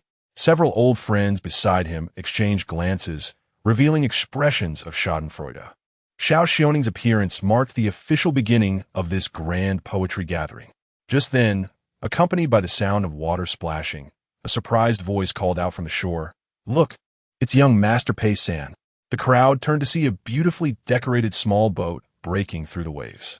At the bow stood a handsome young man, dressed in white that shone like snow, his eyes sparkling like cold stars. A wave of screams erupted from the flower boats surrounding the gathering. "Young Master Pei! Young Master Pei!" The cheers were endless, and countless women were captivated by him. The students on the boat looked at Pei Shaoji with bitter expressions. His appearance was like the sun shining brightly in the night, overshadowing everyone around him. The small boat approached the grand boat and came to a steady stop. Under everyone's gaze, Pei Shaoji slowly boarded the grand boat. Alongside him were two familiar figures, Pei Jian and Lu Yunxue. Although Pei Jian was from a branch of the Pei family, he was the only one among the younger generation to hold military power. Despite recently suffering a great defeat and being captured by bandits, the Pei family was still willing to give him another chance due to his rarity. This is why Pei Xiaoji brought him along to the poetry gathering tonight. As for Lu Yunxue, she was merely a side note. After all, she was still the first female marquis of Great Li, and her title held some weight. As Lu Yunxue looked at the lavish decorations on the grand boat, she felt greatly shocked. Poetry gatherings were traditionally elegant places. Even if one were rich, not everyone had the right to participate. Pei Jian followed closely behind Pei Xiaoji, enjoying the admiring glances from those around them, feeling a sense of pride. Swear, this poetry gathering is a place of refinement and the essence of our Great Li's literary tradition. Those who can enter are the top talents of Great Li. Moreover, this gathering is hosted by Her Royal Highness, the 9th Princess, making it the most prestigious event, with esteemed scholars and high officials in attendance. If we can meet a few scholars here, it will greatly benefit our future in politics. Lu Yunxue nodded in agreement.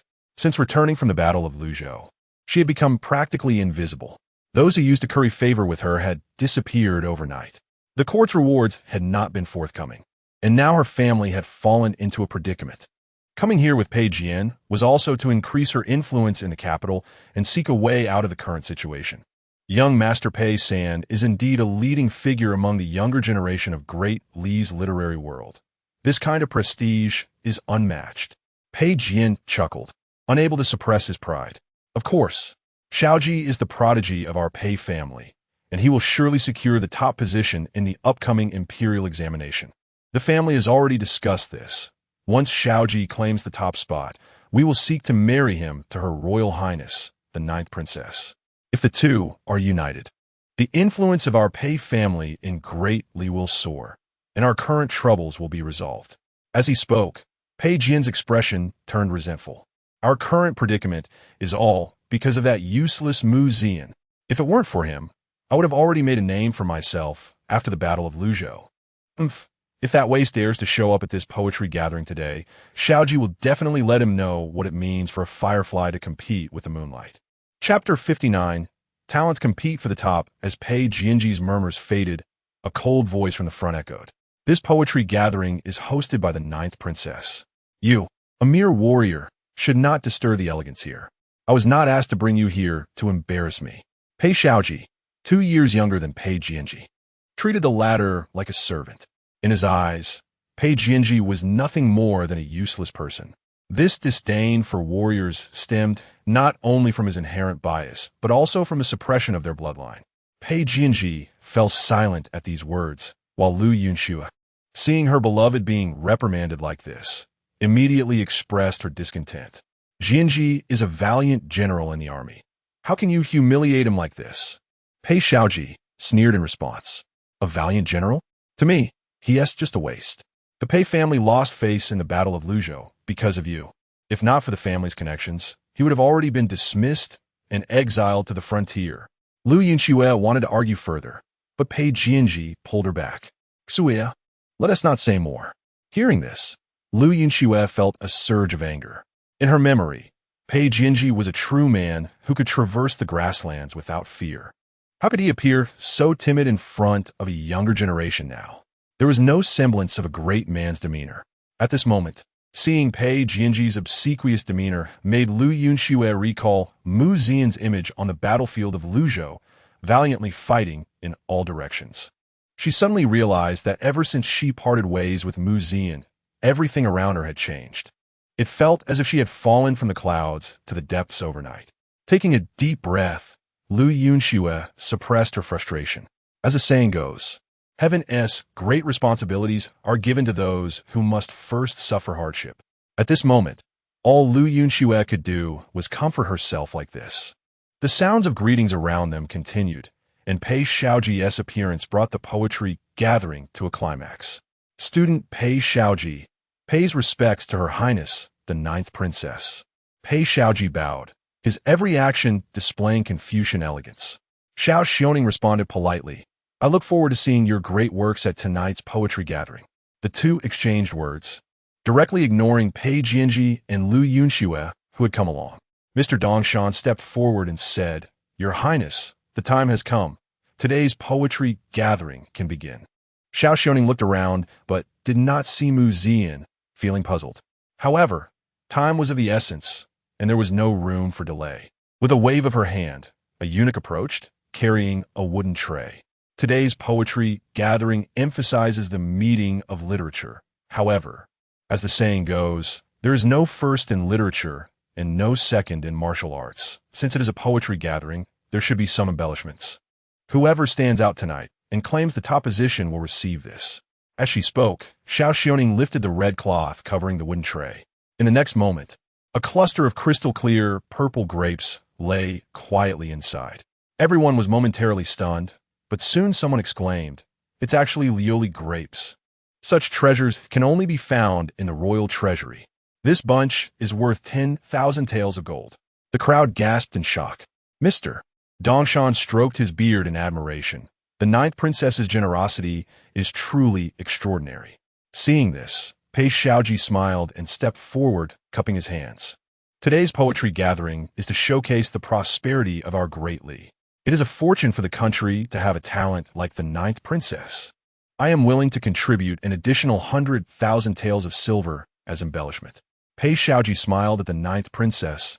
This is my humble intention. I hope Her Highness will not refuse. All eyes turned to Zhao Yun. Although she was displeased, she could only smile and say, "With such generosity from young Master Pei, how could I dampen everyone's spirits?" Cheers erupted around them. Pei Jianji sneered, "A bunch of overconfident fools. Xiaoji is such a genius. Do they even deserve to compete for the top position?" Yunxue kindly reminded him, "Pei Lang, do not underestimate the heroes of the world. Haven't you suffered enough setbacks?" Pei Jianji's expression shifted slightly, but quickly returned to normal. "Schwerer, you do not know Xiaoji's strength. Otherwise, you wouldn't be confused. Just watch how my Pei family will sweep through the literary world of Great Li today." His confidence in Pei Xiaoji had been cultivated since childhood. In the distance, on the painted boat, Zian quietly watched the scene before him. A gentle breeze ruffled his hair on the lake's surface. Beside him, Ning Hongshan asked, "Pei Xiaoji is not an easy opponent. If you want to overshadow him at this poetry gathering, it won't be simple. Shui Jiaogu is indeed considered the best throughout the ages, but now that your cards are on the table, how will you deal with him later?" Zian laughed heartily. "Everything is understood without words. A trump card? The millennia-long cultural heritage of Huaxia is my trump card. Just a mere prodigy. He'll soon learn what it means to be outclassed by a 9-year compulsory education." Since ancient times, the rules of poetry gatherings have been simple. The host presents a topic, students compose poems, and esteemed scholars provide commentary. Then, they are ranked according to their literary merit. Tonight's poetry gathering will be divided into 2 rounds. In the first round, all students can participate, and the best will enter the second round, where a new topic will be given, and the final round will determine the top position. The competition may seem straightforward, but in reality, it is quite challenging. Those who come to the capital for the imperial examination are all hailed as geniuses in their respective regions. The examination process is akin to thousands of troops crossing a narrow bridge, with 99% falling into the water. The remaining individuals are all exceptionally talented and dominate their areas. The capital of Great Li gathers the top students from all 13 states, each one a true talent. Those invited to this poetry gathering are the elite among the elite, and the intensity of competition can be imagined. It is precisely for this reason that Zhao Yun went to the trouble of inviting Mr. Dongshan. After all, who else can intimidate these gifted individuals besides the foremost figure in the literary world of Great Li? The 9 painted boats were separated into countless rooms, each luxuriously decorated. Zian's location was excellent. Sitting in his room, he could see the high platform built on the central boat through the window. Below the high platform, a number of esteemed scholars were lined up. Mr. Dongshan occupied the central position. In this scenario, even the ninth princess could only take the second seat. This is the treatment of the foremost figure in the literary world of Great Li. Zhao Yun's gaze swept back and forth among the 9 boats. But she did not see Zian's figure at all. Could it be that she had been stood up? Just as Zhao Yun was lost in her thoughts, Mr. Dongshan clasped his fists and said, "The first round begins. Please present the topic, Your Highness." Mr. Dongshan's words brought Zhao Yun's thoughts back.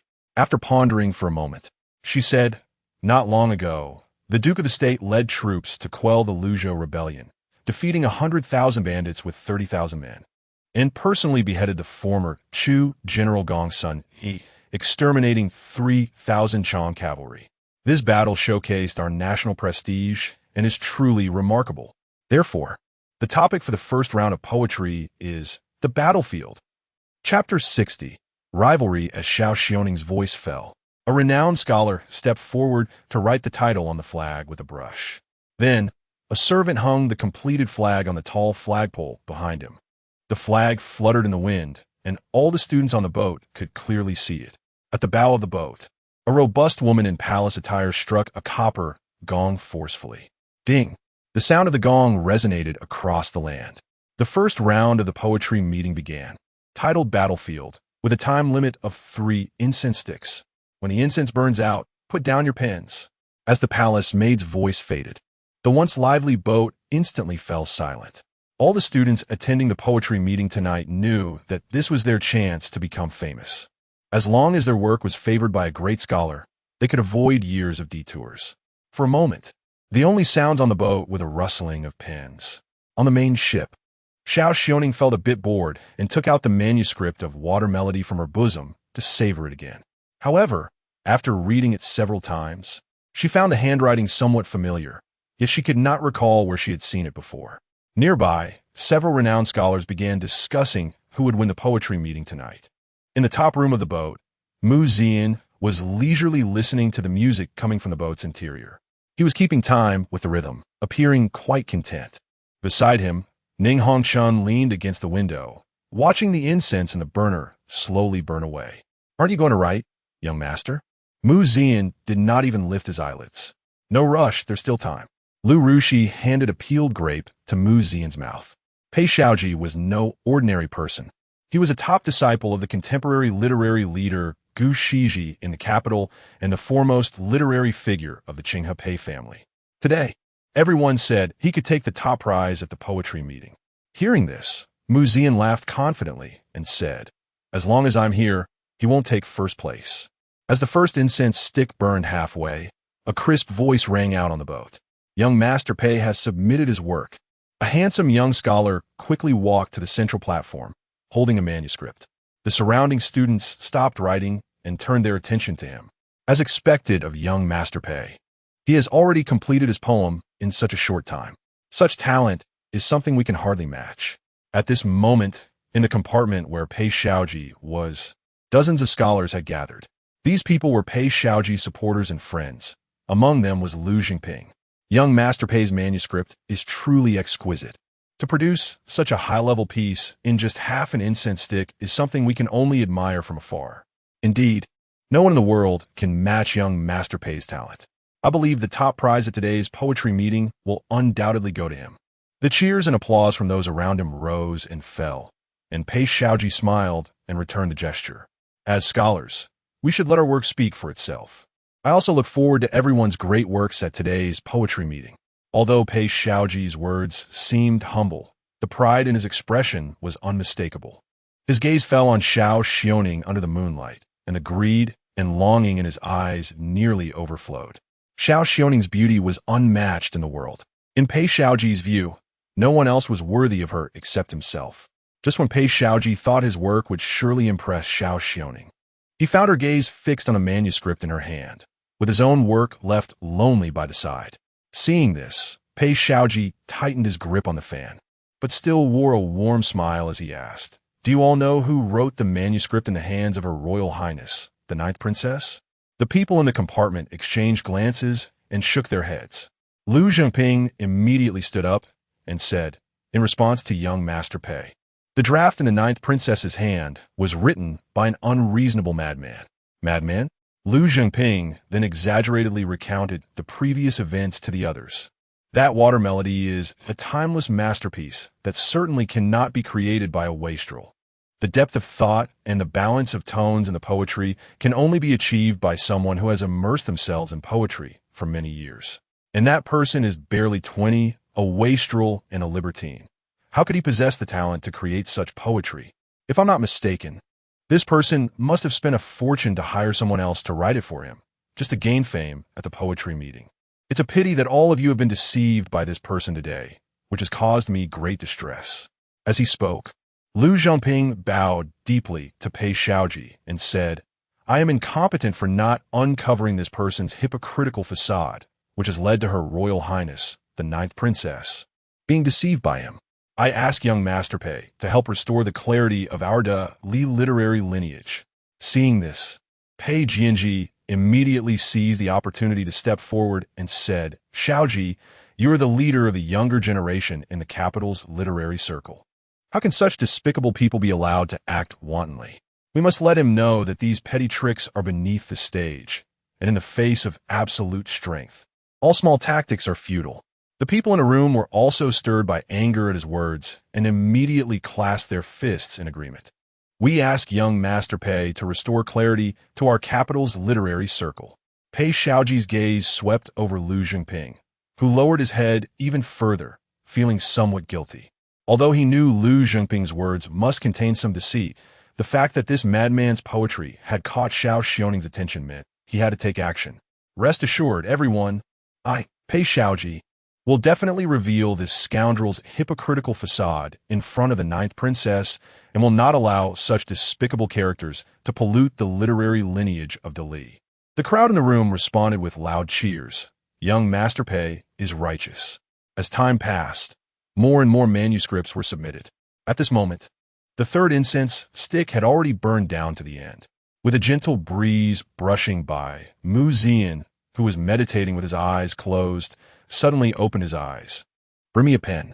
Lu Rushi handed him a wolf hairbrush that was already soaked in ink. Mu Zian held his breath, concentrating as the brush danced across the rice paper. The characters were as sharp as if carved by a knife, and the strokes were as fierce as a golden spear.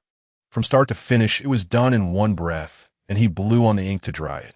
Ning Hongchun and Lu Rushi looked curiously at the paper. Just one glance was as if they had seen a ghost. Mu Zian smiled slightly, and then wrote a single character at the end.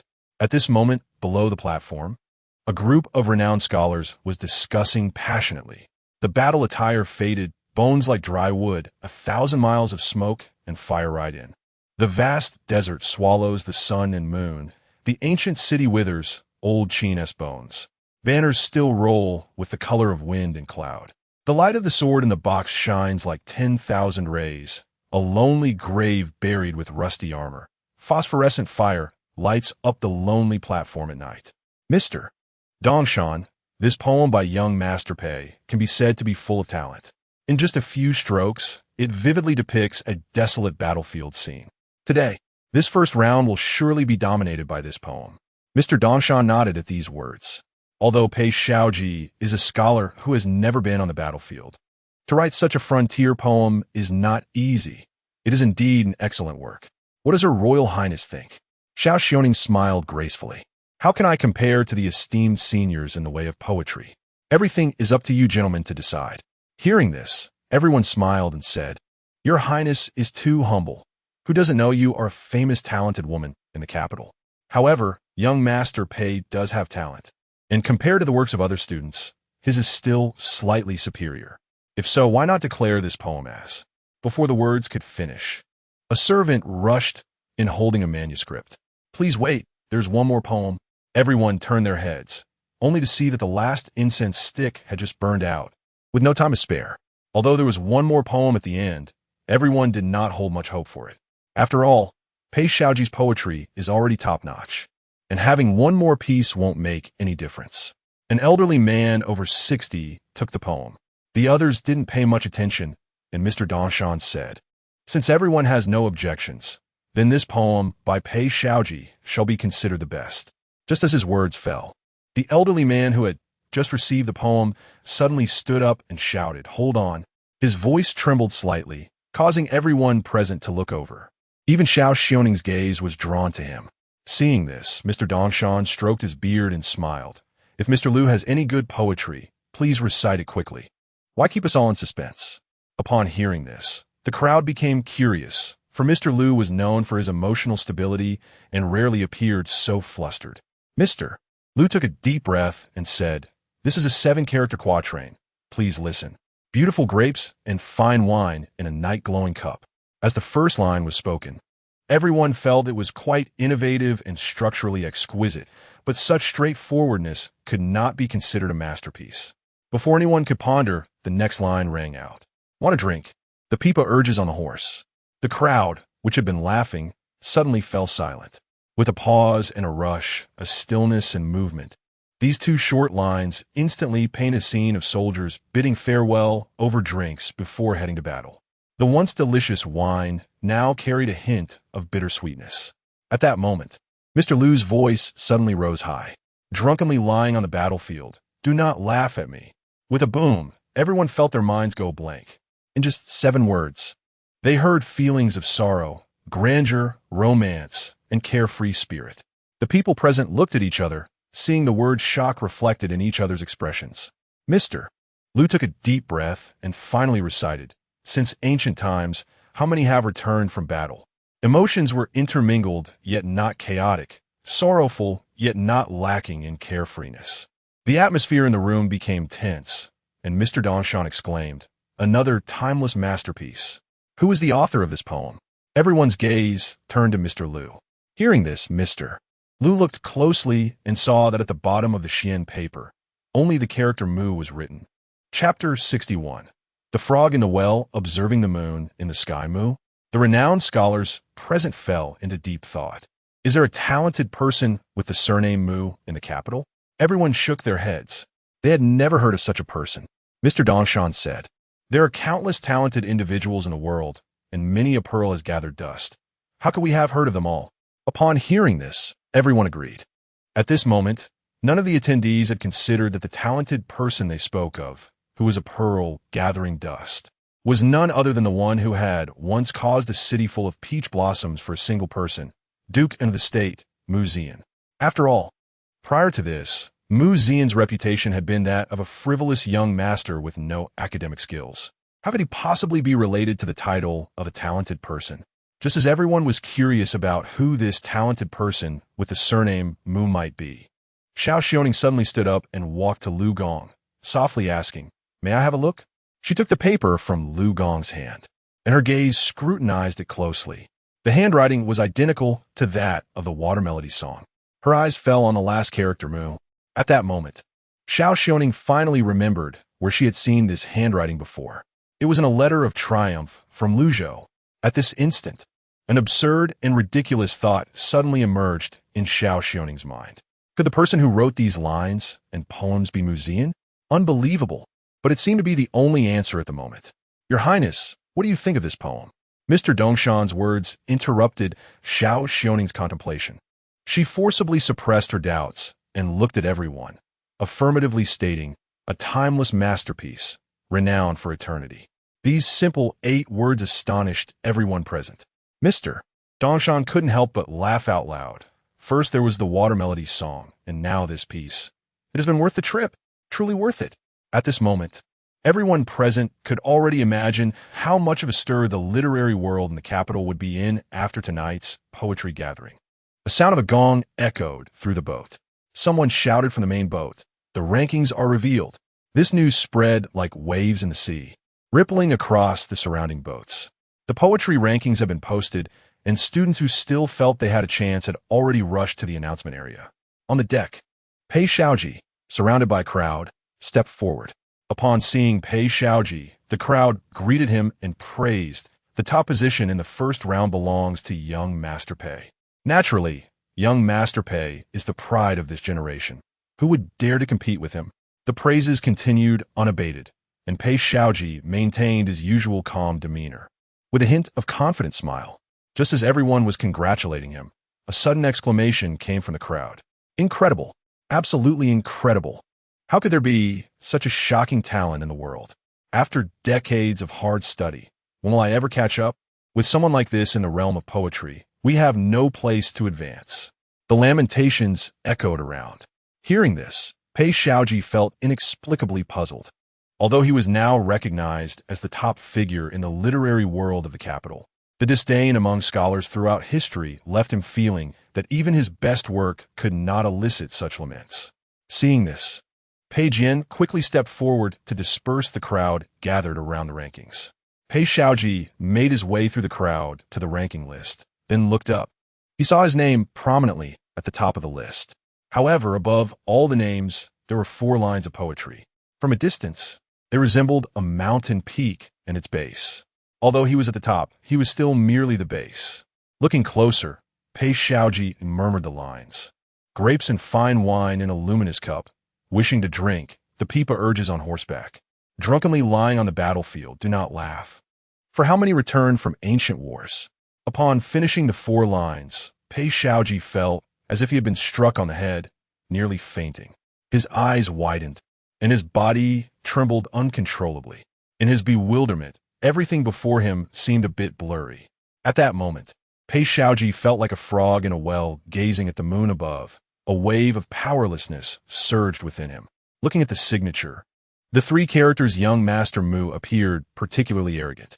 One poem eclipses 100. Who is worthy of my name? Young Master Mu? Who is young Master Mu? I've never heard of such a talented person with the surname Mu in the world. At that moment, the crowd looked at each other in confusion, discussing among themselves. They were all puzzled by the name, Young Master Mu, having never heard of a talented person with that surname. Just then, someone suddenly said, I heard the current Duke of the State has the surname Mu. This remark instantly drew ridicule. Are you feeling the cold wind tonight? How could a mere warrior possess such talent? Just a frivolous young master in the capital.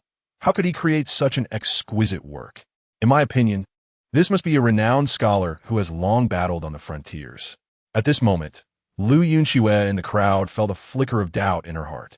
But she quickly shook her head.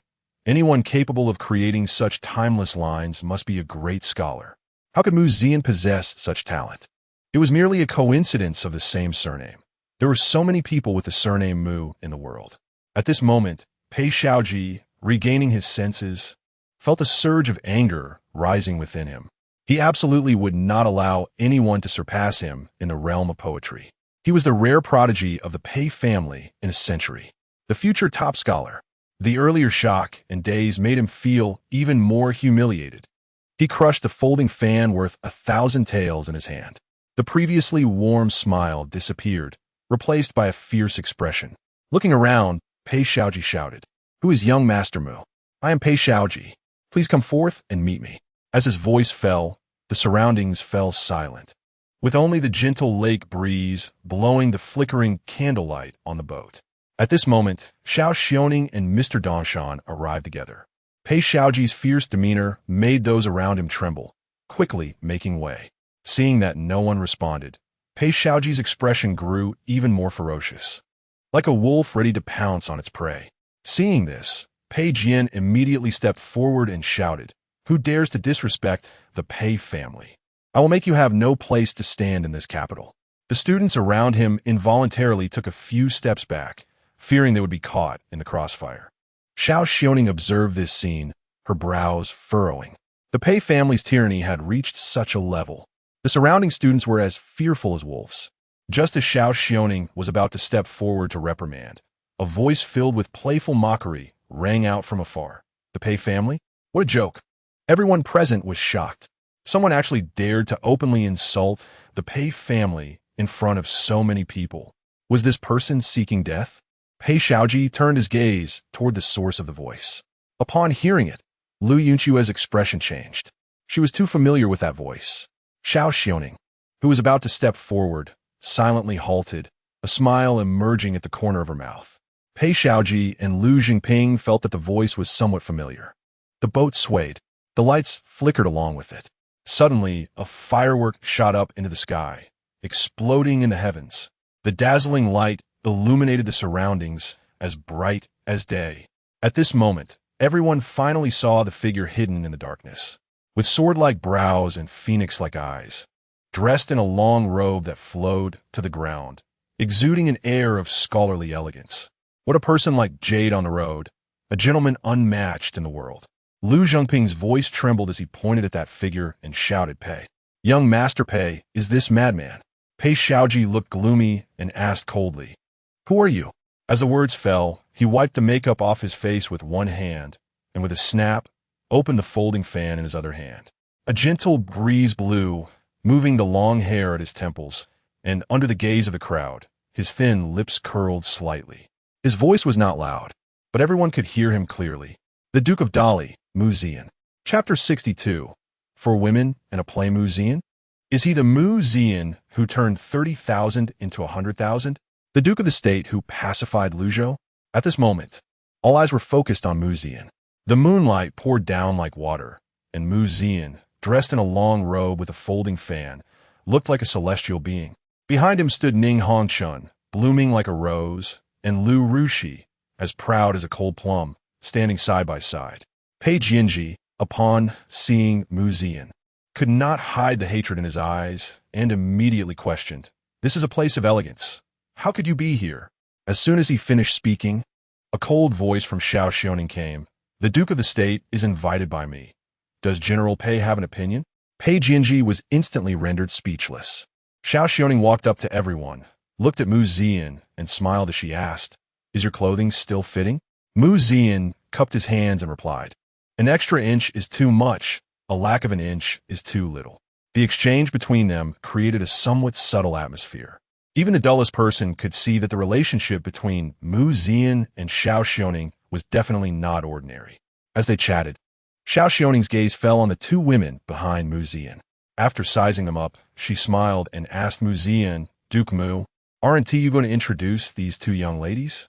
Although Zhao Yun wore a faint smile, Mu Zian felt an undeniable danger emanating from her. That insincere smile sent a chill down his spine. Before Mu Zian could think of a way to respond, Ning Hongchun leaned against him and said with a smile, "This humble girl, Ning Kaier, pays her respects to the princess." Her every frown and smile exuded charm, captivating the surrounding scholars. In contrast to Ning Hongchun's allure, Lu Rushi greeted Zhao Yun with a serene demeanor. "This commoner, Lu Rushi, pays her respects to your highness."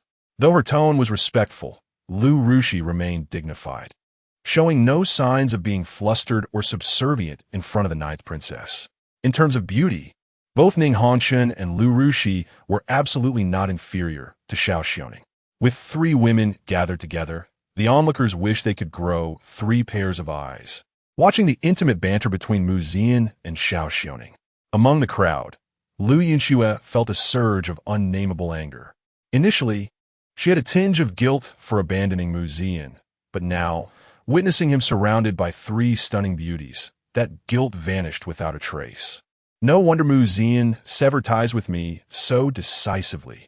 It turns out he already has a new love. If it weren't for the presence of so many people in this boat, she would have wanted to draw her sword and confront Mu Zian about how he could treat her this way. Lu Yunxue's appearance ignited the atmosphere. The former and current flames of love were now gathered. As the saying goes, 3 women make a play, and now, with 4 women together, it was simply a spectacular scene. The surrounding scholars felt as if the sky was about to collapse. Why does Mu Zian get to have the affection of 4 extraordinary beauties at the same time? Ning Hongchun wore a flirtatious smile. Lu Rushi remained composed. Zhao Yun's smile held a hint of coldness, and Lu Yunxue was filled with indignation.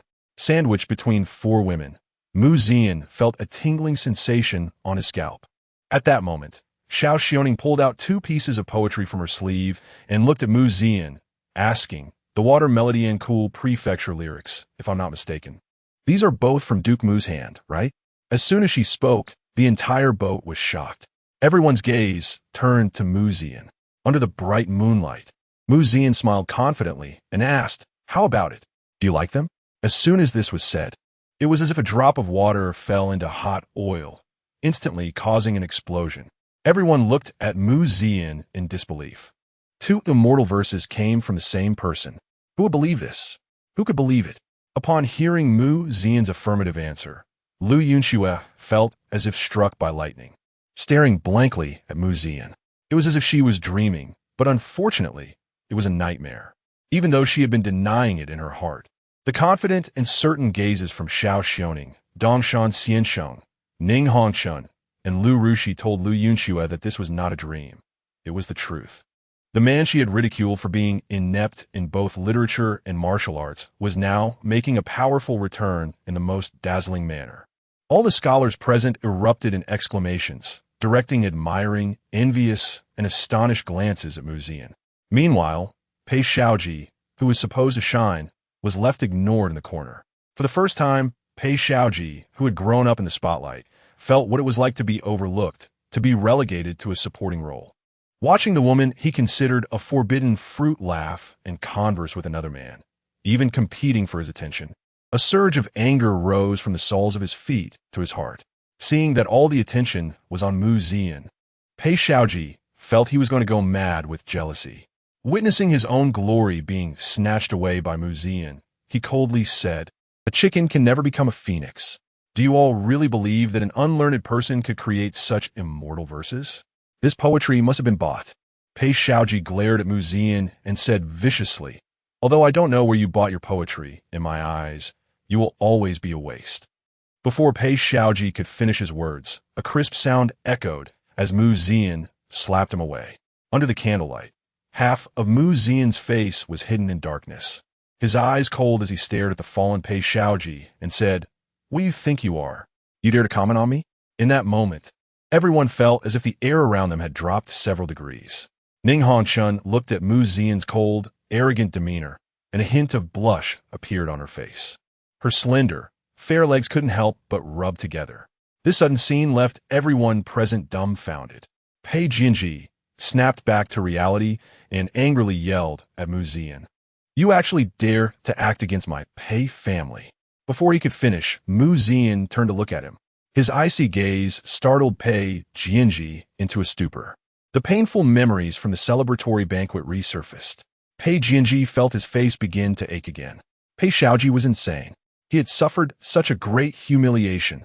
Everyone directed sympathetic glances at him, and those gazes pierced his dignity like knives.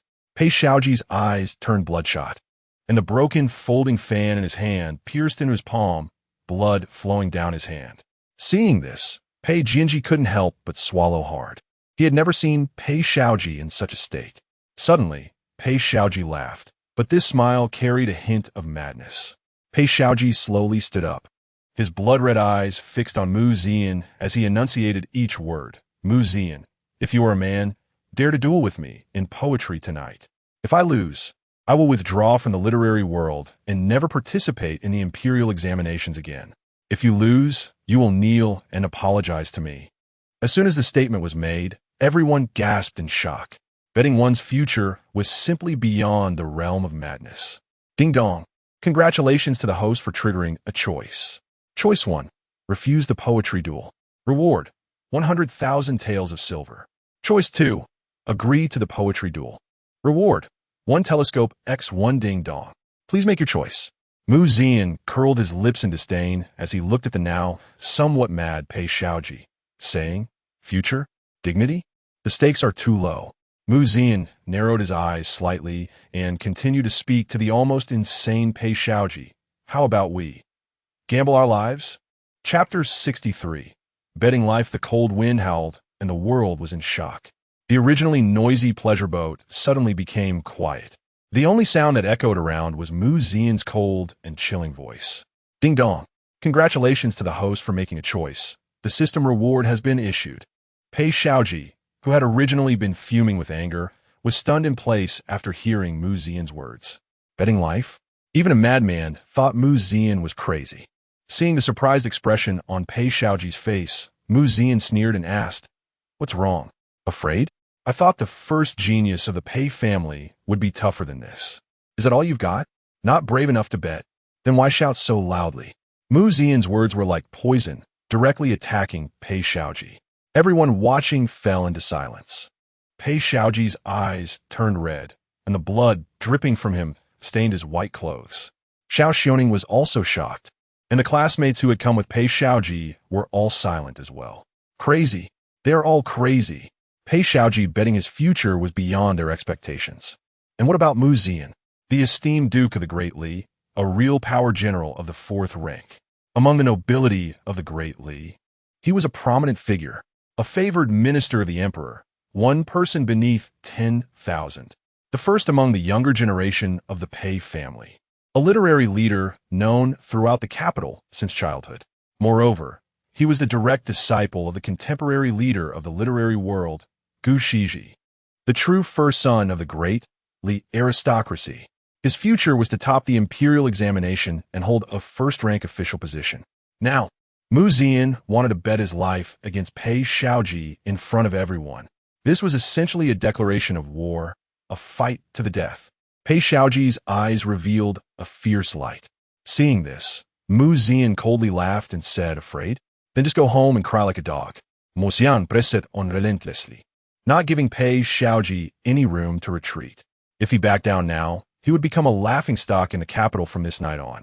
The Pei family would also plummet as a result. If Pei Xiaoji agreed, that would be even better. A mere kid who had only been reading and writing for 20 years, what right did he have to confront the profound 5,000-year-old Chinese cultural heritage behind me? Advancing is death. Retreating is also death. Pei Jianji quickly grabbed Pei Xiaoji and said, "Xiaoji, there's no need to argue with someone like this. This person must be prepared. Do not fall for it. If anything happened to Pei Xiaoji tonight, Pei Jianji, would also be in trouble." Seeing this, Mu Zian laughed heartily. What genius! I think he's a fool. With his level, does it matter if I give him 30 years to prepare? Mu Zian's tone was filled with disdain, causing Pei Xiaoji's already dwindling rationality to vanish completely. Pei Xiaoji's face contorted with rage, and he roared, "So it's a bet for life? You think I'm afraid of you? All my classmates and teachers here bear witness. If today I, Pei Xiaoji, lose in poetry to Mu Zian, I willingly offer my life as compensation." As soon as he spoke, the crowd gasped. Mr. Dongshan quickly tried to mediate. "Xiaoji, do not let anger lead to recklessness." Xiao Xiaoning also didn't expect that Mu Zian would not only not hold back, but would directly push someone to the brink of death. "Duke, matters of life and death should not be taken lightly." However, before Xiao Xiaoning could finish her words, there was a sharp sound. Mu Zian drew a dagger from his waist and plunged it into the ground. Then he looked coldly at Pei Xiaoji and said, "Once a word is spoken." Pei Xiaoji straightened his body, his gaze fierce. A horse cannot be called back once it has bolted. The atmosphere at the scene was tense, and everyone knew that no one could stop the duel between the two now. Pei Xiaoji turned to the stunned Mr. Dongshan and said, "Please, sir, give the topic." Mr. Dongshan raised his hand to speak, but he met Pei Xiaoji's blood-red eyes. "Please, Mr. Dongshan, give the topic." Pei Xiaoji's tone became more forceful. Mr. Dongshan sighed deeply, knowing that there was no turning back. He looked around, seeing Xiao Xiaoning and Lu Yunxue standing in front of Mu Zian, then glanced at Ning Haochun and Lu Rushi behind Mu Zian. After thinking for a moment, he stroked his beard and said, "There are over 80,000 characters in the world, but only the character love can hurt the most. The two of you shall write on the theme of love. With a time limit of 1 incense stick, how about that?" Upon hearing this, Pei Xiaoji silently walked to the writing desk and began to ponder and compose poetry. Today, he must tell the world that only he, Pei Xiaoji, was worthy of the 9th princess.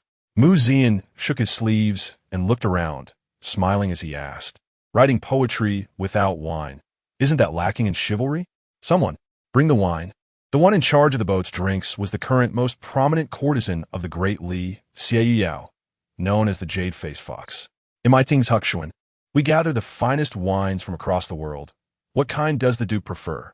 Xie Yao's voice was soft, but her tone was filled with pride. Mu Zian laughed heartily and said boldly, "Bring as much as you have."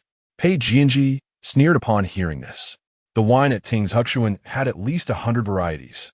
Could he really drink without getting drunk? Isn't he afraid of boasting too much?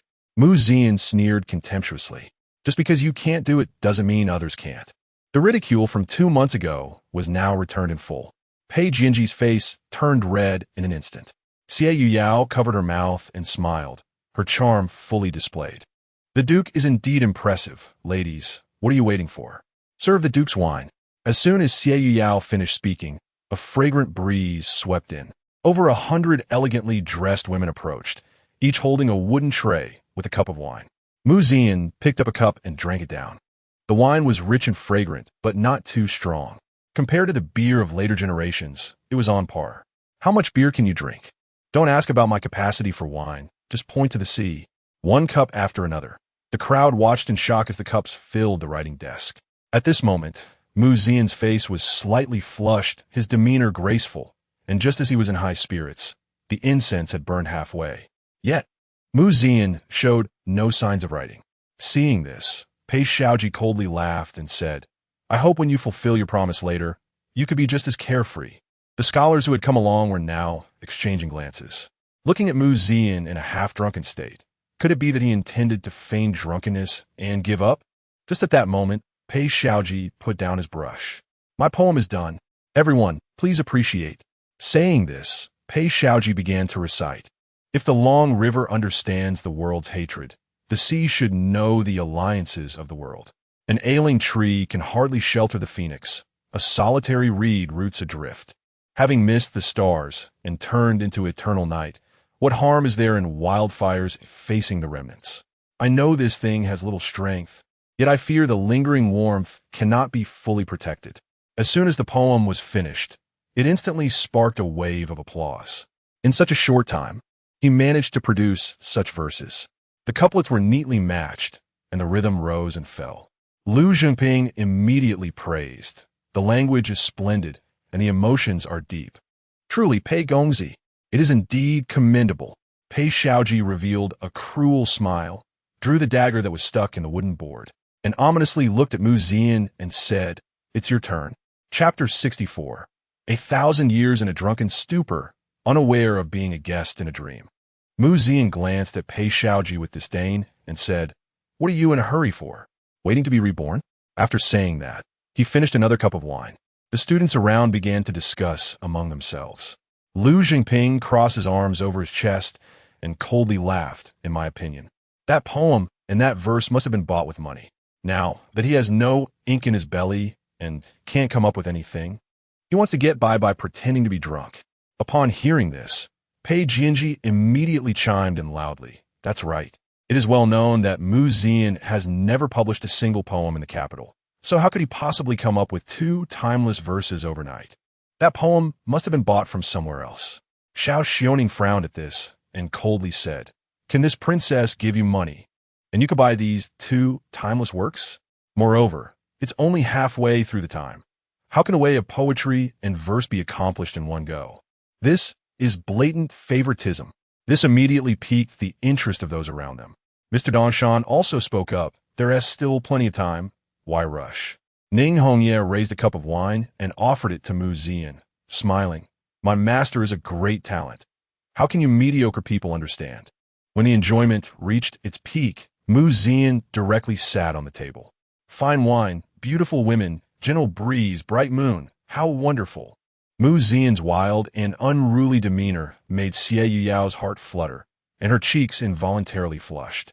"Drink to your heart's content, Mr. Mu. The wine here at Listening Bamboo Pavilion is unlimited." Lu Yunxue frowned at this, having never seen Mu Zian so debauched before, and couldn't help but remind him, "Mu Zian, as the representative of the current Duke of the nation, you represent the face of the court. How can you be so reckless? Young Master Pei is the leader of the young generation in the literary world. It's not a shame to lose to him. Can't you just humble yourself a bit?" In Lu Yunxue's view, Mu Zian was just putting on a show, which would ultimately make him look worse. Lu Rushi stepped forward and said, "How my master is does not concern you, Lady Lu. Please show some respect." Hearing this, Lu Yunxue felt a surge of anger. Clearly, she was the first one. So why should she be overshadowed by you? Just as Lu Yunxue was about to argue, Mu Zian suddenly leaped down from the table. He hurled the wine cup in his hand into the lake, causing ripples. "The wine is good, but the people are too noisy. Since you want to die, let this duke fulfill you. Bring me a brush." Lu Rushi, who had been prepared for a long time, immediately handed a brush to Mu Zian. Mu Zian swayed as he walked to the wooden wall of the painting boat. Before anyone could understand what Mu Zian was about to do, the brush in his hand had already fallen. Wine flows through my gallant intestines. 7 parts turn into moonlight. The remaining 3 parts transform into sword energy. With a flick of the tongue, half of the essence of China is revealed. The brush danced like a dragon or snake as he wrote. And with the influence of the wine, the first line was completed in one go. Zhao Yun recited, leaning against the precarious tower, "The wind is fine, gazing at the extreme spring sorrow, darkly born at the horizon." It was a verse, A refreshing feeling of autumn wind swept over everyone. At the first line, everyone gasped in amazement. In just a few words, it conveyed endless sorrow. Before anyone could ponder its deeper meaning, the second line resounded again. In the color of grass and the smoke light of the setting sun, who will understand the feelings of leaning on the railing? Suddenly, the previously noisy surroundings began to quiet down. Pei Xiaoji's frenzied and hideous expression started to fade. Zian picked up another cup of wine from the maid's tray and drank it all at once. His form was ethereal, and the brush moved freely in his hand, like dragons and snakes swimming above. After the wine entered his belly, the third line fell as well. I plan to indulge in drunkenness, singing against the wine, yet the joy is still tasteless. A chill wind swept over the lake. The flags fluttered in the wind, and suddenly a faint sound of weeping came through. Someone had recalled their lost love. Clang! The dagger in Pei Xiaoji's hand fell to the ground. His once rosy cheeks began to pale. Each line struck his heart like a heavy hammer, making his breath quicken and his hands turn cold. As the incense in the burner reached its end, Zian's final line was also completed. Xiao Xiaoning softly recited each word. The belt gradually widens. I never regret. For you, I have become haggard. Boom! In an instant, everyone present felt their minds go blank. Yunxue looked at the verses on the wooden wall, feeling a bitter sweetness swell within. The belt gradually widens. I never regret. For you, I have become haggard. Yunxue murmured the last two lines, and tears could not help but pour from the corners of her eyes. All the courtesans present lowered their heads involuntarily, tears dripping down their exquisite faces. Who hasn't fantasized about love? Who hasn't had a crush in their heart? Yet reality separates them. Social status and birth are insurmountable chasms. How sad, how lamentable, how laughable. In an instant, everyone on the painting boat fell silent. The world muted, listening to the sound of my heart breaking. Zian smiled slightly, his voice tinged with a lazy tone as he said, "Where's the wine?" Before Ning Hongchen and Lu Rushi could react, Xie Yao had already stepped forward, holding a wine cup and handing it to Zian. Xie Yao's heart was thrilled, because she knew that from tonight onwards, Zian's talent would echo throughout the world, and the verse he wrote on the wooden wall would be passed down through the ages. Coincidentally, this painting boat belonged to her. Zian turned to look at Pei Xiaoji, who was still stunned, and contemptuously asked, "Do you concede?" Pei Xiaoji clenched his fists, his eyes bloodshot as if they could drip blood. Seeing this, Pei Jianji immediately stepped forward and said, "Although your verse is good, my young master finished writing earlier with half a stick of incense. Overall, you two poems and verses should at most be considered a tie, not a win for you." This statement immediately drew a chorus of boos. The Pei family was so shameless. Is this truly the first family of Dali? It really opens my eyes. So shameless, utterly shameless. In an instant, the surrounding accusations surged like waves, engulfing Pei Xiaoji and Pei Jianji. Zian stood still, playing with the wine cup in his hand, a cold smile on his lips. The Pei family truly deserves to be a century-old family. Their skin must be 100 feet thick. Facing Zian's provocation, Pei Xiaoji angrily shouted, "Don't be arrogant. Who knows if your poem was bought or copied?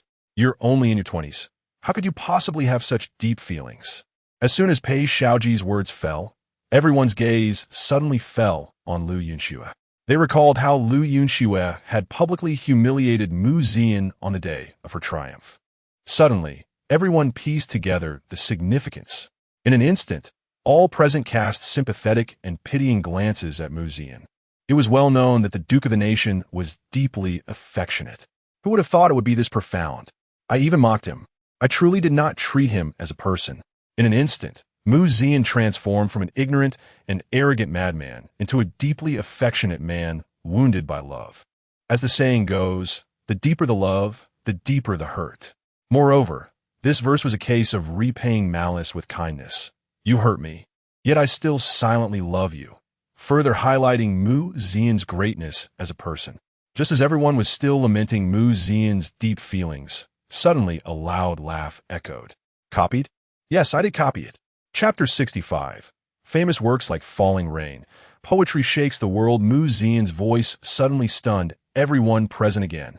This reversal came too quickly. Our little hearts can hardly take it. Pei Jianji, who had been in despair, instantly perked up upon hearing this. It was as if he had grasped a lifeline, shouting, "Everyone heard it, right? He admitted it. These poems are all copied by him. The Pei family has won. The Pei family has won." Pei Jianji looked as excited as a dog that had just received a reward. However, no one present paid him any attention. Mu Zian once again finished the wine in his cup and laughed heartily. "Since I have copied them all, why not copy a few more?" Hearing this, Pei Jianji was overjoyed. "Good. It's settled then. Everyone bear witness." Lu Rushi remained calm and stepped forward, saying, "No matter what happens, I believe in you, my lord." Ning Hongchun covered her mouth and smiled, radiating charm. "My lord is giving these mediocrities a lesson." Zhao Yun stood gracefully, looking around and declared, "No matter what happens, I will always be behind you." Lu Yunxue wanted to say something, but found the words stuck in her throat. Pei Jianji was overjoyed, thinking Mu Zian had lost his mind. How could timeless poetry be as easy to pick up as cabbages by the roadside? As long as you can't produce poems of the same quality as before, it would confirm that the previous poems and verses were all copied. At that time, he could turn the tables and survive. Just as Pei Jianji was lost in his fantasies, Mu Zian had already turned around, picked up his brush, and started writing. "I have not experienced the pain of love, so I cannot write. Meeting is hard. Parting is also hard. The east wind is weak. The 100 flowers are withered. The silkworms die. The threads are exhausted. The candle turns to ash. The tears begin to dry. I have not been to the borders or battlefields, so I cannot write. The steed newly saddled with a white jade saddle. After the battle, the moonlight is cold. The sound of iron drums on the city wall still trembles. The gold knife in the box is still bloodstained. I have not experienced the pain of parting with friends, so I cannot write.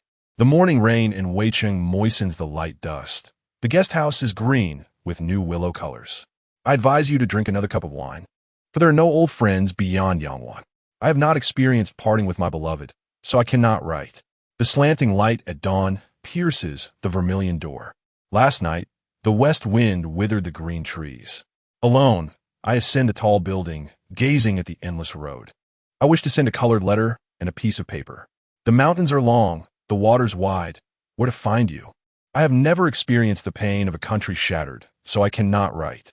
The country is broken. The mountains and rivers remain. In spring, the city is deep with grass and trees. Feeling the time, the flowers splash tears. Hating the parting, the birds startle the heart. The beacon fires last for 3 months. A letter from home is worth 10,000 gold. My white hair grows shorter. I can hardly support a hairpin. I also have not seen old friends after marriage, so I cannot write. The red hands, the yellow wine, the city is full of spring colors. The palace walls are lined with willows. The east wind is cruel. The joy is thin. A heart full of sorrow, years of separation. Wrong, wrong, wrong. Spring is as before, but people are thin. Tear stains wet the red gauze. The peach blossoms fall, the idle pond pavilion. The mountain promise remains. But the brocade letter is hard to entrust. Do not, do not, do not. Pei Jianji, who had been barking loudly, suddenly fell silent. The quality of each poem was so high that even he, who had never understood poetry, was shocked. Everyone present was stunned. Mouse agape. Even Mr. Dongshan at this moment did not know what words to use to describe his shock. So many timeless verses, just picking one out, is unattainable for all present. Copy? Where to copy? Whose? Buy? Whose? Who would sell? Who would give up the chance to be immortalized in history? The students present were first shocked, then bitter, and finally shared a carefree smile. With such a prodigy in front of them, they felt no urge to resist. Looking around, everyone felt the same.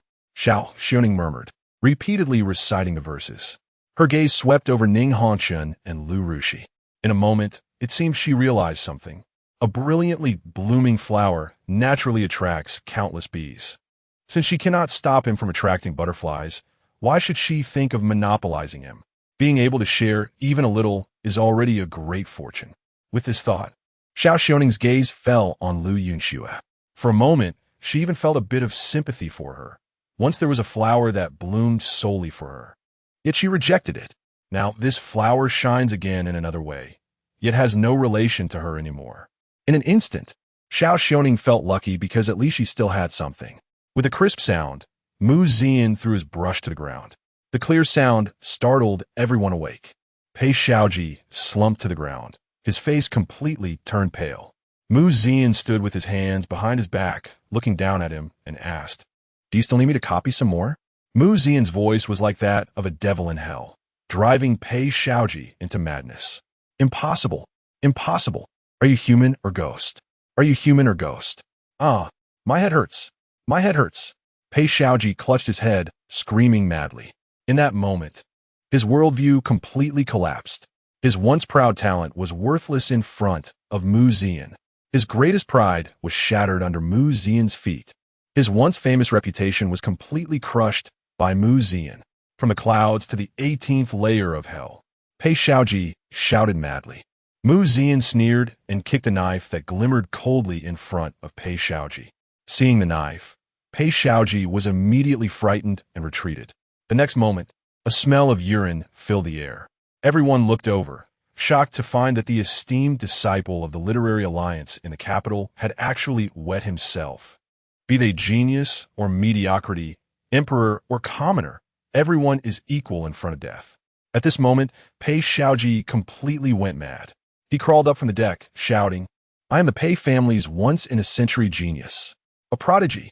I am a future top scholar. I am the future Prime Minister of Dali. I cannot die. I cannot lose. I have not lost." As soon as he finished speaking, the frenzied Pei Xiaoji turned and jumped into the lake. With a splash, he instantly disappeared. The crowd was stunned. But Zhao Xiaoning quickly reacted and ordered, "Quickly search the lake for young Master Pei.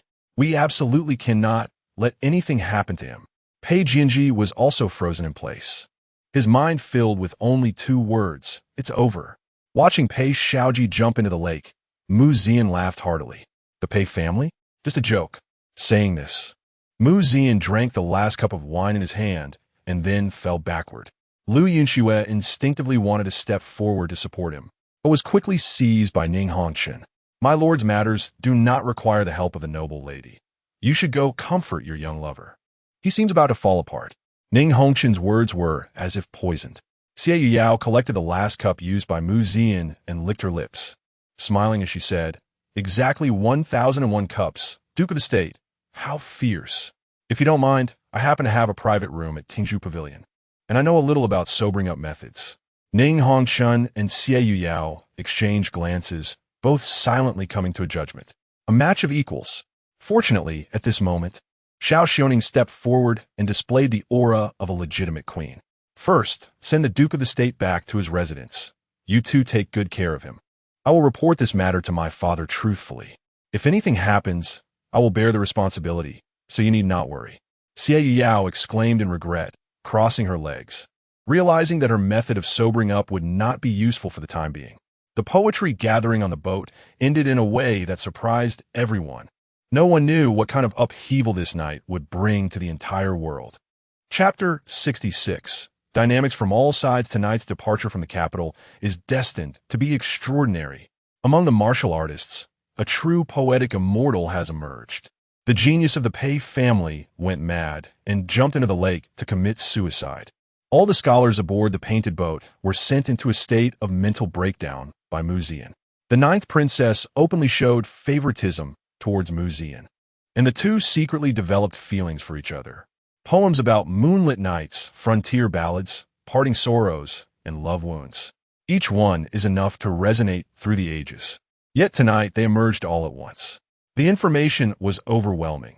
Whether it was the scholars attending the poetry meeting from various places, the renowned scholars and masters, or those wealthy merchants who came to join the excitement, they unanimously returned to discuss everything they had witnessed with their classmates, friends, and family elders. Eventually, they reached a conclusion. All of Mu Zian's absurd acts were merely to conceal his talents. He is, in fact, a rare genius in both literature and martial arts. Of course, there are also those who question these poems.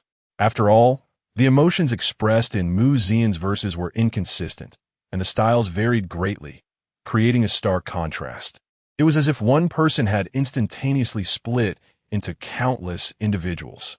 However, no matter the opinions, nothing could stop Mu Zian's talent from echoing throughout the world after tonight. The carriage returning Mu Zian to the Duke of Zhengguo's residence was that of Zhao Xiaoning. At the moment the carriage entered the Duke's residence, Mu Zian, who had been sound asleep, suddenly opened his eyes. The drunkenness he had earlier was now completely gone. Lu Rushi and Ning Hongshan in the carriage were startled by Mu Zian's sudden awakening. "Young master, you're not drunk?" Lu Rushi exclaimed in surprise, covering her mouth. Mu Zian leaned back against the soft couch in the carriage. His nose twitched, as if he could still smell the faint scent of milk lingering on the couch. Mu Zian smiled and nodded, twisting his body into a comfortable position to lie down. It was merely for show. Ning Hongshan, puzzled, said, "Since you won the poetry duel, why pretend to be drunk? Isn't that unnecessary? And since Pei Xiaoji didn't end his life, doesn't that mean your efforts were in vain?" Mu Zian popped a grape into Ning Hongshan's mouth and laughed heartily. "Sometimes living can be harder than dying. I never wanted to kill him, or rather, the one who kills him cannot be me." The two women exchanged confused glances. Mu Zian continued calmly. The so-called gamble with life was merely to cut off Pei Xiaoji's retreat. Pei Xiaoji has a reputation in the capital, and the Pei family has considerable connections in the literary world. If Pei Xiaoji had truly committed suicide on the painted boat, I would have been branded with the infamous title of forcing a talented person to death. At that time, the Pei family would seize the opportunity to attack. But if I pretend to be drunk and leave, then whether Pei Xiaoji lives or dies afterwards has nothing to do with me. Lu Rushi seemed to have suddenly thought of something and said, "In that case, the young Master 1T have to bear the infamy of forcing a talented person to death. It can also take this opportunity to label the Pei family as untrustworthy, making them lose face. Moreover, the young Master's timely retreat avoids putting too much pressure on them, earning a reputation for being magnanimous, while also considering Pei Xiaoji's face in the literary world of the capital.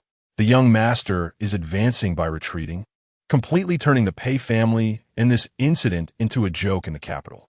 After tonight, if I were Pei Xiaoji, I would definitely not dare to show my face again to avoid being laughed at by others.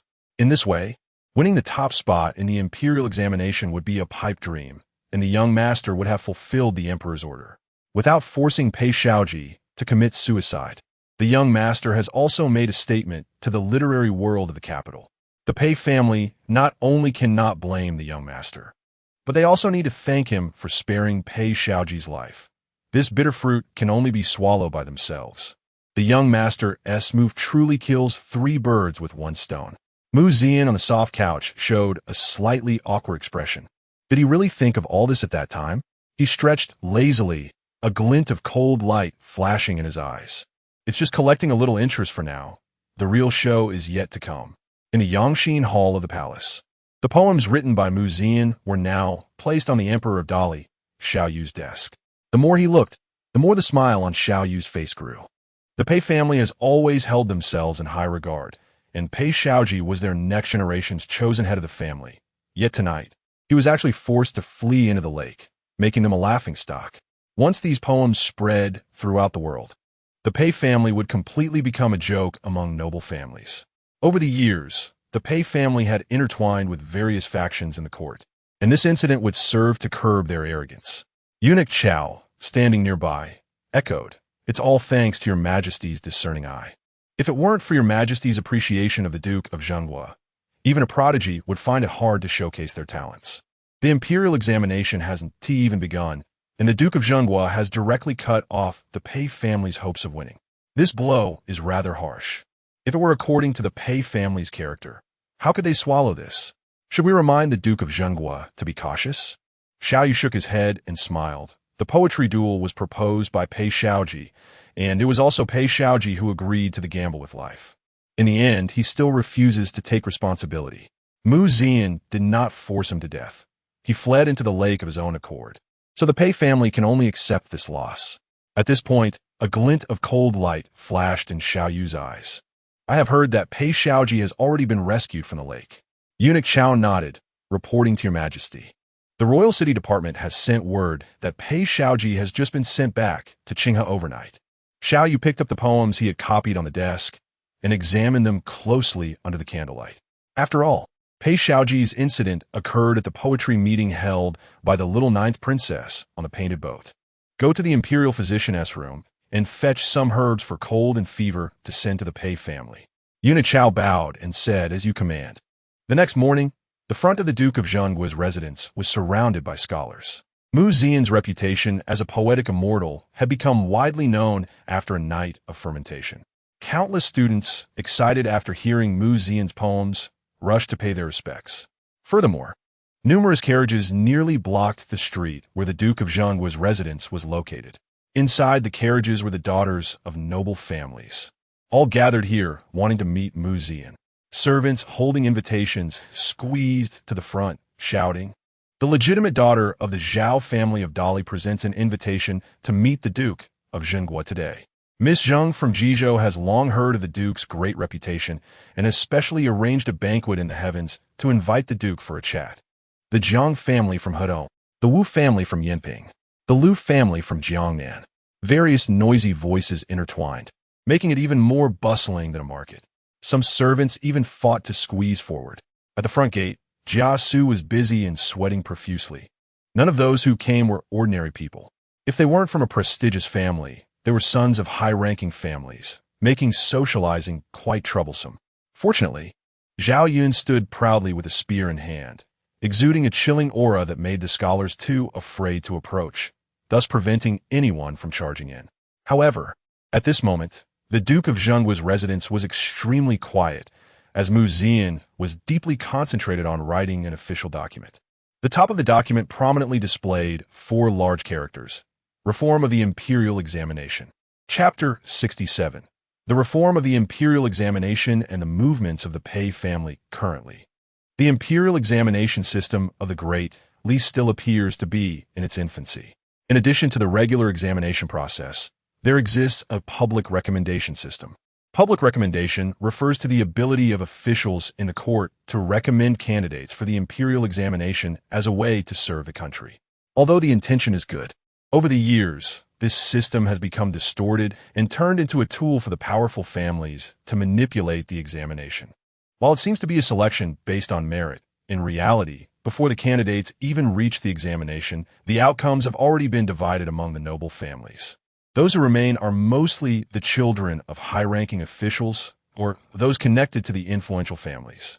To completely change the current situation where the powerful families dominate the imperial examination in the Great Li, a reform is essential. The remnants of this recommendation system must be thoroughly eradicated. However, Mu Zian is also aware that once a reform is initiated, it will inevitably infringe upon the rights of the noble families throughout the Great Li. Those who have benefited from the system will certainly not agree. This action challenges the entire establishment of official families in the Great Li, and the difficulty is evident. Ordinary individuals would certainly not succeed, but Mu Zian, as the Duke of the State, stands above others. Moreover, Xiao Yu wishes for Mu Zian to be a loyal minister. There is no better way to oppose all the official families than this. Mu Zian can also use this opportunity to gather the support of the common scholars across the land. Just as he was pondering, the door to the study creaked open, and Lu Rushi and Ning Hongshan entered, each carrying a pile of invitations, which they placed before Mu Zian. Ning Hongshan smiled and said, "Young master, you are now the most popular figure in the entire capital. These invitations are overflowing even in the official treasury." Mu Zian had anticipated this situation. When he pretended to be drunk and returned, it was to avoid being questioned on the spot. Although he possesses knowledge accumulated over a millennium, it does not mean that ancient people could be easily deceived. As the saying goes, too much talk leads to mistakes. Mu Zian picked up his brush, feeling a bit of a headache. The title of Poet Immortal was something he could not shake off.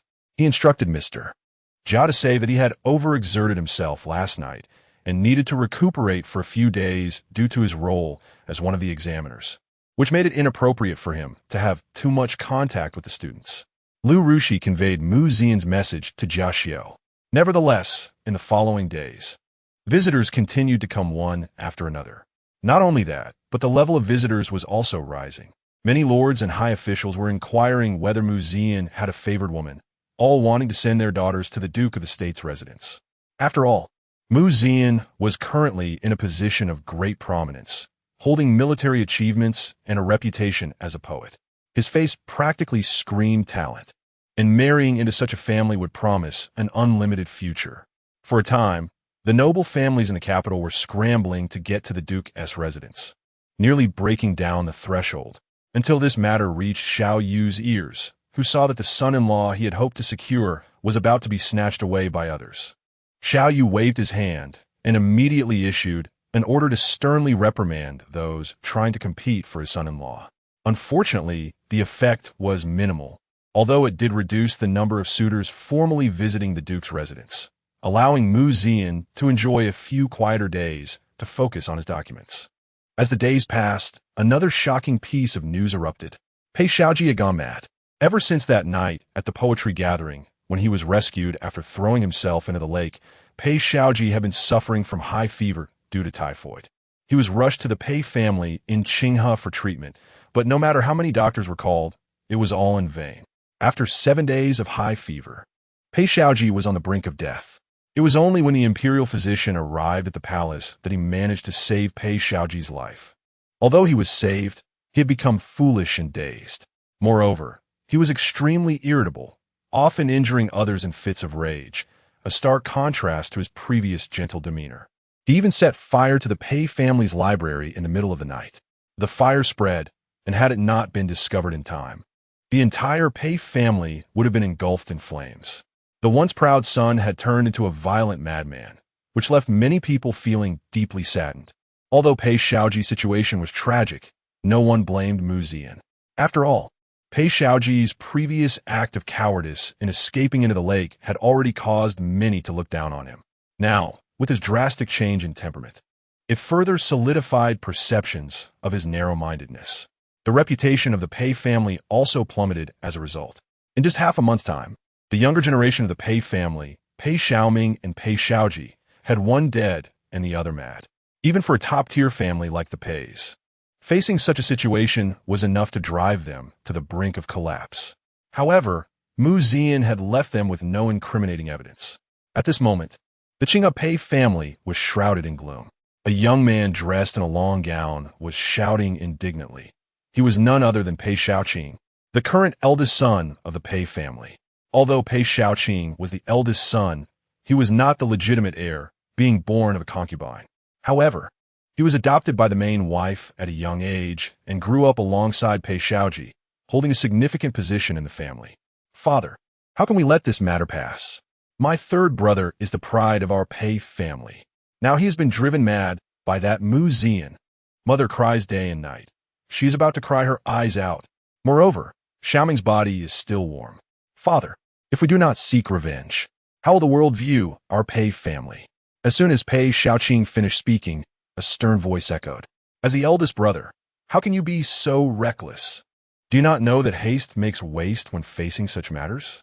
Following Pei Xiaoqing's gaze, they saw a middle-aged man with a dignified appearance sitting under the prominent plaque in the center of the hall. This man was Pei Liang, the current head of the Pei family. Pei Liang's face was dark, and his fists were clenched, revealing his inner anger. The death of Pei Xiaoming could be tolerated if it helped quell the emperor's wrath. However, Pei Xiaoji was his carefully nurtured successor, and now he had been driven mad. This was not only a blow to Pei Liang as a father, but also equivalent to destroying the future prospects of his lineage. The position of the family head is akin to the imperial throne, although both are inherited through legitimate and illegitimate lines.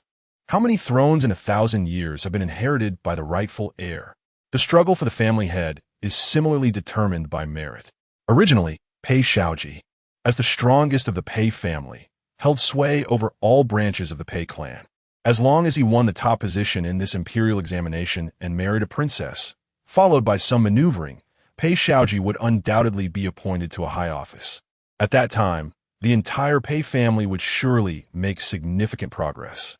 However, now all future hopes had vanished along with Pei Xiaoji's madness. Those branches that had been suppressed for years were now stirring restlessly. As the reputation of the Pei family rapidly declined, Pei Liang, as the head of the family, was also facing increasing scrutiny.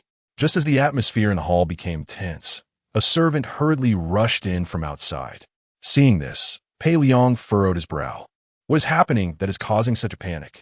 The servant quickly knelt on the ground and spoke with a trembling voice, reporting to the family head. There is a scholar outside seeking an audience. Pei Xiaoqing, upon hearing this, became angry. It must be that fallen commoner trying to cling to the Pei family. Tell him to get lost. The servant, trembling slightly, replied, reporting to the eldest young master. The scholar outside claims to be. Pei Liang sensed something was off and urged continue. The servant suddenly knelt down with a thud and loudly proclaimed. He claims to be a subordinate of the current Duke of the state. His name is Jia Xu, courtesy name Wenhe. Chapter 68. Disregarding Heaven's Wrath. Not damaging the literary harmony, hearing that it was someone from the Duke of the State's residence. Pei Xiaoqing was furious and directly kicked the servant who delivered the message to the ground. His third brother had already been harmed to such an extent by the Duke's household.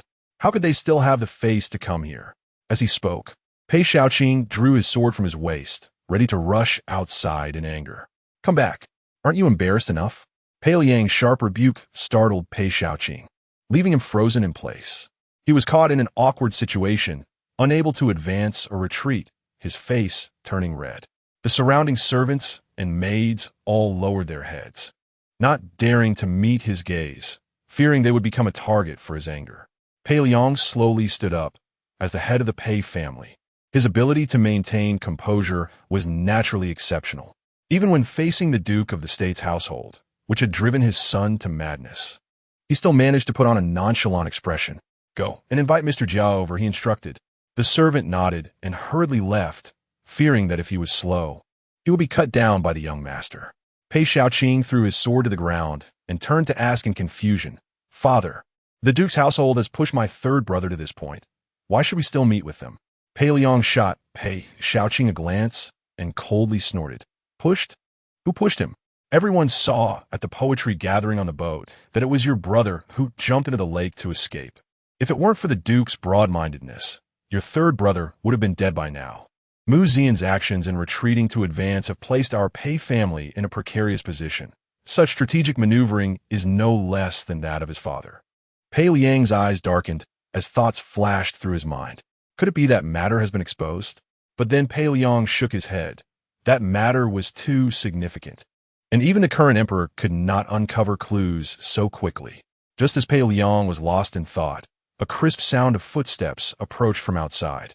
He looked toward the sound and saw Jia Xu walking and wearing a long blue robe. Following Jia Xu was the cold-faced Zhao Yun, and no one else accompanied them. Upon seeing this, Pei Xiaoqing sneered. I didn't expect the Duke's household to dare to step into my Pei family. Sensing Pei Xiaoqing's hostility, Jia Xu maintained a warm smile on his face. This ground beneath my feet is Dali. Could it be that the land occupied by the Pei family is not part of my Dali? Jia Xu's words were like knives, stabbing directly at Pei Xiaoqing. He was instantly choked, his face turning red. If he admitted to Jia Xu's words, wouldn't that mean the Pei family was a country within a country? So he hurriedly denied, that's not what I meant. Jia Xu laughed heartily. Then what does this young master mean? My Duke's household has neither violated the national law nor committed murder or arson. Since we have a clear conscience, why shouldn't we enter your Pei family's door?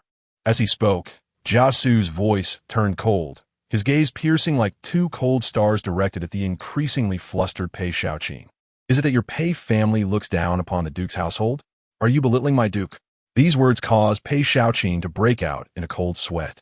In Dali, despising the Duke was absolutely a grave crime. Although Zian's power had not yet reached its peak, the noble rank was still substantial. Pei Xiaoqing had neither an official position nor accomplishments. He was just a commoner. In this case, belittling the Duke would only add to his crimes. Pei Xiaoqing did not expect this person, who had entered with a warm smile, to be so venomous. In just a few words, he had pinned 2 charges on him. It was clearly aimed at ruining him. Just as Pei Xiaoqing was at a loss for words, Pei Liang's voice came through. The child is ignorant and merely speaks in jest. Please don't take it to heart, Mr. Jia. He then ordered someone Bring tea for Mr. Jia and this young general. A simple jest easily defused Jia Xu's offensive. The gazes of Jia Xu and Pei Liang met in midair. Both understood that the other was no ordinary person. Unruly child. Hurry and step aside. Pei Liang's furious reprimand made Pei Xiaoqing suddenly realize and quickly move aside. As Jia Xu and Zhao Yun took their seats, the atmosphere in the hall suddenly became somewhat eerie. Pei Liang wore a faint smile and cupped his fists toward Jia Xu. I'm already aware of the things my unruly son has done. He was unaware of the gravity of offending the Duke. I should have come to apologize, but unfortunately, I have many family matters to attend to, and my son has been running a high fever for several days, which has delayed this. I hope the Duke will not hold it against us. Upon hearing this, Jia Xu stroked his beard and smiled. Pei family master worries too much. My Duke's heart is broad. He would not blame you for such trivial matters. On the contrary, I heard that on the day young Master Pei fell into the water, he was quite worried and specially sent me to check on him. Pei Liang felt anger rise in his heart. When he fell into the water, you did not come to see him. Instead, you waited until he was rescued and had gone mad before coming to check on him. Speaking so grandly, you are merely here to see if your son is truly mad or just pretending. Although he thought this internally, he could not say it out loud. Thank you for your concern, Duke. However, my unruly son has gone mad after falling into the water. But at this point, it is his own doing, and he cannot blame others. I must also thank the Duke for being magnanimous and not pursuing the matter further, allowing my son to have his life. Jia Xu waved his hand and smiled. There is no need for you to thank me, Pei family master.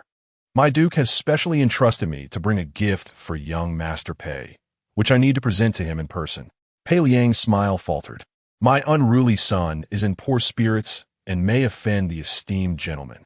Why not leave the gift with me, and I will pass it on to him once he stabilizes his emotions? However, Jia Xu remained unmoved and reiterated. I hope the Pei family master can invite young Master Pei to meet me. Pei Liang's fingers tightened, and a layer of frost appeared on his originally warm face.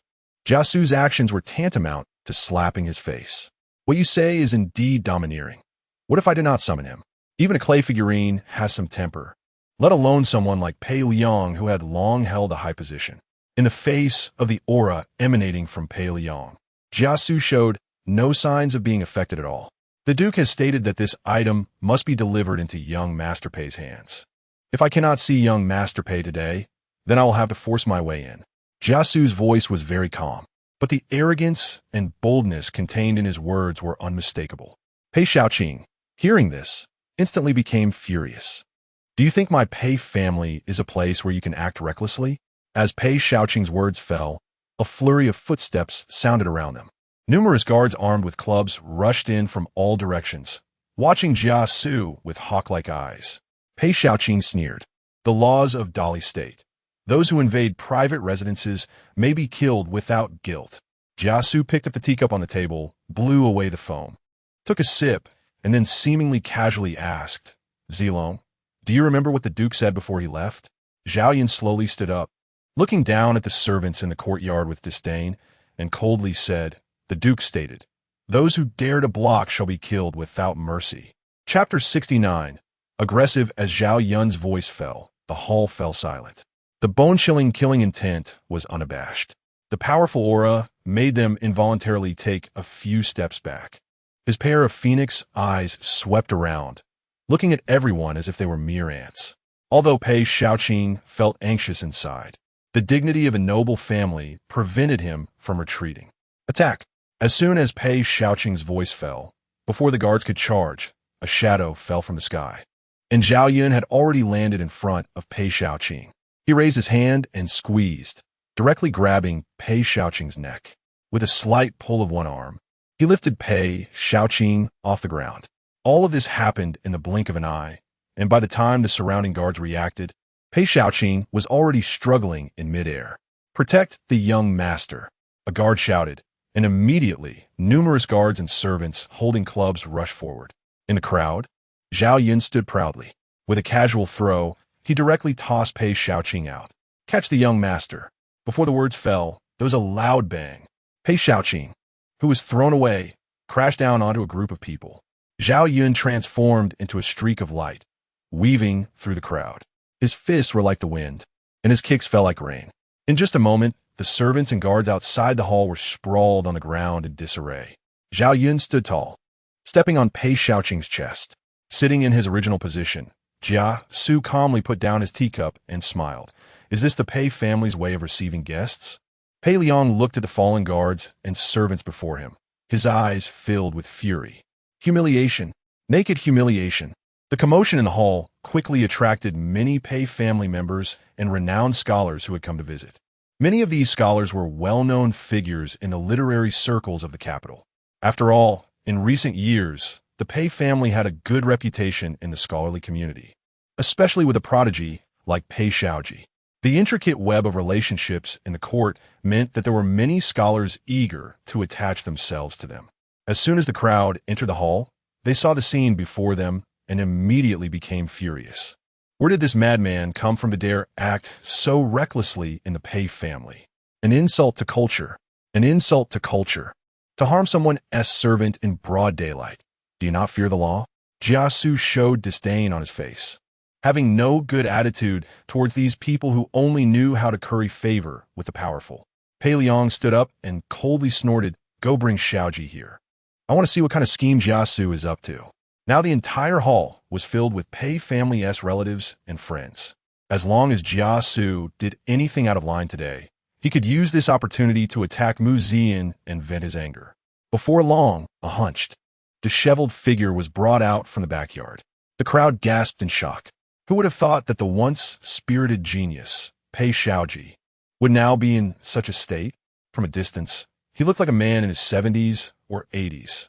Seeing Pei Shaoji being brought out by the servants, Pei Liang's eyes flashed with a hint of helplessness and pain. But then, a surge of anger erupted. If it weren't for Zian's son, how could he have fallen to such a state? Pei Liang turned his head away, seemingly unable to bear watching his son any longer.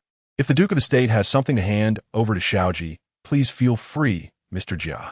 The crowd immediately turned their gaze to Jia Xu. Among those gazes were Pei Shaoji's classmates and teachers. An elderly man with gray hair pointed at Jia Xu and angrily shouted, "The Duke of the State is being too much. Do you think it's funny to see Shaoji harmed like this?" Jia Xu faced the crowd's gaze without fear. Calmly, he took out a wooden box and walked over to the stunned Pei Shaoji. "Our Duke said that Master Pei forgot to take this, so I was specially sent to deliver it to you today." Pei Shaoji took the wooden box from Jia Xu's hands and opened it. Instantly, he let out a sharp scream, crawling back in terror. The wooden box fell to the ground with a dull thud. A gleaming dagger fell out of the box. Pei Shaoji was all too familiar with this dagger. It was the one he had gambled his life on against Zian that night at the poetry gathering. At this moment, the terrifying memories of that night surged back. The poems and verses that Zian had composed echoed in Pei Shaoji's ears like a demonic sound. "I don't want to die. I don't want to die. Get away. Everyone get away." Pei Shaoji, who had been lying on the ground, suddenly had bloodshot eyes. He sprang up like an enraged lion, frantically waving the fallen clubs around him. His frenzied appearance was truly horrifying. Pei Liang glared at Jia Xu and asked, "What does the Duke mean by this? Are you trying to force my child to death?" The crowd also began to condemn loudly. "That's right. The Duke cannot bully others like this. Young Master Pei could have become a pillar of our Great Li, and now he has fallen to this state. We scholars cannot stand by idly. We must jointly petition the Emperor." That's right. Jointly petition the Emperor. In an instant, the entire Pei family was filled with righteous indignation, as if they were ready to go to war with the Duke of the State's residence. Seeing this, Pei Liang felt a hint of amusement rise in his heart. He had been worried about not having a handle to attack Zian. This move by Zian was exactly what he wanted. However, Pei Liang still had to maintain a sad expression. "My poor son has studied hard for decades, intending to serve the country, who would have expected to end up in this situation. If the Duke is unwilling to spare my child's life, then please take action yourself. My Pei family will not say a word." Pei Liang was indeed an old fox, using a retreat to advance. He immediately turned himself into the victim, and in contrast, the Duke's residence appeared as the aggressor. Just when Pei Liang thought he had everything in control, he did not expect that Jia Xu wore a faint smile on his face.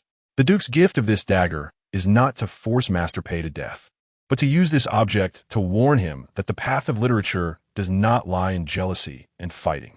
As soon as Jia Xu finished speaking, a cold voice came from outside the door. What a bold Duke.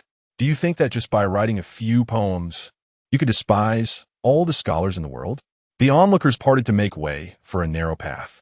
The next moment, a middle-aged scholar dressed in a long gown stepped out from the crowd. Pei Liang's face lit up with joy, and he hurriedly stepped forward to bow. Brother Gu, you have come. The person was none other than Gu Shiji, the leader of the literary circles in the capital. Upon seeing his teacher, Pei Shaoji, who had been mad, suddenly seemed to regain some clarity. Seeing his once proud disciple in such a state, Gu Shiji's face showed a hint of anger. Shaoji, do not fear. With me here today, I will surely seek justice for you. After saying this, Gu Shiji looked coldly at Jia Xu. As the saying goes, there is no first in literature, no second in martial arts. The path of literature lies in competition. Dare to be the first in the world, even before the current emperor. One must fight for the common people and seek a clear sky. The Duke's words and actions, are they not smoothing the edges of us scholars? Not to compete, not to strive. Are we to remain submissive? Gu Shiji was indeed the leader of the literary circles. With just a few words, he had already revealed his sharpness. The crowd responded in agreement. What Brother Gu said is true. We scholars must strive, without the advantage of a needle's point. How can we seek peace for the common people? Gu Shiji fixed his gaze on Jia Xu and coldly retorted. I would like to know, what does the Duke of the State believe is the purpose of studying? Instantly, everyone's gaze fell on Jia Xu. As long as Jia Xu did not provide them with a satisfactory answer today, this matter could not end well. Gu Shiji, as the leader of the literary circle in the capital, naturally wanted to defend the honor of his disciple. Jia Xu seemed to have anticipated this. Slowly tearing open the envelope in his hand, his gaze swept across the surrounding scholars, finally settling on Gu Shiji. Today, let my Duke of the State tell you all. What is the purpose of studying? Listen carefully. A gust of wind swept through the Pei family residence, causing Jia Xu's blue robe to flutter. The Duke of the State said, what is studying? The members of the Pei family all showed disdain upon hearing this. Gu Shiji sneered, what arrogance! How many years of study do you have to dare say this? Even Mr. Dongshan would not dare to make a definitive statement. Jia Xu ignored Gu Shiji's words and recited aloud. To study, there are 4 purposes. The first, to establish a heart for heaven and earth. As Jia Xu's voice fell, the previously noisy surroundings suddenly became quiet. The once confident Pei Liang showed a look of shock. Gu Shiji's previously cold face now showed signs of horror. Jia Xu's voice did not diminish, and he recited again, the second, to establish a life for the people. Boom!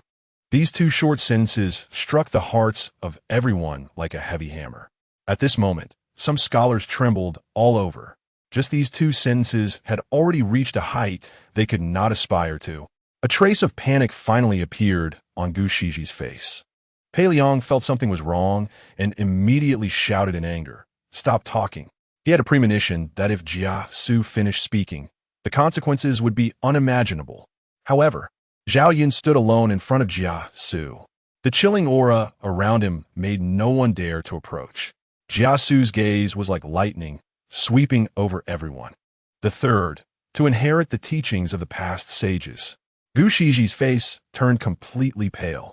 At this moment, it was as if he saw an insurmountable mountain looming before him.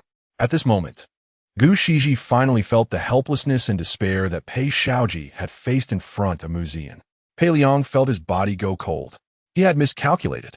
Mu Zian sent Jia Xu here today, not to force Pei Shaoji to death, but to force the entire Pei family to death.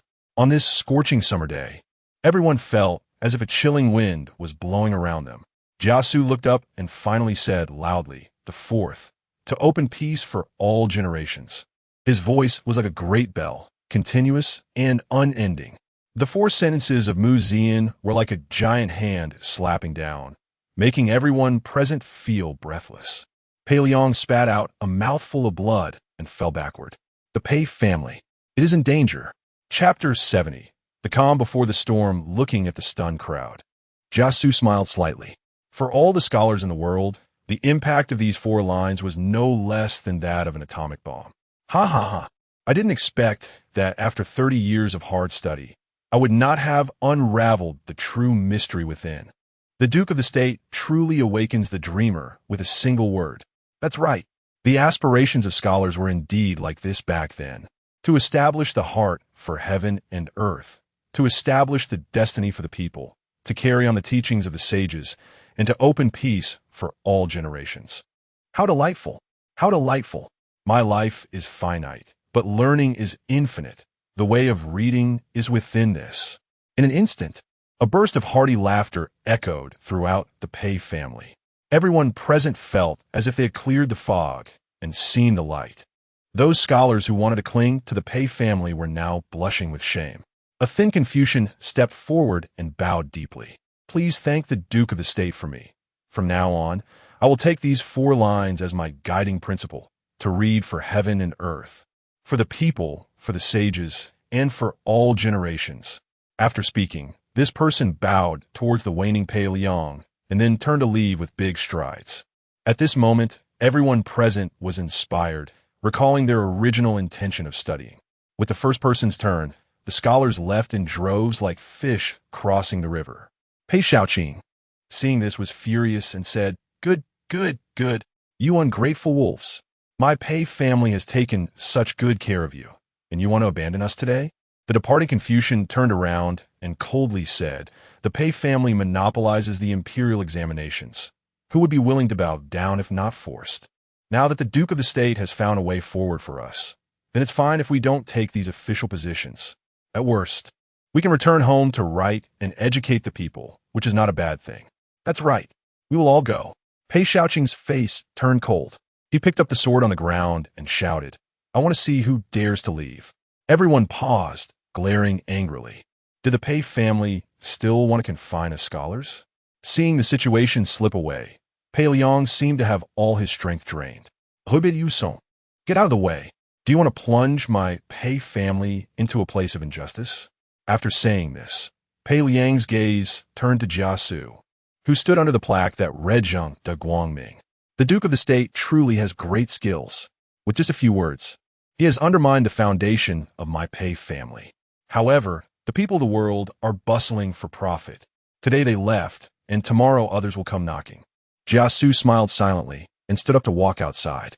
As he passed by Pei Liang and Gu Shiji, he paused and said with a smile, At the poetry meeting on the painted boat, young Master Pei promised a reward of 100,000 taels to the winner. I believe the Pei family won't go back on their word, right? His words were more lethal than poison. Pei Liang suddenly gasped, his eyes turned black, and he fainted.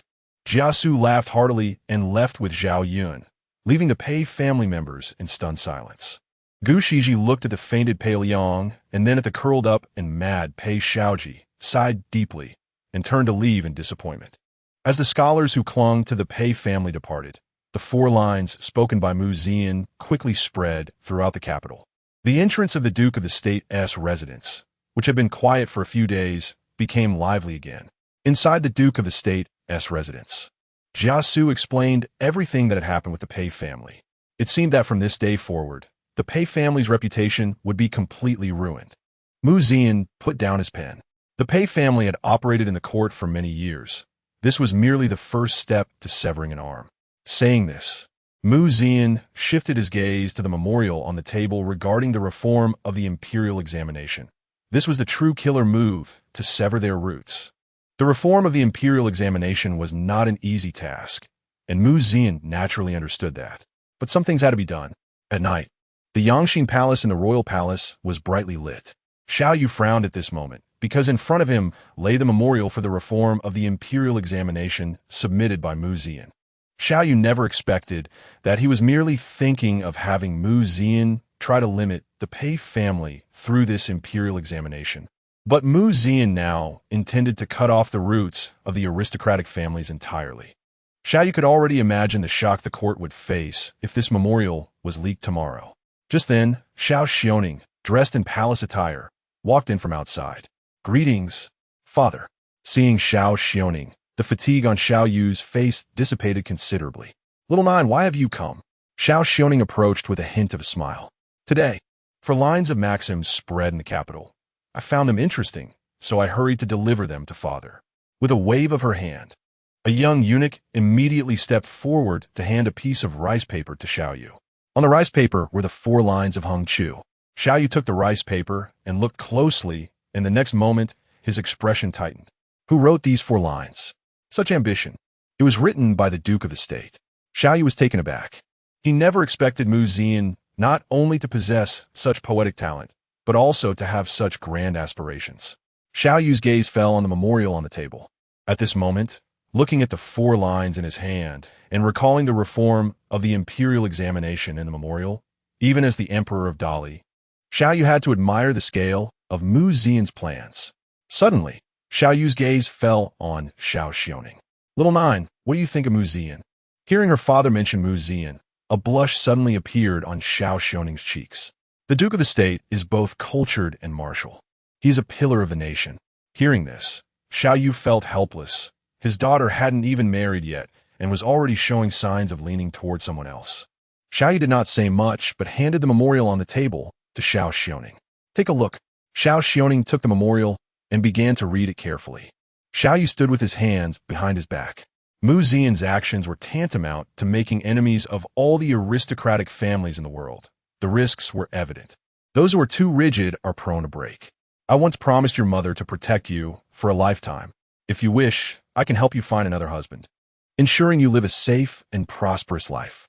Zhao Xiaoning closed the memorial in her hands, and the smile on her face had long faded. She naturally understood what her father meant. The path of the lonely minister is one of life and death. The path of husband and wife is one of living and dying together. Even if it means being enemies with the world, what of it? I trust him. That is enough. Zhao Xiaoning's voice was firm without a trace of hesitation. Zhao Yu looked at Zhao Xiaoning with a complex expression, and after a long while, he blurted out, "You are very much like your mother. You seem weak, but your bones are stubborn. Since you have made up your mind about him, I will support you too.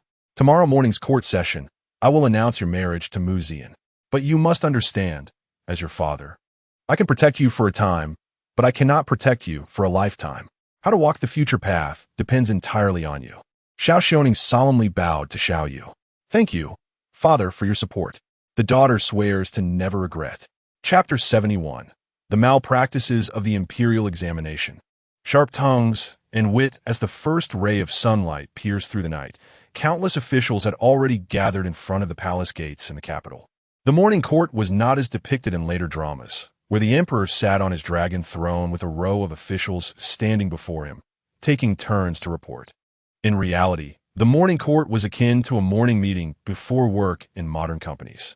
Unless there were urgent matters, it usually didn't last long. At this moment, officials were chatting together as usual, with some already discussing where to have breakfast after the court session. Just as the lively discussions were underway, the sound of a hurried carriage broke the peaceful atmosphere. Civil officials dismounted from their carriages, and military officials got off their horses. However, there was only one person in the entire Li who could drive a carriage into the palace. As the sound of wheels rolling over the bluestone pavement approached, the carriage from the Duke of Zhenghua appeared in front of everyone's eyes. Since the death of Mu Zhaning, it had been a long time since anyone had seen the Duke of Zhenghua's carriage at the morning court. When the carriage came to a steady stop at the palace gates, Jia Xu stepped forward to lift the curtain. Then Mu Zian, dressed in a black and gold python robe, slowly descended from the carriage. The moment Mu Zian appeared, all eyes at the palace gates focused on him. With a dull sound, the heavy palace door was slowly pushed open. The short corridor of just 100 meters led directly to the main hall of the palace. Yet, this mere 100 meters was something many people could never cross in their entire lives. Under the sunlight, Mu Zian seemed to be coated in a layer of golden brilliance. Jia Xu bowed deeply to Mu Zian and then said loudly, "May the young master have a prosperous military career." Mu Zian smiled slightly, stepping into the palace as he faced the morning sun. Inside the main hall of the palace, the decorations were resplendent with gold and jade. Officials of various ranks lined up according to their status. Dressed in a python robe, Mu Zian took his place at the front of the military officials. "Your Majesty has arrived." With the sharp and high-pitched voice of the eunuch Zhao Yu appeared before the civil and military officials, dressed in a five-clawed dragon robe. "We pay our respects to your majesty. Long live the emperor! Long live! Long live!" The civil and military officials all knelt and shouted loudly. Only Zian merely bowed, a privilege of the Duke of Zhenghua. When entering the court, he did not kneel, nor did he shout praises. Zhao Yu sat on the dragon throne, his gaze sweeping over the kneeling officials, finally landing on Zian. The eyes of the two men converged in the air. From Zian's gaze, Zhao Yu saw confidence. "All rise." "Thank you, your majesty," the eunuch shouted in a red robe. "If there are any memorials, please present them. If not, the court is dismissed." Just as Zhao finished speaking, Zian stepped out of the ranks. "Your majesty, Zian has a memorial to present." Upon hearing this, everyone was momentarily speechless, as they had never expected Zian to step forward to present a memorial. Before the other officials could react, Zhao Yu's authoritative voice already rang out, "Permission granted."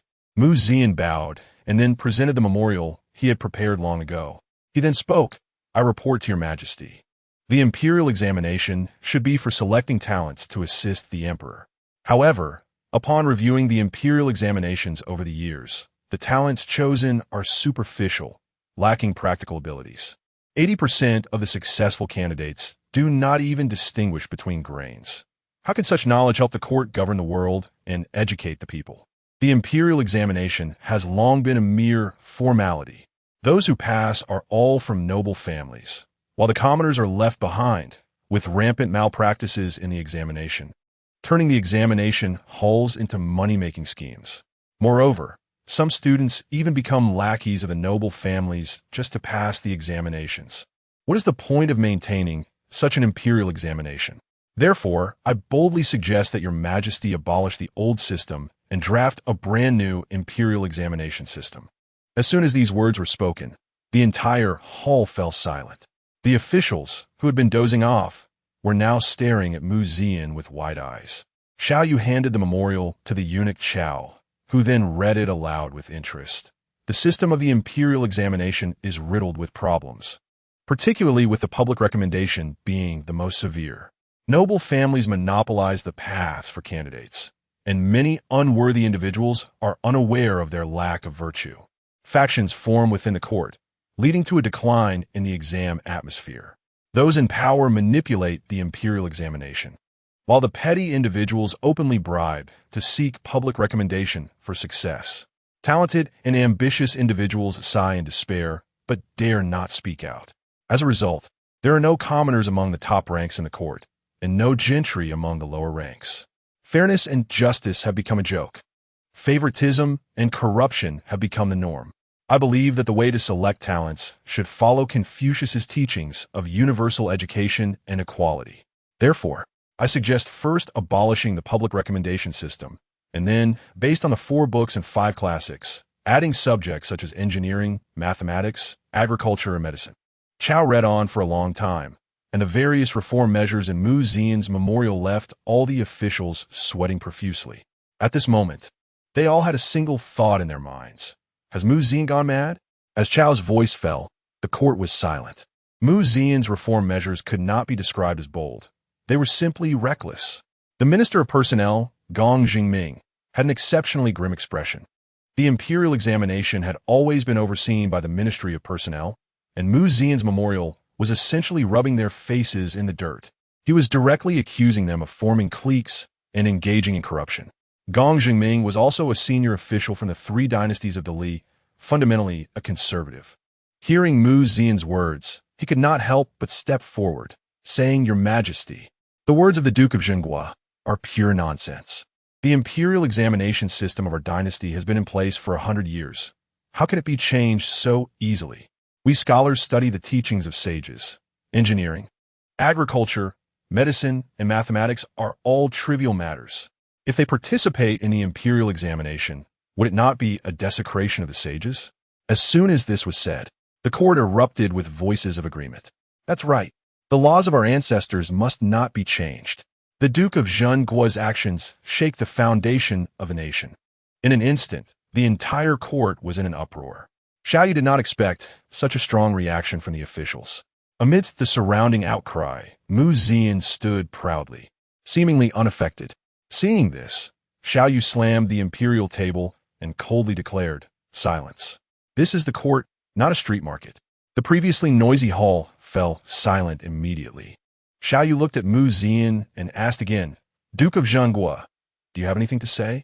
Zian smiled upon hearing this and replied, "I believe that Minister Gong's words have some merit." Upon hearing this, not only Xiao Yu but all the civil and military officials in the court were bewildered.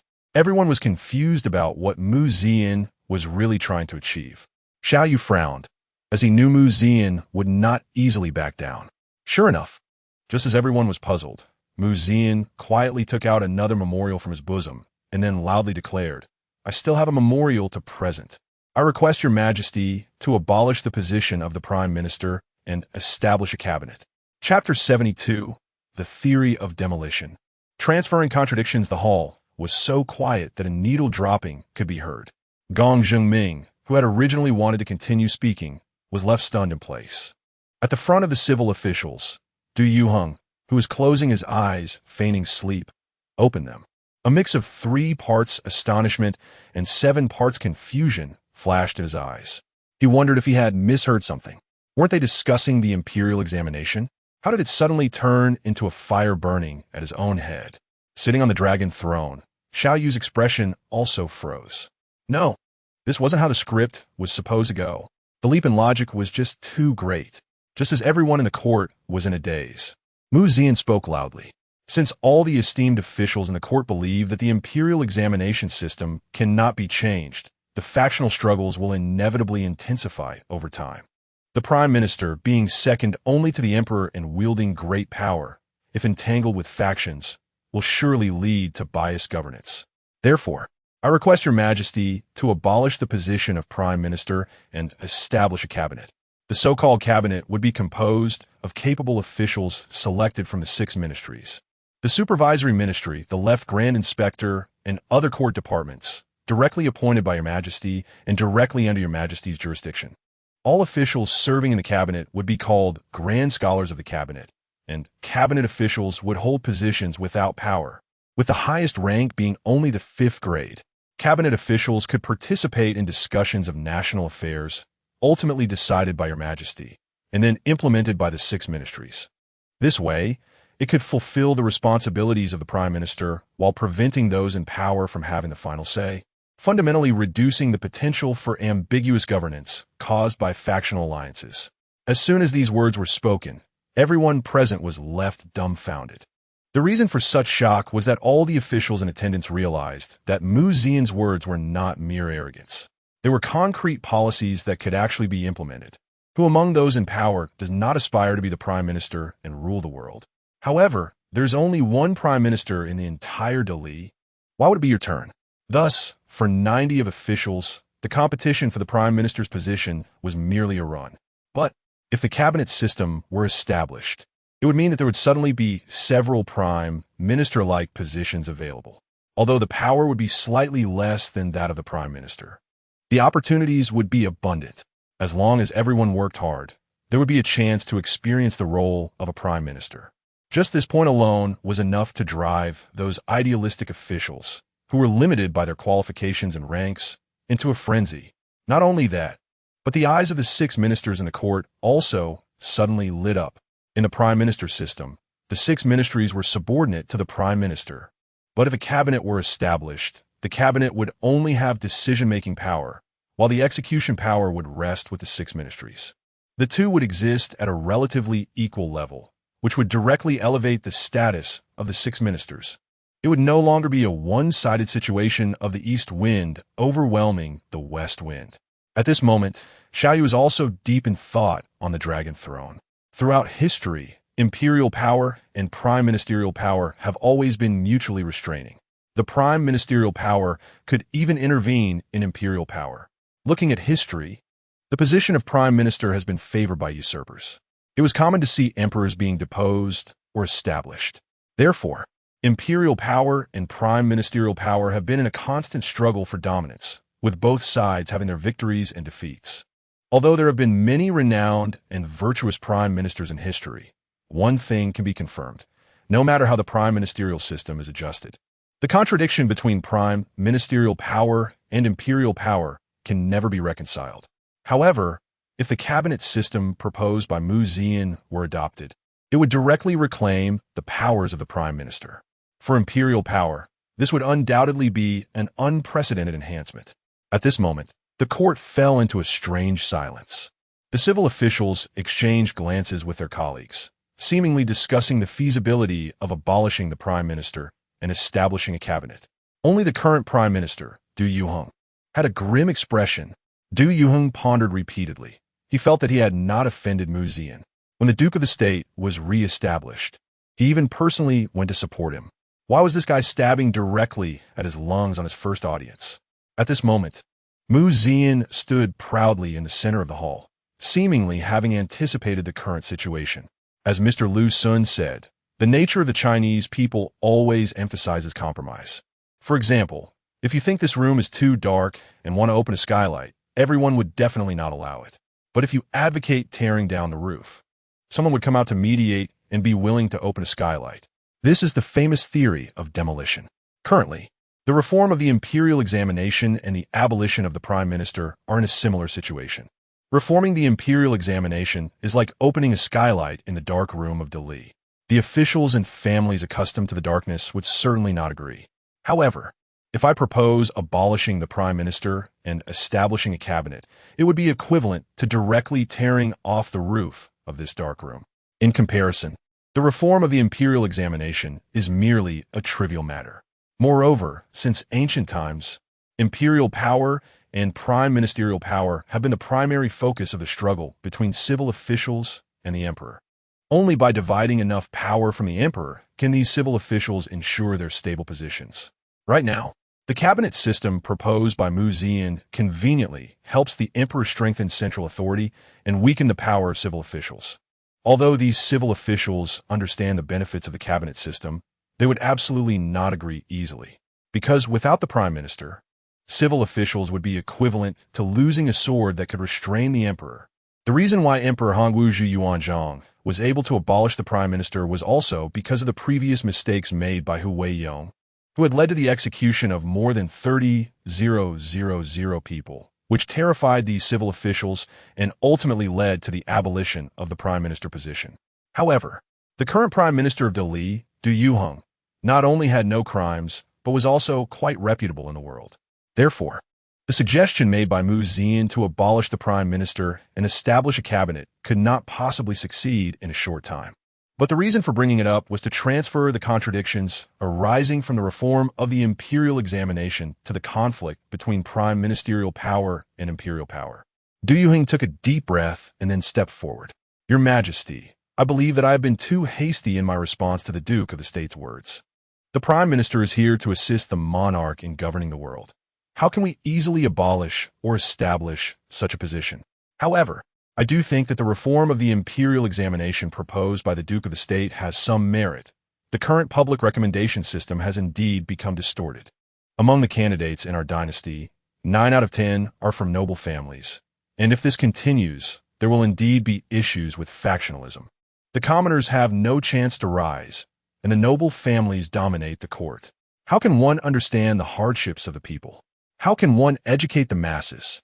Du Yuheng looked up seriously at Zhao Yun on the dragon throne and said loudly, Therefore, I believe what the Duke of the State said is extremely reasonable. The reform of the imperial examination is indeed urgent. Chapter 73. Setting up rankings north and south, the emperor grants marriage upon hearing the prime minister speak. The disciples and subordinates of Du Yuheng among the civil officials stepped forward with cupped fists, declaring, We also believe what Duke Xinghua has said. The imperial examination is meant to cultivate talent for the country. How can it degenerate into a money-making scheme for the aristocracy? Currently, the system of imperial examinations is riddled with flaws. It must be reformed. We support this. In an instant, dozens of court officials stepped forward to express their agreement. The Minister of Revenue, Gong Jingming, felt his head spinning at the scene before him. Hey, wait, we were clearly allies just a moment ago. Why are they all turning against us now? Just as Gong Jingming was about to rebut, Du Yuheng's piercing gaze shot over. Both were old foxes in the court. A mere glance was enough for them to understand each other's thoughts. It was obvious that Du Yuheng wanted to sacrifice the reform of the imperial examination to solidify his own position. Compared to the loss of ministerial power, the reform of the imperial examination was nothing. The ones most affected by the reform would merely be the unlearned members of the aristocracy. For those with real ability, whether or not the system changed hardly mattered. At worst, future examinations would rely on merit. The capable would rise, while the weak would fall. This would also prevent the court from being filled with mediocrity. However, if Zhao Yun thought that abolishing the position of prime minister and establishing a cabinet was feasible, then that would be catastrophic. Once the position of prime minister was abolished, civil officials would no longer be able to restrain the emperor. The current balance would be instantly shattered. This was a consequence that no one could bear. After being swept by Du Yuheng's gaze, Gong Jingming silently swallowed his rebuttal. I believe that Duke Xingguo's words do hold some truth. However, with this year's imperial examination just around the corner, if we implement a sweeping reform, it may provoke criticism from the students. It would be better to proceed gradually. The details of the reform still need to be discussed with His Majesty, the Prime Minister, and the 6 ministries. Gong Jingming's tone softened immediately. Zian had a faint smile on his lips. To be honest, I preferred your earlier stubbornness. Now that the future of ministerial power is at stake, these civil officials no longer mention the ancestral laws that cannot be changed. It was evident that when a larger enemy appeared, the interests of a small group could be abandoned without hesitation. Zhao Yun looked at Zian's calm demeanor and felt a tinge of admiration. What should have been a situation where he was besieged by all was perfectly resolved by him with the strategy of establishing a cabinet. Even the current prime minister had to come out to support Zian.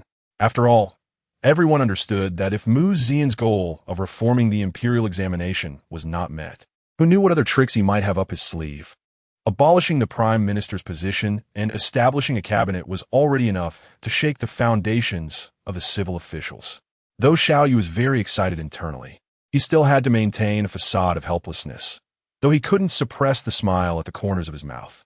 Since you all say so, I shall heed your advice.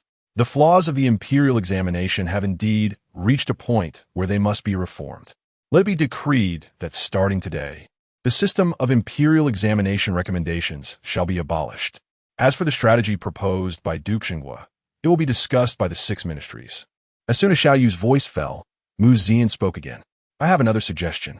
Upon hearing this, the civil officials, who had just relaxed, suddenly became anxious again. My ancestors, don't mention suggestions. These old fellows in the court have weak hearts. You'll scare them to death. Zian bowed and said, currently, among the candidates selected in the imperial examination, Southern students account for 80. Is it possible that our Grand Li only has half the territory? This statement was deafening. The officials present looked around and realized that it was indeed the case. Most officials in the court were from the Southern scholars. The reason for this was simple. Due to the wars, many aristocratic families had migrated south, leading to a flourishing culture in the South and the dominance of aristocratic families. In this era, the aristocracy held the vast majority of the rights to education. Hence, it was not surprising that after an imperial examination, 80 of the candidates were Southern students. Zhao Yun was also quite troubled, as there were many officials from the same hometown in the court. These officials had essentially become representatives of the Southern aristocracy. Thus, conflicts between the North and South in the court were not uncommon. However, Northern officials were often weak and suppressed by their Southern counterparts. What does Duke Xinguo propose? In response to your Majesty, I believe we can divide the imperial examination into Northern and Southern divisions based on the student's household registration. Gong Jingming continued. Then establish separate rankings for North and South to ensure that students from all 13 states of the Li have the opportunity to serve in the court. As Prime Minister, Du Yuheng looked at Zian, his eyes flashing with a hint of conflict and shock. Who would have thought that this person, known for his debauchery in the capital, would possess such talent for governance? Whether it was the reform of the imperial examination, the establishment of a cabinet, or now the North-South rankings, each proposal was akin to a thunderclap on a clear day. The foresight of these policies was simply astonishing. Yuheng, Do you have any comments? Zhao Yu's voice pulled the somewhat distracted Du Yuheng back to reality. In response to your majesty, Duke Xinghua's words are far-sighted. It is a move to benefit students everywhere. Although it may be unfair to Southern students, can any reform occur without experiencing growing pains? Just as Duke Xinghua said, how can Li only have half a territory? The division of North and South rankings will greatly stabilize the hearts of Northern students. I believe this is a great idea.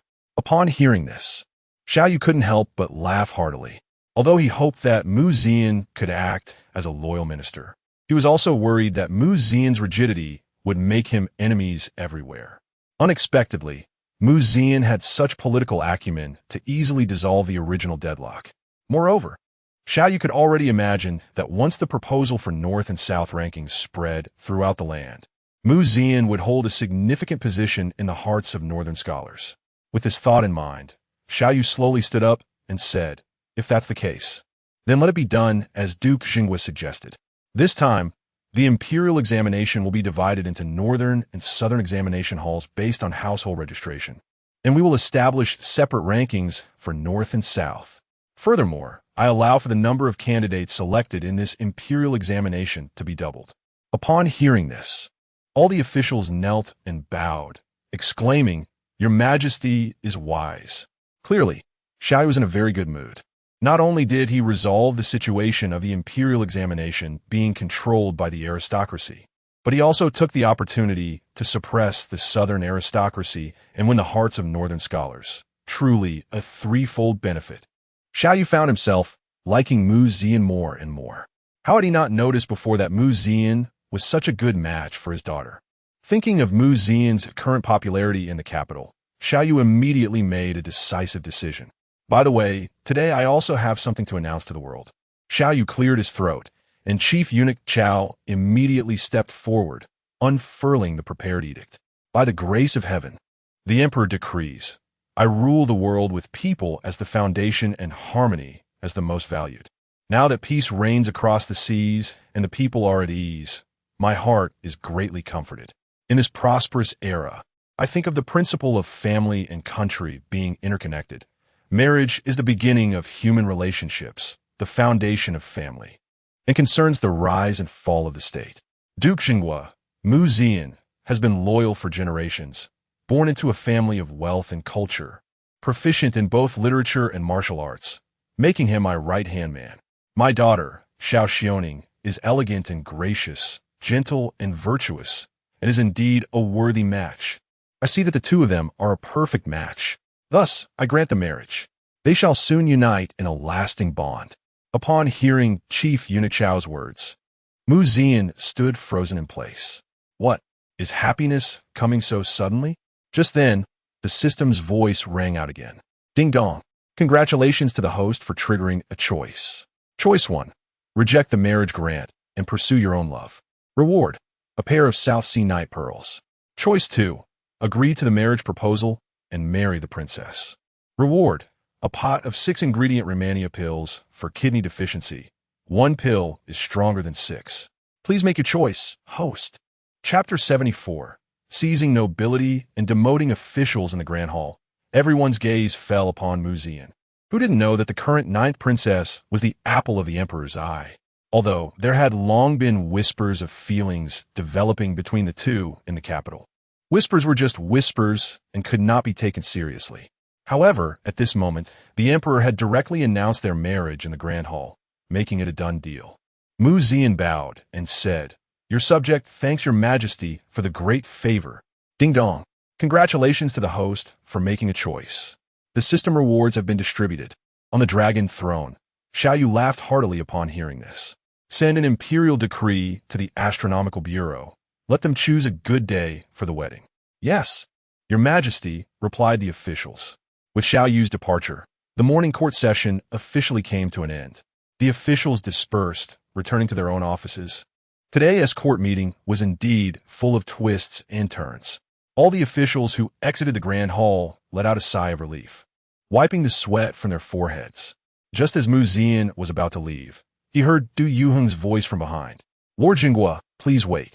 Mu Zian turned to see Du Yuheng walking towards him quickly. Upon meeting, Du Yuheng clasped his fists and smiled. Congratulations, Lord Zhenghua, on your great fortune. Don't forget to invite this old man to the wedding banquet. With the Chancellor's favor, I will naturally extend the invitation. Mentioning the Chancellor, a hint of resentment appeared on Du Yuheng's face. My position as Chancellor almost fell into your hands. Who would have thought that Lord Zhenghua not only excels on the battlefield, but also possesses such political acumen in the court? This cabinet system truly shocks me. But you didn't discuss it with me beforehand and brought it up directly in court. It seems rather childish. Zian awkwardly smiled upon hearing this. He naturally understood that Du Yuheng was complaining.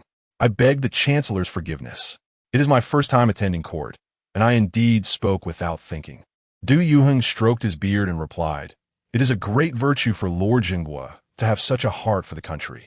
Although you have achieved your wish to reform the examination system today, this move has offended the powerful families in court, and you may find it difficult to navigate in the future. Zian smiled calmly, and then turned his gaze towards the sky.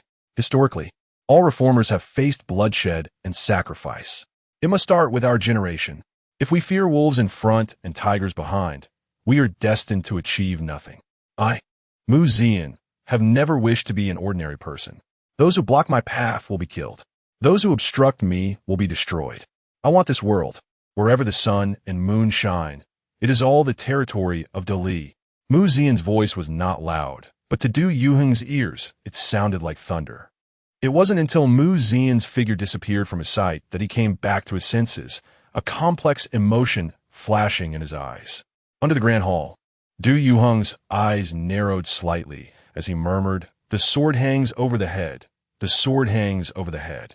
As the court session dispersed, the events that occurred quickly spread throughout the capital. As the saying goes, some rejoice while others worry. Due to the public recommendation system, the Li imperial examination had been controlled by the powerful families for many years, with less than 1/10 of the successful candidates coming from humble backgrounds. Those students who had originally given up hope immediately rushed to share the news upon hearing that the public recommendation system was abolished. Some students who had failed the exams for years even cried out in joy, as if they had seen the light after a long darkness. In contrast to the excitement of the humble students, the powerful families were particularly furious. They had relied on their connections to succeed in exams without much studying, eventually entering the court as officials. But now that public recommendation was abolished, those uneducated offspring of the powerful families were left in despair. Their bright futures shattered. They were enraged at home. Even worse were the students from the southern families. They could previously rely on their talents to crush the unrefined northerners. But now that the southern and northern courts had opened, the competition pressure surged. For a time, all the taverns in the capital were bustling. Some groups gathered to laugh and talk loudly, while others huddled together, crying loudly. It turned out that the joys and sorrows of people did not resonate with each other. Meanwhile, Zian, who was the cause of this situation, was leisurely at the Zhenghua Duke's residence, waiting for the imperial exam to commence in half a month. In an unnoticed corner, at the Liu family residence, a long-lost imperial decree arrived. Hearing that there was an imperial decree, the matriarch of the Liu family was extremely excited. A young eunuch held the decree aloft and announced, Lady Jinghua, receive the decree. At this moment, Yunxue, looking a bit haggard, knelt on the ground. Ever since that day on the pleasure boat when she saw Zian drunk and painting, she had been unable to forget it. Especially the line, As my belt grows loose, I have no regrets. For your sake, I become haggard. It echoed in her mind like an enchanting tune, causing her guilt to swell continuously. She initially thought this decree would bring good news, but unexpectedly, something even more despairing happened. After discussions at the Ministry of War, Yunxue, as the deputy commander, failed in her duty to counsel the commander during the Battle of Luzhou, resulting in the loss of 3,000 elite troops. Although she later achieved merit in subsequent battles, it did not outweigh her mistakes. In the end, the current emperor personally issued a decree, stripping Yunxue of her title as Lady Jinghua and demoting her to an 8th-rank Xuanji cavalry officer. Originally commanding tens of thousands of troops and being the first female marquis of Li, she was now reduced to a minor 8th-rank official. falling from the clouds into the depths of hell. When the Lu family heard the contents of the decree, they felt as if they had fallen into an ice cave. The matriarch was so furious that she nearly fainted. What a dream of being a first-class family. Now it has all shattered. From now on, the Lu family would be reduced to a minor clan in the capital. Not only that, but this residence was granted to Lu Yunxue when she was conferred her title. Now that her title was stripped, the residence would naturally be reclaimed. Moreover, the construction of the already halted Lady Jinhua's residence would also be completely abandoned. Upon hearing this, Lu Ming collapsed to the ground. Over the years, he had taken advantage of Lu Yunxue's status as Lady Jinhua to act recklessly in the capital and had offended countless people. Now that the Zhengui Duke's backing was gone and Lu Yunxue's title was lost, how could those he had bullied in the past let go of the opportunity to kick him when he was down? At this moment, Lu Ming felt as if the sky was about to fall. Lu Yunxue was also left stunned, her mind blank. It was not until the eunuch urged her to receive the decree that she was pulled back to reality. Seeing her grandmother collapsed beside her, Lu Yunxue forced back her grief and said, "Grandmother, do not worry. Although my title has been stripped, my official position as Pei Lang remains. We must endure for now. There will be opportunities for a comeback in the future." However, as soon as Lu Yunxue finished speaking, the eunuch responsible for delivering the decree couldn't help but sneer. "Officer Lu, to be honest, your lover is now in dire straits as well." Chapter 75. Flowers in the mirror, moon in the water. Lu Yunxue's regret. What did you say? Lu Yunxue's emotions instantly surged with agitation. However, a cold glare from the young eunuch quickly brought her back to calm. She was no longer the noble woman she once was. Stripped of her title and power, she had become a lowly figure in the capital. Suppressing the resentment in her heart, Lu Yunxue clasped her fists and said, "Please speak clearly, Your Excellency." The young eunuch wore a smirk that was neither a smile nor a frown. Lu Yunxue was momentarily taken aback before realizing that he was asking for something in return. With that thought, her heart sank even further. Not long ago, such a young eunuch would have been eager to curry favor with her, and would never have dared to ask her for anything. But now, she was being pushed to the wall, facing the wrath of the masses. She took a silver ingot from her waist and placed it in the eunuch's hand. The young eunuch weighed it in his hand and found it to be only 3 taels of silver, prompting a derisive laugh. After disdainfully accepting the silver, he raised his head and said, "Let Lu Xiaowei know that Pei Jianzhong has been demoted to a commoner. If it weren't for His Majesty considering his past contributions to the Great Li, he wouldn't even have been spared his life." With that, the young eunuch turned and left, leaving Lu Yunxue standing there in a daze, unsure of what to do. It was not hard to understand Pei Jianzhong's demotion. After all, the reason Zhao Yun had not punished him before was due to the Pei family's influence. However, not long ago, at the poetry meeting on the boat, Pei Xiaoji had been driven mad by Mu Zian. Although this had nothing to do with Pei Jianzhong, the Pei family could not vent their anger on Mu Zian, so it had to be redirected to Pei Jianzhong, the scapegoat. Without the Pei family's connections and support in the court, how could he, a member of a branch family, turn around the fact that 3,000 elite soldiers had died because of his incompetence? Therefore, it was only reasonable for Zhao Yun to settle accounts now. As the young eunuch reached the Lu family's gate, he suddenly stopped, turned around, and said with 3 parts mockery, "I forgot to tell Lu Xiaowei that not long ago, His Majesty decreed that the Duke of the State and Princess Jiao will soon be wed." With a feigned expression of regret, he continued, "Did Lu Xiaowei ever think about this day when he publicly humiliated the Duke of the State?" His mocking voice echoed over the Lu family estate.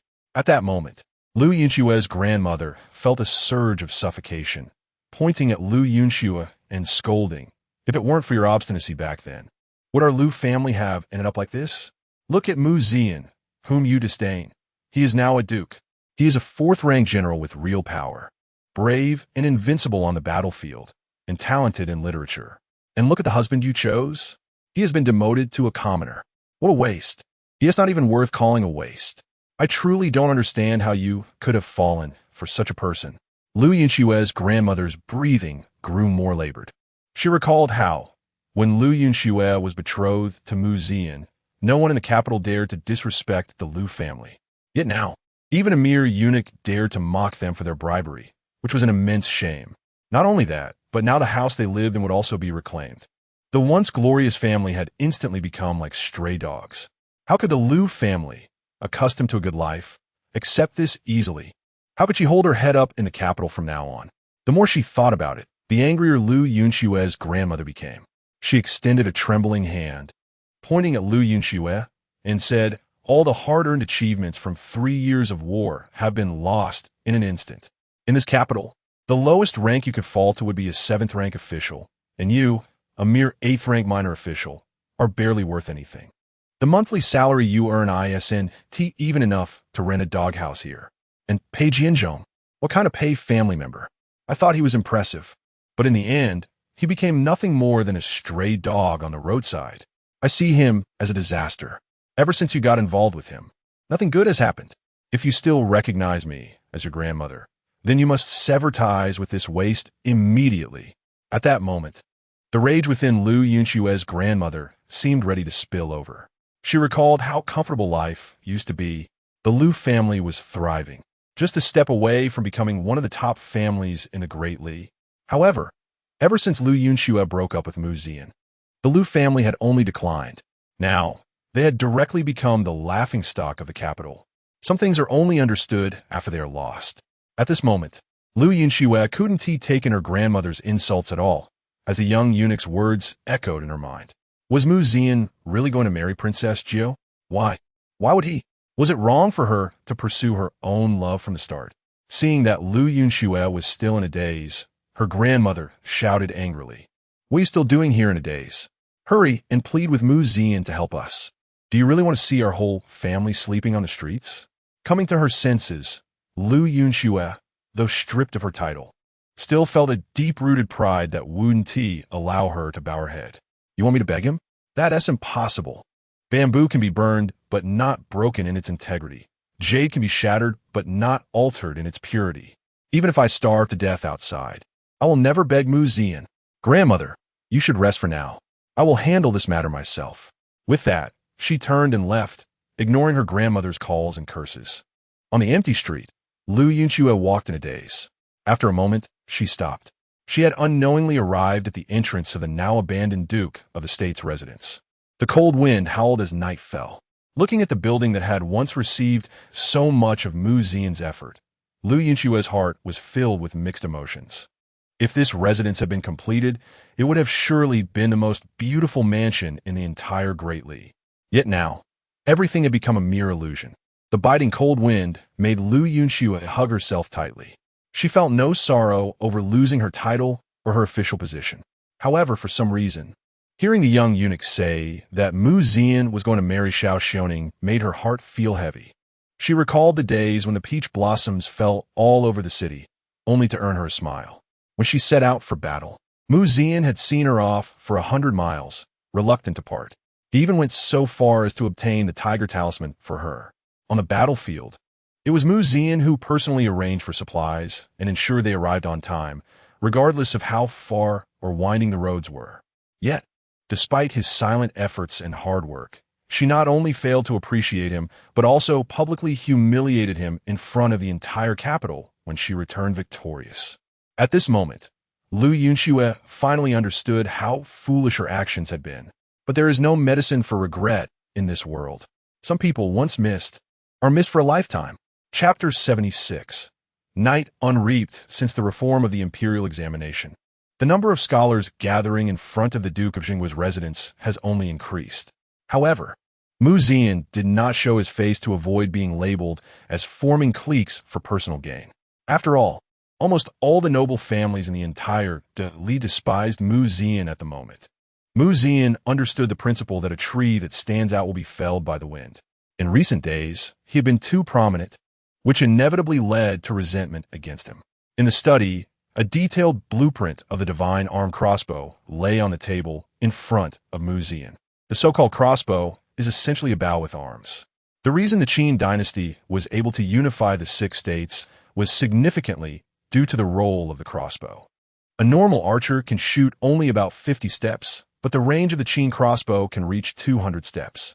The Qin army typically used the repeating crossbow for precise strikes before advancing with heavy troops, ensuring their success.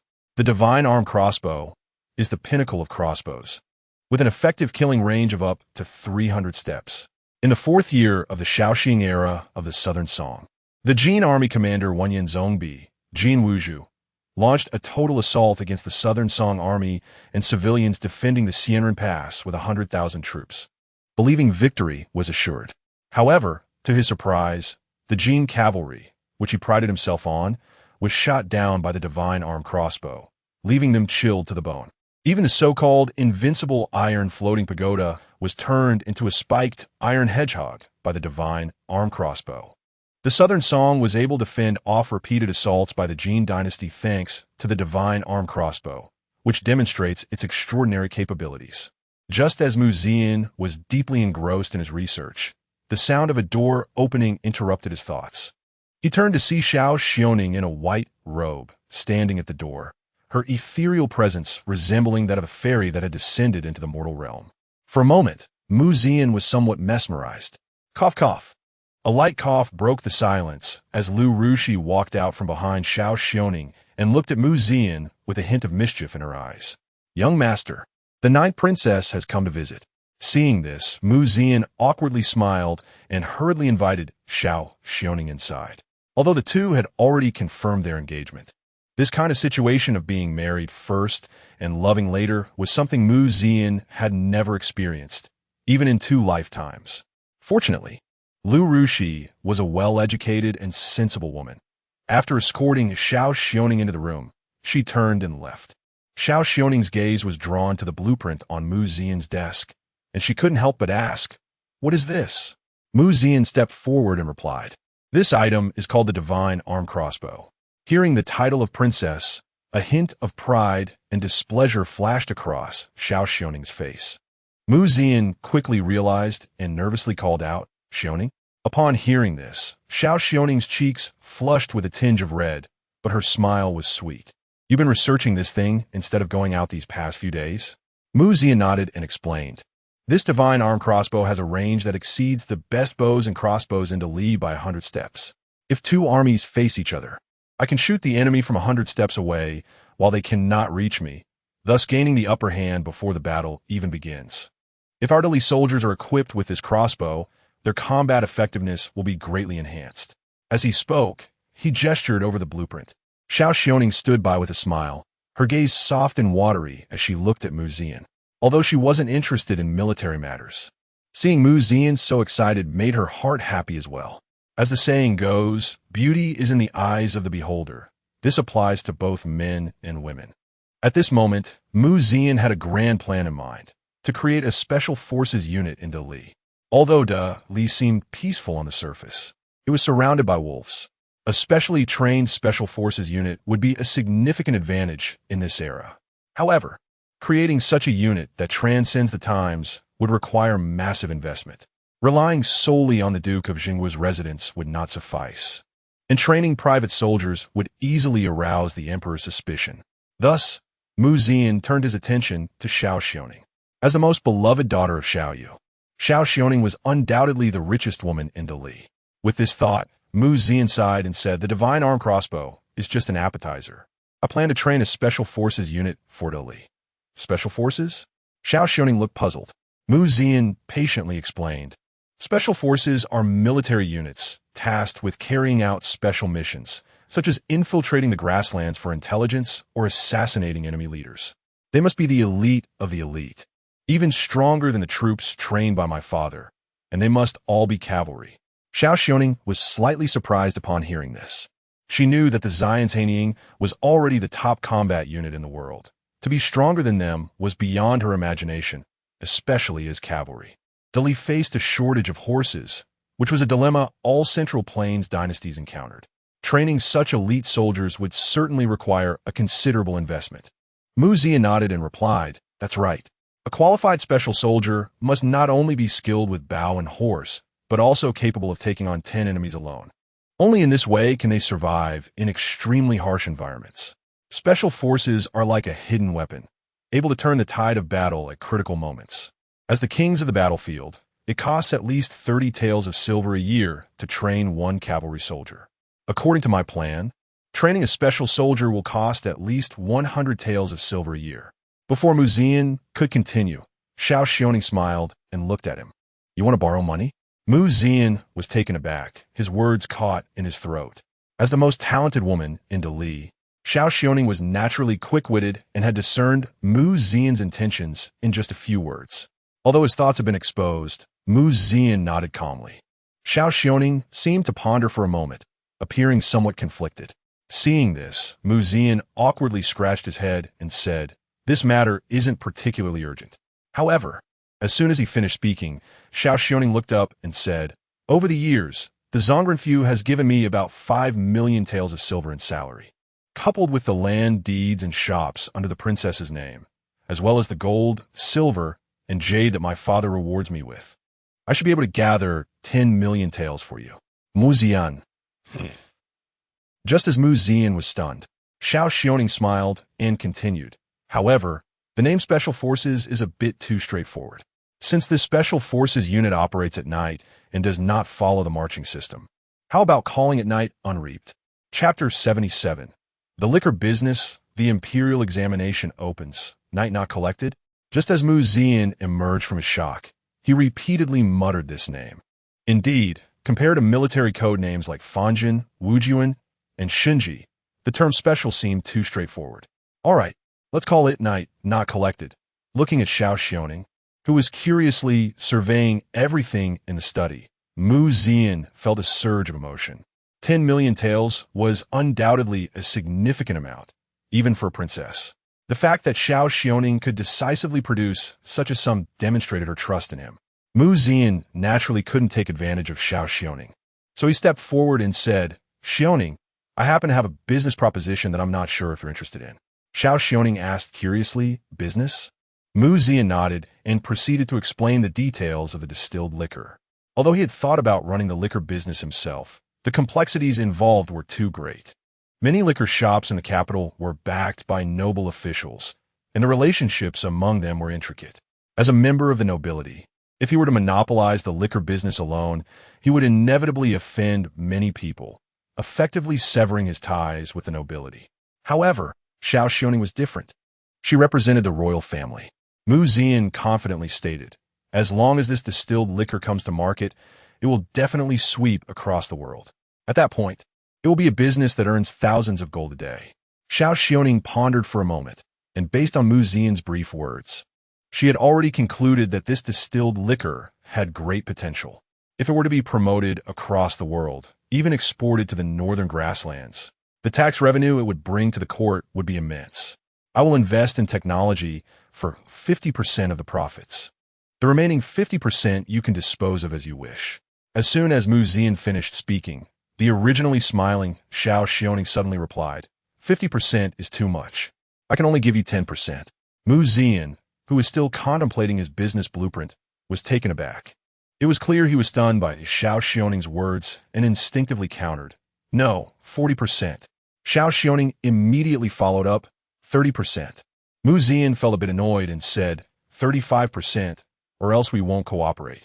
Before Mu Zian could react, Zhao Xiaoning smiled and said, "All right, deal." It was only at that moment that Mu Zian realized he had been taken advantage of by Zhao Xiaoning, unknowingly losing 2 percentage points of profit. Zhao Xiaoning wore a sly smile on her face. Seemingly noticing Mu Zian's dissatisfaction, Zhao Xiaoning took a step closer. Suddenly, the distinct fragrance of a woman wafted toward him. Zhao Xiaoning explained in a somewhat spoiled tone, "The liquor business in Dali not only involves various levels of merit, but also royal relatives. Once the distilled liquor is released, it will inevitably cut off their financial routes. So rather than making enemies, it's better to invite them to join forces. With the court at the helm to brew the liquor, they can then use their original trade channels to sell it across the world, thus spreading it as quickly as possible. Therefore, the profits from the liquor must be divided into 3 parts. One for you, one for the court, and one for the collaborating nobles." Upon hearing this, Mu Zian couldn't help but marvel at Zhao Xiaoning's exceptional business acumen. However, he thought these noble officials would not easily give up the profits they had already tasted. Zhao Xiaoning replied calmly, If they don't cooperate, then they have no reason to exist. The unperturbed words displayed a certain dominance that indeed caught Mu Zian's attention. After she finished speaking, Mu Zian suddenly stepped forward again. Zhao Xiaoning was startled and instinctively wanted to step back, but Mu Zian wrapped his arm around her slender waist. As a high-ranking princess, she had never been treated so roughly before. At that moment, their eyes met, and Zhao Xiaoning seemed to feel Mu Zian's heated breath. For a moment, her entire body felt a bit numb, unable to muster any strength. A wicked smile appeared at the corner of Mu Zian's mouth. "Your Highness," with just a few words, "you've erased 2 percentage points of my profit. How do you intend to repay me?" Zhao Xiaoning tilted her head, lightly biting her lip. Her cheeks flushed like a blooming peach blossom. "What do you want? My father has already given me to you." Zhao Xiaoning's voice was as soft as a whisper, yet her shyness was impossible to hide. In an instant, Mu Zian felt a surge of restlessness within him, a nameless fire rising in his heart. He wished he could devour Zhao Xiaoning right then and there. However, at that moment, the study door was suddenly pushed open by Lu Rushi. Looking at this familiar scene, Lu Rushi remained unperturbed. After setting down her teacup, she turned and closed the door in one fluid motion, leaving the two people in the study to exchange glances. Zhao Xiaoning quickly reacted and broke free from Mu Zian's embrace, her face as red as a ripe apple. Mu Zian awkwardly scratched his head. After all, women in ancient times were still relatively feudal. Men and women were not to engage in close contact, and even with a marriage contract, they had to adhere to propriety, let alone a royal woman. Just as Mu Zian was about to apologize, Zhao Xiaoning suddenly leaned close to his ear and whispered, "Two people can also." Mu Zian was left stunned, and Zhao Xiaoning's head was lowered, her face burning like a kettle of boiling water. Before Mu Zian could react, she quickly turned and fled. By the time Mu Zian regained his senses, Zhao Xiaoning had already vanished without a trace, leaving only a faint fragrance in the air. Lu Rushi, who had not gone far in the courtyard, looked at Zhao Xiaoning's flustered escape with a puzzled expression. Standing at the door, Mu Zian looked at Lu Rushi and suddenly seemed to connect the dots, a smile unconsciously spreading across his face as he murmured, "Two people?" It turned out that when a cow is strong enough or excellent enough, principles don't matter that much. Half a month passed quietly. The imperial examination of Dali arrived as scheduled this year. As one of the examiners, Mu Zian arrived at the examination site accompanied by Zhao Yun and Jia Xu. This time, the examination was divided into southern and northern courts according to plan. Every student passing by Mu Zian would invariably stop, bowing respectfully to him, and Mu Zian accepted it with calm. However, after a long time, a piece of news arrived that surprised Mu Zian greatly. The Pei family had actually missed the examination. Chapter 78. Qinghe County, as one of the top families in the Great Li, the Pei family has many descendants. However, this time, all the members of the Pei family conspicuously missed the imperial examination. Nonetheless, Mu Zian did not take this matter to heart. The imperial examination in the Great Li lasts 3 days. During this time, participating scholars are not allowed to leave the examination hall, and all their needs must be met within the premises. Therefore, the ancient imperial examination is not only a test of knowledge, but also a test of personal physical endurance. Often, after an examination, many scholars would fall seriously ill. As the invigilator, Mu Zian also had to spend these 3 days within the examination hall. But his accommodation was much more comfortable than that of the candidates.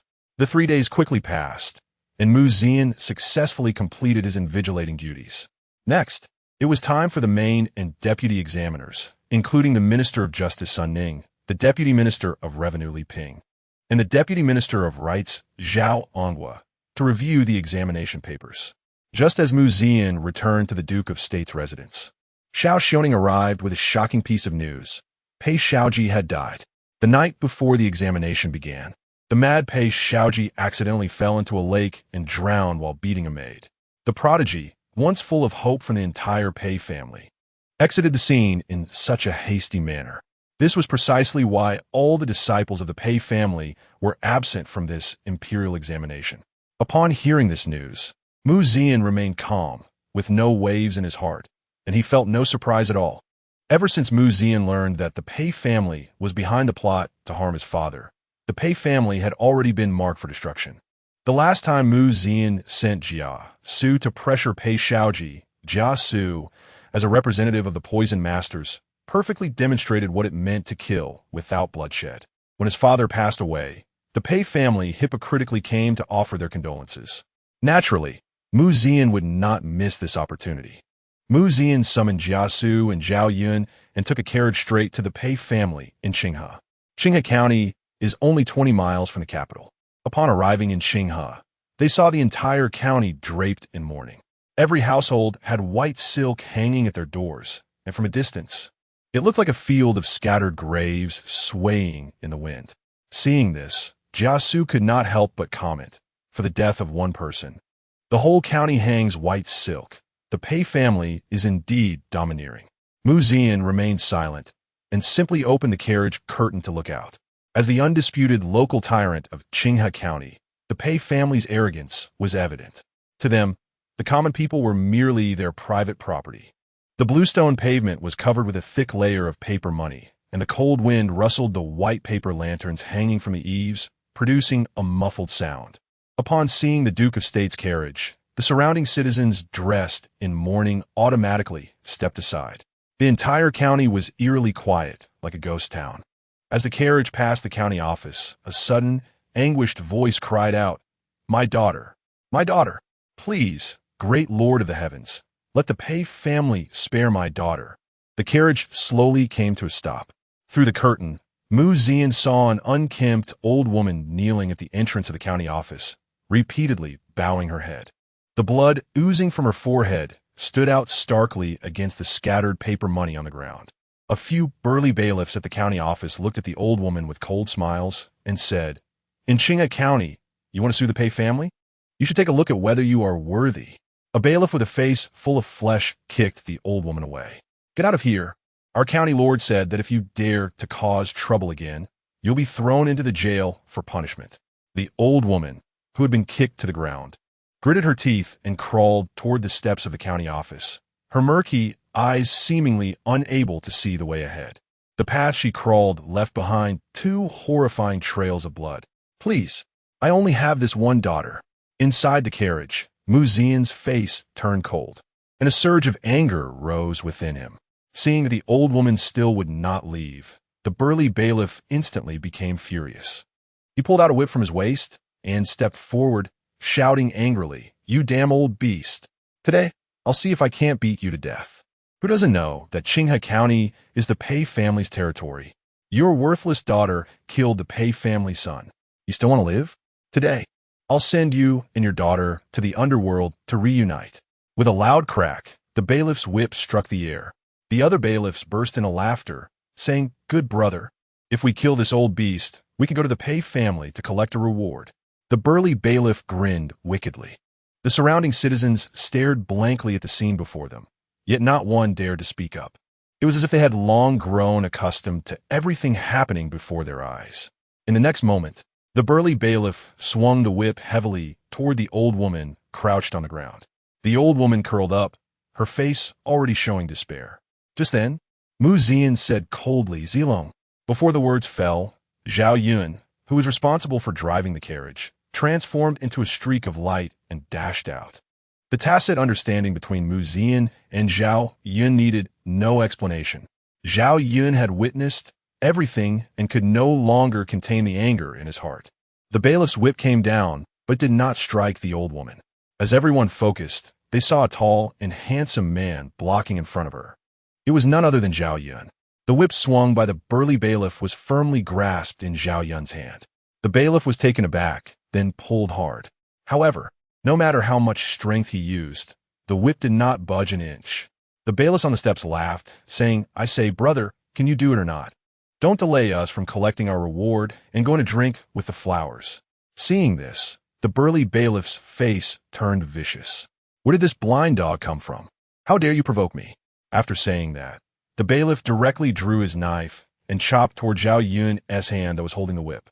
The surrounding citizens closed their eyes, as if they expected blood to splash everywhere in the next moment. A tremendous crash resounded.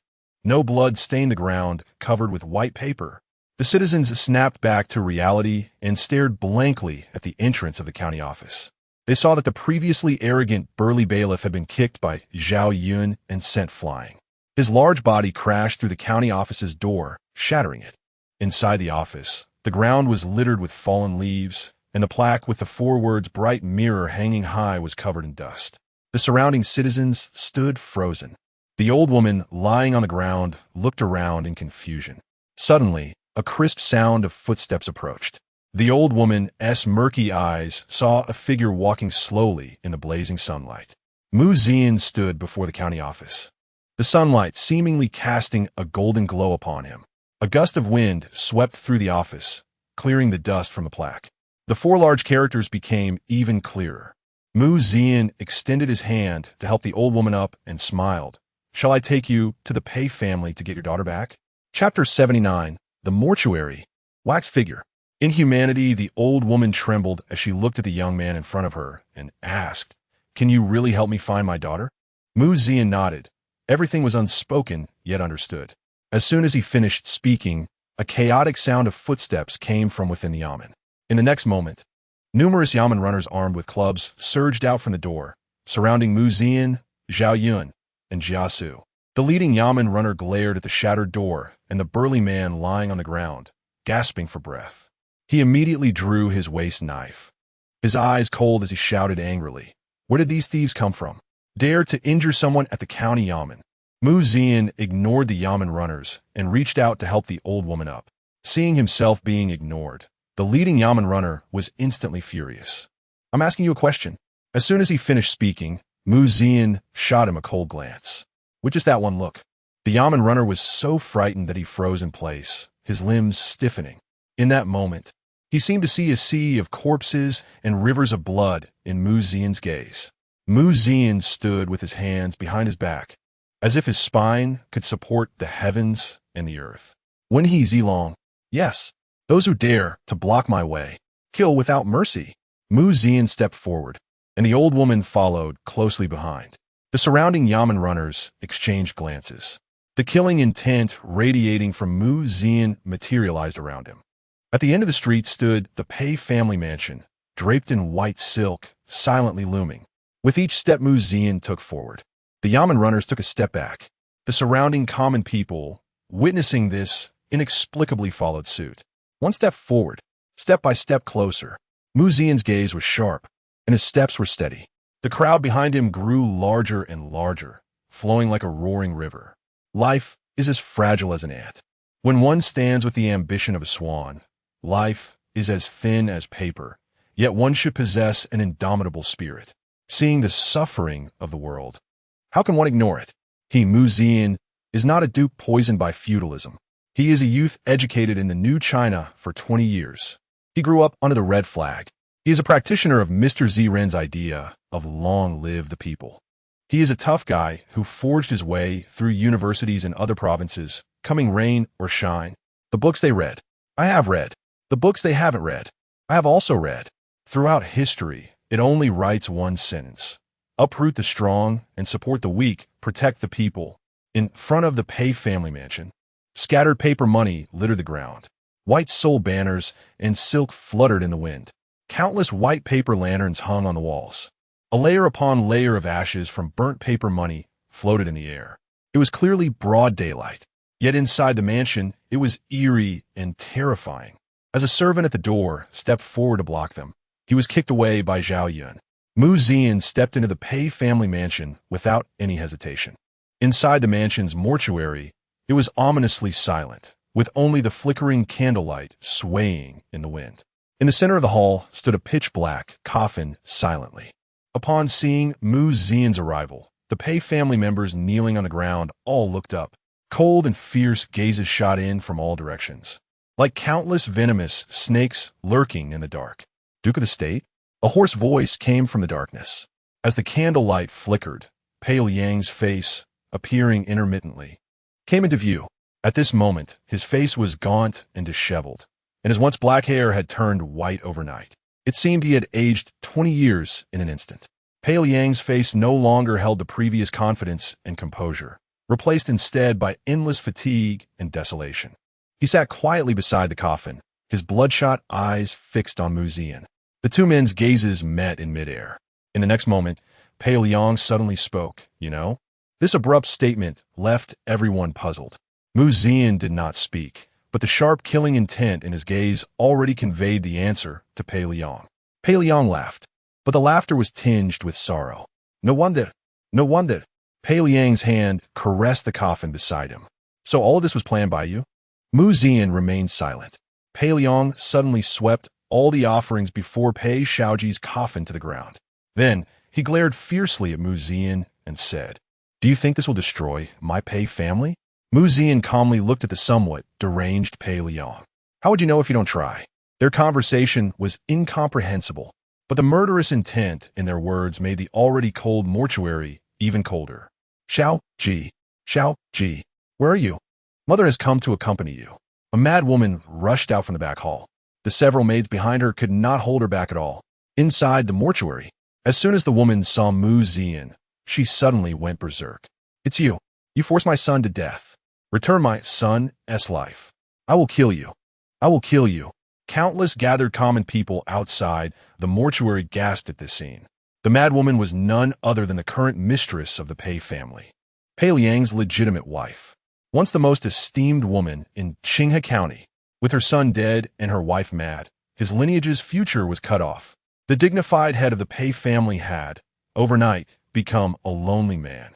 Pei Liang did not go mad along with her, which was enough to make Mu Zian admire him. During their conversation, the old woman who had been following Mu Zian suddenly knelt on the ground with a thud. In a hoarse voice filled with pleading, she said, "Lord Pei, please have mercy. Release my daughter. I am willing to be your servant. Just spare my daughter's life."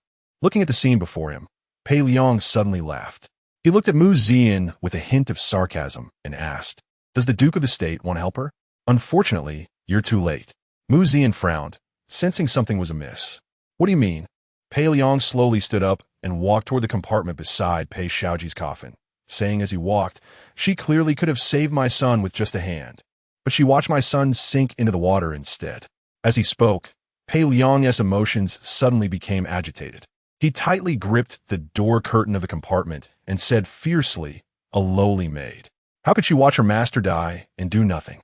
What use do I have for such a wretch? I want her to pay for my son's life. I want her to be a slave forever. I want her to live worse than death. I want her to never be reborn." As soon as he finished speaking, Pei Liang yanked open the curtain of the compartment. The curtain fell to the ground, stirring up countless scattered paper money. The paper money swirled in the wind like falling rain. Mu Zian's previously calm gaze instantly flared with anger. He looked in disbelief at the scene within the compartment. To what extent can one's inhumanity go? Inside the compartment, a young girl was tightly bound with ropes, her arms twisted behind her back at a bizarre 90-degree angle. Kneeling on her knees, her neck stretched toward the sky, her eyes wide open in anger.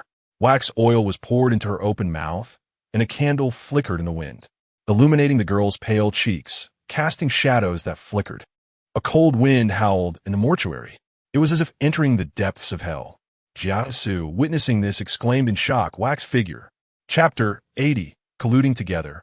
In cahoots at this moment, Pei Liang hunched his body, the originally well-fitting long gown hanging down and revealing his emaciated bones beneath. "It's this wretched woman. It's this wretched woman. If it weren't for her, my son wouldn't be dead. I will use her corpse to light a perpetual lamp.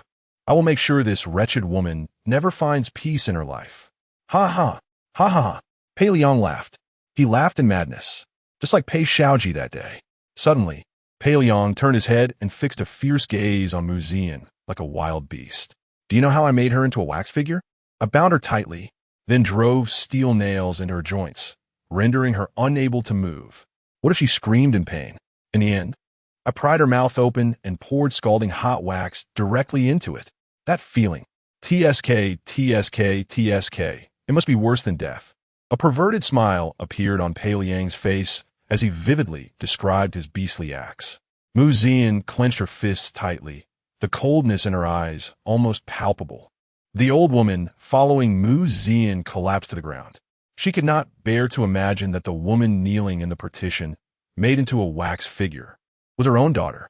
Linger, my poor Ling, it was your mother who harmed you. It was your mother who harmed you. I shouldn't have let you come to the Pei family. The old woman cried out, tears of blood streaming down her cheeks. It was only at this moment that Mu Zian remembered she was not in a peaceful and civilized era. This was a barbaric age wrapped in the guise of civilization. In the eyes of these powerful families, human life was no different from that of pigs and dogs on the roadside. Pei Liang wore a smile at the corners of his mouth, gazing at Mu Zian's cold face, slowly puffing out his chest. A maid is worth my son's life. She has gained. When the time comes, I will build her a grand tomb, ensuring the candlelight in her mouth never extinguishes, to comfort my son's spirit in heaven. As he spoke, Pei Liang provocatively asked, does the Duke still want to take this corpse away? Mu Zian said nothing, but took a step forward. An endless killing intent enveloped the entire mourning hall. Thud, thud, thud. Countless members of the Pei family dressed in mourning clothes stepped forward to form a wall blocking the coffin. What does the Duke want to do? Do you want my family's brother to never find peace, even after death? That's right. My Pei family is a family of scholars, a prominent family of Dali. Even though you are a duke, how can you insult the Pei clan? My father is the current Minister of Rights. My brother is a Hanlon scholar. We are all scholars. We reside in the Imperial Academy. I don't believe you can kill us all today. All the Pei disciples present glared angrily. In their eyes, Mu Zian was trying to take the opportunity to create chaos in the mourning hall, disgracing her own family. They showed no signs of guilt or discomfort about making a living person into wax. Perhaps in their view, maids and servants were not considered human. They were just part of their assets. At this moment, Mu Zian's anger had reached its peak. However, at this moment, a voice came from outside the Pei residence. The magistrate of Qinghe County has arrived. In the next moment, the crowd gathered at the Pei family's gate was violently driven away. Then, a middle-aged man in a light green official robe, surrounded by yamen runners, walked into the mourning hall. Seeing Mu Zian, the magistrate of Qinghe County, Chen Yuanbai, feigned panic as he stepped forward and bowed, saying, this official, Chen Yuanbai, the magistrate of Qinghe County, pays respects to the Duke. Mu Zian remained silent. It was clear that the magistrate of Qinghe County was in cahoots with the Pei family. Seeing that Mu Zian ignored him, Chen Yuanbai was not angry, but continued, today is the funeral of the third son of the Pei family. As the saying goes, the deceased should be respected. I hope the Duke will give this official some face and not cause a disturbance. When a person reaches the peak of speechlessness, they truly begin to laugh. Mu Zian looked at Chen Yuanbai coldly and asked, do you think it is this Duke causing trouble? Chen Yuanbai, upon hearing this, looked around. Outside was a large crowd of onlookers, and inside were countless Pei family disciples blocking the coffin, forming a wall. Chen Yuanbai feigned a puzzled expression, as if questioning Mu Zian, isn't it? Zhao Yun, seeing this, angrily shouted, you as the local officials, how can you turn a blind eye to the living being made into wax? Chen Yuanbai displayed a look of terror upon hearing this. This official dares not speak nonsense. I, Chen, have served in Qinghe County for over a decade, always acting according to the laws of the country without any negligence. You cannot unjustly slander this official's integrity. Zhao Yun, even more enraged, pointed at the partition and shouted, can't you see with your eyes? Chen Yuanbai looked in the direction Zhao Yun pointed and then showed a shocked expression. He then turned to Pei Liang beside the coffin and asked, oh, what happened here? Pei family master? Pei Liang smiled and said, this wretched woman caused my son's death. I naturally have to make her accompany him in death. Moreover, this wretched woman is my Pei family's private slave, and I can decide her life and death at will. What business is it of others? After saying this, Pei Liang revealed a mocking smile. Come, bring the slave contract for the magistrate to review. In the next moment, a servant handed a document to Chen Yuanbai. After carefully reading the document, Chen Yuanbai turned to Mu Zian and said, I must inform the Duke that this document is indeed authentic, with the seal of the Yaxiang government on it. This woman was bought by the Pei family for 30 taels, since she is a private slave. How the Pei family deals with her is beyond the jurisdiction of my official government. The old woman, now on the ground, was stunned upon hearing this. She angrily stepped forward and snatched the contract from Chen Yuanbai's hand. No, no, my daughter clearly only entered the Pei family as a maid. How could she be sold into slavery? Although the old woman could not understand the characters on the contract, she clearly remembered her daughter only entered the house as a maid, not as a slave. This is not the agreement that was signed initially. This is not. Chen Yuanbai sneered upon hearing this, pointing at the dazed old woman and angrily rebuking. What do you mean, you shameless woman? The contract clearly states in black and white. Your daughter was sold into the Pei family as a slave. Do you think the prestigious Pei family would fake something for a mere maid? Or do you think this official is slandering you? After saying this, Chen Yuanbai called out to the outside, go to the courthouse and bring the record.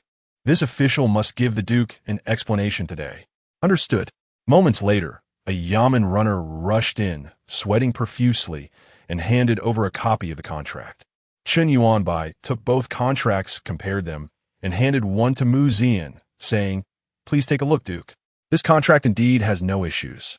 This woman voluntarily sold herself into the Pei family as a slave. Since she is a private slave, life and death are family matters, and the official government has no right to intervene. Chen Yuanbai's face showed a smile, clearly indicating that he was favoring the Pei family, and what of it? Before the coffin, Pei Liang laughed heartily. Does the Duke want to stand up for a private slave? How laughable! According to the laws of Dali, executing a private slave at most incurs some fines. After saying this, Pei Liang smiled at Mu Zian, pulled out a handful of silver coins from his sleeve, and scattered them on the ground. The silver coins fell, making a crisp sound. Isn't it just money? My Pei family can afford it. Chapter 81. The ants shake the tree. The sparks ignite the prairie. Pei Liang's voice was arrogant and unrestrained. The glimmering silver fell at Mu Zian's feet. At this moment, the old woman seemed to be drained of her soul, slumped on the ground. She couldn't understand how. After going to the Pei family to earn some money as a servant to supplement her family's income, she suddenly ended up selling herself into slavery. She couldn't comprehend how her beautiful daughter, who had yet to start enjoying her life, was turned into a wax figure. She couldn't grasp that a living person was only worth 30 taels of silver. Mu Zian stood in the morning hall, speechless for a long time. The wax figure of the woman in the partition continued to burn. The dark coffin lay quietly there. Jia Xu, standing beside, stepped forward and said, young master, they are prepared and must not be angered. Mu Zian waved his hand, signaling Jia Xu to be at ease. Mu Zian would not be fooled by such an obvious collusion. He bent down to help the slumped old woman up. Pei Liang looked at the scene before him and couldn't help but sneer, Lord Duke of the State, you can't even save a lowly servant. How can you save the people of the world? Your father couldn't do it back then, and you can't do it today. My Pei family will still last for thousands of generations. Mu Zian ignored Pei Liang's mockery and, after helping the old woman, walked towards the door. As he crossed the threshold of the Pei family, the sunlight from above seemed a bit glaring. The old woman, holding the contract, broke free from Mu Zian's support. Her murky eyes lost all their luster, like a pool of stagnant water. It's your mother who harmed you. It's your mother who harmed you. Mother can't take you home. Mother can't take you home. The onlooking crowd made way for a small path leading into the distance, allowing the old woman to walk away in a daze. Under the sunlight, the old woman's shadow was stretched long. Inside the partition, the melted wax oil flowed from the corners of the woman's eyes, resembling two lines of clear tears. Chen Yuanbai stepped forward and said, if the Duke of the State does not mind, I have prepared a feast in the government office to welcome you. Mu Zian turned around, looking down at Chen Yuanbai, his gaze icy, making Chen Yuanbai's scalp tingle. Mu Zian took a step forward, and the overwhelming pressure forced Chen Yuanbai to collapse onto the ground. What does the Duke of the State intend to do? Are you going to slaughter my court officials in the street? Mu Zian looked up, and the plaque hung above the Pei family residence read virtue and capacity. At this moment, those four characters seemed ludicrous. A family that could turn living people into wax figures, a lineage that viewed human life as worthless, a foolish and ignorant aristocracy. How could they deserve the words virtue and capacity? Mu Zian slightly bent his legs and, in the next moment, leaped straight up from the spot. In midair, Zian clenched his fist, his eyes sharp, directly unleashing a punch forward. This punch carried boundless rage. This punch embodied the sorrow of the era. This punch held the determination of life and death. With a loud bang, the Pei family's plaque shattered. The tremendous force caused the entire Pei family residence to tremble. The surrounding walls were lined with cracks like serpents crawling up them. The plaque, along with fragments of stone, fell. Startled, Chen Yuanbai scrambled backward. Zian landed again, blood flecked on his fist. Inside and outside the door, one bright and one dark. It felt as if they were in two different worlds. Zian glanced at Pei Liang, who was hidden in the darkness, then turned to leave. Watching Zian's retreating figure, Chen Yuanbai felt a wave of fear. No wonder he is the Duke of the State. Such pressure truly terrifies me. Why does Pei Gong have to provoke the Duke of the State for a lowly servant? Pei Liang stood with his hands behind his back, casting a cold glance at Chen Yuanbai. That one look made Chen Yuanbai immediately bow and salute. It was my rudeness. Pei Liang fixed his gaze on the direction Zian had disappeared. You did well this time. I will help you navigate your promotion in the court. Chen Yuanbai was overjoyed to hear this. Thank you, Pei Gong, for your support. Before Chen Yuanbai could be happy for 3 seconds, Pei Liang spoke again. Don't think that leaving Qinghe means everything is fine. We are now in the same boat, and if the boat capsizes, we will both drown. A cold sweat dripped from Chen Yuanbai's forehead. Pei Liang's manipulation skills were already superb. Pei Gong's support, I will remember in my heart. No matter how high I rise or where I go, I will always be loyal to the Pei family. However, right now, Pei Gong has completely offended the Duke of the State. Are you not afraid of his retaliation? Pei Liang sneered at this.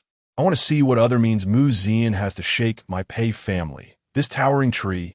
More than 80% of the officials in the court are related to my Pei family. Even the current emperor cannot do anything to me. Do you think my Pei family's century-long efforts have been in vain? Let him stir up trouble. How can he create any waves? Chen Yuanbai felt secretly delighted upon hearing this. As long as he could cling tightly to the towering tree of the Pei family, his future career would be smooth sailing. Pei Gong's insight is remarkable. Today's matter, with all the procedures in order, even if the officials from the imperial city come, they won't be able to find any flaws or faults. In my opinion, even the Duke of the State will have to swallow this. Pei Liang turned around, stroking the black-as-ink coffin beside him, revealing a ruthless expression in his eyes. Since I can kill one, I can kill a second. Jia, do not worry. Your father will soon avenge you. At this moment, the atmosphere inside the carriage was eerily cold. Zian's gaze was icy, and Jia Xu directly spoke up. Qinghe County is fully intertwined and colluding. That slave contract is likely forged. However, the company has been focused on the imperial examination these days and hasn't had the time. It seems the county magistrate has already completed the procedures. If the young master wants to tackle this from the procedural side, it may be quite difficult. The Pei family has operated for 100 years, and the power dynamics in the court are intricate. Although the young master is a duke, it won't be easy to pressure them with this. The officials in the court won't turn against the Pei family just because of a servant's death. Zian took a deep breath. Jia Xu was right. It was just the death of a servant, which in the eyes of the officials in the court may be no different from the death of an ant. This was not enough for them to go to war with the Pei family. Jia Xu looked at Zian and sighed. You don't need to blame yourself too much. You have done your best. Zian, hearing this, lifted the curtain and saw countless citizens along the roadsides of Qinghe County, dazed and confused like ants. But it is these ants that have built the grand history of China for thousands of years. Indeed, it was just the death of a servant, not worth mentioning. If he were the Duke of the State of Dali, he could continue to enjoy the benefits brought by the aristocratic class without any guilt. He could close his eyes and ignore the suffering of the world. Just saying he tried his best would suffice. After all, how many people die of hunger or freeze to death every moment in this world? But Zian was not. In his mind echoed the thoughts of Mr. Zian, the philosophy of Mr. Zaiji. People are born equal. There is no distinction between rich and poor. The dead's bones are still warm. The wicked roam freely. Where is the law of the land? Where is the justice of heaven? Since they think this is just a small matter, neither painful nor itchy. Then I will break through the heavens. Whether officials protect each other or collude in shame, I will use this ant to shake the tree. The sparks ignite the prairie. Chapter 82. Setting a trap. The calm before the storm after returning to the Duke of Yunxue's residence. Mu Zian directly shut himself in the study and did not see anyone. Lu Rushi and Ning Hongchun both felt puzzled. Jia Xu then explained the ins and outs of what he had seen and heard at the Pei family.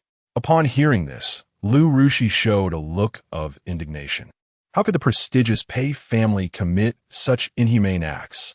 Ning Hongchun slammed her hand on the table and angrily shouted, "These despicable creatures! I will kill their entire family tonight." Jia Xu quickly stopped her, saying, "Miss Ning, calm down, calm down." Although Jia Xu did not know what identity this woman held. From her tone, she might really go and wipe out the entire Pei family. Zhao Yun remained silent, but the killing intent on his face was hard to conceal. Jia Xu looked at their furious expressions and held his head, saying, "You all must not act rashly. The Pei family is a prestigious family, not an ordinary clan. If you act recklessly without regard for the law, it could lead to disgrace for the young master." Ning Hongchun crossed her arms in anger. "So what do you suggest? Should we just swallow this anger?" "No way. If you want to swallow it, you can, but I can't." She added, "I have always roamed the world, and if worse comes to worst, I will take the heads of the Pei family members and water the rivers and lakes." Lu Rushi also stood up and said, "If we ignore this matter, it would be a waste of studying the sage's teachings. Since that Qinghe County magistrate colluded with them, we should report it to the capital's governor. If the governor cannot make a decision, we will beat the drum of appeal to reach the heavens. I refuse to believe there isn't a place in this world that can reason." Jia Xu was left speechless. These two ladies were each more difficult than the other. One wanted to kill an entire family at the drop of a hat, while the other wanted to beat the drum of appeal. Jia Xu patiently said, "Matters concerning the court are naturally not as simple as the two young ladies think. As the saying goes, without rules, one cannot make a square. Otherwise, with the young master's current strength, wouldn't it be easy to wipe out a mere Pei family? The Pei family is a prestigious family with a significant reputation among scholars. If we disregard the law and act against them, the scholars of the world could drown the entire Duke of Yunxue's residence with a single spit. Moreover, the Pei family has intricate connections within the court over the past century. Who knows how many high officials are their agents? This anger must be vented, but we need a foolproof plan." Upon hearing this, Ning Hongchun showed a look of disdain. "I say, you scholars are just afraid of wolves in front and tigers behind. You think too much and are too fussy." Just as everyone was discussing, the long silent door of the study creaked open. At this moment, Mu Zian's eyes were tinged with bloodshot. Upon seeing this, everyone stood up to greet him. "Young master." "It's fine, sit down," Mu Zian said. Lu Rushi poured a cup of jujube tea and handed it to Mu Zian. No one spoke. They all quietly waited for Mu Zian's decision. Mu Zian picked up the teacup, and the reddish surface of the tea looked like a bowl of fresh blood. "In a few days, it will be the 7th day since Pei Shaoji's death." Jia Xu calculated with his fingers. Pei Shaoji died the night before the imperial examination, and today marks 5 days. If the coffin is kept for 2 more days, it will be the day of Pei Shaoji's burial. Mu Zian murmured, 2 days? That's enough. After saying this, Mu Zian drank the jujube tea in one gulp. Jia Xu then asked, "Does the young master have a plan in mind?" Mu Zian nodded, looking at the bustling streets of the capital on the other side of the wall, then asked in return, "Do you know what the strongest force in this world is?" Everyone fell into deep thought upon hearing this. Ning Hongchun raised her hand and said, "Of course, it's the catapults equipped in the army. I have seen with my own eyes how they can hurl a 1,000-gene boulder over 100 meters." Zhao Yun pondered for a moment and solemnly said, "I believe it is the cavalry. 100,000 iron cavalry can sweep across the world and achieve unparalleled dominance." Mu Zian smiled slightly and turned to Jia Xu, asking, "What does one think?" Jia Xu thought for a moment and said, "The strongest force in the world should be the imperial power. It is formless and merciless. When the emperor is enraged, 100,000 corpses fall and rivers run with blood." Standing under the shade of a tree, Mu Zian shook his head. "None of you are correct." The three looked at each other in confusion. It was neither material, nor soldiers, nor power. What then is the strongest force in the world? Just then, Lu Rushi suddenly spoke up. It's the people. As soon as these words were spoken, everyone turned to look at Lu Rushi. Ning Hongchun rested her chin on her hand and said, "Sister, are you confused by the sun? Aren't the common people all bullied by the officials in power? The county magistrate who ruins families, the governor who exterminates clans. The common people are merely playthings in the hands of the powerful. How can they be called the strongest?" Just as Ning Hongshan finished speaking, Mu Zian suddenly turned around and said, "Exactly. It is the people. The people are the foundation of the multitude. If the people are unstable, the great edifice will collapse. If the people are angry, then the nation and its land will turn to ashes. Ants, though small, can shake trees. Grasshoppers, though small, can cover the sky. A spark, though weak, can ignite a prairie fire." Jia Xu suddenly awoke to this realization. He looked at Mu Zian in disbelief. He never expected that in this dead end, Mu Zian could come up with a winning strategy. Jia Xu laughed. "The people are like water, and the ruler is like a boat. Water can carry the boat, but it can also overturn it." Ning Hongshan was left confused. Her already limited brain capacity clearly insufficient at this moment. Watching Jia Xu and Mu Zian play their word games, Ning Hongshan looked bewildered, her eyes darting left and right. Appearing somewhat adorably nave. Who would have thought that this seemingly silly woman was actually a top assassin who could kill without blinking? Mu Zian took out a pre-written document from his pocket and handed it to Jia Xu, then said seriously, "This document should be printed as much as possible today." Jia Xu opened the document and was shocked to glance. His scalp tingled. It seemed the young master was planning to completely destroy the Pei family. Mu Zian turned to Zhao Yun and said, "Fetch my tiger talisman and select 1,000 elite soldiers from the Xianjun camp to be dispatched tonight." Zhao Yun stood up and cupped his fist. "I will take orders." Ning Hongshan stood up and asked, "What about me? What about me? The Pei family is so despicable and inhumane. I cannot let them go." Upon hearing this, Mu Zian replied, "There is an even more important task for you. Now is not the time to discuss it." Although Ning Hongshan felt dissatisfied, she could only accept it. After all, she couldn't compete with Mu Zian in strength. And as for cunning, it was even more needless to say. Mu Zian turned and whispered a couple of sentences in Lu Rushi's ear. Lu Rushi nodded repeatedly upon hearing this. "Please help me notify the 9th princess about this matter." After arranging everything, Mu Zian looked at everyone in the small courtyard and said loudly, "Since the Pei family has the heavens above them, then Mu Zian will carry the people's will to break through the heavens." Chapter 83. Layout. Undercurrents stirring in the residence of the 9th princess. Lu Rushi truthfully informed Zhao Xiaoning about the matters concerning the Pei family. Even Zhao Xiaoning, who held a high position and was well informed, was taken aback upon hearing this. The Pei family, a prominent family of the Great Li, could not possibly commit such a heinous act that would provoke public outrage. Altering the status of a slave is a serious crime. Could the county magistrate of Qinghe County be unaware of this? I will certainly report this matter to my father. Upon hearing this, Lu Rushi firmly grasped the angry Zhao Xiaoning and patiently said, "Your Highness, please do not be angry. I initially thought the same, but even if this is reported to His Majesty, what can be done? The Pei family is a powerful clan with many allies in the court. Not to mention the deceased was merely a maid, even if she were the daughter of a noble family. The most that could be done would be to reprimand the Pei family. The wrongdoers would still remain unpunished, and it would not change anything." Zhao Xiaoning also calmed down upon hearing this. Although she felt anger inside, Lu Rushi's words were indeed the reality. What does Zian think? As her words fell, Lu Rushi's gaze fell upon her. Zhao Xiaoning suddenly felt her face flush and quickly coughed twice, saying, "What does the Duke of State plan to do?" Lu Rushi smiled lightly upon hearing this. "The engagement between your highness and my young master was bestowed by the emperor, and many officials can attest to it. So there is no need to conceal it in this manner." Upon hearing this, Zhao Xiaoning looked at Lu Rushi in front of her, as if trying to discern something from her expression. Unfortunately, apart from the word frank, she could see nothing else. There was no jealousy, no envy, and certainly no dissatisfaction or resentment. Zhao Xiaoning straightened her posture slightly, And at that moment, the two seemed to reach a subtle equality in their identities. Lu Rushi, neither humble nor overbearing, took out a document and handed it to Zhao Yun, saying, "My young master hopes that your highness can send all the literate servants and maids in the residence out tomorrow morning. If any commoners on the streets do not understand, please have them read and explain it."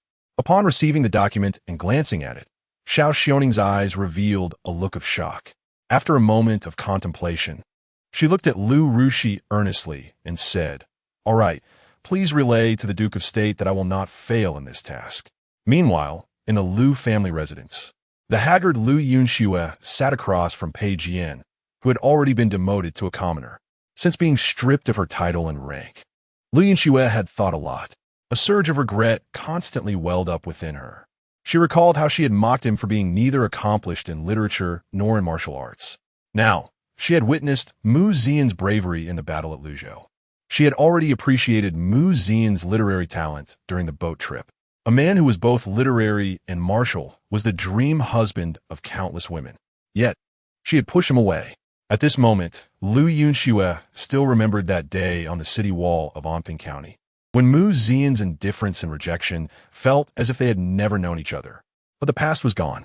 The feeling of being kept at a distance by Mu Zian made Lu Yunxue understand that there was no longer any fate between them. Moreover, Mu Zian was about to become a prince consort, making it even less possible for someone of her lowly rank as an 8th grade captain to reach him. The more this was the case, the more unwilling Lu Yunxue felt. Schwer. Pei Jian's voice brought Lu Yunxue back to reality. Seeing her dazed expression, Pei Jian couldn't help but frown and ask, "What made you suddenly lost in thought?" Lu Yunxue, flustered, tidied her messy hair and replied, "It's nothing. Pei Jian, upon hearing this, did not pursue the matter further. After all, he was just a commoner now. Although Lu Yunxue's official position was low, she was still an official. So Pei Jian naturally regarded himself as inferior to her. "Schwer, do not think that I am now demoted to a commoner. It won't be long before I am reused again. Right now, I'm just waiting for this storm to pass, temporarily holding on." With the connections and influence of the Pei family, his future was still bright. Pei Jian was confident because the Pei family was flourishing in civil affairs. And there were indeed very few people like him who took the military path. As long as the Pei family wanted to have a hand in the military, he was the best and only choice. Although he was currently implicated by the matter of Pei Shaoji, Pei Jian believed that it would not be long before he could be reinstated. Lu Yunxue smiled wearily upon hearing this. In comparison, Pei Jian indeed had a chance, as the identity of the Pei family was there. Without Mu Zian's help, her path to promotion would undoubtedly be bumpy. Therefore, she could only follow Pei Jian's path to the end. "I know of Pei Lang's abilities. Right now, it is merely a case of a tiger falling into the plains. A momentary setback is nothing to fear. As long as Pei Lang has the determination to improve, he will surely shine again in the future." Hearing this, Pei Jian's face couldn't help but show a bit of a smile, and then he grasped Lu Yunxue's hand and said, "I knew Schwer would understand me." Lu Yunxue frowned and discreetly withdrew her hand. "I certainly believe in Pei Lang." Seeing this, Pei Jian's smile froze on his face. But he quickly pretended that nothing had happened and smiled. "Schwer, you may not know, but yesterday, that Mu Zian caused a scene in my Pei family's ancestral hall. Even trying to make a mirror maid stand out. It was simply laughable." A look of confusion appeared on Lu Yunxue's face. Pei Jian, seeing this, recounted the whole story. Upon hearing that the maid had been made into wax, her expression stiffened, but she quickly returned to normal. In this era, human sacrifices were not unheard of. Although the Pei family employed cruel means, to her, it was merely ordinary. Pei Jian's smile did not diminish. "Even if he is the Duke of State, what can he do? In the face of my dignified Pei family, he's still left in disgrace. Even if he reports this to His Majesty, my Pei family is not afraid. In the end, it will only be Mu Zian who brings shame upon himself." Pei Jian laughed heartily, but there was no trace of a smile on Lu Yunxue's face. "He has caused us such harm. What's wrong, Schwer? Are you not happy to see Mu Zian suffer?" Lu Yunxue fell silent for a long time upon hearing this, as if she suddenly realized that she no longer recognized the Pei Jian in front of her. In her memories, Pei Jian was a young hero, a flying general on the battlefield, a broad-shouldered support under the moonlight. But now, Pei Jian was arrogant, conceited, jealous, and had become somewhat twisted. For a moment, Yunxue felt a sense of disorientation. Do you think Zian can swallow this anger? In my opinion, you should inform your family to prepare early. The current Zian was no longer the frivolous young master he once was. Pei Jian's face showed displeasure. Xuya, you are overthinking it. My Pei family is flourishing. He is merely an ant trying to shake a tree. Yunxue forced a smile on her face. What you say is true, Pei Lang. I am feeling a bit tired. If you have nothing else, please return. Pei Jian was momentarily taken aback, his gaze darkening. But he still gritted his teeth and said, All right, Schwerer, you have suffered a sudden calamity these past few days. It is best to rest more. I will come to see you again tomorrow. After saying this, Pei Jian turned and left. Watching Pei Jian's back, Yunxue felt a sense of foreboding rising within her. The setting sun tilted towards the west, as if a storm was brewing. Chapter 84. The world is full of injustice. Using blood to summon thunder. After nightfall, the capital of Dali has a curfew. Ordinary citizens and merchants are not allowed to linger in the streets. At this moment, the Ting's is brightly lit, and in a private room, Zian has a smile on his lips. Is Commander Shen not accustomed to the drinks here at Ting's? Sitting opposite Zian is Shun Kongwu, the current commander of the Imperial Guard. Surrounding Shun Kongwu are beautiful women, and a graceful lady keeps offering him drinks. Commander Shun, let me feed you, one of them suggests. Yes, Commander Shun, tonight's spring night is worth 1,000 gold. A hint of blush appears on Shun Songwu's face. Clearly, he is not used to such an alluring scene, appearing somewhat awkward and uneasy. Zian finds Shen Kongwu's embarrassment amusing. Standing beside them, Xie Satli leans closer to Zian. In an instant, a large expanse of spring scenery is laid bare before Zian. Lord Mu, your presence at our Ting's truly brings honor, the lady continues. All expenses today will be on my account. Please enjoy yourselves, gentlemen.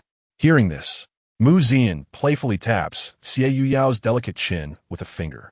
Miss Xie is quite generous, but today it is the Duke of Jinghua treating Commander Shun, so the expenses should naturally be charged to the Duke's account. Looking at Zian's wicked smile, even Xie Yuyao, who has seen countless men, feels her heart racing. Wealth, power, beauty, and talent. Zian is truly a living embodiment of hormones. A hint of crimson appears on Xie Yuyao's cheeks, and her body weakens, causing her to lean toward Zian. Just as she is about to fall into his arms, Zian slightly shifts his body. So with her soft body, Xie Yuyao can only rest on Zian's lap. Before she can react, Zian supports her neck with a hand and smiles. What is mine is yours. But what I don't give you, you cannot take. His words cause Xie Yuyao's already weakened body to go completely limp. She gazes at Zian and timidly says, Lord Duke, you are so domineering. I really like it. Shen Kongwu looks at Zian and says, There is no need for such courtesy, Lord Duke. I really cannot stay long as I am on duty for the Jinwu Guard tonight. Zian, holding a teacup, chuckles, Tonight is long. Please, Commander Shun, do not hold back and enjoy yourself. It's just a routine patrol, and I have naturally arranged everything for you. As he speaks, Zian takes out a token from his robe and places it on the table. Shen Kongwu picks up the token and sees the 4 large characters Princess Pingyang engraved on it. The only princess in the realm with a title is the 9th princess, Xiao Xioning. Seeing this token, Shan Songwu's face shows surprise, and Zian casually says, Tonight, the 9th princess has other arrangements. So Commander Shen only needs to enjoy himself here. Upon hearing this, Shen Kongwu breathes a sigh of relief. Since it is the order of the 9th princess, I will comply. With that, Shen Kongwu directly wraps his arm around a courtesan's waist and laughs. Tonight, we shall not return until we are drunk. Zian smiles. Those who can mix with the commander of the Imperial Guard are not simple characters. Meanwhile, outside the Ting's countless figures are moving back and forth in the empty streets. Stick it here, one instructs. They quickly smear glue and paste up a notice. The same thing is happening simultaneously in different streets and alleys throughout the capital. Notices are being posted in the most prominent and bustling places of the city. At this moment, a passing Jinwu guard team coincidentally encounters those putting up the notices. Both sides look at each other, and just as a great battle seems imminent, the Jinwu guard immediately lowers their heads and quietly walks past them, maintaining a tacit understanding of non-interference. A night passes without incident, and the next morning, as the first rays of sunlight shine from the east, the capital seems to awaken like a giant beast, starting to operate again. In front of the city gate, the crowd is bustling, with countless citizens gathering and pointing a large notice on the city wall. As more and more people arrive, curiosity about the content of the notice spreads. A fair-skinned young man, seeing that the crowd has gathered, clears his throat and steps forward. Can anyone understand the words on this notice? The surrounding citizens roll their eyes at him. We're just common folks scraping by. How can we read the content on this notice? One of them says, "You look like a scholar. Why don't you read it for us?" The young man smiles and clears his throat. "Everyone, please hold on. I will read it for you." The text reads, "The wax family of Renla. Heaven and earth have their constants, and the people have but one life. It is heard that the Pei family of Qinghe, in their grief for their son, has committed atrocious acts, using living beings as wax, making human bodies into figurines, and carving bones into shapes. It is known that the lives of the people are precious. How can they be used as sacrifices? In their madness over the loss of a child, they even carve young girls into wax. Melting glue suffocates, pouring fat molds the shape, cutting flesh to join jade, hanging entrails to adorn with pearls. Such actions are a disgrace even to snakes and lizards, and spirits do not consume such things." As the young man's voice continues to resonate, the originally noisy crowd at the city gate begins to quiet down. Meanwhile, countless students stand at the entrance of the Taixue. One person exclaims loudly, "To replace humans with livestock is to go against nature. To live for the dead is to violate ethics. The wicked pretend to have compassion, but are truly dressed as bandits. With 3,000 punishments of L, this crime deserves to be executed by dismemberment." At this moment, all the Taixue students stare blankly at the content of the notice, their voices trembling slightly. Because of the imperial examination, scholars from all 13 states of the Dali dynasty have gathered here. The notices have already been posted all over the capital, and countless Confucian scholars stop to read, their voices echoing far and wide. Pei Jian, who has been demoted to a commoner, is on his way to the Liu family and sees the crowd gathering. Stopping to observe, just as he halts, he hears the recitation ahead. A single lamp illuminates 1,000 families' tears. A piece of wax can wither the bones of 10,000 springs. The Pei family is going against the will of the nation. What noble family! They are truly a wax family. Why do we study? To establish a heart for heaven and earth. To establish a destiny for the people. To inherit the teachings of the sages. And to open peace for all generations. A real man should wield a 3-foot sword and sweep away the injustices of the world. Everyone, think, if we watch coldly today, when disaster strikes us tomorrow, who will wave the flag for us? The recitation is not loud, but it sounds like thunder in everyone's ears. Citizens, scholars, and even merchants are all wide-eyed with anger. At this moment, the words wax family echo in their minds. As a notice reaches its conclusion, the young man at the city gate, the students at the Taixue entrance, and the scholars in front of the tavern all raise their voices in unison. The world is full of injustice, using blood to summon thunder, an ant shaking a tree, a spark igniting a prairie. Today is the day. Chapter 85. With one strong effort, pressing step by step, Pei Jianzizi, standing in the crowd, felt as if the sky was falling and the earth was crumbling before him. At this moment, one thought dominated his mind. Who is harming the Pei family? The phrase human wax family struck him like a bolt from the blue. Unlike later generations where a trending topic lasts only 3 or 4 days. In this era of extremely scarce spiritual conditions, a sensational news item could dominate the headlines for years. Moreover, this involved the most prestigious family in the current Great Li dynasty. Pei Jianzizi rushed to the front of the crowd and tore down the notice pinned to the wall. No one is allowed to look. No one. The surrounding commoners and scholars were filled with anger. Who are you to be so overbearing? Pei Jianzizi shouted in fury. This notice is slander. It slanders my Pei family. Hearing this, a beautiful woman stepped forward and said, Slander? Then may I ask if what this notice states about the Pei family using living people to make wax is true or false? The surrounding commoners echoed, Yes. Is it true or false? Pei Jianzizi was instantly rendered speechless by their questions. Seeing this, the beautiful woman turned to the surrounding commoners and scholars and said, Every word on this notice is true. In the 100 years since the founding of our Great Li, has there ever been such a matter that provokes the wrath of heaven and the resentment of the people? Who was the daughter of the woman turned into wax? Who was her husband? Just as the notice states, if we stand by and watch today, who will raise the flag for us when disaster strikes us tomorrow? As soon as these words were spoken, the emotions of all the commoners present were instantly stirred. That's right. Are our lives not lives? Let's go to Qinghe. Let's ask why the Pei family treats human lives so lightly. Let's go. Let's go. Seeing this, Pei Jianzizi panicked and immediately blocked the way in front of them, shouting, You unruly citizens. No one is allowed to go. No one. A scholar in the crowd, with an angry expression, said, What rank are you? How can you control where we go? We scholars. Even if we go to the imperial palace, is Qinghe not under the emperor's feet? Pei Jianzizi was at a loss for words. If he were still a military general in the court, he would have already dispatched troops to suppress them. But unfortunately, he was now just a commoner. Faced with the overwhelming public sentiment, Pei Jianzizi felt a sense of fear. Meanwhile, within the Duke of State's residence, Jia Xu was reporting the situation. Zian played with a teacup, his expression calm. The Zhuan says, In battle, it is about courage. One strong effort can lead to victory, but if it wanes, it will diminish. The next step is to move the flag. Zian looked at Jia Xu and asked, Are Wenhe and the others ready?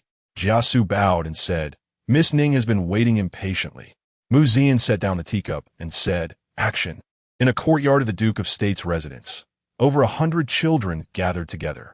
Ning Hongshan stood at the front of the crowd and said, Do you remember what I told you?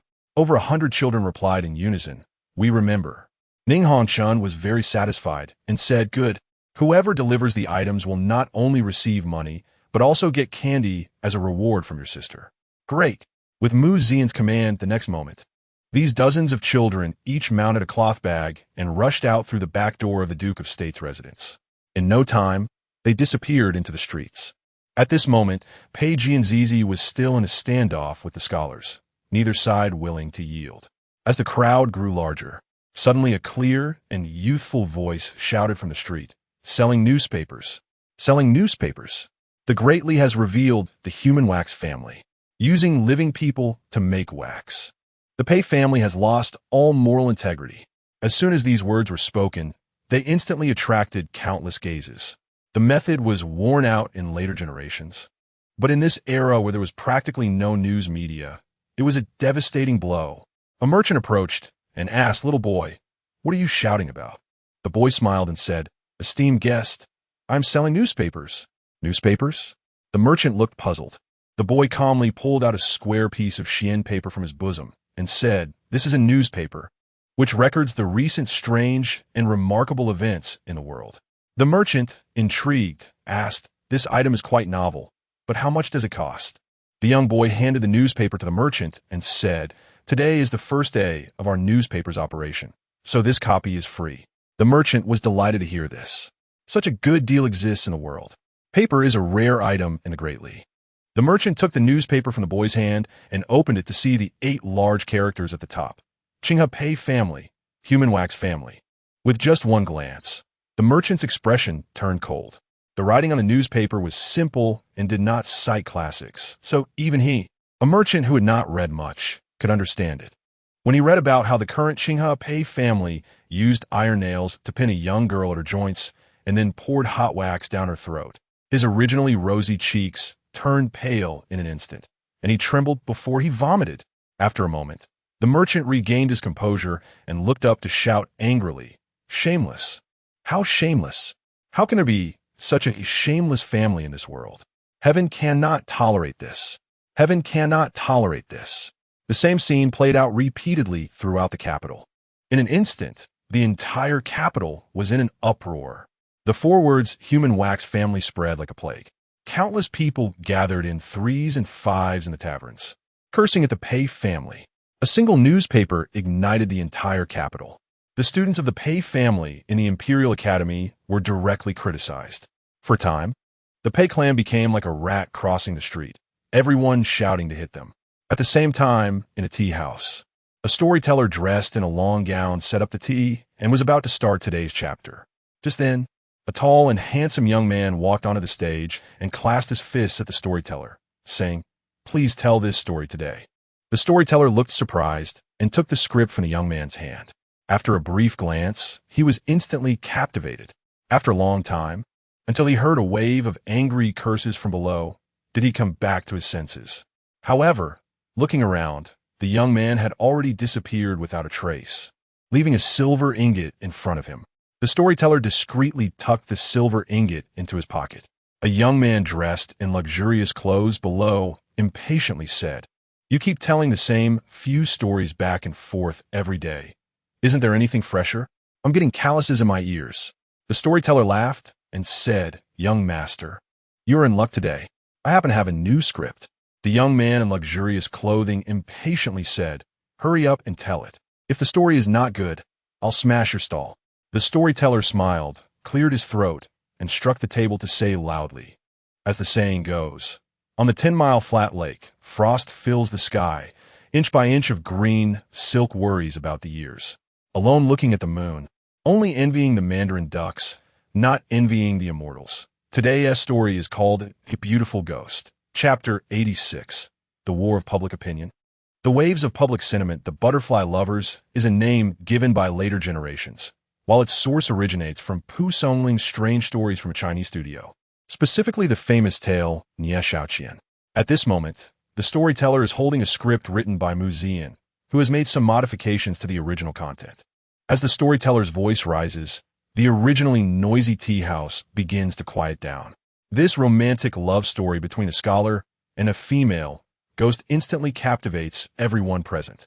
The storyteller's skills are unmatched, as he skillfully conveys a sense of loneliness with just a few words, coupled with the ups and downs of the captivating story. Everyone's eyes are glued, fearing they might miss a single moment, with only the storyteller's voice echoing in the air. It is said that Nie Xiaoqian was a beautiful young woman, but she was framed by a wicked county magistrate and sold into slavery as a gift to the Black Mountain Old Demon. This demon is known for being cruel and heartless, turning Nie Xiaoqian into wax to imprison her soul, preventing her from reincarnating, forcing her to serve him for countless lives, enduring endless torment and suffering. Upon hearing this, the crowd is filled with anger, especially the young man in splendid clothes, who immediately stands up in a fit of rage and kicks over the table in front of him. This Black Mountain Old Demon deserves to die. If I ever encounter him, I will wield my sword to eliminate this demon and save Nie Xiaoqian from her suffering. The interrupted audience exchanges furious glances. The young man in splendid clothes hurriedly sits back down to continue listening. As the story progresses, the crowd's hatred for the Black Mountain Old Demon grows, and their sympathy for the wax-turned Nie Xiaoqian increases. At this moment, everyone wishes they could be like Ning, Kai-Chin, and Yin Qixia from the story, fighting against evil and upholding justice. As the tale concludes, the audience feels a lingering sense of unfulfillment. How frustrating. If only they could step into the story and rid the world of such evils. Who wouldn't feel this way? Such a beautiful young woman like Nie Xiaoqian turn into wax while still alive. It's simply infuriating. Just as the discussion in the tea house is underway, a little girl enters, carrying a cloth bag. She walks directly up to the young man in splendid clothes and timidly asks, "Excuse me, sir, would you like a newspaper?" The young man, still immersed in the butterfly lovers, responds impatiently, "Don't bother me. Can't you see I'm in a bad mood?" The little girl is startled and almost bursts into tears. Seeing this, the young man suddenly thinks of Ning Caichen's character in the story. If it weren't for Ning Caichen's politeness and courtesy, how could he have met a woman like Nie Xiaoqian and created such a poignant tale of love between a human and a ghost? With this thought, the young man quickly forces a smile and says, Oh dear, I was rude just now. Please bring me that newspaper. Yes, that's right. Bring me a copy of that newspaper. I can't afford it. The little girl skillfully pulls a newspaper from her cloth bag and hands it to the young man. He initially had no interest, merely putting on airs, but the moment he opens the newspaper, he is immediately drawn in by the articles within. Qinghe family, the wax-making family, Black Mountain old demon, creating wax from living people. The young man's eyes suddenly light up, and then he becomes furious, shouting, "Goodness! How can such evil exist in the world? A prestigious family is actually a den of filth. This Pei family is 100 times more despicable than the Black Mountain old demon. If we don't eliminate this scourge, where is the justice in the world?" With that, the young man rushes out of the tea house. The same story unfolds in different tea houses. In no time, the tragic love story of Ning Kaichen and Jia Xu sweeps through the entire capital. Meanwhile, the Black Mountain old demon becomes the target of public condemnation. However, as these listeners exit the tea houses, they are met with the sight of citizens, scholars, and merchants all stirred up with excitement. When they try to learn more, these angry crowds immediately hand them a copy of a newspaper. After reading the content on the newspaper, the listeners are momentarily taken aback. The contents of a storybook are strikingly similar to the actions of the Pei family. Isn't the Pei family just the living embodiment of the Black Mountain old demon? Having just heard the story, they feel a surge of power and resentment with nowhere to vent. Now, the Pei family has directly hit the bullseye. Inside the Prime Minister's residence, Du Yuheng sips a fragrant cup of tea, his expression content and at ease. Rarely enjoying a day off at home, he naturally wants to savor this hard-earned tranquility, far away from the disputes of the court and the burdensome troubles. The sun shines brightly outside, and everything seems so wonderful. Just then, a frantic voice calls out, "Sir, it's bad. It's bad." The steward of the Prime Minister rushes in hurriedly. Du Yuheng, seeing this, remains unfazed and says, "What is with all this fuss? A gentleman should remain calm in the face of disaster." The steward quickly straightens his clothes and replies, "You are right, sir." Du Yuheng, satisfied, takes a sip of his tea and asks, "What has happened?" The steward clears his throat and then bows deeply, saying, "Reporting to you, sir, last night, the entire capital was inexplicably plastered with notices. These notices criticize the Qinghe Pei family for turning women into wax while still alive. Furthermore, young boys have been selling a thing called newspapers in the streets, which also discusses how the Pei family uses living people to make wax. In brothels and tea houses, there's a play titled The Butterfly Lovers, which seems to tell a tale of love between a human and a ghost, but actually uses this to satirize the Pei family. Now, the common people, students, scholars, merchants, and gentry are all in an uproar. The public sentiment is surging. Just now, over 10,000 people have gathered at the palace gates, with students banging the drum for petitions demanding the emperor punish the Pei family severely. And now, it seems the palace gates are surrounded with no way in or out. As the steward finishes speaking, Du Yuheng, who is drinking tea, spits it all out and jumps up from his chair. What? What did you say?" The steward replies, "The public sentiment is surging. If you don't go and uphold justice soon, the enraged citizens might storm the palace." Du Yuheng slaps his thigh, his expression drastically changing, and he trembles as he points at the steward. You, why didn't you say this earlier? I'm going to be killed by you sooner or later. What are you still waiting for? Prepare the carriage." The steward rushes out, and Du Yuheng collapses weakly to the ground, his eyes vacant. What kind of calamity have I brought upon myself? In his heart, he curses the Pei family's ancestors 18 generations over. At this moment, in front of the palace gates, countless citizens gather. Students in scholar robes form the front of the crowd. The drum for petitions, covered in vegetation, is now being struck loudly. On the palace walls, numerous guards in armor exchange tense glances. A squad leader, trembling, asks, "What should we do, Commander?" Beside him, Shen Kangwu looks utterly despondent. Just moments ago, he had been awakened from his slumber in Tingzhu Pavilion. Upon arriving, he was met with this scene. After hearing his subordinates recount the events, Shen Kangwu feels as though the sky is about to fall. All the expenses tonight will be recorded in the Duke's residence. What princess's orders? Everything regarding the patrol has been arranged. Remembering all that happened last night, the smile on Mu Zian's face became even clearer. Shen Kongwu held his head and, slapping the wall in front of him, said dejectedly, "I've been fooled." Chapter 87. The spark has become a prairie fire outside the palace. The voices of the people were deafening, and Shen Kongwu felt like he had a headache. Has it been reported to His Majesty? It has been reported, but His Majesty has not yet issued any commands. Shen Kongwu took a deep breath and cursed Mu Zian in his heart. In this situation, who would dare to speculate on the emperor's intentions? If they were to forcefully disperse the crowd, they would undoubtedly earn a bad reputation.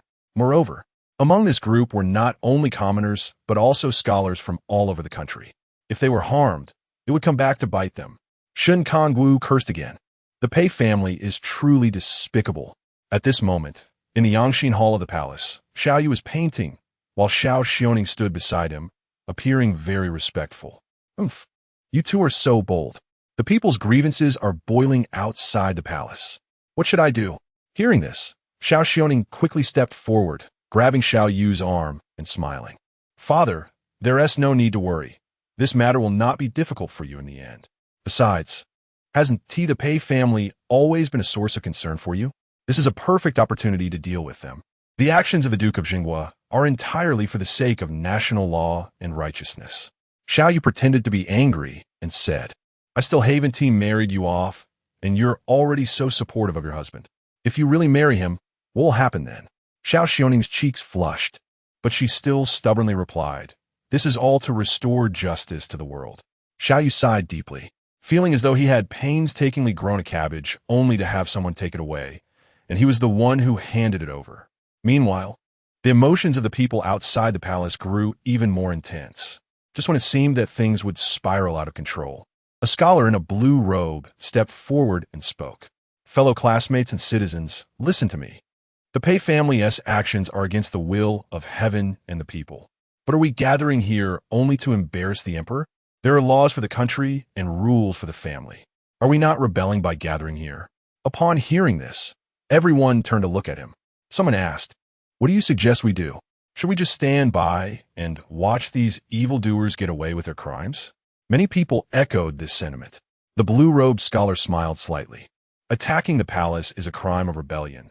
But if we go to the Pei family to demand an explanation, then the law does not punish the masses. Instead of waiting here in agony, why don't we all go to Qinghe County to seek justice? We can also see if what was said in the newspapers is true." As soon as he said this, everyone suddenly realized. The young man in splendid clothing from the tea house laughed heartily. "I am Zhao Mingsheng, son of the current Marquis of Wunan. I am willing to uphold justice. Come with me." As soon as this was said, the crowd responded eagerly. "Good. Brother Zhao is mighty. I am Sun Haya, son of the Marquis of Jinghai. Seeing this injustice today, I also want to be the chivalrous Yin Qixia. Let us destroy the villainous Pei family of Qinghe." In no time, a vast crowd of citizens and scholars set out towards Qinghe County. Just before they left, a scholar stepped forward and asked, "Your words have truly opened our eyes. May I ask your name?" The blue-robed scholar bowed respectfully and smiled. "I am Jia Xu, courtesy name Wenhe." Inside the Pei family's morning hall, a sudden gust of cold wind blew in. Pei Liang, sitting next to the coffin, felt a chill run down his back. Before he could react, the housekeeper rushed over in a panic. "Master, not good. Something has happened." Pei Liang frowned upon hearing this. "What happened?" The housekeeper wiped the cold sweat from his forehead and said, "Someone from the tavern in the city said they will not host our morning banquet." Pei Liang's brows furrowed. "How dare a mere tavern offend me? Can't we just find another one?" The housekeeper's face grew even uglier. "We've asked around, but no tavern is willing to take us. Not only that, but all the theater troops and bearers in the capital have also sent word that they are returning our deposits.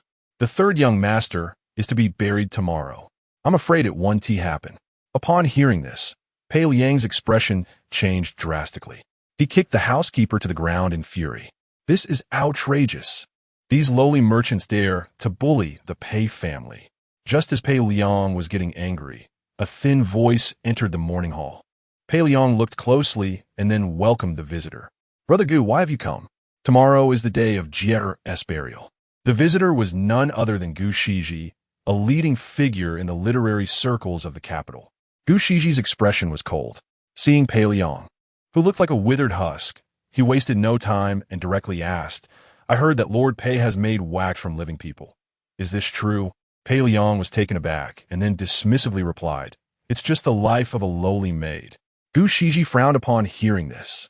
The next moment, he bent down and lit 3 incense sticks, placing them before the spirit of Pei Shaoji.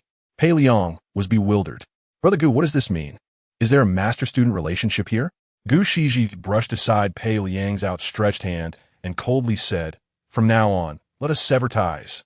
Take care of yourself, Brother Pei." Having said that, Gu Shiji turned and left without any hesitation, leaving Pei Liang stunned, not knowing what had just happened. However, the next scene left him completely dumbfounded. Countless renowned scholars began to arrive at the Pei family's morning hall. When they saw the figure inside with the flickering candlelight, they all chose to sever ties with the Pei family. Even a fool would have realized that something was wrong at this moment. The reason the Pei family could manipulate the court and influence political affairs was not only because they had many officials in the court, but also because they had an excellent reputation among the scholars. This reputation was the result of generations of careful nurturing by the Pei family, and it was the key to their enduring prosperity. However, at this moment, Pei Liang could clearly feel those connections and that reputation dissipating at an alarming rate. Until the arrival of Master Danshan, Pei Liang completely broke down. Sitting before Pei Shaoji's coffin, the withered Pei Liang looked at the figure before him and asked, "Are you also here to sever ties with my Pei family?" Master Danshan looked at the figures inside and sighed. How did it come to this? The reputation of the Pei family, built over 100 years, has been destroyed in an instant. Having said that, Master Danshan turned and left without pausing. At this moment, all the disciples of the Pei family looked at each other in confusion, not knowing what had happened. Just then, a pale-faced Pei Jian rushed into the morning hall. Looking at the bewildered crowd, Pei Jian immediately recounted everything he had seen and heard in the capital. As Pei Jian's voice fell, Pei Liang's expression changed from shock to anger, and then from anger to pallor. Pei Liang collapsed to the ground, his eyes vacant, murmuring, "Wax people family, wax people family." At this moment, a figure reappeared in Pei Liang's mind. He smiled wretchedly. "Ha ha ha, Mu Zian, is this your method?" Pei Liang completely went mad. The term wax people family was a devastating blow to the Pei family. The moment this title was affixed, the Pei family had already been sentenced to death. The spark has become a prairie fire. The Pei family has become a turtle in a jar. Within the Duke of Jingguo's residence, Mu Zian heard the cold, mechanical voice of the system in his ear. "Ding! Congratulations, host, for triggering a choice. Choice 1. Watch the changes from the sidelines, retreat into the shadows, and quietly observe the Pei family's collapse. Reward. Top charm. The host will find it easier to gain the trust of others and will have a deadly attraction to the opposite sex. Choice 2. Stand up and confront the Pei family. Delivering a fatal blow. Reward. Super endurance. Endurance against pain, hunger, poisoning, and other negative effects is increased tenfold. Ding dong. Please make your choice, host." Chapter 88. The Pei family in a deadlock. As the door opened, a cold wind swept in with the setting sun. Mu Zian suddenly smiled and said softly, "The wind is rising. Then let the Pei family perish. Prepare the carriage." Ding dong. Congratulations to the host for making a choice. On the streets of Qinghe County, countless angry citizens surged forward. All the constables looked at each other in confusion. At this moment, County Magistrate Chun Yuanbai felt a chill run down his spine. Seeing the approaching crowd, he pretended to be furious and shouted, "Disperse! Disperse! Otherwise, I'll throw all of you into prison." As soon as he finished speaking, Zhao Mingcheng stepped forward from the crowd and shouted angrily, "You little official! How dare you block me? I am the son of the current Marquis of Wunan. Do you dare to touch me with 10 times your courage?" Hearing this, Chun Yuanbai's face turned from red to pale with anger. "Young Master Zhao, although you are of noble descent, you cannot break the law. Do you know you are inciting a rebellion?" Before Chun Yuanbai could finish, a scholar stepped forward and said, "We, the common people and scholars, are merely standing up against injustice. Today we heard that the Pei family has lost all conscience and is using living people to make wax. We specifically came to demand an explanation. How can the Pei family, a prominent family of the Great Li, be so shameless?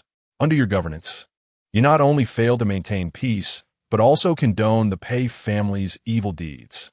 And now you even want to label us as rebels, trying to cover for the Pei family.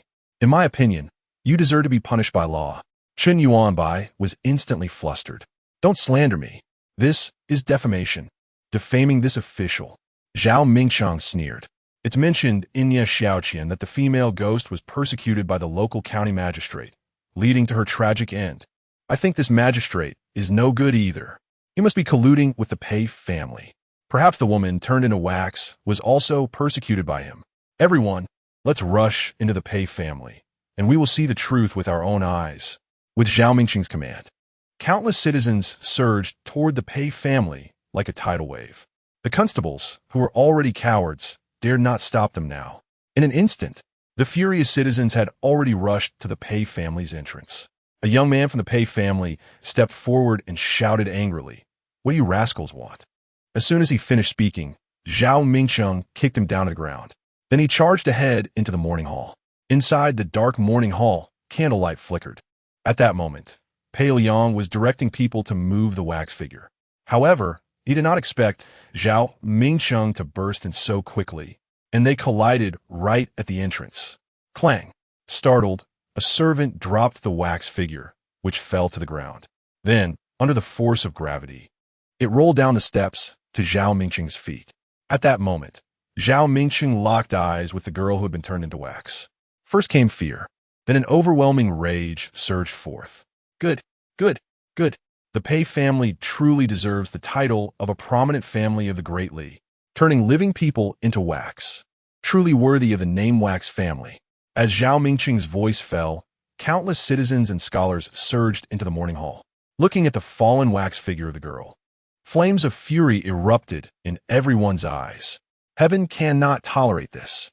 Heaven cannot tolerate this.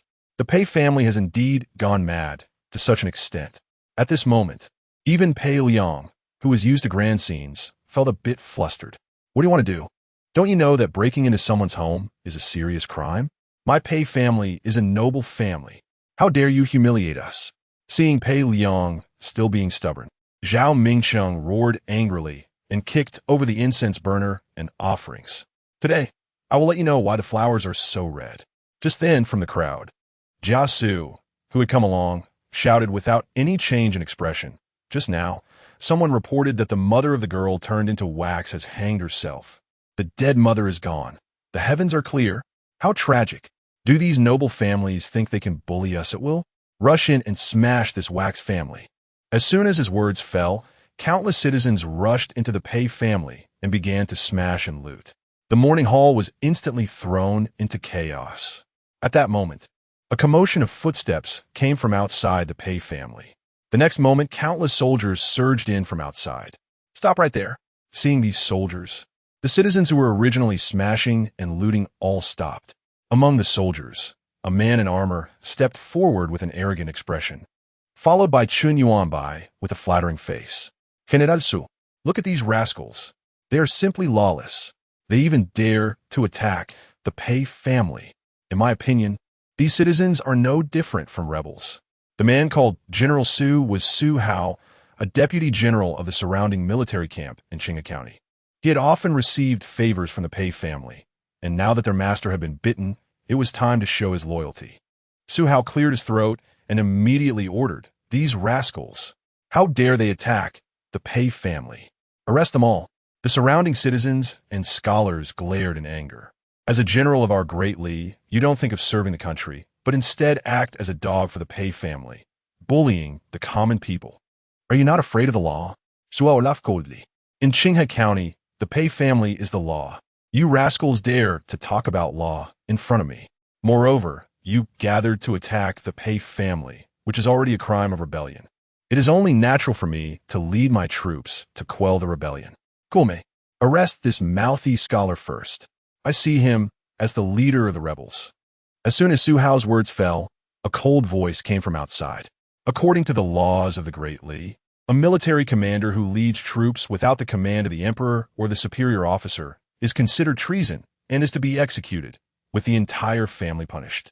Upon hearing this, Su Hao's expression changed. Who? Who is speaking? The crowd parted to make way for a small path. In the candlelight, Zian stood with his hands clasped behind his back, draped in a python robe. At that moment, the remaining sunlight was like blood, and Zian stood under the setting sun like a beast ready to pounce. Pei Liang looked at Zian's figure, and endless resentment flashed in his eyes. It's you. You want to harm my Pei family. Ha ha ha. Wax family. You are so cruel. So cruel. Pei Liang laughed madly. The fallen candlestick ignited the white silk hanging in the morning hall. The originally dark surroundings instantly began to brighten. Zian's gaze swept over Su Hao's face, and a murderous aura rushed forth, causing Su Hao to break out in a cold sweat. He originally thought it was just a bunch of rascals causing trouble, and it was a good opportunity to show loyalty. But who would have thought that the Duke of the State would suddenly appear? Zian spoke to Su Hao with no hint of emotion, spitting out one word: get out. Chapter 89, a hasty conclusion. Su Hao was almost paralyzed with fear at the cold word from Zian. Treason. Annihilation of the 3 clans. Just one of those words was enough to kill him 1,000 times. Run. Run. The once arrogant Su Hao quickly led his soldiers away in a panic. As the saying goes, he came in a rush and left in a rush. Only Chen Yuanbai was left stunned in place, looking at Zian's icy gaze. Chen Yuanbai swallowed and spoke, Duke of the State, you. Before he could finish, Chen Yuanbai heard a whistling sound next his ear. In the next moment, Zian directly grabbed his neck and lifted him off the ground as if he were a chick. The intense feeling of suffocation made Chen Yuanbai struggle madly. But it was futile. Zian spoke coldly. Is it enjoyable to bully the weak? Chen Yuanbai's face turned red and swollen from lack of oxygen.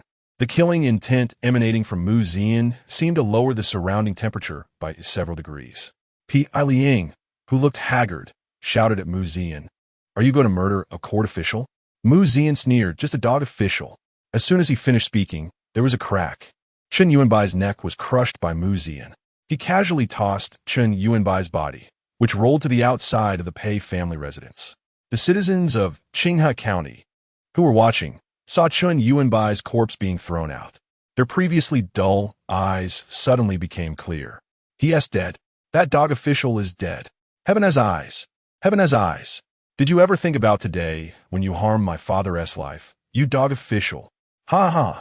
Daughter, can you see from above? That dog official is finally dead. In an instant, all the citizens of Qinghe County burst into laughter. However, this laughter was filled with endless desolation and tragedy.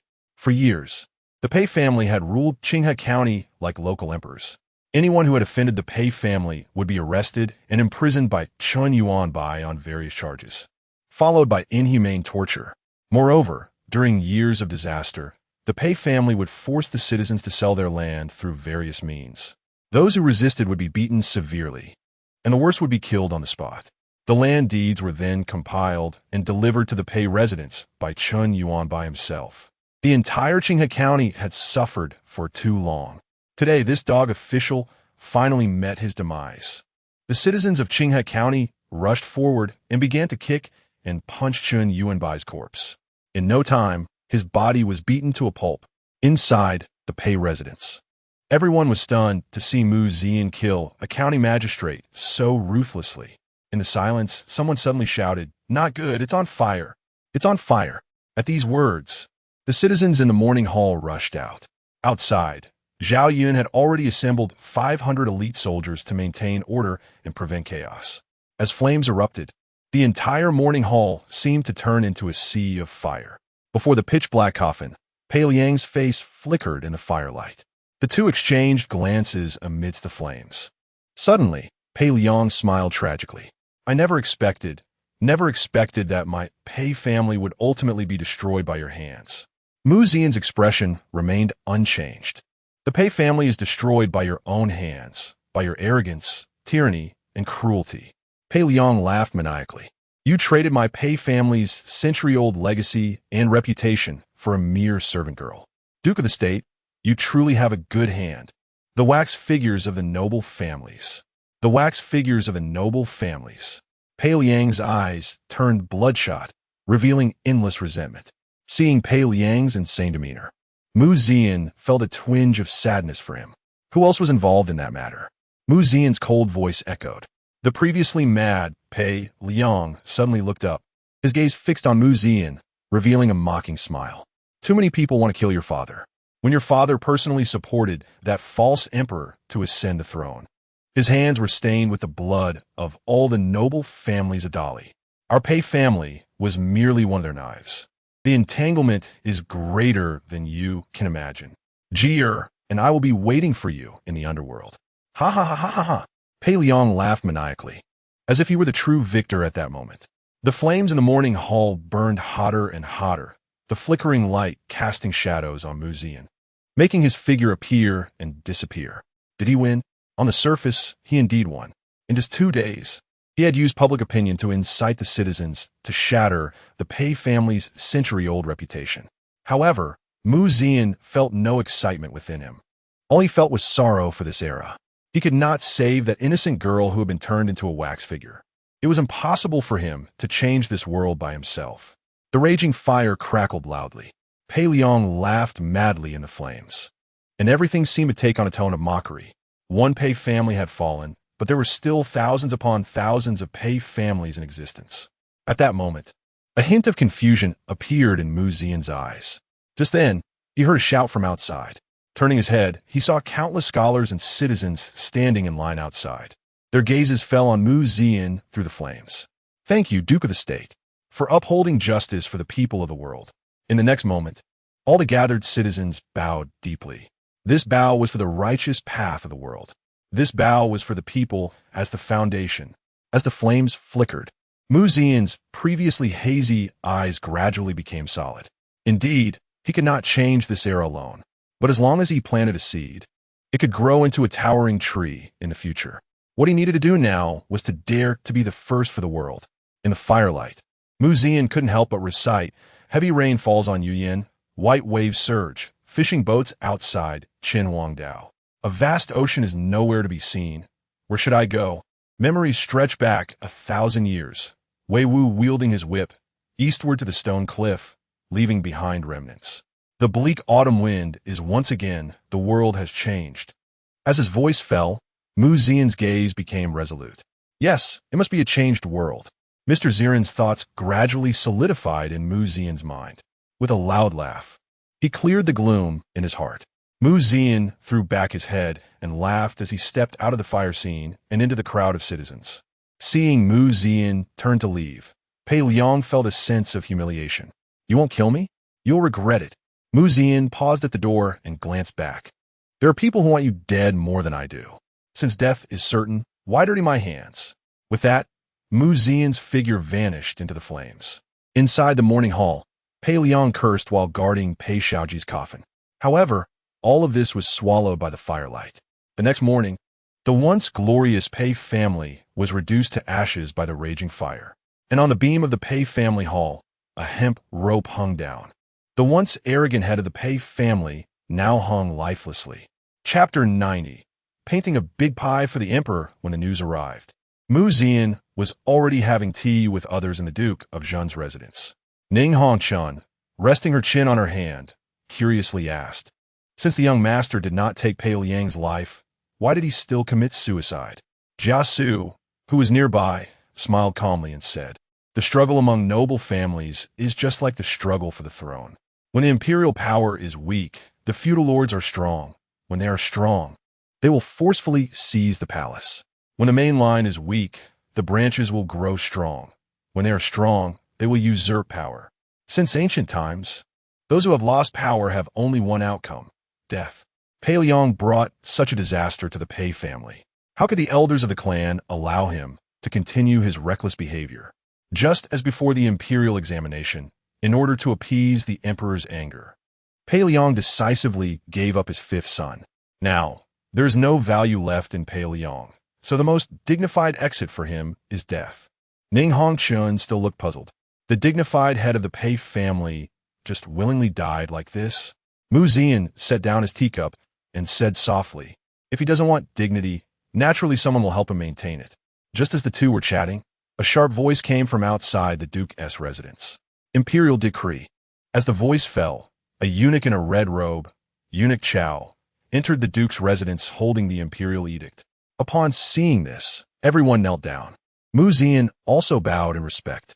Eunuch Chao wasted no time and directly unfolded the imperial edict, saying, in the name of the emperor, it is decreed. Chun Yuan Bai, the county magistrate of Qinghe County, has embezzled and accepted bribes, failing to benefit the people after 10 years in office, instead becoming a lapdog of the Pei family, oppressing the common people, using power for personal gain, and has betrayed the emperor's grace. Duke Mu Zian has eliminated harm for the people and rooted out treachery for the country.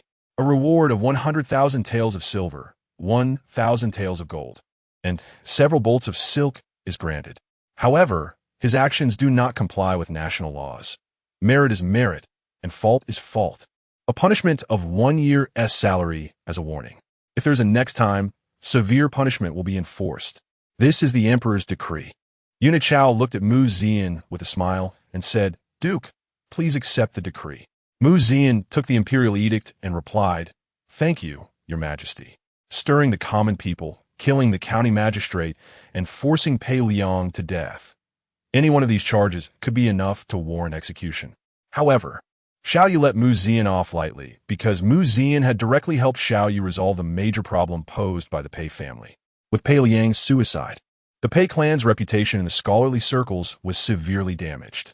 Taking this opportunity, Zhao Yu directly reorganized the Pei family's influence in the court. After this incident, the Pei family completely fell out of the ranks of top noble families, with no possibility of recovery. To be honest, if it weren't for the fact that Mu Zian had killed County Magistrate Chun Yuan Bai in a way that slightly broke the rules, Zhao Yu would have considered promoting Mu Zian again. Eunuch Chao, with a face full of smiles, looked at Mu Zian and said, Duke, the emperor has instructed you to enter the palace to meet him. The carriage is ready outside.